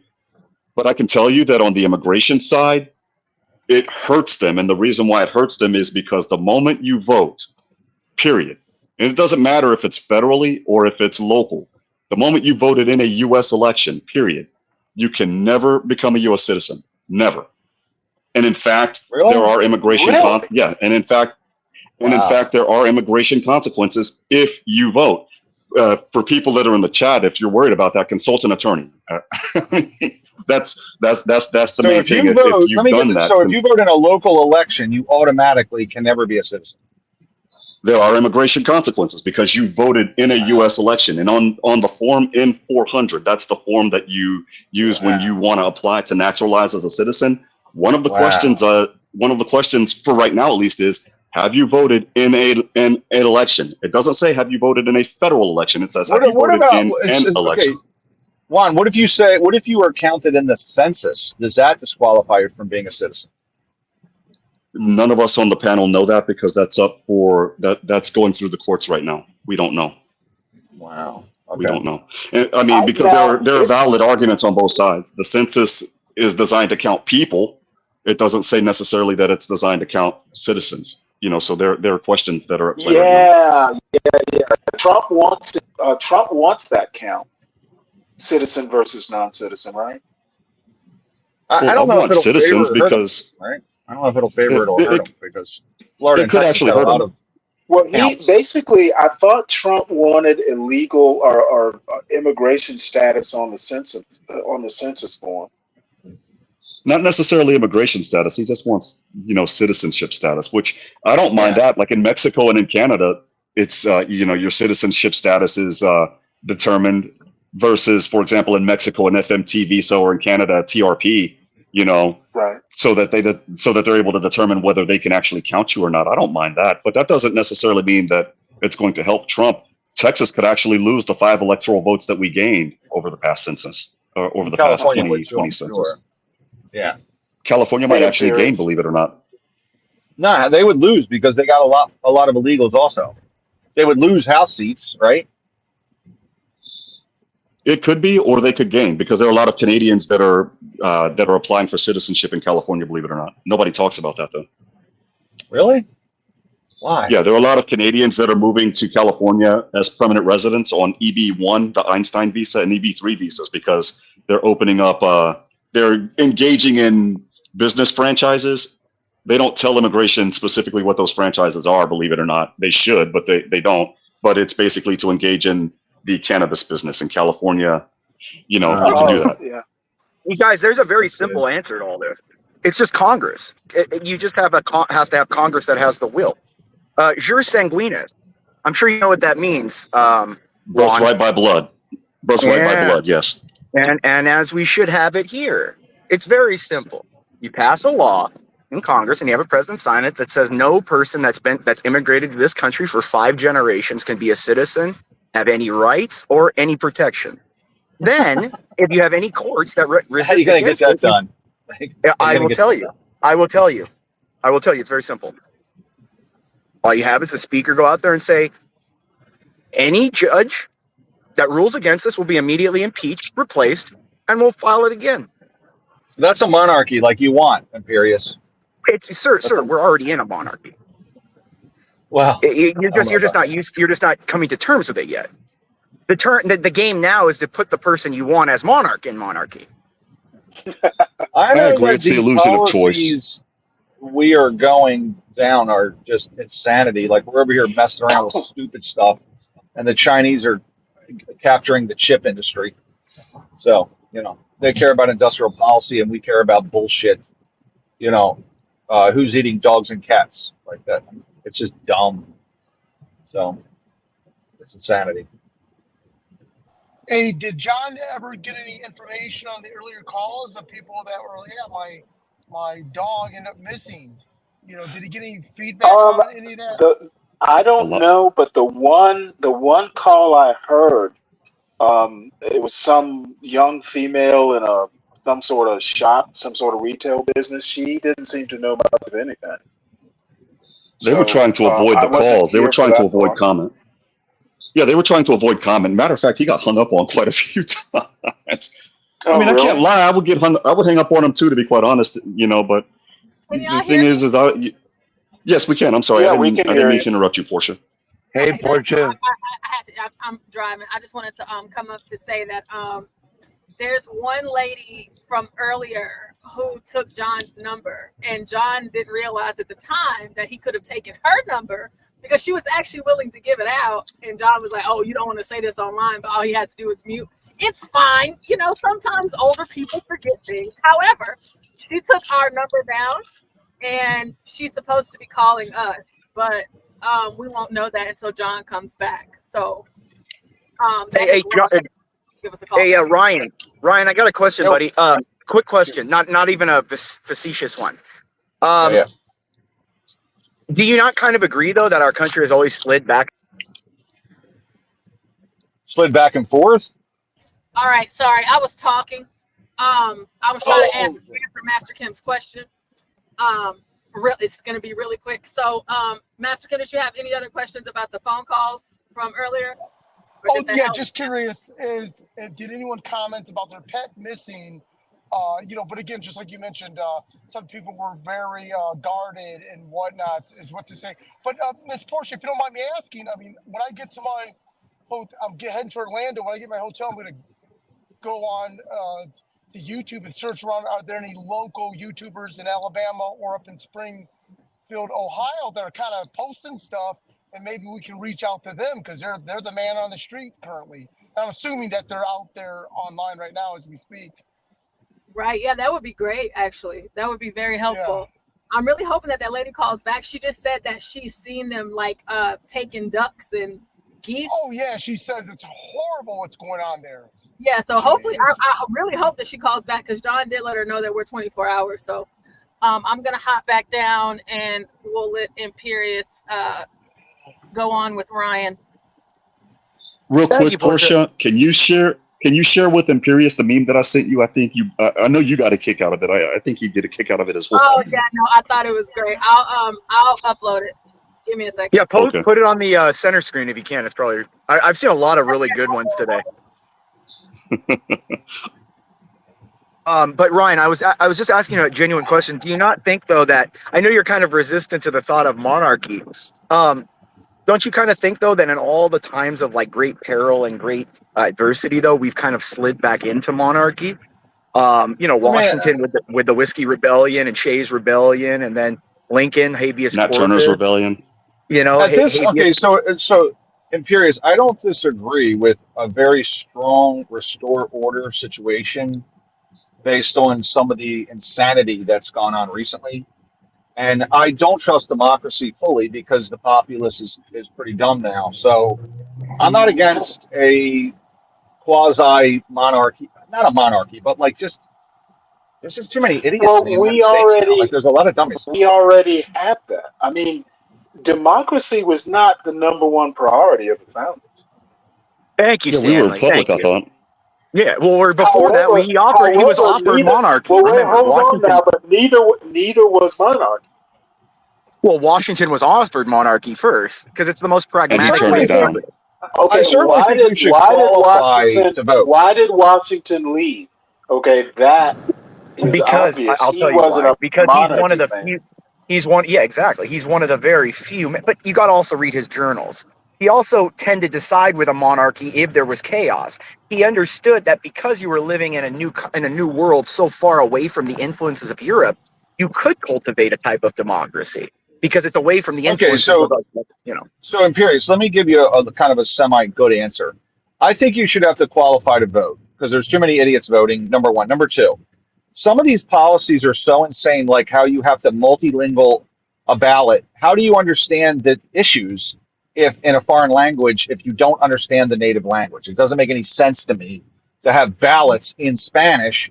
If you don't understand Spanish, how did you watch the debate? Did you have it translated? That's ridiculous. Yeah, they have And I they have an also SAP think button, Ryan. Closed caption.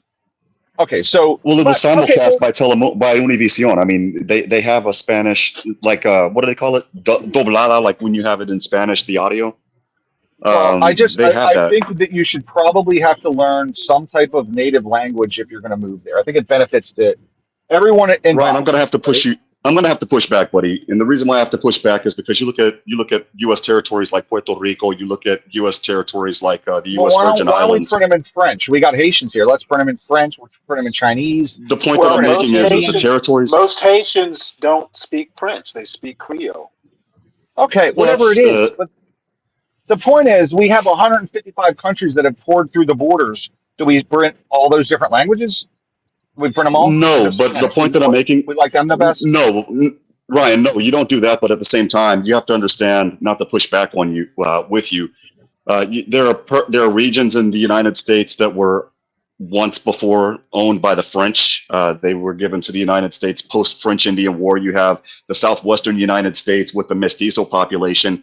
They've been speaking Spanish since forever because you got to understand a lot of the territory, including the territory that I live in, so that was owned by Spain. Let me finish real quick. I'm sorry. And then you look at, you look at territories like Puerto Rico, you look at, the country of Cuba, which we wanted to add as a state back in the late 1800s, and they're predominantly Spanish speaking places. So what are you going to do? Force all of those populations to learn English? That's just not going to work, buddy. It just isn't. Okay, well, here my overarching point is we have a large body of people. My problem with democracy was Aristotle's problem, which is it's too easy to exploit the idiot public to do what you want based on handouts, based on festivals, is what he said, because they just would have a festival. I'll have a festival once a week, so everybody voted for this politician. So his issue was that, and we have a similar situation where people now are voting based on their own interests, and typically. I mean, look at the two people running. They're going after the waitresses and waiters by wanting to give away tips. Tip, no tax on tips. Everybody, like, that's ridiculous. That is ridiculous, right? So that's what we got going on here, and that's why I'd like to see somebody step in and straighten this shit out because it's ridiculous. These politicians quite are honest. After the conversations that idiots. I had with my daughter and Stanley, I think you could agree with the conversations that you probably had with your son. The people aren't as dumb as we think they are. No, they're dumber. Juan, they're dumber. I know, Juan.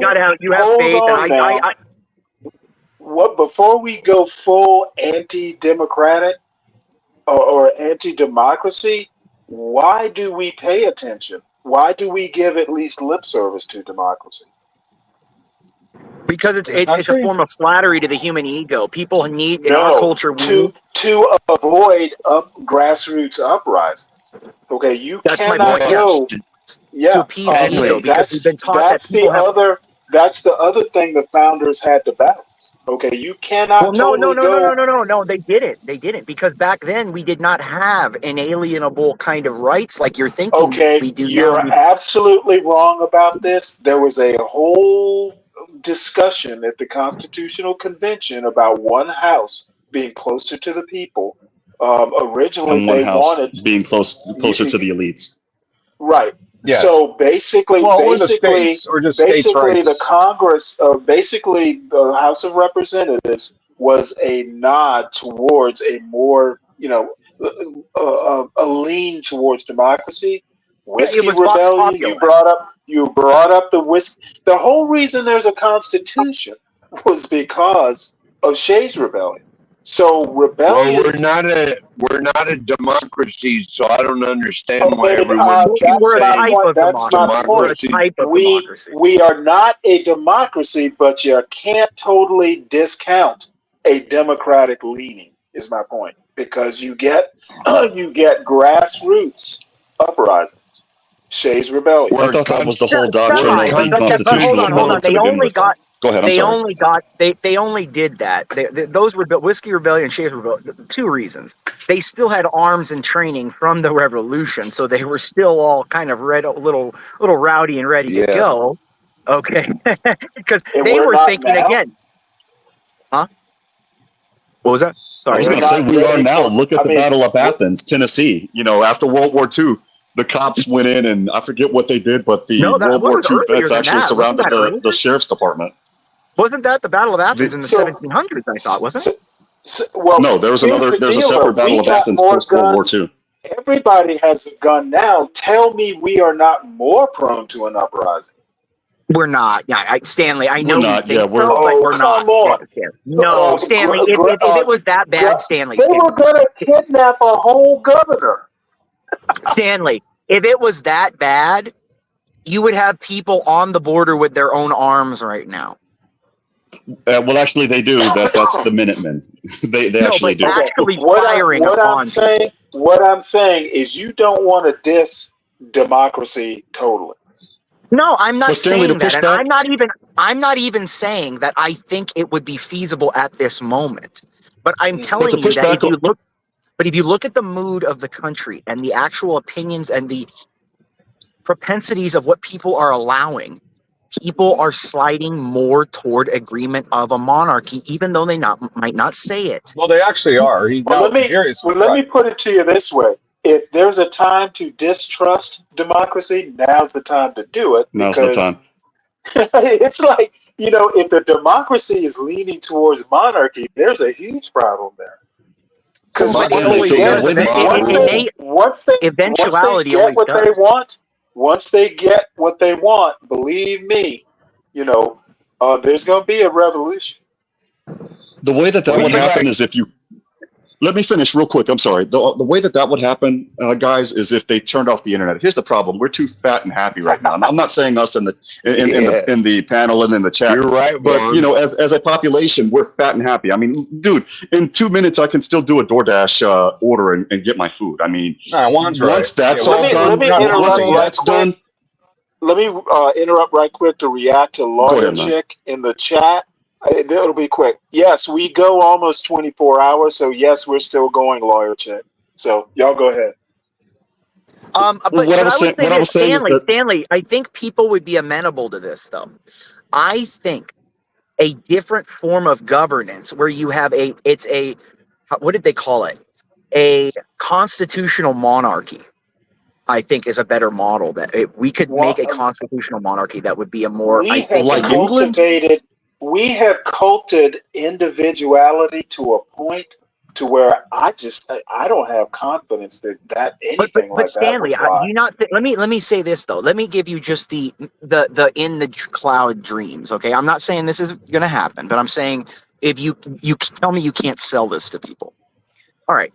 Wouldn't you rather not deal with the politics, the infighting, the friction, the constant problems on TV, the internet, all that stuff, and leave it up to a person and a family who has the innate look out for you as a father to a child, who doesn't spend money outside the country, who doesn't Yeah, censure. no. Well, let me tell you. I Let me think you tell would. you I who's think going you to be. would. Let me. Yeah, that's called Who, China. That's let called me tell China. you. No, I Let me think tell people you who's want to going be to be cared for. leaders. The leaders of that counter revolution are going to be Juan, Stanley, and Imperius, the three amigos. Yep. We we would be. Dude, the we moment will be the first the, three to lead that counter revolution. the How about moment they just start how about just taxing you have to Stanley and pass a Imperius's civics test to property, vote? No, but the the scary moment Exactly. part they is the scary part though, the, guys, is that it could happen. You could actually, if you really had a type of and you had a new power take control. What's sad is you could have the best of both worlds. We really could. We could yeah, have what no. Stanley. Hold on. No, You can absolutely have the not. best I'm of. Hold on, sorry. Juan. Hold on. You Go can ahead, have man. the best Go of ahead, both. sir. There are enough resources, and we have enough pull to actually give Stanley's side what they want and our side what we want. See, Here's the that's the problem, scary though, part. Imperius. I gotta push you. I gotta push Right. back. Here's the scary part, right? Or what you say, as you say, the scary part. But here's the problem: you're gonna get this guy that's an asshole that's gonna come into power, and the moment that happens, and they tax you and Stanley to kingdom come because you guys have badass properties or you have untold assortments of gold and other sorts of wealth, and then they tax me because I like hamburgers and pizzas. That's when the three of us bond together. We're like all for one for all, and we're gonna tear this stuff down. I mean, and it's happened every time. Like you look in China, you had, what was it, the Qin dynasty, and you had this other dynasty after the Qin dynasty that lasted, what, 2 years? Because that's literally what happened. You had somebody that was the emperor or the king of the Middle Kingdom, and they were an asshole, and the people were like, yeah, nah, you're done. No, but that's what I'm saying. You need to think more 40,000 picture view. I understand what you're thinking of, but if you're offering the American people free college, free healthcare, cheap housing, all you have to do is put the world in hostage mode. All you do Dude, is tell you, hold on, Stanley, son, hold on. I'm not talking the amount of pull that the United States internationally has. All you would have to do is this: you go to a more tri-camel world. You tell China, look, you want influence over the East? We'll let you have influence over the East, but you have to wipe our debt off. Russia, you want influence over the North and the Middle East? You can have it, but you have to follow our bidding and what happens in Europe. Europe, you want protection? You start paying us for protection. And then us, as we had in the beginning, remember, guys, we did not want anything to do with the rest of the world. We had the Monroe Doctrine, and that's it. well, wait. That's our theory. Aren't you describing an Orwell novel? Animal Farm. Stanley, you're catching Animal on, Stanley. Farm. You're catching on, Stanley. Animal Eurasia Farm. And what was happens always at the at end of war that with novel? Stanley, you're catching on. I was wondering when someone would. Eurasia has never been at war with Atlantica. What are you talking about? No, but Beast of England, or Beast of Ireland. Now we're gonna have Clementine. No, but theoretically, Lawyer Chick salute. But theoretically, that's a reality, and people need to take a step back and look at it and say that may not be the wrong outcome right now with what's going on. The pigs took over. No, I agree with the Imperius. Because pigs took remember, over. why not have? Remember, what's funny, if you look at the actual numbers, we had less wars when you had a multipolar world than when you had a unipolar world. That's the funny part. I would rather go back to the time when you had Britain's influence fighting France's influence fighting Russia's, because it keeps people in check. You know what? I said Orwell. I meant Huxley. Brave New World. Oh, well, no. Huxley was a one world. You're right. Orwell was 1984 because remember, Eurasian, Atlantica, and what was the third one? And that was the whole line. Eurasia has always Dude, been at war. it's been so long, like high school, since I read this. Because Brave New World in Huxley was more of a world of hedonism, where it was a one world government, but people took stoma and died at 65, but they lived a life of pleasure. Okay, well, Orwell then, but yeah. I mean, semi Animal Farm too, with Orwell too. I was gonna say this is Animal Farm mixed with Lord of the Flies. I would argue. Well, no, because I don't want people eating each other. Lord of the Flies is a bunch of little boys. I want a benevolent father figure. But the concept's were the same thing. Like their system of who's going to rule and what structure of rule comes into play, and they ended up darn near killing each other until they were saved by, Mr. Navy Corpsman. I'm sorry, Mr. Air Force Man. I'm sorry.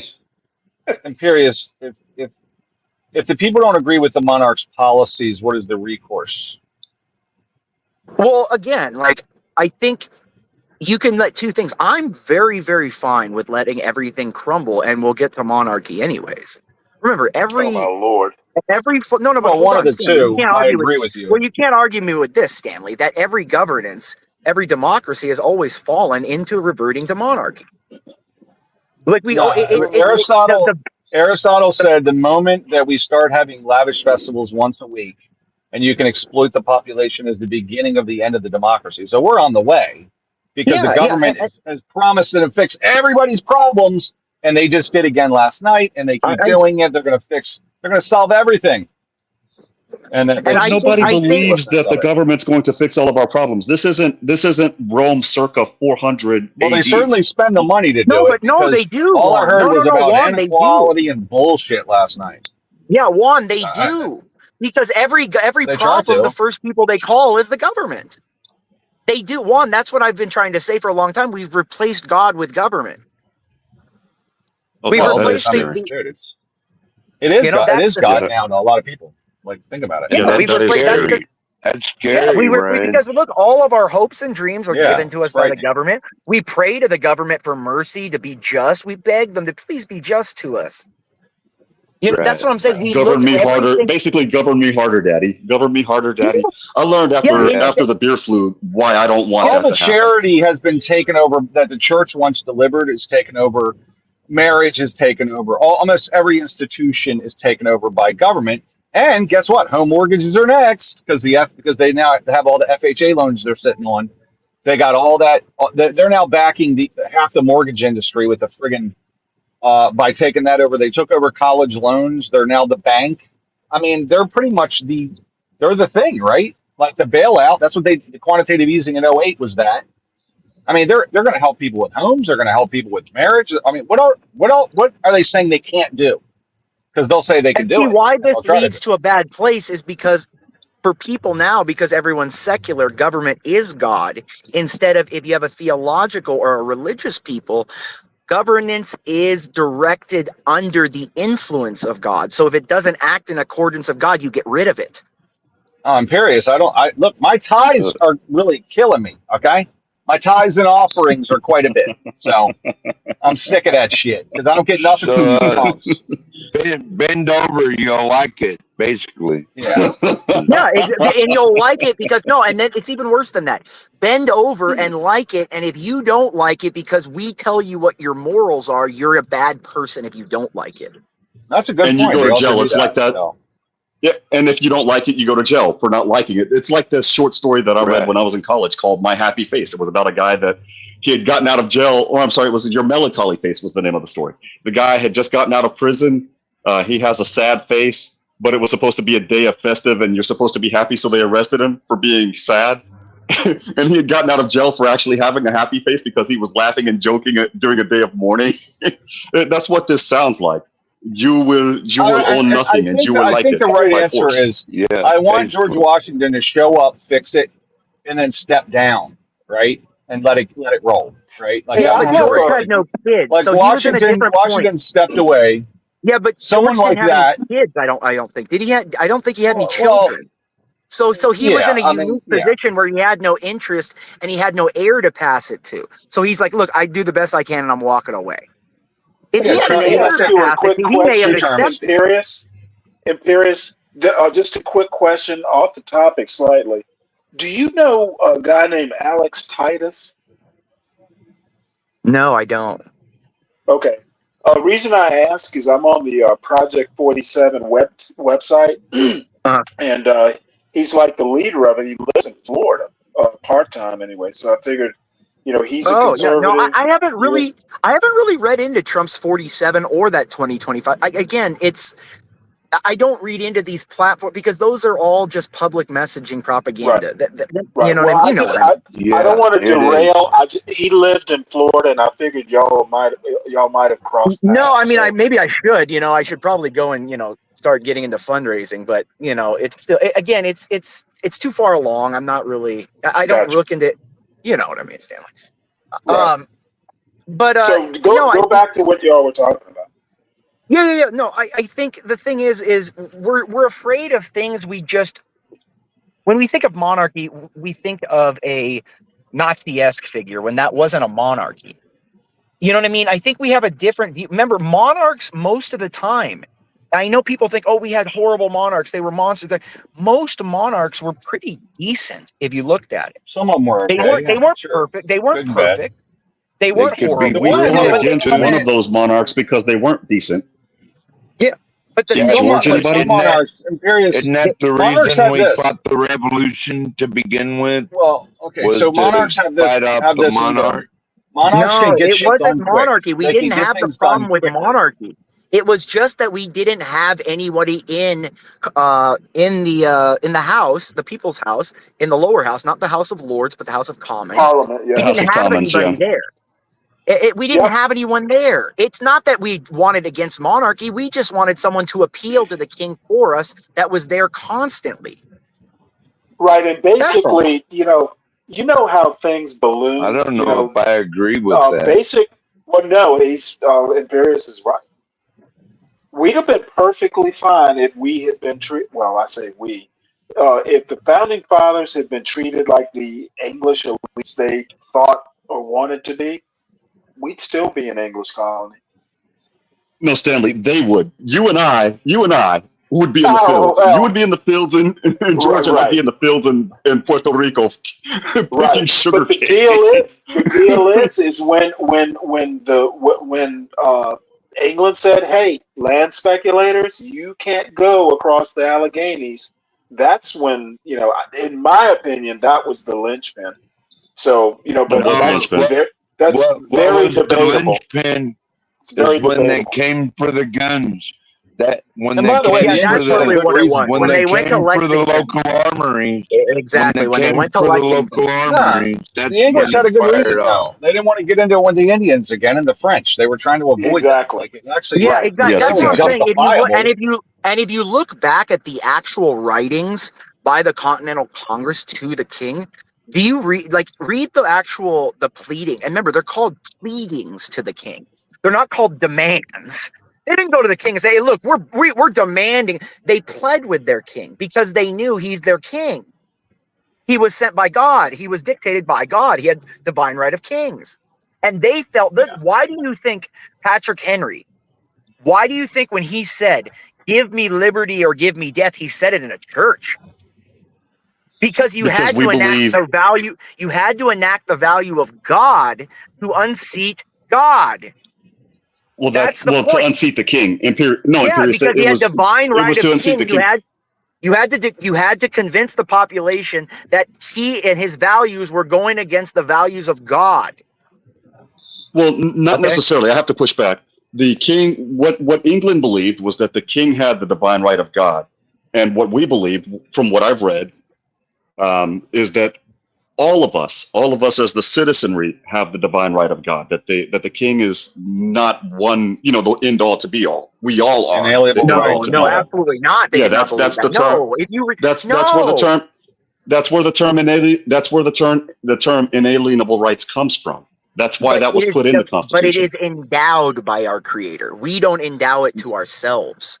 No, That's what, we receive divine rights by God. That's what I'm saying. You and I no, we are have agreeing with each other. we have yes, we have some rights, but we don't have the right of rule.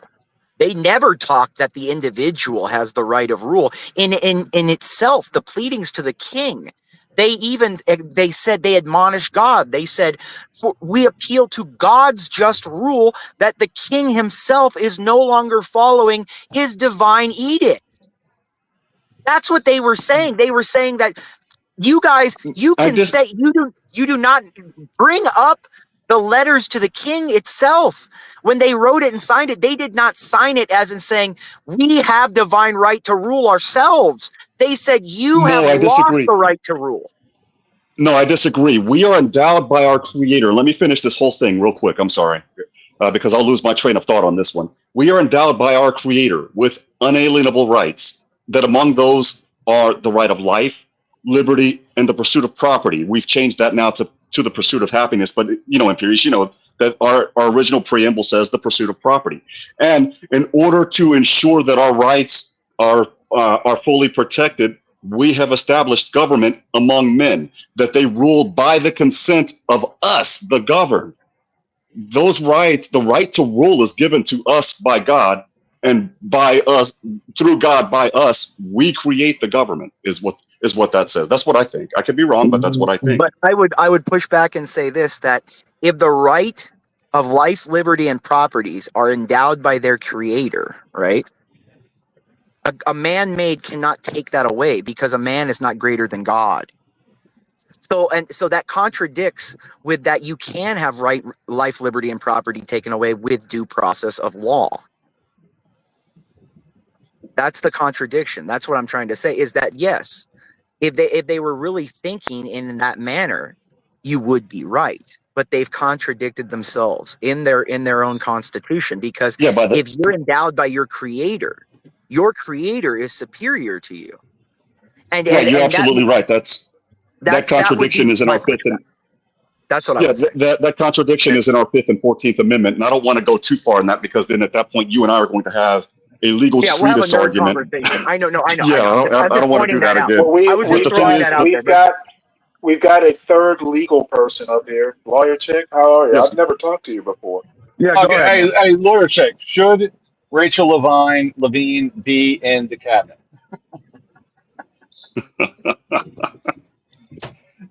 Oops, there she goes. Rachel Levine. Thanks, Ryan. All right, I'm sorry. But the thing is we have the 5th and 14th Amendment, and if Imperius is still up, that's why, me personally, because it's not clear, that's why I believe that once you lose your right by due process of law, once your time is up in the penal system, you, by default, get all of your rights restored. But the problem is we haven't answered that. It goes back to the pardon. It goes back. Hold on. If you look in the Constitution, it goes back to the pardon power in Article 2. That it's insinuated that, I think they call it divine mercy in the court's ruling. You're absolutely right. That even the reason a legislature or a court cannot interfere with Article 2's pardon power was because it was instilled in the thought that it was similar to the divine pardon of God, that mercy will always take precedence over hatred. That was what the court said. So there again, you have to read the tea leaves. You can't. There's nothing just distinctly saying yes, this is this. But if you read the tea leaves, that's all I'm saying. I'll be back a little bit. I got one other dog. That's what. You're Jesus from like a really muscular executive branch. You're from a muscular executive branch right now. That's what you're. Well, more of a muscular executive mixed with a muscular judicial, and man, my head. I feel like I'm in my first day of trim all over again. I don't like this. Oh man, good Lord! Can we talk about food again? Yeah, we can. Can we talk about chorizo and rice and alcohol and things like that? I have no problems with it. It's my kind of a goodness, brain man. fuck. I mean, it's a rabbit hole we could go down and down and keep going down. I mean, it's never ending. Again, like I said, the only way that anything's going to, anything radical would happen in this country is if the internet gets shut off and our forms of entertainment get shut off. I mean, I'm sorry, we're just too fat and happy. Not us. I mean, I love the conversations we have, but the people as a whole. When you can still get food, even though it's expensive as hell, but it's still within reach for the majority of the people. When I can order a video game or I can watch a movie on my free time, if HBO would actually put up some good movies again right now, then there wouldn't be an issue. Hey, Lawyer Chick, salute. How are you doing? I haven't heard from you in a minute. Hey, Lawyer Chick. Hi, Lawyer Chick. Yes, that's Welcome, me. That's one. Lawyer Chick. It's Ryan. It's Ryan, Lawyer Chick. Hi. Hi, everybody. Hey, Stanley. I'm I don't think I've ever talked to you. Who is that? Stanley. That's Stanley. Hi, Stanley. Hey. I don't think so. No, I'm usually on a Midlife Bro Logic show. That's where I found her first. Yes, that's where I found all of You found her first one. Yeah. Well, not first. I mean, Midlife Bro Logic had her on, but. And Ryan. Hey, Ryan. Well, it's good to meet you, Lawyer Chick. Tell us a little bit about yourself. Well, I'm a lawyer. I'm a regular panelist with usually Juan and others, and that's it. I'm actually here on the golf course right now, but I'm not playing. I'm coaching, which means Are you in Lawyer Florida? chick. Are you in Florida? no, I'm not. I am on the East Coast though. It's great. It's Okay. gorgeous out. It's so nice out today. Oh, not in Georgia. At least my part of it. It's looks like it's gonna rain. Oh no, You, I'm more north than that. you sound lovely, lawyer chick. Thank you. Oh my goodness. So what are you guys the talking about? I mean, Lothario of Alaska. Oh how my is God. Dennison still awake? We've been talking about everything, lawyer chick. I mean, it's a big clusterfuck, basically. Yeah. Well, this stream's been going since last night. Dennison, are you awake? He was here earlier. He's in and out. Amazing. We are There is a attempting to do 24-hour streams, though. Neato. So going since last night isn't that unusual? Cool. There is a short that you need to see, lawyer chick, where one of the hosts, you'll meet him soon. He actually fell asleep on stream. Oh my God. And it was clipped. I could see that. I could definitely see that. Oh man.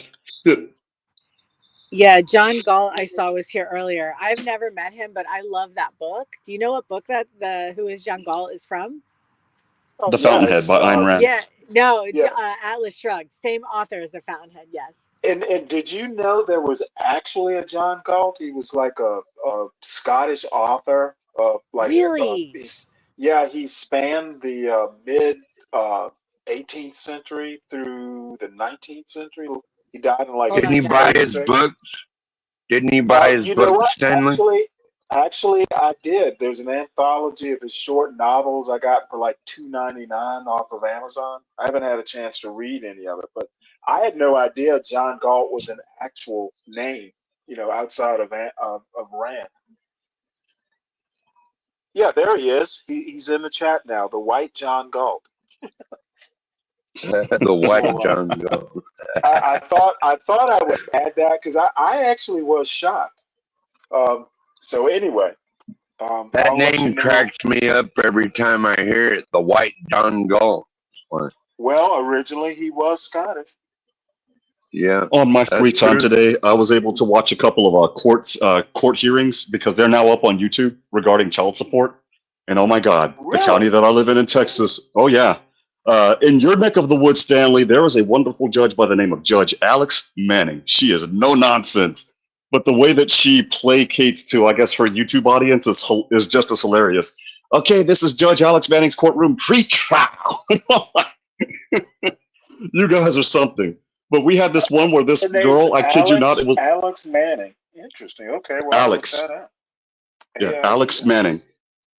There was one from my county where this girl, I kid you not, had 8 kids and could not find couldn't find out who the baby's father was for any of them.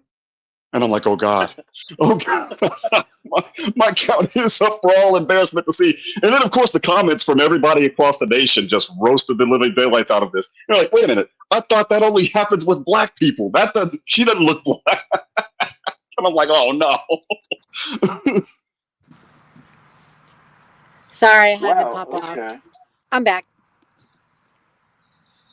Yeah, it was see here. interesting to say the least. Well, yeah, I'll look her up. University of Vermont graduate. Interesting. Yep, UVM, the same university that Tara Warwick, Styx Hexenhammer, graduated from. I have a question for this chat. I'm very curious. Can you Sure. hear me? Okay. Especially, I mean, Juan, I know you do immigration law and are close to it. Do you all believe the claim made last night about immigrants eating pets, ducks, cats, etc.? Is there truth to that? Is it a lie? Is it a hype? John has been researching that. Yes, From what I I saw. hear, I have too. the- So where did you all land? from what I've heard, the most cogent response to that is that it did happen like a while ago. This recent the recent accusations are not verified. Yeah. So that's it. Yeah, I saw one photo of a man carrying a what definitely looked like a duck he got at the park. Yeah. Yeah. So okay. I kind I of don't had know. fun. I fought with somebody over earlier though. I fought with someone earlier over that. Actually, it looked like a goose. Yeah, it looked like a goose, but there was a video that I saw where a police officer from that city actually caught a girl in the act eating feline. Oh, okay. In the Well, same yeah, but I city? thought that had been debunked. And that's the problem. And you know what? This goes into another topic. This goes into the deep fakes type of thing. And that's, Yeah. now that I think about it, that's the scary part. It's basically our new Red Scare. Does that make sense? Oh my God, everybody's a freaking Russian. Or, oh my God, everybody that does weed is a psycho or schizo or what have you. Oh my God, now these type of people are eating cats. In that regard, it's what's the new scare du jour, One pet thievery has been going on in this country forever. I don't know about eating them, but people will steal somebody's dog and then hold it for ransom. Here in Texas, if you stole a horse, if you don't give me $2,000, then foo is gonna go bye. Here in Texas, it used to be a death sentence if you got caught stealing horses. So what some of the people, what some of the families, the bigger families down in South Texas would do, the Uturias, the Kings, the guy that Richard King, the guy that King Ranch is named after, Jim Wells, those people, what they would do is they would go into Mexico and steal the Mexican horses and cross them back into the U.S. Yeah, there's enough. Well, that's Lonesome Dove. They made a movie about that actually. Where was that Texas was that Ranger, based on Texas or was that based on Texas/Colorado? There's so many funny videos today. that was Lonesome Dove. They There's went a meme down that to I gave Mexico and stole the horses and drove them back. There's a meme that I That's saw, a fact. Lawyer Chick. I gave it to Portia. Portia can share it with everybody else. It had how you have the Chinese restaurant sayings, and the first meme that had that was "We're not all you can eat. We're all you can eat," which means you eat, you sit down, you go home, you come back, you eat more. Well, it changed the wording, and they're like, "We don't have your cat. Stop asking. Please ask Haitian." No. Yeah. Well, TikTok And then basically took the audio of Trump and everybody's putting it on top of like their pet video. And it's hilarious. Like, because people, love videos of their dogs and cats. There's so many funny videos up on TikTok right now. Yeah, I'd shoot a there's a video that I motherfucker have over that my says, dog. I promise you that. There's a video that I have on my WhatsApp that says Donald Trump's supporters watching the debate, and it had Donald Trump and Kamala talking about that issue, and it was the dogs and cats from the movie Cats and Dogs. It was kitty galore. Tons. There's so much content today. Nobody's even talking to it. It's like hilarious. I wonder if he regrets saying that or if he thinks it's amazing because now he went viral. He thinks it's fabulous. Probably. Oh my God. Honestly, yeah, he thinks guys, it's fabulous. I thought that debate started off so civilized. I thought this is going to be real cool. And Hey, Virgo. it fell apart pretty quick. Yeah. Oh, wait. I'll be quite honest. I only bit and watched that debate because I was going to watch HBO Max, but que casualidad, how coincidental, on HBO Max and on Prime Video, there was nothing to watch. So I was stuck watching the debate. You have to watch the debate. I'm going to mute you all. Lawyer Chick, can I ask you a question? What is education for autonomy? Is that you or get cracked? What is education for autonomy? Oh, that's a conversation that they're having in the chat regarding a phrase that John Galt mentioned on stream earlier this morning, Stanley. And he's posting that link so that we could go ahead and learn more about that particular doctrine that they were talking about in the chat. Okay, sorry I interrupted. Hey, Virgo. Oh, sorry, I interrupted. I'm sorry. No, that's all right. No, it was a question. I thought I had a question about a link that Crack posted. So sorry for the interruption. Hey, Virgo. Hey, 12th man, how you doing? Pretty good. You sure? How about yourself? I'm doing well. I'm doing so great. I got so much love today. Man, let me tell you. What are you cooking up today, Virgo? I'm not cooking shit. It's my birthday. I'm not cooking nothing. Oh, Happy! still Oh, your that's right. birthday? Happy birthday! Happy Thank birthday! you, Juan. Happy Thank you, birthday. Thank you, lady. Thank you. Have you talked to lawyer chick is new for me on the panel. I don't know if Oh, okay. Me, same here. No, I've never seen her here before, but welcome. Thank you. Yeah, how are I'm you? in and out, but I'm listening. Oh, okay. She's like the restaurant, the burger joint. Oh, In-N-Out Burger or whatever. I love that place. She's coaching golf right now, guys. So you know what I mean. By the way, She could Whataburger's be better. In and out coaching. Sorry, not sorry. Uh-oh. Coaching I golf. I personally like Culver's better. Do you guys have Culver's What's that, where Virgo? you live? Culver's? Yeah, never Do you heard have a of it. Culver's where you live? Oh yeah, I've heard of them. Yeah. Oh, somebody needs to put you on. Was it a franchise? Somebody. Yeah. Yeah, I've heard of them. I don't think Yeah, I've and they ever have eaten there. the best ice cream ever, and they have one like every day they have like a different flavor of the day, or is it every day or every month they have like a flavor of the month or whatever. Oh my god, so good. Oh, so it's like Baskin Robbins on steroids. Baskin Robbins with burgers and cheese curds. It is so good.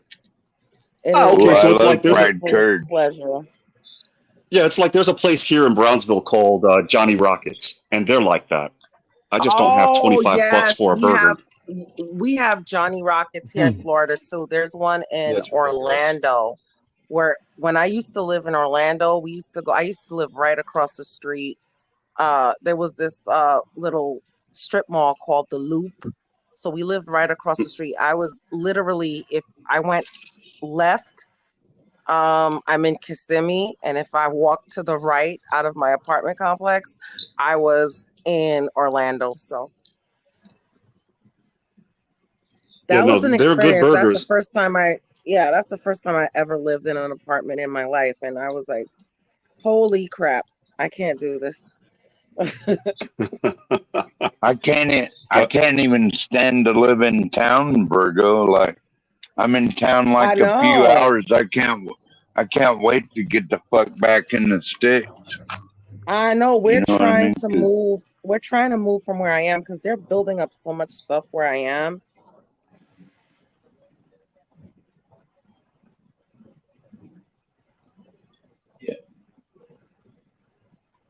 Moving can be a very hard process, but Where's the creepy music? Nah, we don't want it. I miss it during Yeah. We don't want that shit. Got to have all that chat. Yeah, I God forbid I should resume the music in my head. Yeah, I want to have me some more chickens. Somewhat deafening, isn't it? I'll definitely have some more. I'll definitely have some chickens. I won't confirm or deny if there will be a rotisserie in the oven or not. I mean,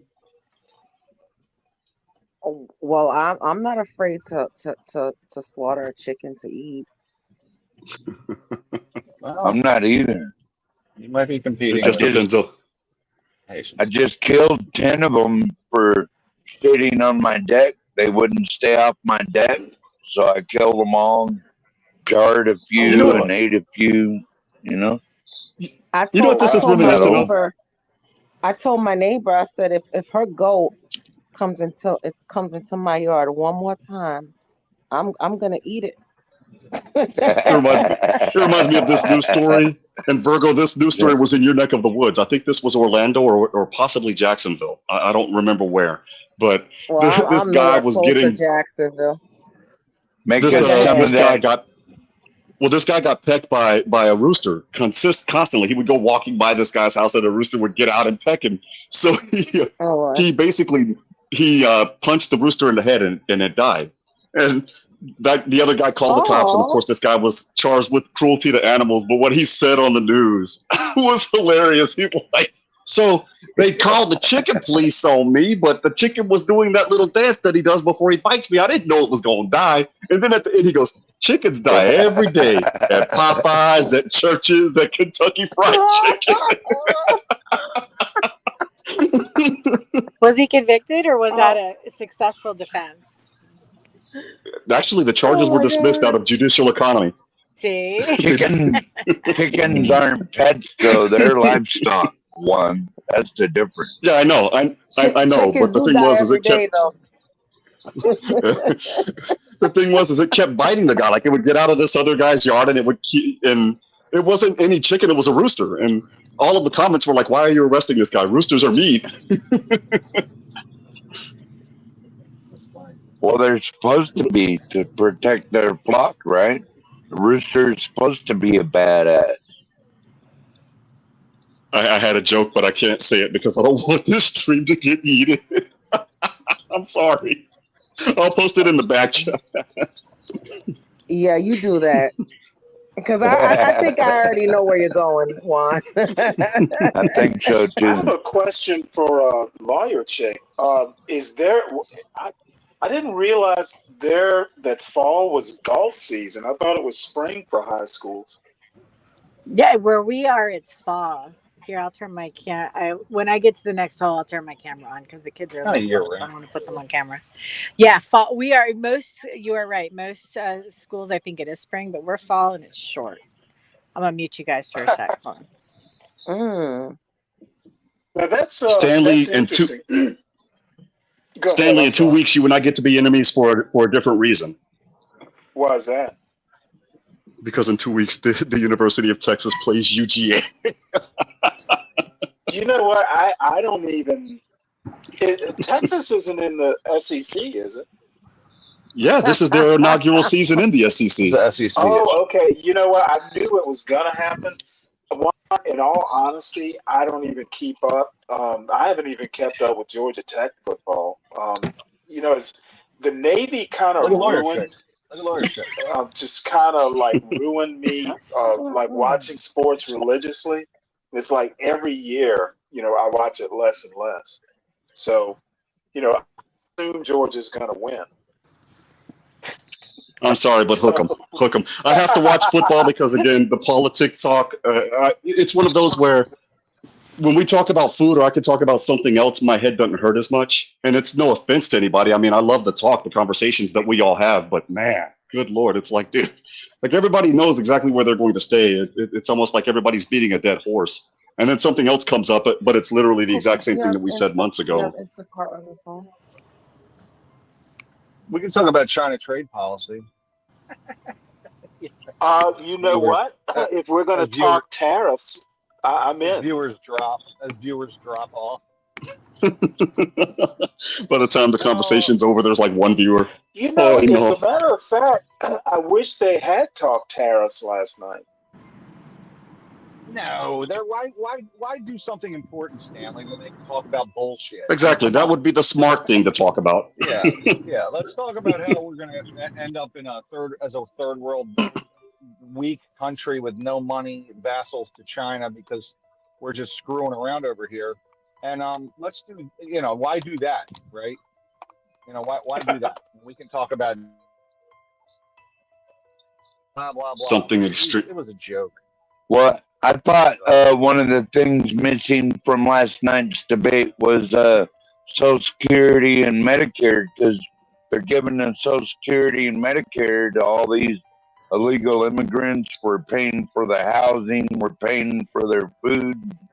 I can't believe that wasn't brought up.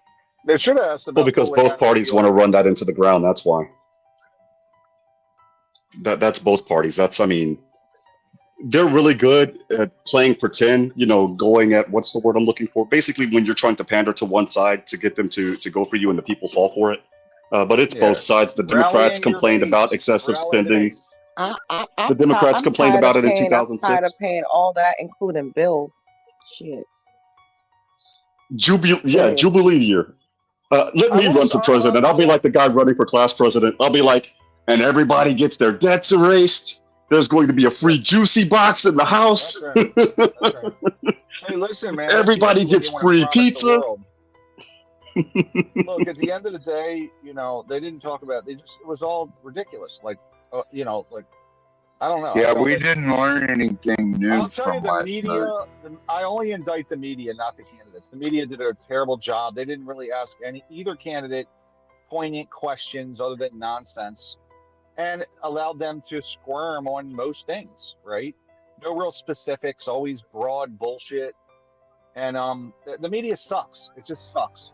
Like, how are you? Oh, I understand. You want to help out with blah, blah, blah. How are you going to do it? Where are you going to get the money? They don't have an answer, right? I have an odd question on your media point, Ryan. Do you think it's because of the declining in quality of the education system? People just basically don't know how to ask questions. I don't know. I think that they're looking at the larger demographic of their specific viewers and going, well, we need to go in this direction, right?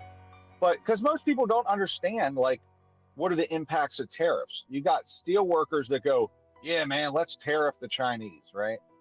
Mm-hmm. And then you have people that actually study trade for a living, and they go, well, if we tariff the Chinese, it may help some steel workers, but China's going to tariff graphite, and that's going to hurt other sectors of our economy, right?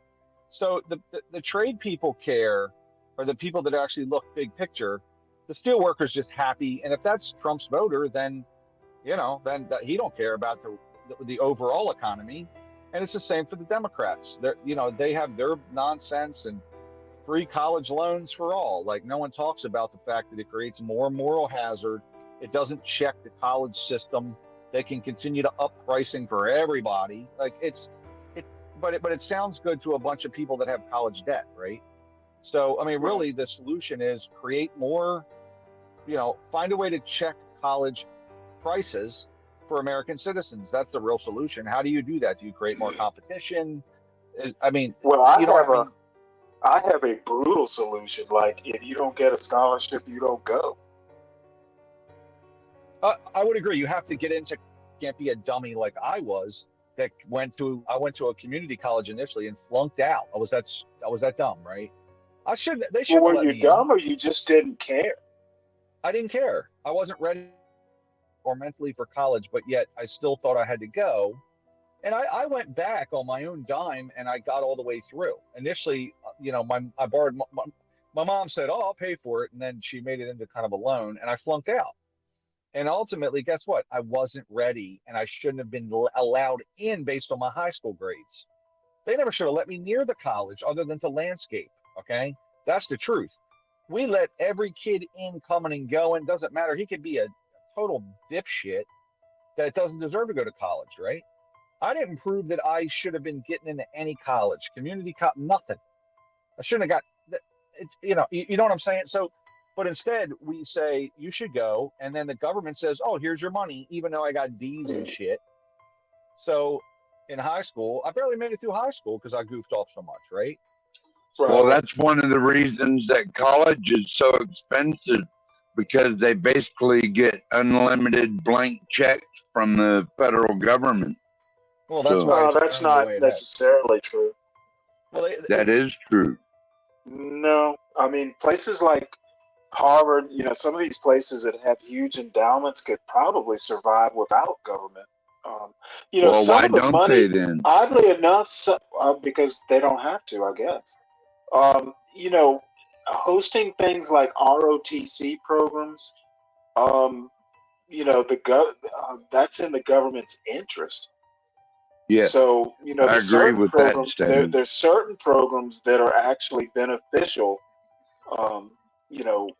having it associated with colleges. I literally served with officers who graduated from like Princeton and Harvard, places like that. And some were good officers, some weren't. But having a Harvard graduate, in your officer corps, if nothing else, it's kind of prestigious. So there's some benefits that the government gets from investing in schools. That and R&D.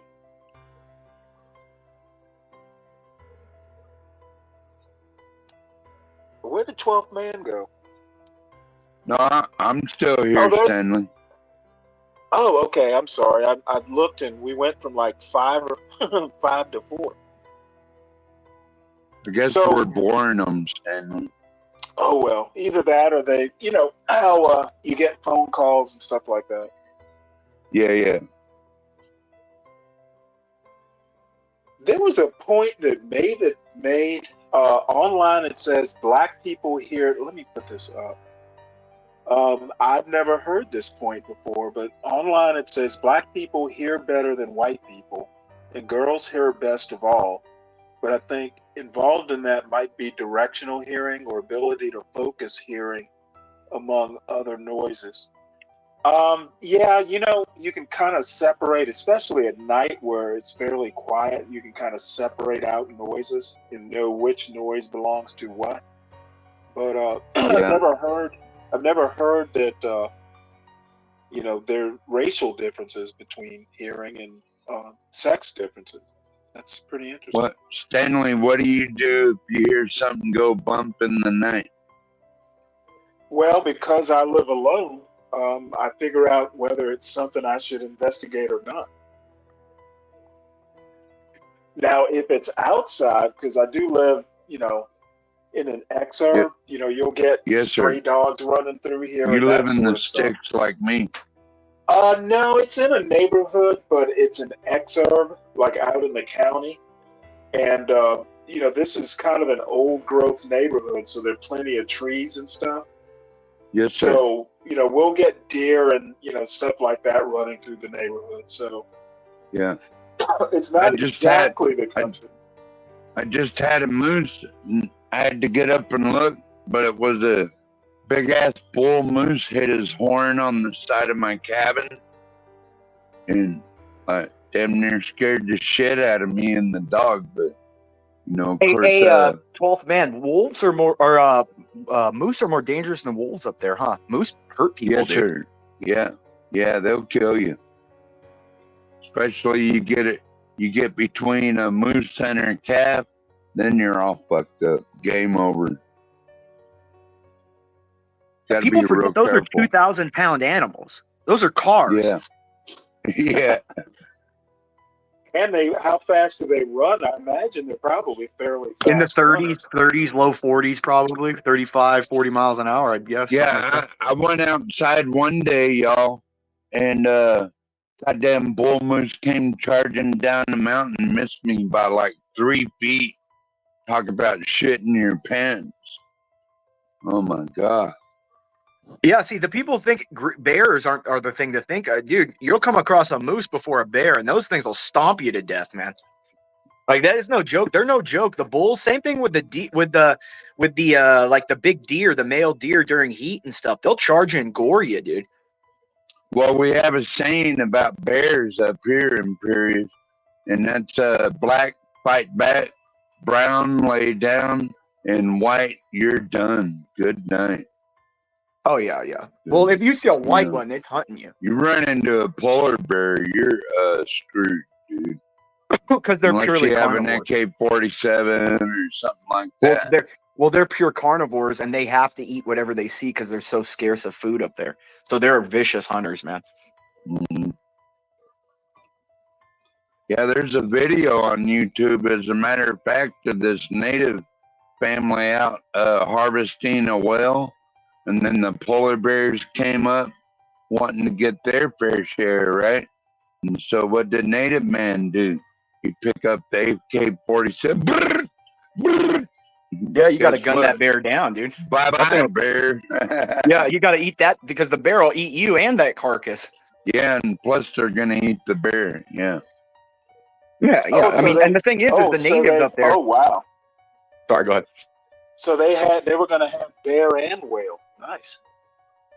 Yeah, and I Yeah. mean they use everything too. The bear, they use the skin for coats and you know what I mean? They don't waste nothing, dude. They're Yeah. efficient people. So that's why I said the natives were efficient people. Say what you want, you know. But man, when they killed, they didn't kill unnecessarily, and they used every little piece of that.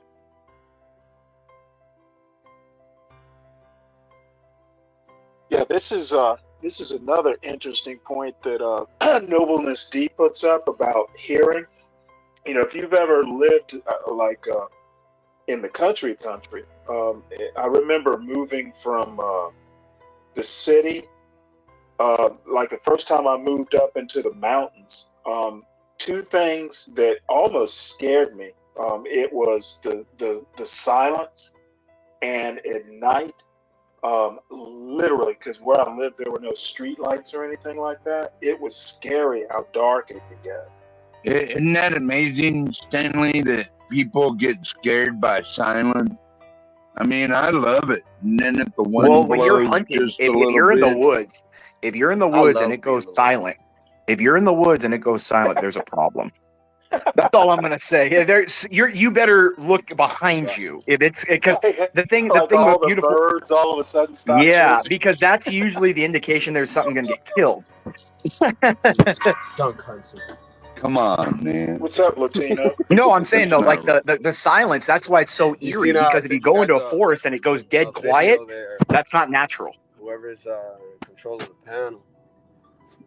Well, that's true. I mean, you go outside, you can always hear something, even if you're in the deep woods. Upper woods, man.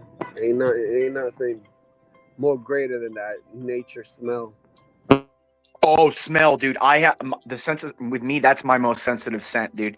Because if I remember a smell, I can remember. Like I smelled a girl the other day at the store, and she wore the exact same like lotion or something as my first girlfriend in high school, and I could remember it. I remembered exactly what it was when I smelled it.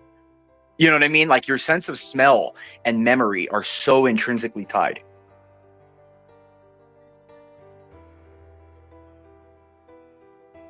Yeah, you know what? Nobleness, that's something I had to learn.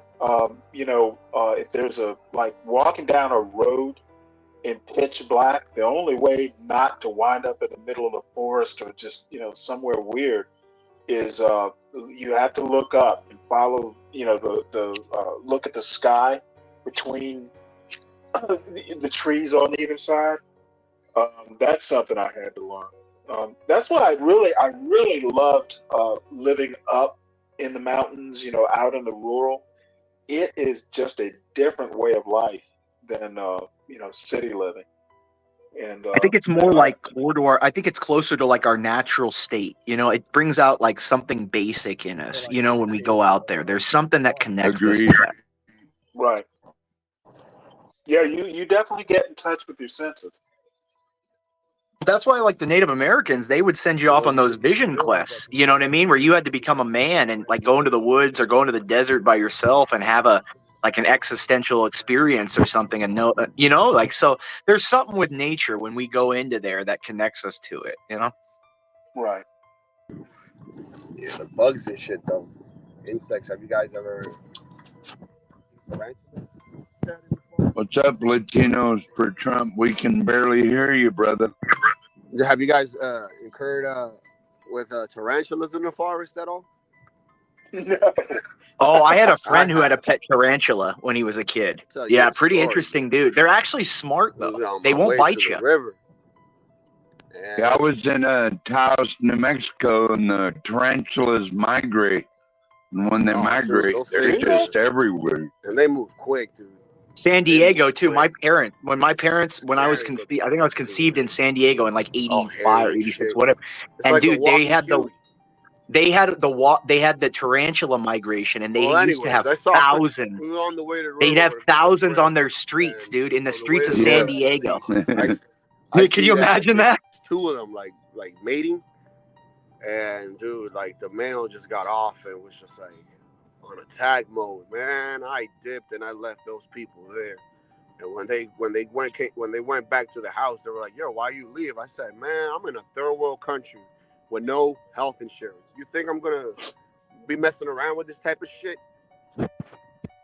Well, let me tell you something, Latinos for Trump. When I was in prison in Florida, we'd catch them and we'd have fights. We'd have spider fights, right? Yeah, they do that too in Dominican Republic. Put 'em in little boxes and shit. Yeah, you have like the Black Widow versus like the tarantula, or like I've seen Some they do it people, with scorpions. like make them extra crazy. They put like yeah, they'll do it mirrors. with scorpions They put too. They'll mirrors do on it with all like four scorpions sides. versus spiders and stuff too, dude. It's interesting. Imperious. Well, thank you, fighting, bro. Imperious. What's up, man? Did you tell everyone when you were conceived? Is that what I just heard? Well, yeah, like 85, 86, something like that. Yeah, no, dude, San Diego, dude, I couldn't believe my mom showed me old pictures of them. My mom had some old Polaroids of them. Thousands crossing the street, dude. Could you imagine that, dude? Thousands of tarantulas covering the whole street, dude. And they didn't bother anybody. If you stood there, they'd walk right they around don't you. hurt nothing. No, they don't. They'd give you room. They wouldn't crawl on you or nothing. They'd walk right around you. It's interesting. Yeah. Now, as stupid as the sound, do tarantulas have anything to do with spiders or at all? They're different. They're not a spider. They're something else. They're not a spider. It's something else. Arachnids? Yeah, they're Spiders in are arachnid, but they're their own family. It's like they're their Oh, own really? genus or something. Yeah, they're not part of the norm. Like, you know how like a king cobra is its own family? The Ophiophagous hannah. It's not a cobra. It's not an actual cobra. It's its own family. That's how the tarantulas are. They're their own thing of an arachnid, but they're their own type, I think. You know, Georgia That spiders never scared me. those recluse. Oh, dude, Are those spiders scare the dangerous crap at all, out of or me, are they dude. overhyped? It depends that what kind. again, A brown Master? recluse will kill you. Brown recluse will kill you. So it depends what kind of spider. I mean, brown recluse, the thing when they bite you, it eats your body away. It's literally like it's Well, like flesh. admittedly, Imperious, I live in Alaska because we don't have a bunch of creepy crawlies like that. Yeah, they freeze up there. You guys are lucky, man. Yeah, facts. That's like Yeah, dude, I've been down in, I lived in Southern California when I was a dude. We had all kinds of, I mean, that's the thing. You had to like clean your attics a lot. Well, a little bit less for me because I was by the ocean. But like if you go inland where it's hot and stuff, and oh my God, you used to get all kinds, people would get all kinds of them. Yeah, you'll find weird looking shit. Yeah, Australia. Yeah, down in Cut and Shoot, Texas, we had to shoot Hell to the copperheads out of the. We had to shoot copperheads out of the trees. Like they're in the snakes are in the fucking trees, right? You have to go out there with your 22 pistol and clean them out. Dude, I saw a video of a guy who had like a giant spider, like one of those big spiders in his house in Texas. And instead of like killing it, he put his pistol up and blew it away. He's like, fuck this thing. He blew it away. America.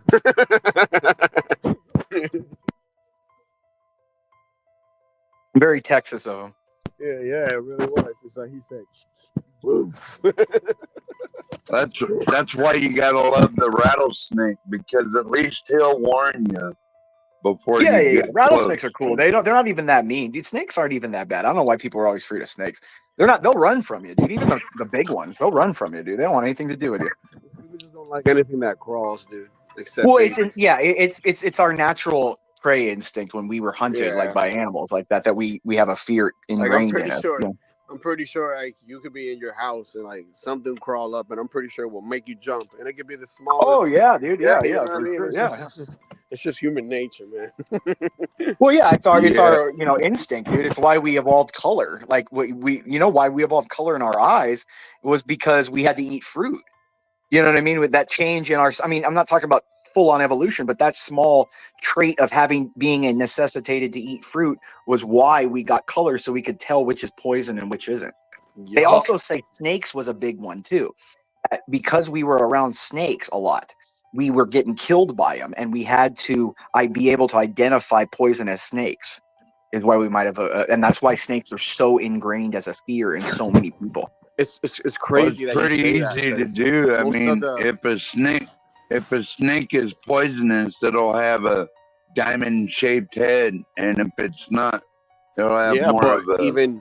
even some frogs that are colorful, like yellow, brightish red, those frogs sometimes could be poisoned. So Oh, Imperius has the a point green there. tree arrow frog in the Amazon is one of the most poisonous animals in the world. You can't touch it. It'll absorb through your skin and kill you. Wow. Yeah, that's what the natives use down there. What they do is they take their arrows, they kill the frog and rub the arrow tip on the frog, and they use it to kill animals and stuff. I heard people were licking frogs down there, some kind of frog, Yeah, and they it lick would those give frogs. them They ain't gonna be around much very psychedelic long. effect. They have other frogs, yeah, but not those kind. If you're picking a tiny frog that's bright red and bright green and bright purple, and you're licking it, you're gonna have problems, dude. Like nature's telling you something if it's that bright. What about Yeah. Why do people lick frogs anyway? That's Well, they're gross. not the bright ones. They're usually like bigger, like they're the bigger, like the different kind of frogs. You're not licking. I can almost guarantee you every time you're not licking or eating or wanting to touch anything that's that brightly colored. It's usually a form of they don't come near me. Yup. Hey, Imperius, do you know that in Florida that there's a wild, I don't know whether it be chimpanzees or monkeys in Florida? Is that crazy? Oh, dude, king cobras are now native to Florida. So, Because what about people bought so monkeys, many of them and they got out and they got into the Everglades, Yeah. dude. Dude, that's It's crazy. interesting. Did you see that? Did For real, you monkeys, guys dude? see that video of like a 28-foot anaconda going down Oh the yeah, highway? dude, there are some snakes down there in the Guatemalan Amazon and the Ecuadorian Amazon that they talk about that people have seen down there that are 30 foot plus feet and stuff, dude. These are monsters. They talked about, dude, it's scary what people have talked, and I believe them too, because these are those old fishing dudes that go I've back seen into the, and these I wouldn't. Why would they lie, dude? If they're too afraid to go over there to a certain area because they've seen something and they need to do fish to live, well, they're judging that something over there is going to kill them, and it's going to be alligator or something. Hey, I have a question for you all. I just ran across an article in Politico. Basically, Lindsey Graham criticizing Trump's debate performance. Is anybody interested in looking at that article? Go ahead, Lindsey Stanley. Graham. Yeah, you can bring it up. I mean, I could tell you what he's going to say. I know. Lindsey Graham is a neocon. Hey, so. Crack, can you help me out and bring up that article that I dropped in the chat? Lindsey Graham has guys, I gotta get a hand so far up his ass that he's a puppet at this point. Yeah, pretty much. Well, here's my theory. Basically, folks are going to start turning on Trump after this debate performance, kind of like a Biden thing. Well, it's interesting you said that because did you see what the McCains did last night? They kind of switched back. No. They switched back. To Trump? Yeah. To Trump? Yes. Really? Meghan McCain on her Twitter said, "See, everybody, I told you, the entire establishment is against the Republican Party. You need to vote for Republicans." Yeah, but that doesn't mean vote for Trump. Well, he's a Republican, and she didn't say accept Trump. So I'm just going to take that as a victory for Meghan McCain. That is strange. I know her father's turning in his grave. Well, he'd probably turn more if he saw that the establishment that he was part of turned against him like that. That's the thing. They're doing it now. They're looking at their own necks and saying, "Oh God, if we're part of the establishment, they just went after an establishment." Almost like the night of the like Lindsey long Graham knives. they're all look at Republicans, Democrats, they're two sides of the same coin. They all go to the same country clubs. They go to the same diners. They go to their kids go to the same schools. They intermarry between each other. Well, they're all friends. Well, let me ask you a question. I'm actually starting to make a distinction between Republicans and MAGA. I think MAGA absolutely. is its own thing. Yeah, completely separate. Republican just means 1990s Democrat. I'd start getting scared if Mega Meghan Mega's a McCain. representation of an everyday American. Let me read this right quick, at least a part of it. One of Donald Trump's most prominent allies panned his debate performance as a missed opportunity and said it was crucial that the former president better defend his own administration if there's another debate. And Trump, by the way, I read somewhere this morning in a headline that he's disinclined to do another debate. And I think that's wise, probably. Senator Lindsey Graham, speaking to a handful of reporters in the post-debate spin room, recalled venting at the television the answer Trump failed to deliver when Vice President Kamala Harris assailed the former president. That sentence doesn't make any sense. She said, we inherited a mess, Graham said. I was yelling and screaming. No, you didn't. You inherited low gas prices, a secure border, a vaccine for COVID, and you inherited the biggest Mideast change of my lifetime, the Abraham Accords, and now everything is to shit. Trump offered no such answer, and Graham made no effort to hide his disappointment. He was hardly the only Republican alarmed by the former president's bait-taking and persistent inability to turn the conversation back to issues like inflation and President Joe Biden. It's just that Graham, as is his wont, says in public what many in his party will only murmur in private. Emerging from behind the curtain after holding an extensive off-air conversation with Fox News personality Sean Hannity out of earshot, the ever-plotting Republican senator unspooled a shorthand for what he thought Trump should do if there's another debate. I don't think there's going to be another one. Tighten up, Graham said before offering advice as though Trump was standing beside him. What I did, what you got, and where we're at. Pining for what could have been, he added, what I was hoping for was, when I left, we had the most secure border in 40 years, mortgage rates were below 3%, gas was $1.87, the Abraham Accords, energy independent, you screwed it all up. Yeah, well, you know what, Lindsey, if you wouldn't say that to Trump's face. Graham would not go as far as saying he thought Trump should make personnel changes, saying it's not the debate team. What he couldn't quite say directly was that it was the candidate's fault.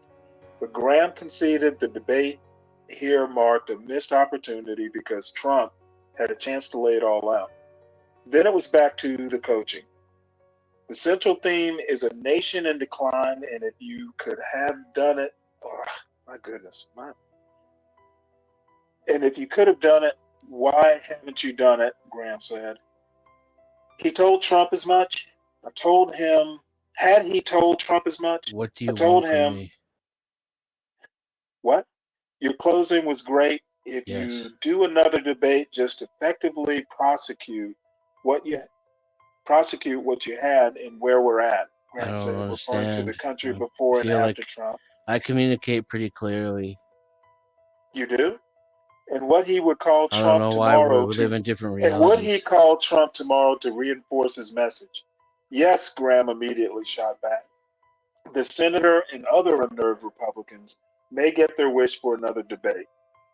Emerging buoyantly after the debate, Harris aides and surrogates came bearing a clear You message. don't even like me. They want All you another do is pick face-off on in me. October. I didn't ask you. Okay, yeah, I think so. Wait, Dennison. Dennison, you okay? Dennison, are you all right, brother? Is the cough medicine wearing off? I wanted awake? you to love me and be nice to me. What the It's not hell? really that simple. What? Oh my goodness. Stanley, going he on? just Please woke. Stanley, he just woke up from a stupor. Maybe I should mute him. I don't want to reveal anything private. Yeah, just mute him. Just make sure just so he doesn't, he may be like half asleep or maybe he's sleep talking. I don't know. Thank you, or Crack. Oh wait, sleepwalking, crack just or muted him. Crack Thanks. just sleepwalking, muted me. Yeah, no, even I mean, who worse. knows? Maybe he had the phones fall by his head when he's asleep. I don't know. I just don't, You know, I'm at kind of embarrassed. first I thought he was spoofing me. I'm like, what are you doing? Let's see. I told him Just your closing was hilarious. great. Let's see. Read that, and he and would he call Trump tomorrow to reinforce his message? Yes, immediately. Graham immediately shot back. The senator and other unnerved Republicans may get their wish for another debate. Emerging buoyantly from the debate, Harris aides and surrogates came bearing a clear message. They wanted another face-off in October. Yeah, you know what? I don't think Trump's going to do it. At least that's It's what not I going to read happen. this morning. No, I Bring think it they on, will. I said think if they both new agree, but they'll do it on Fox this John time. Christian, The next one will be on Democrat. Fox. She would do a second. Yeah, it has to be on Fox next Well, time. I think it would I be mean, fair, but you know what? Fox isn't going to change. Fox isn't going to No, make no, I Trump don't want them to better. go overboard. No, I'm not even. I just want them to do what the first time what the CNN guys do. Just leave it like that. I'm not asking for anything special. Don't lead the. I just want, and I know Fox can at least do that. You know what I mean? Well, I want Megyn Kelly to moderate. Yeah, that's fine. Fine. Yeah, that's no, fine. I'm fine. Yeah, I no, want sure. No, she's an attorney. Stanley. She's a no. She's an attorney. She knows debate. I think she'd do Well, good. you remember the last time she moderated, right? Yeah, but I don't have a problem. Look she's fine. I watch her show all the time. She will be semi-fair, I would think. She'll allow both sides, but she'll be hard on both sides. That's what both of them need. I want them to Megyn Kelly is a shill. My Lord. I think come on. I don't Can I tell you guys I want Catherine Joe Faulkner to moderate. Who? That's Faulkner, the black lady? Yes, yeah, sir. she'd be a good moderator. That's Yeah. Harris Faulkner. Harris Faulkner. Yeah. I would agree to yeah, she's a good moderator. Yeah, why not? Yeah. I mean, Trump seems to like her at least. Yeah, well, I think she's pretty fair. I mean, she asks tough questions both sides. Let's see. So anyway, I suspect what's going to happen is, especially if this happens a second time, that's going to be the undoing of Trump, if not MAGA. I honestly don't think the debate. I'm shocked that people got that much out of the debate. I didn't think it was a very good debate at all. I didn't learn a damn thing, Stanley. I didn't learn shit off that debate. Yeah, that was the thing. They were just asking old, questions that really there were better questions to ask rather than rehashing, stuff that's been around since 2020. Yeah, in 2016 even. But and before I'll be honest with you, I don't think Fox is going to do any better than ABC did. Well, I thought that one lady did ask Kamala a few hard questions, which she dived and deflected, of course. Nobleness D, you need to have a look at the reviews of that debate. Trump pretty much is getting trashed. For nothing else, lack of discipline. He did keep going off message, and apparently it was intentional to bait him about things like crowds and that part where she goes, "Hey, I encourage you to attend a Trump rally." That was naked aggression. I don't No, it even was think fun. that. I thought, and that's the thing. That was good. Yeah, I thought that was when she was most good. effective. What surprised me is that wasn't even passive aggressive. That was but that's what she needed. Yeah, but the thing is the problem with that. There's the balance, the counter of that though. That because she was the one looking at him and talking to him and telling him, you're pretty much what they call her. What did she call? She kept saying you're something like you're disgusting or something like that. She kept saying to him. And that means that negates the whole thing of Trump being a bully. And that means, see, I know we're saying that I don't think much is going to change. I think 95% of people right now are picked either way. I agree. But on the polls, on what we're seeing following the debate, even CNN and ABC's polls afterwards, ABC particularly, they took a poll. And you got to also, the big ones you got to watch are the focus groups.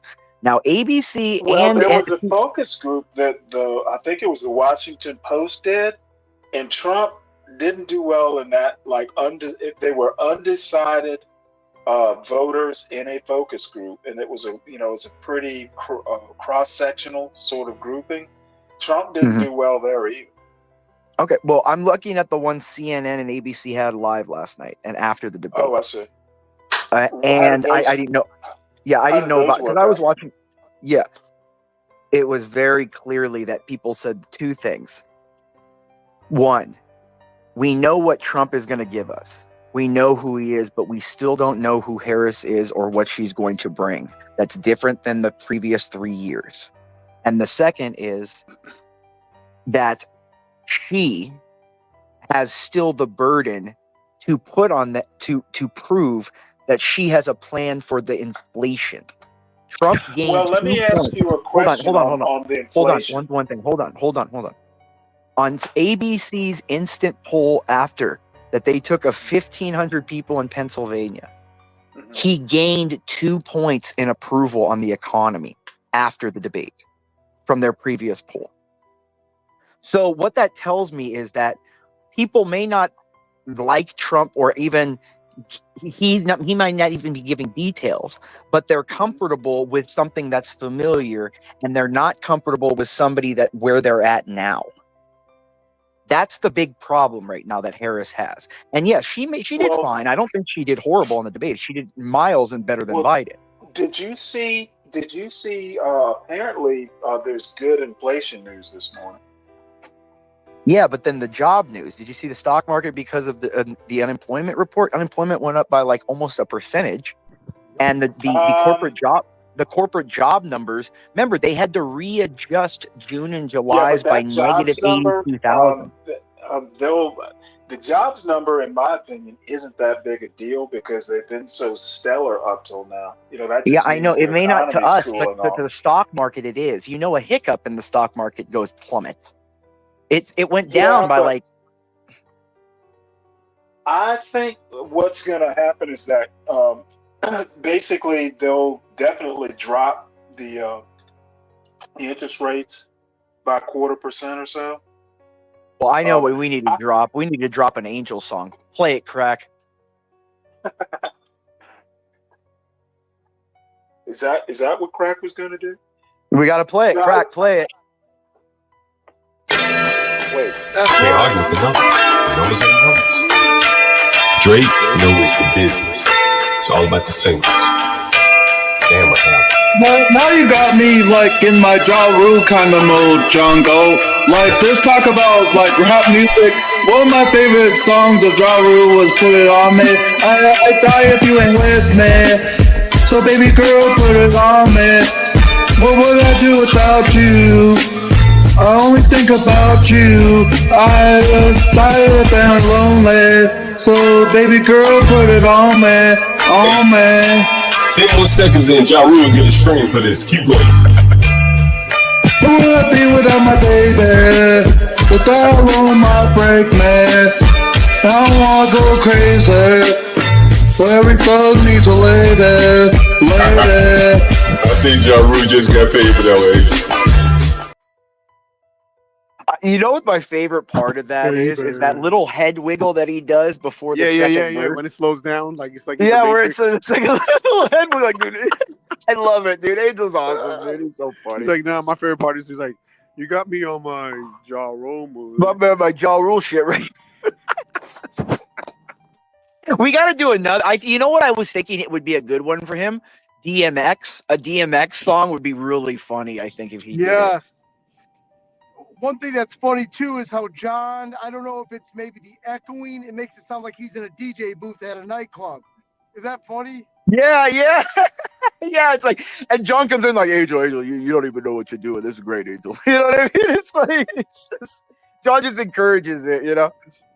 I just texted I the like back the chat. beautiful black woman in the video. I want to know who that is. Who's the beautiful black woman in that video? Yeah. She's not even Oh, that you really there you good go. one. Well, she was I can't Ashanti's remember better her than that. name, but she was a female rapper. Yeah, she was a rapper. Yeah, yeah. Can't remember her name though. Let's see here. You said something about the back chat, Latina. Has John released the Angel song in the shorts? Because that one we could push out there quickly to everyone. They would love it. Watch it go viral and get like 1 million views or Yeah, something. I Wouldn't that be bet- funny as I hell, bet dude? it would. Angel gets famous. I bet it would. It would quickly pop. Absolutely. Maybe We some tried money to to get be Solid made. Snake to rap DMX during the first karaoke. Yeah. That would be Get really funny. You're gonna get Solid Snake to rap Stanley? No, we need Solid Say- Snake to sing like say Bon that Jovi again? or something. I think he would do it.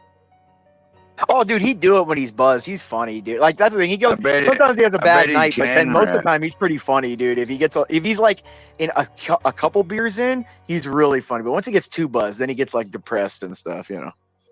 Right. Imperious, what's up? How come you didn't do the karaoke last Friday, man? Oh, I got dragged out. A couple of my friends came by. We went out on Friday and Saturday. So Everyone looked a fool, and then there's some people that were legit and saying, yeah, I'll be there. I'm off. I'm off this Friday and Monday. I took a couple. So I'll be there Friday for sure.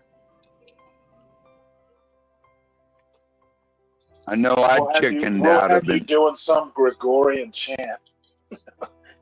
The Ave Maria. Yeah. I wish I knew Greek so I could actually sing that. It's a beautiful one. There was a question I had for Blacks Who Defy, and I can't remember what it is now. Oh, I know what it was. Well, if and when he comes up, I'll ask it. I swear though, we got to get Angel. See, that's the thing. I think if Angel did we got to think of a song that would be good for Angel to sing. I think honestly, a DMX, like "What's My Name." Angel's like, "What's my name?" You know what I mean? Like how DMX did it and stuff. I think that would be really funny. Call me. What's the song? Call Me Angel in the Morning. You remember that old song? Oh yeah. Just that call would be me Angel. Angel. Yeah. That would be. Well, I think Angel's biggest problem is he can't keep the N-word out of his mouth. He cannot. But see, if it's to a survive song, it's without acceptable. Though. saying If the to a song, if N-word. he's singing a rap song, though, it's kind of acceptable. Not great, but it can pass. Can you imagine if Angel just went 9 months without saying that? That he could pop as a YouTube star, but he's got to go 9 months to a year of not saying any bad shit. That way, the old stuff just gets buried. Yeah, you can just say like Jigga or something. Just say Jigga Yeah. or something. You know what I mean? Like, it's not. You can flip with fun. Play with words.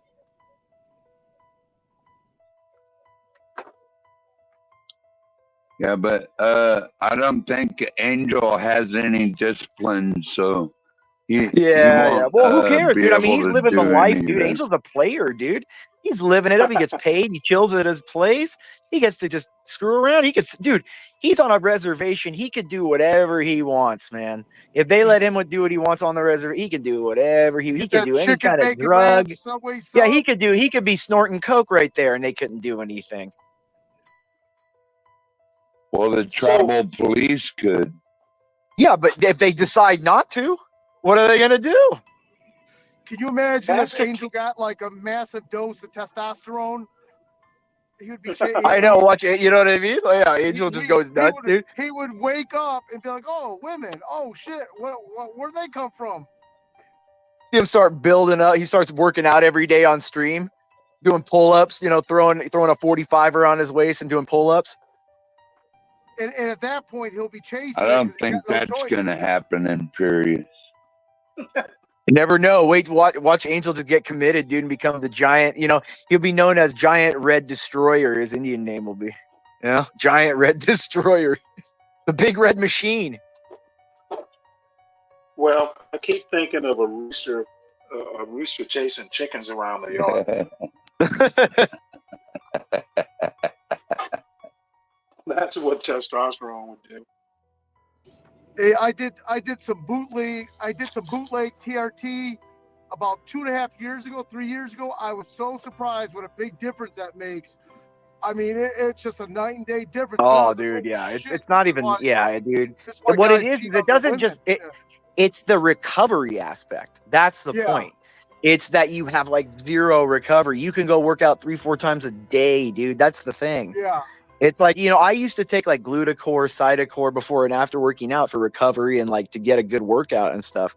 And man, dude, those aren't even steroid. Those are just legitimate, supplements. And those things make you freaking feel like Superman too. So I can only imagine, what TRT does, you know what I mean? Or HGH, Yep. Do you guys remember back in the day, you could go to GNC, and this is towards the Barry Bonds, the McGuire days of, they had andro poppers. You ever hear of such a thing? Oh yeah, the andro pill. Yeah. They used to have those all day. They were like pro testosterone, I guess. They weren't Androgens are precursors. Those things actually worked. It was stunning, absolutely stunning. I mean, it was legal too at the time. Well, yeah, remember it was legal up until like the early 90s, I think. Steroids were like the last of because it was so much in like Hollywood and sports were doing. It was such, that they had to kind of keep it a little bit okay because everyone was, that's why cocaine for so long was like legalized because so many people at the top were doing it all the time. That was like the drug of choice. Well, that was when Coke was good too. I mean, not laced with fentanyl and all this other bullshit. Yeah, dude, I would never do any kind of drugs, dude. Like now, everyone's dropping like flies, dude, because of drugs, man. Because everything's laced with stuff now, dude. Yeah, like it's even getting into like prescription pills. It's like you get like, what if you had like a whatever, let's say you had whatever pills you were prescribed by your doctor, you take and you drop because it was laced in the factory. Jesus. Hey, so just out of curiosity, what's the fine line in between getting a copyright strike, like how we're able to play Angel's song, or is it just it's fair use? You just have to adjust it in some way. You have to do some kind of your art on top of it. Like that's the thing. That's why a lot of like reactions are fine. Like people, if you have a camera on you, two people reacting to a video and like bouncing to it, bobbing their heads, going, "Oh yeah, that's pretty good. That's pretty good," and they're watching stuff. That's fair use. Like there's nothing you can do about that because they're creating their own material. By the material is you're watching me watch a song. Okay. And plus, Angel already gave him permission to play it, and I'm sure John has. Well, it's more the artist that he's worried about, and the artist. Yeah, you can't do it because it's Angel. It's pretty much I mean, mockery, any kind of like satire is all fair use.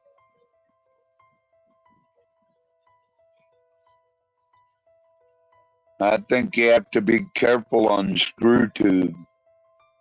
Yeah, but even there, no, like that's the thing. If they took that down, they'd have to take down every channel that reacts to TV shows, movies, and those are some million people channels. Like everyone would, because that's why they can play clips of TV shows and then stop it after 10, 20 seconds and then talk about and show clips from an episode. Say, oh yeah, this happened. Look at this, Bob, and show it. And this, because they're creating their own material. You can play fair use if you're creating your own material with the fair use. Yeah. It has to be your original kind of brain thought.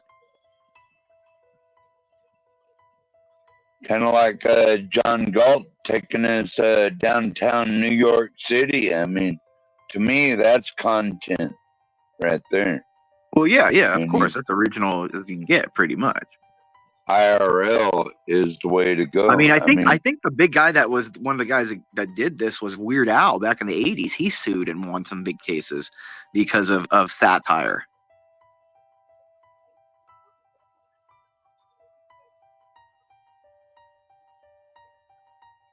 Okay. Anyways, but yeah, it's it's all good. You can do it. Like that's what I was saying. You should John should play certain little things here or there. Certain clips I think would be good if he added them in. Like I don't think he cares either about all that stuff, but he as long as you're making your own proprietary kind of idea, it doesn't really have any fair use. It's just if you're sitting there playing a song and not doing anything with it, not using any kind of adjustments to it, not commenting on it, not elaborating upon it.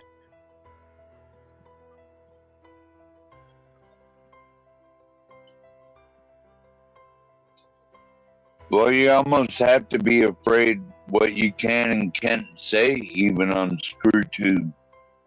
Well, I mean, I'm telling you, they're gonna do a big purge, I'm sure, before the election. Like we gotta everyone think that, though, right? I mean, everyone does understand that that's probably Well, gonna what would happen. be the nature of the purge?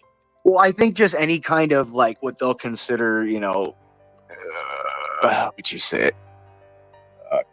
Kafka-esque talking, like discussions about election interference or any kind of discussion on what may happen with, you know what I mean, any kind of thing like that, or what would happen after the election. Is it going to be fair or not? Like I think they'll remove all that. You know what I mean? Well, let me ask you this, Imperious. Do you think there'll be another second revolution in this country or No, no? I think people are too fat and happy. As bad as everyone says they have it here, and we're 100 times better than everybody else, and that's kind of the problem. Is that even if the world is everything's going down, we're still at the top while we go down to shit. Well, the top of the shit bucket doesn't really mean good. No, I know, but because everyone judges themselves in comparison to everyone else, if it all relatively drops and they're just at the top of it still, they'll still be complacent with it. They'll be like, oh, that's fine. The world's in, hell, who cares? But if we're in the top of it, that's fine. We're good. That's not good enough, Imperious. I know, buddy. Well, I was hoping at some point, it may or may not happen, was to get deeper into the debate post-mortem, but that might not happen. I think we need like a couple more people. I think we need some different perspectives too. I'd like to have like San Jose up here maybe, or like Kimmy K up here. Yeah, but I don't know. It might be old news by now. Yeah, I mean, everyone's watched they've picked apart every little bit of it already. It's kind of. So let me predict this. By Monday, no one will remember it. Well, I figure by tomorrow, no one. I really like when yeah, Trump you could be right. I usually just give it a weekend. You know what I mean? Like a sports weekend. Send her a MAGA hat. Yeah. I like the run spot run. I thought run spot run. She reversed all her situations and then just copies Trump basically now, and that's why Trump said he's gonna send her a MAGA hat. Yeah, well, you know what? It's probably too late for Trump to be clever now. During the debate, the best time I think it'll be interesting. I think they should do one more though. I think we'd all agree though it'd be enjoyable to see another one. Right? What I heard, do we want to was see just another one? like a brief headline this morning that Trump wasn't inclined to do it, but maybe he'll be talked into it. Oh, he'll do it. I'm sure. Come on, it's Trump. You think he's gonna have that as an egomaniac? Do you think he's gonna want to not have the spotlight on him for a night? Come on. Well, yeah, he's a showman. When she encouraged everyone to go to MAGA rallies, he should have countered, "Well, I'll send you a MAGA hat. You'll be a guest." Yeah, that would have been something like, "Oh, I'll be the first one to welcome you. Join up." Been better. Exactly. Yeah. You know what? You should come to my rally too. You'll vote for me. Yeah, just something like that would have been. That would have hit him. He's not witty though. He's not witty. That's not what he did right there. I think what he was going for was to be like that kind of I'm the voice of what people are really feeling right now. Like if you listen to the town halls and the city council meetings, people have that kind of edge. They're like, what the hell is going on? And that's kind of what I think he was trying to put off last night. I mean, it worked on some, didn't work on others, but I think that was I think that was the point of why he was a little bit, because, you know, I was expecting him to be actually more confrontational with her. You know what I mean? I thought he was going to be a little bit more. Like, but he was obviously told, don't pay attention to her, don't look at her, or you'll see mean like the bully. So yell at the moderators, be frustrated at and remember, he was really kind of, you know what he was coached on? To not call it by her name, her. He didn't call her Kamala once. Did you notice that? Or the vice I president? didn't notice that.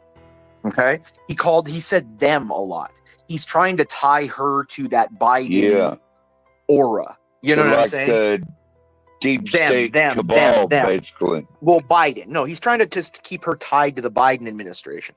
Them. They did this. They did this. They did this. See, I mean, I can go real in depth on the debate because I can get in on body language too, because he was the same body. I mean, he's really hard. I'll say this. He's tough to read body language. He does have a damn good poker face.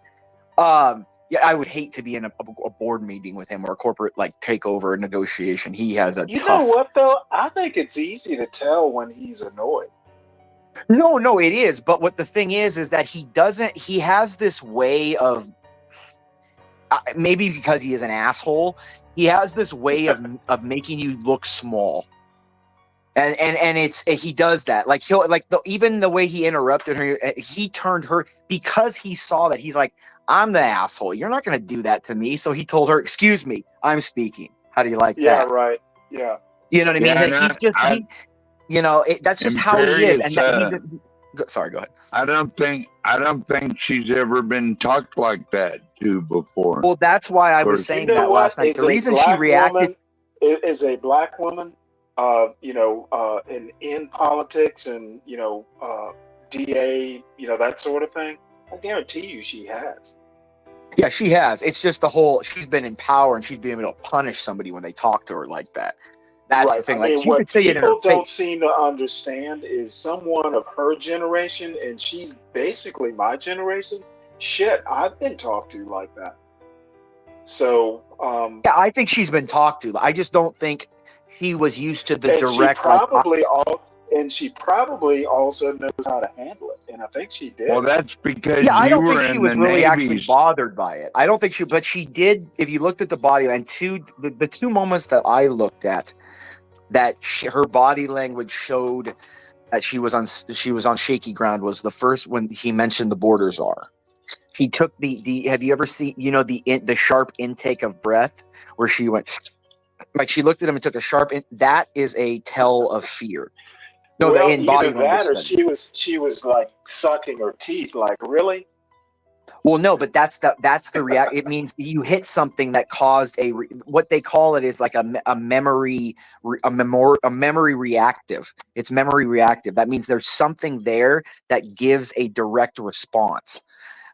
There's something there that it hit home with her. She had a direct response. That one, and then the second one was the one where he mentioned he was there 2 days before Russia invaded Ukraine. Those were the two moments that she even was like, shit, I got to get off this. Let's move off this.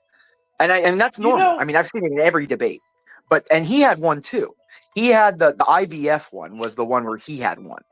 Right. So, and it was because he got really pissed because for the last 2 months, he's been doing that so publicly. He got pissed.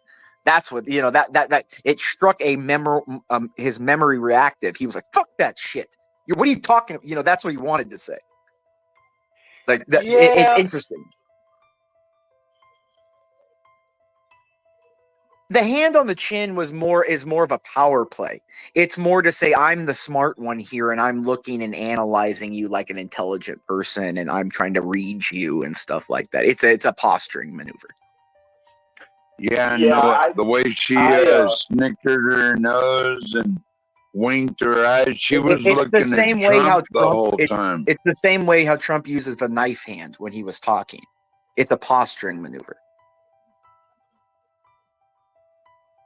What do they teach you body language in law school so you can read the other lawyer or juries or something? Sometimes you could. Sometimes I mean, you learn it from. I read a lot of books on body language and stuff personally, but they'll teach you some a little bit, and you'll learn kind of as you. I mean, again, I'm not doing depositions on the stand and doing so many of those, but I mean, if you've done moot court, like you can read body language, and there are they recommend, again, in law school they have your book list, but then they have a recommended book list which is 5 times as long.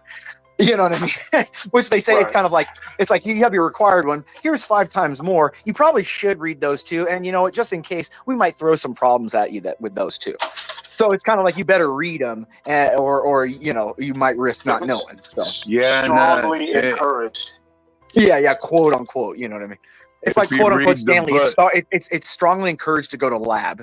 You get what I mean? Quote unquote. Right.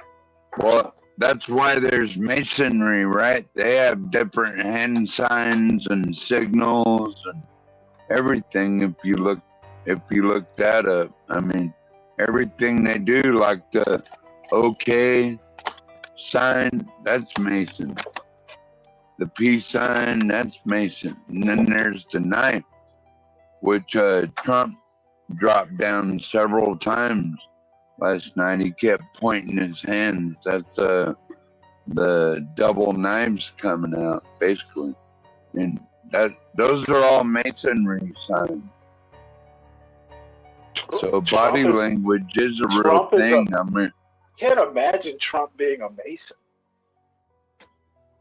Dude, he was raised Presbyterian. Stop. He's not a Mason. No. I mean, if anything, he's probably semi-religious. He believes in a God. You don't know what he believes, but he's probably a theist of some I would sort. just think that would be too plebeian. No, I don't think so. I think after he got shot, I think he may have. I mean, he was turning it a little before. I think really once he started, when you go through something that is really like you feel like the world's against you, you kind of got to turn to something that you feel can only be for you, that will reinforce you, and you can hold on to no matter what. And I think him going through the election, through the trials, through all this whole process of the the assassination, the election, the campaigning, it's a lot. This old, he's 78 years old. That's a lot going on. To me, Imperius I agree with that. If people are going after you that hard, then you must be the winner. You know what I mean? Yeah, I mean, but what it is you don't get flack unless you're over the target. You know what I mean? That's the issue. I mean, he may not be the winner. I'm not saying he's going to win 100%, but he's on target with what he's saying. Or like Elon said the same thing. The antibody resistance will be strong. When you're when you're attacking the system and you're trying to destroy it, it's the antibody, the response of the defense is going to be strong. Yeah, well, you know what? Elon and these guys pretending they're not the system, I find just ridiculous. I think those kind of guys, I mean, they are the system in some aspects. I think they're kind of beyond it a little bit because they're kind of insulated. Even if everything goes to hell, it's just when you have that kind of wealth, man, I don't know. Yeah, but when you are threatening $45 million a day for, a campaign, that's not beyond the system. That is the system. Yeah, or you are, or yeah. Money is the biggest voice, man. I'll try. Sad to say. Right. I mean, it's an old saying. You get the defense you can pay for, man. I think Trump is right, though, Stanley, that if Kamala wins, it'll be the end of this country. Nah. I mean, we cannot handle tens of millions of people coming over here every day. She basically said that one of the first things she'll do is enact that legislation that Trump shot down. The one that No, Stanley. All that bill did was fund more border patrol agents. Let's not go there. No, I'm sorry. It was a Republican a Republican senator, can't recall his name, who came up with the bill. That bill. It was agreed that there were a lot of concessions that Democrats too late They should have done No, it no, sooner. no, But there Stanley. was you know what? It was the That plan bill the was a Republicans lie wanted. because If it Kamala was is taking a Republican plan and making it a priority, what more could Republicans want? well because that bill only funded agents to process more illegals into this country. Okay, who It did came up with the nothing for plan? enforcement. Who came up with the plan? Was it a Democrat senator or a Republican senator? Well, it doesn't matter really. Actually, it does. And for purposes of my point, it does. Well, my point is that bill did nothing but hire agents to process more illegals And let me. into the country. I heard that part. No need to repeat yourself. Who came up with the plan? Doesn't matter. It doesn't matter now, does it? Probably All a I'm saying, neocon. all I'm saying is that if she is willing to make something that had a Republican impetus, make it a priority, how is the world going to end? She's doing what Republicans should have done. They should have approved that bill. Bullshit. Trump should not have interfered. Why didn't because she do it already, Stanley? Because Trump said y'all should not support it. Remain in Mexico, executive order, one and done. All of us see you're moving the goalpost. I'm talking about a specific I'm not. bill that Trump literally shot down this year. That's what I'm talking about. Remain in Mexico Stanley, is a slightly different topic. that bill did nothing for enforcement, Stanley. Okay, it did nothing to enforce our 12 border. man. How many times are you going to repeat that? I heard you the first 2 times. I can't tell. All I'm saying, and basically what I'm saying is your premise that the world is going to end if Kamala gets elected is balderdash. Well, I think the United States as we know it will end if Kamala gets reelected. How many more millions of illegals should we accept, Stanley? If she is going to enact the bill that Trump shot down, we'll see. Bullshit. Hey, sir, what's up? Come on up. What's up, sir? So anyway, I don't agree that if Kamala gets elected that the world will end. And quite frankly, I didn't say the world. I said the United States as we know it will and end. therefore the world as we know it will change. Correct? More or less. Okay. What's up, Diwali? And quite frankly, I think if Trump gets elected, I have 2 positions. I don't think the world's going to end. I do think America will get what it voted for, and whether he, becomes a dictator. We're getting what we voted for now, Stanley, with all these millions of people coming over the border from all over the world. You know what? That is We're getting what we voted for now. That is a great point. We are. Stanley, you might know this. I generally don't know it, but who's the guy that said you get the democracy, or you get the voting you were, what is it? You get the representation you vote for. So I mean, if people are voting and saying, and what's funny is a lot of these guys that campaign and are doing this, they're out like they're out in their districts when they elect them, saying yes, this is what we're going to do, and people don't believe them. I'm like, I don't understand why people don't just listen to what they're saying. I don't. You know what? That is beyond me too. And better than that, why are people? You know how people love their own representatives, but hate Congress overall. I just don't know. Yeah, and then what's funny is because they don't even hold their own congressman to account. What's funny is you know what I mean? They say they love them, but then they'll complain, and then they don't even like go to them and say, "Hey, make sure our voices are being heard." You know, it's interesting. I don't know, Stanley. I don't know. We live in a funny world. We're gonna end the stream in about 20 minutes. I didn't even realize that it was coming up on 12 hours. Hey, where did isn't San Jose here? I thought she was here earlier. She got to come up too. I want to hear, and Sir's got to come up here.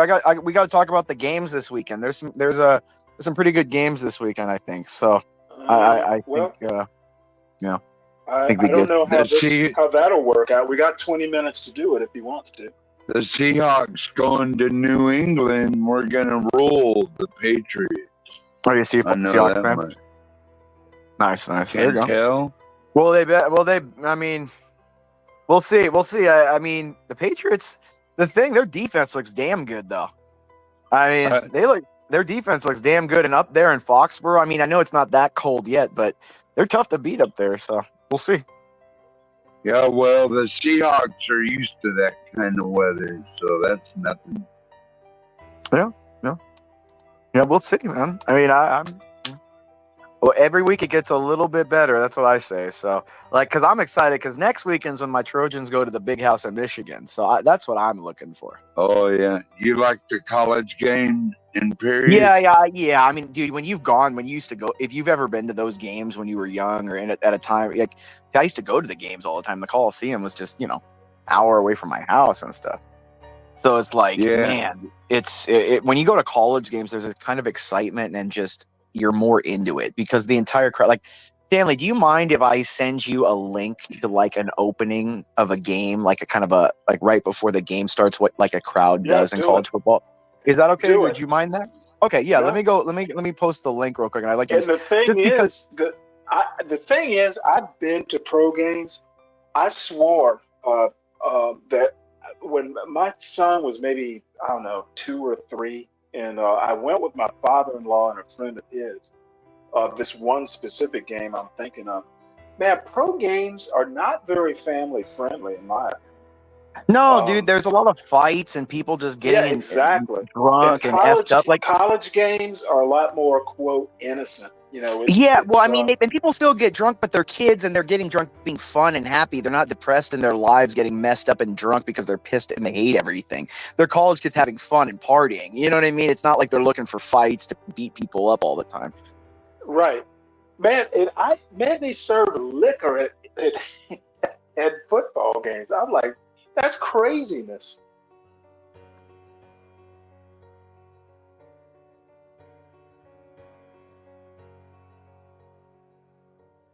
Well, everybody still wants to make it to the NFL, so you talk shit about the NFL all day long, right? I have my issues with the NFL, but everybody wants to make it there because that's where the money's at. Well, college has money now too with the NIL, dude. The NIL, there's tons of money now with these kids, man. They're getting paid in college. There's no reason not to stay 4 years. If you're getting $2 million a year just to sit in college and have fun and just be in kind of a protected little place where all you do is party, have fun, why not, dude? $2 million a year, you're set for life after 4 years, anyways. Well, Lolo, SEC football is a special breed. I went to the University of Georgia. The Gamecocks, Florida. You know what? Those are the tailgating. It's just wild. So, hey, I posted the link, Stanley, in back that YouTube link. Hey, Crack, it's a great one. Can you play that link that in the back chat that Imperius just posted? Yeah, and we'll just talk over it a little bit. We won't talk over the whole thing. There you go. Watch this.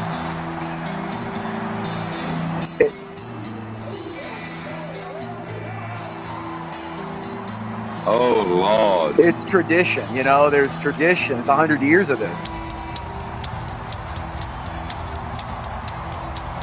And that's a bigger crowd than any NFL game.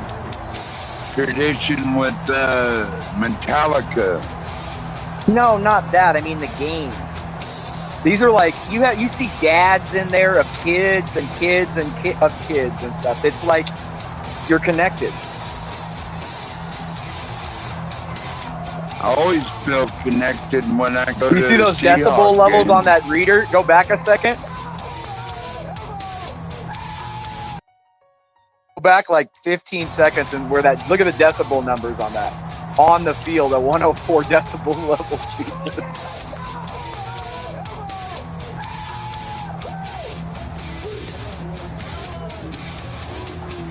Yeah, I have to Looks admit, like I miss Trump rally. the drunken sorority girls. Looks like a Trump rally almost. Yeah, Look at that's a bigger crowd than any NFL game. That rock, that thing's 100 years old. You know what I mean? That's the thing with people know is tradition. It's, you know, the whole stadium sings it. It's great. Yeah. Shit, I love football, period. I'm not knocking college. Listen to that. No, I'm gonna tell you though, I don't really miss that youthful exuberance. I know. I do a little bit. I'm still young enough that I miss it a little bit. You know, I stopped going to University of Georgia games after a couple of years. It just got too much. Yeah, I get it. I mean, and SEC games are a little. We would literally like leave class. We start get drunk at about 2:00 on a Friday. Oh yeah, the tailgating. And man, and then you wind up sobering up like late Sunday night, and you know, it gets old. Oh, Stanley, you got to remember, I was there when we were an NFL team, Stanley. I mean, it was SC was on prime time television on Channel 7 every day. What do you think University of Georgia was? Yeah, but come on, nobody compares to those SC teams. Come on, with Snoop Dogg and Deep Dre on the sidelines, and come on, man. Yeah, okay, all right. You got to give me that a little. I mean, that Pete Carroll made it literally a celebrity. I'll give you that a little. Yeah, no, those teams. I mean, don't get me wrong. I mean, remember SC though. People forget we're Heisman U. We've had more Heisman winners out of there than anybody. Well, you know, like, you're touche.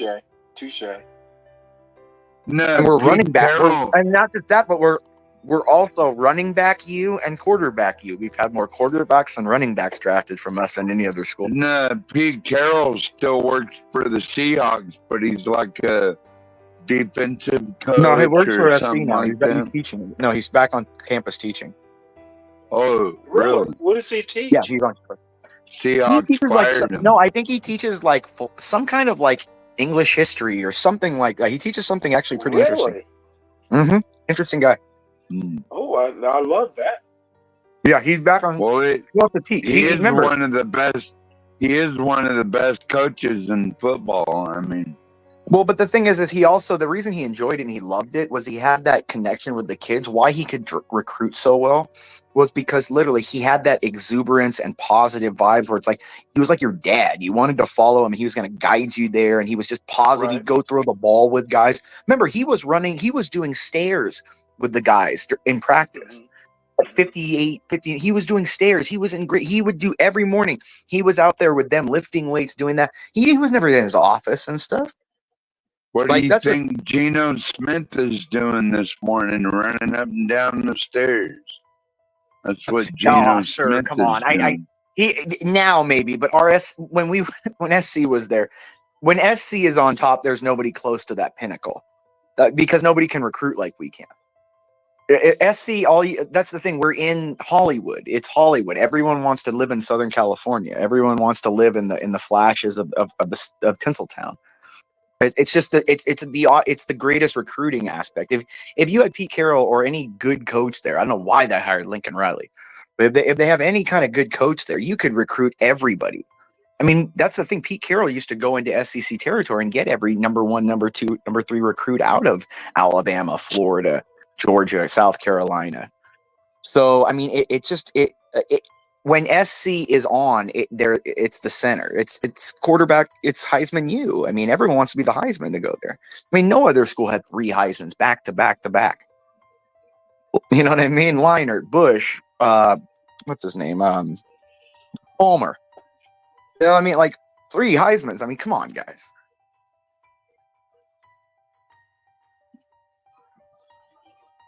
Well, everyone gets a trophy in Kamala Land. I know that much. Hey, excuse me 1 minute. Hey, Crack, I'm good. I got pretty good sleep this morning, so I'm good for a while. I don't know.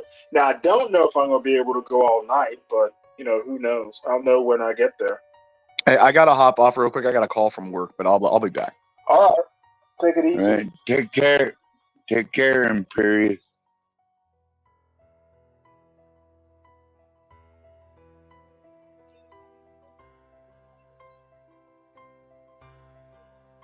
Well, now it's just me and you and Denizen, Stanley, for the next hour and 41 minutes. No, it's gonna be less. It's gonna be about 10 minutes. Dennison, I don't know. I like that picture. I like that rug, actually. I believe this or not, I bought a couple Persian carpets when I was in the Middle East, and I love Persian carpet. What was your favorite thing about the Middle East, Stanley? The food. Yeah, I like some good curry chicken, no doubt. Is that John Galt? I had a lot of What up, prawns and John? stuff like that. No, that's Solid Snake. What's up, Snake? Oh, that's Solid Snake. What's again, up, everybody? Snake. Hey, Snake, we're gonna go about 10 minutes, then start a new stream. So, Okay. so what you been Can y'all up hear to? me well? Man, work. Man, I've been working almost 12 hours a day. I don't have time. I don't even have time. That's all it is. That's all it is one night. And I knew I was too tired to carry the conversation, so I just logged back off. This the Hey, first hold early on day one I got second. off. Hey, sir, I know you live in South Carolina. I didn't remember if you were from South Carolina, so my bad. Who, me? You talking to Miss Sally? Oh no, I was talking to sir. So anyway, so what are you doing tonight?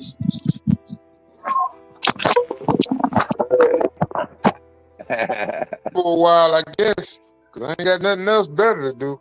Can anybody hear me? Because I got to make Yeah, I sure. can Yeah, hear. we can I hear can you hear with you. Solid I Snake. don't too much like them Loud audio. and clear, brother. This thing here. Okay, let me see. Audio. Mic volume. Default. Audio. I'll probably have to log back out and log back in because I entered with my That's Bluetooth. okay. We're gonna Okay, start a okay. new stream anyway. Yeah, I just wanted to work out all the bugs and kinks because I just got off. Man, it's been crazy. I've been listening to What's people come in going? the store all day talking about, hey, Trump, what you think about that debate last night? Just Plus, he tell on him. the floor with that motherfucker. He didn't know. He talked about eating cats and dogs. I was like, oh my Preach, God. Solid Snake. Preach. Man, I promise you, man. Ooh, Lord. If I could, if they didn't just kick, if all those countries did not kick all their prisoners out of their country and ban them from entering theirs, I'd probably deport myself to one of their countries just to escape Well, the there's lunacy of the liberal party. Because there's the less lunacy crime is in other outrageous. I countries. literally just sat here and listened to another guy's channel, and there were 3 young black men, the most victimized race in history, looking for another way to get assaulted in society. And they can't wait till it happens. They literally can't wait to be assaulted by the illegal immigrants at this point. I mean, like, maybe because the white man victimizing us for 40 years is just way too long or way too old. Now we got to get some new people to say victimize us. We need some new villains, I guess. I don't know. Because I never understand the theology of the common societal mindset at this point, because it's like if I had this What many up, people, HB? What's up, HB? well, man, what's going on, Stanley? That's ridiculous how these people think that it's not the fact that Trump gonna make a difference, because if I had to go over 4 years, I have to say Trump did make a difference. If I had to look at the results of each election. And Stanley, I know that's you gonna laugh. I mean, but the gaslight needs to No. I'm stop. not. I'm just kind of laughing at. Why don't you just ignore him? It's Just tell not them I did. because Just tell I'm them. right Just now. tell them. Now, see, I can tell you engage these people when they come in talking about Trump. You should Yeah. have just said, "Hey, I didn't watch the election. You know that'll be 585." Here go the point. Everybody knows that's all I care about. If somebody come in talking about sports, NFL, sports scores, and all that, I'm like, dude, y'all really still talking about football? That's just me though. I can't find my way. Knowing what's going on right now in society, I can't find my way to find sports interesting. Like, who cares? How does it benefit me as a human being? Outside entertainment. Wait, 12th. Well, it'll give you something else to talk about besides immigration. Well, I can talk about a million other things other than sports. Hold on. Especially if it. What's up, HB? No, I wanted to tell 12th man I'm getting some nigger fish tonight for supper. Oh, there he go. Trying to rile the crowd. Some crap. Well, that's that crappie like the goldfish in the pond. HP. Yeah, I guess it's a carp. I guess. Yeah, carp. Well, that definitely caught Portia's attention. She was wanting to research it. Yeah. I mean, good, bad. Well, HP, I always threw him up on the bench when I caught him, let him die. I had a friend, the guy I was telling you who did tournaments for, he'd make up his own carp bait and all that stuff. He literally would give them to like the Vietnamese, Vietnamese people apparently like carp. He would always just give them away when he caught them, which I thought was rather interesting. Those Vietnamese will eat anything, honestly. Come on, HP. What about Get Crack? He's Vietnamese. Well, I don't believe he eats like that. Get Crack's more of a Californian than a Vietnamese. Yeah. He's my West Coast homie for sure. Yeah. HP, you about to go to sleep? I'm just chilling right now, man. I was just letting you guys know that we're setting up the next stream now. But I'll be back. HP. Yeah, I'll be back more consistent Monday. So just that's all right. Are you on the road today, HP? No. I'm in the middle of moving right now, so that's what yeah. I got some PTO, so I'm just just taking my time.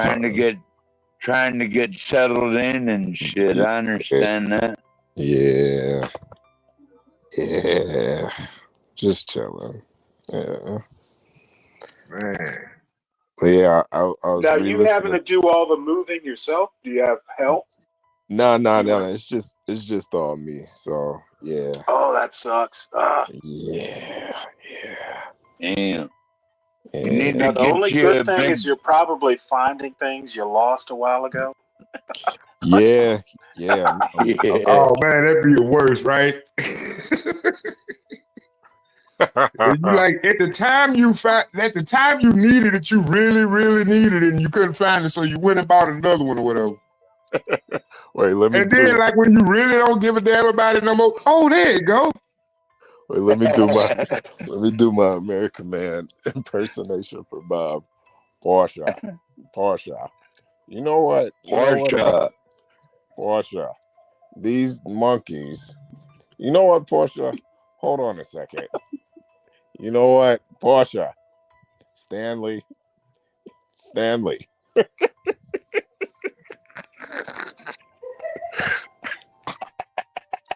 That's pretty funny. Man. Do y'all believe in that junk coming out of Ohio though? On another note, does anybody believe that story of the? I don't know. I'm like 50-50 on it. I think there is some truth to it, but I do think it is a little propaganda too. I think it's probably a few of them that were like that, probably because they just got released from prison and they used to prison life. You know, that's what I'm thinking. I don't think You don't I come to don't think America. that's every Haitian. I think due to the fact of how they structure their prison system, and as much, like I say, our prisons, our maximum security prison facilities are luxury resorts compared to those places. Yeah. I mean, that's a third world country. They don't have the finances to fund the private prison.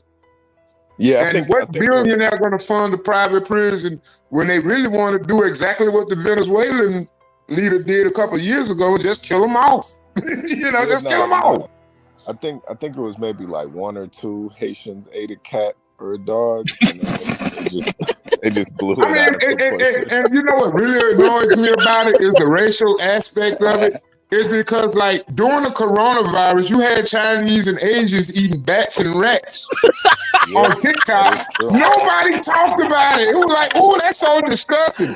Oh, but all of a sudden, but I mean, it's the reaction that got me. It's like, oh, but when black people do it, oh, it's cool for them, but it's come on, man.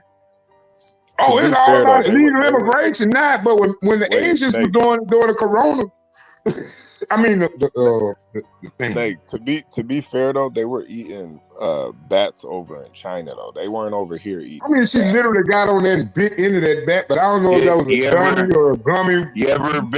You ever been to an Asian meat market? Let me know. Oh man. All you gotta do is order something on. Get on there and just order something. And most of these small town restaurants, yeah, you eating your neighbor's dog. I'm telling you. Let me stop. That's racist. So the meat and 3 in Lyman, South Carolina, serve a dog. I'm not living in South Carolina, Stanley. I live in Louisiana. Well, no, I'm just, you're saying the local restaurants, like, the local diner, the Marshall Diner in Virginia. It's like, please don't tell me. But I'm from the South. I can't complain. I can't talk about their culture because me, myself, I eat mud bugs. Okay. Mud bugs. Mud bugs, man. You ever heard of crawfish? That's what crawfish is. Yeah. Motherfucker said, let's buy like $3 a pound, man, and give me a pound of crawfish well seasoned.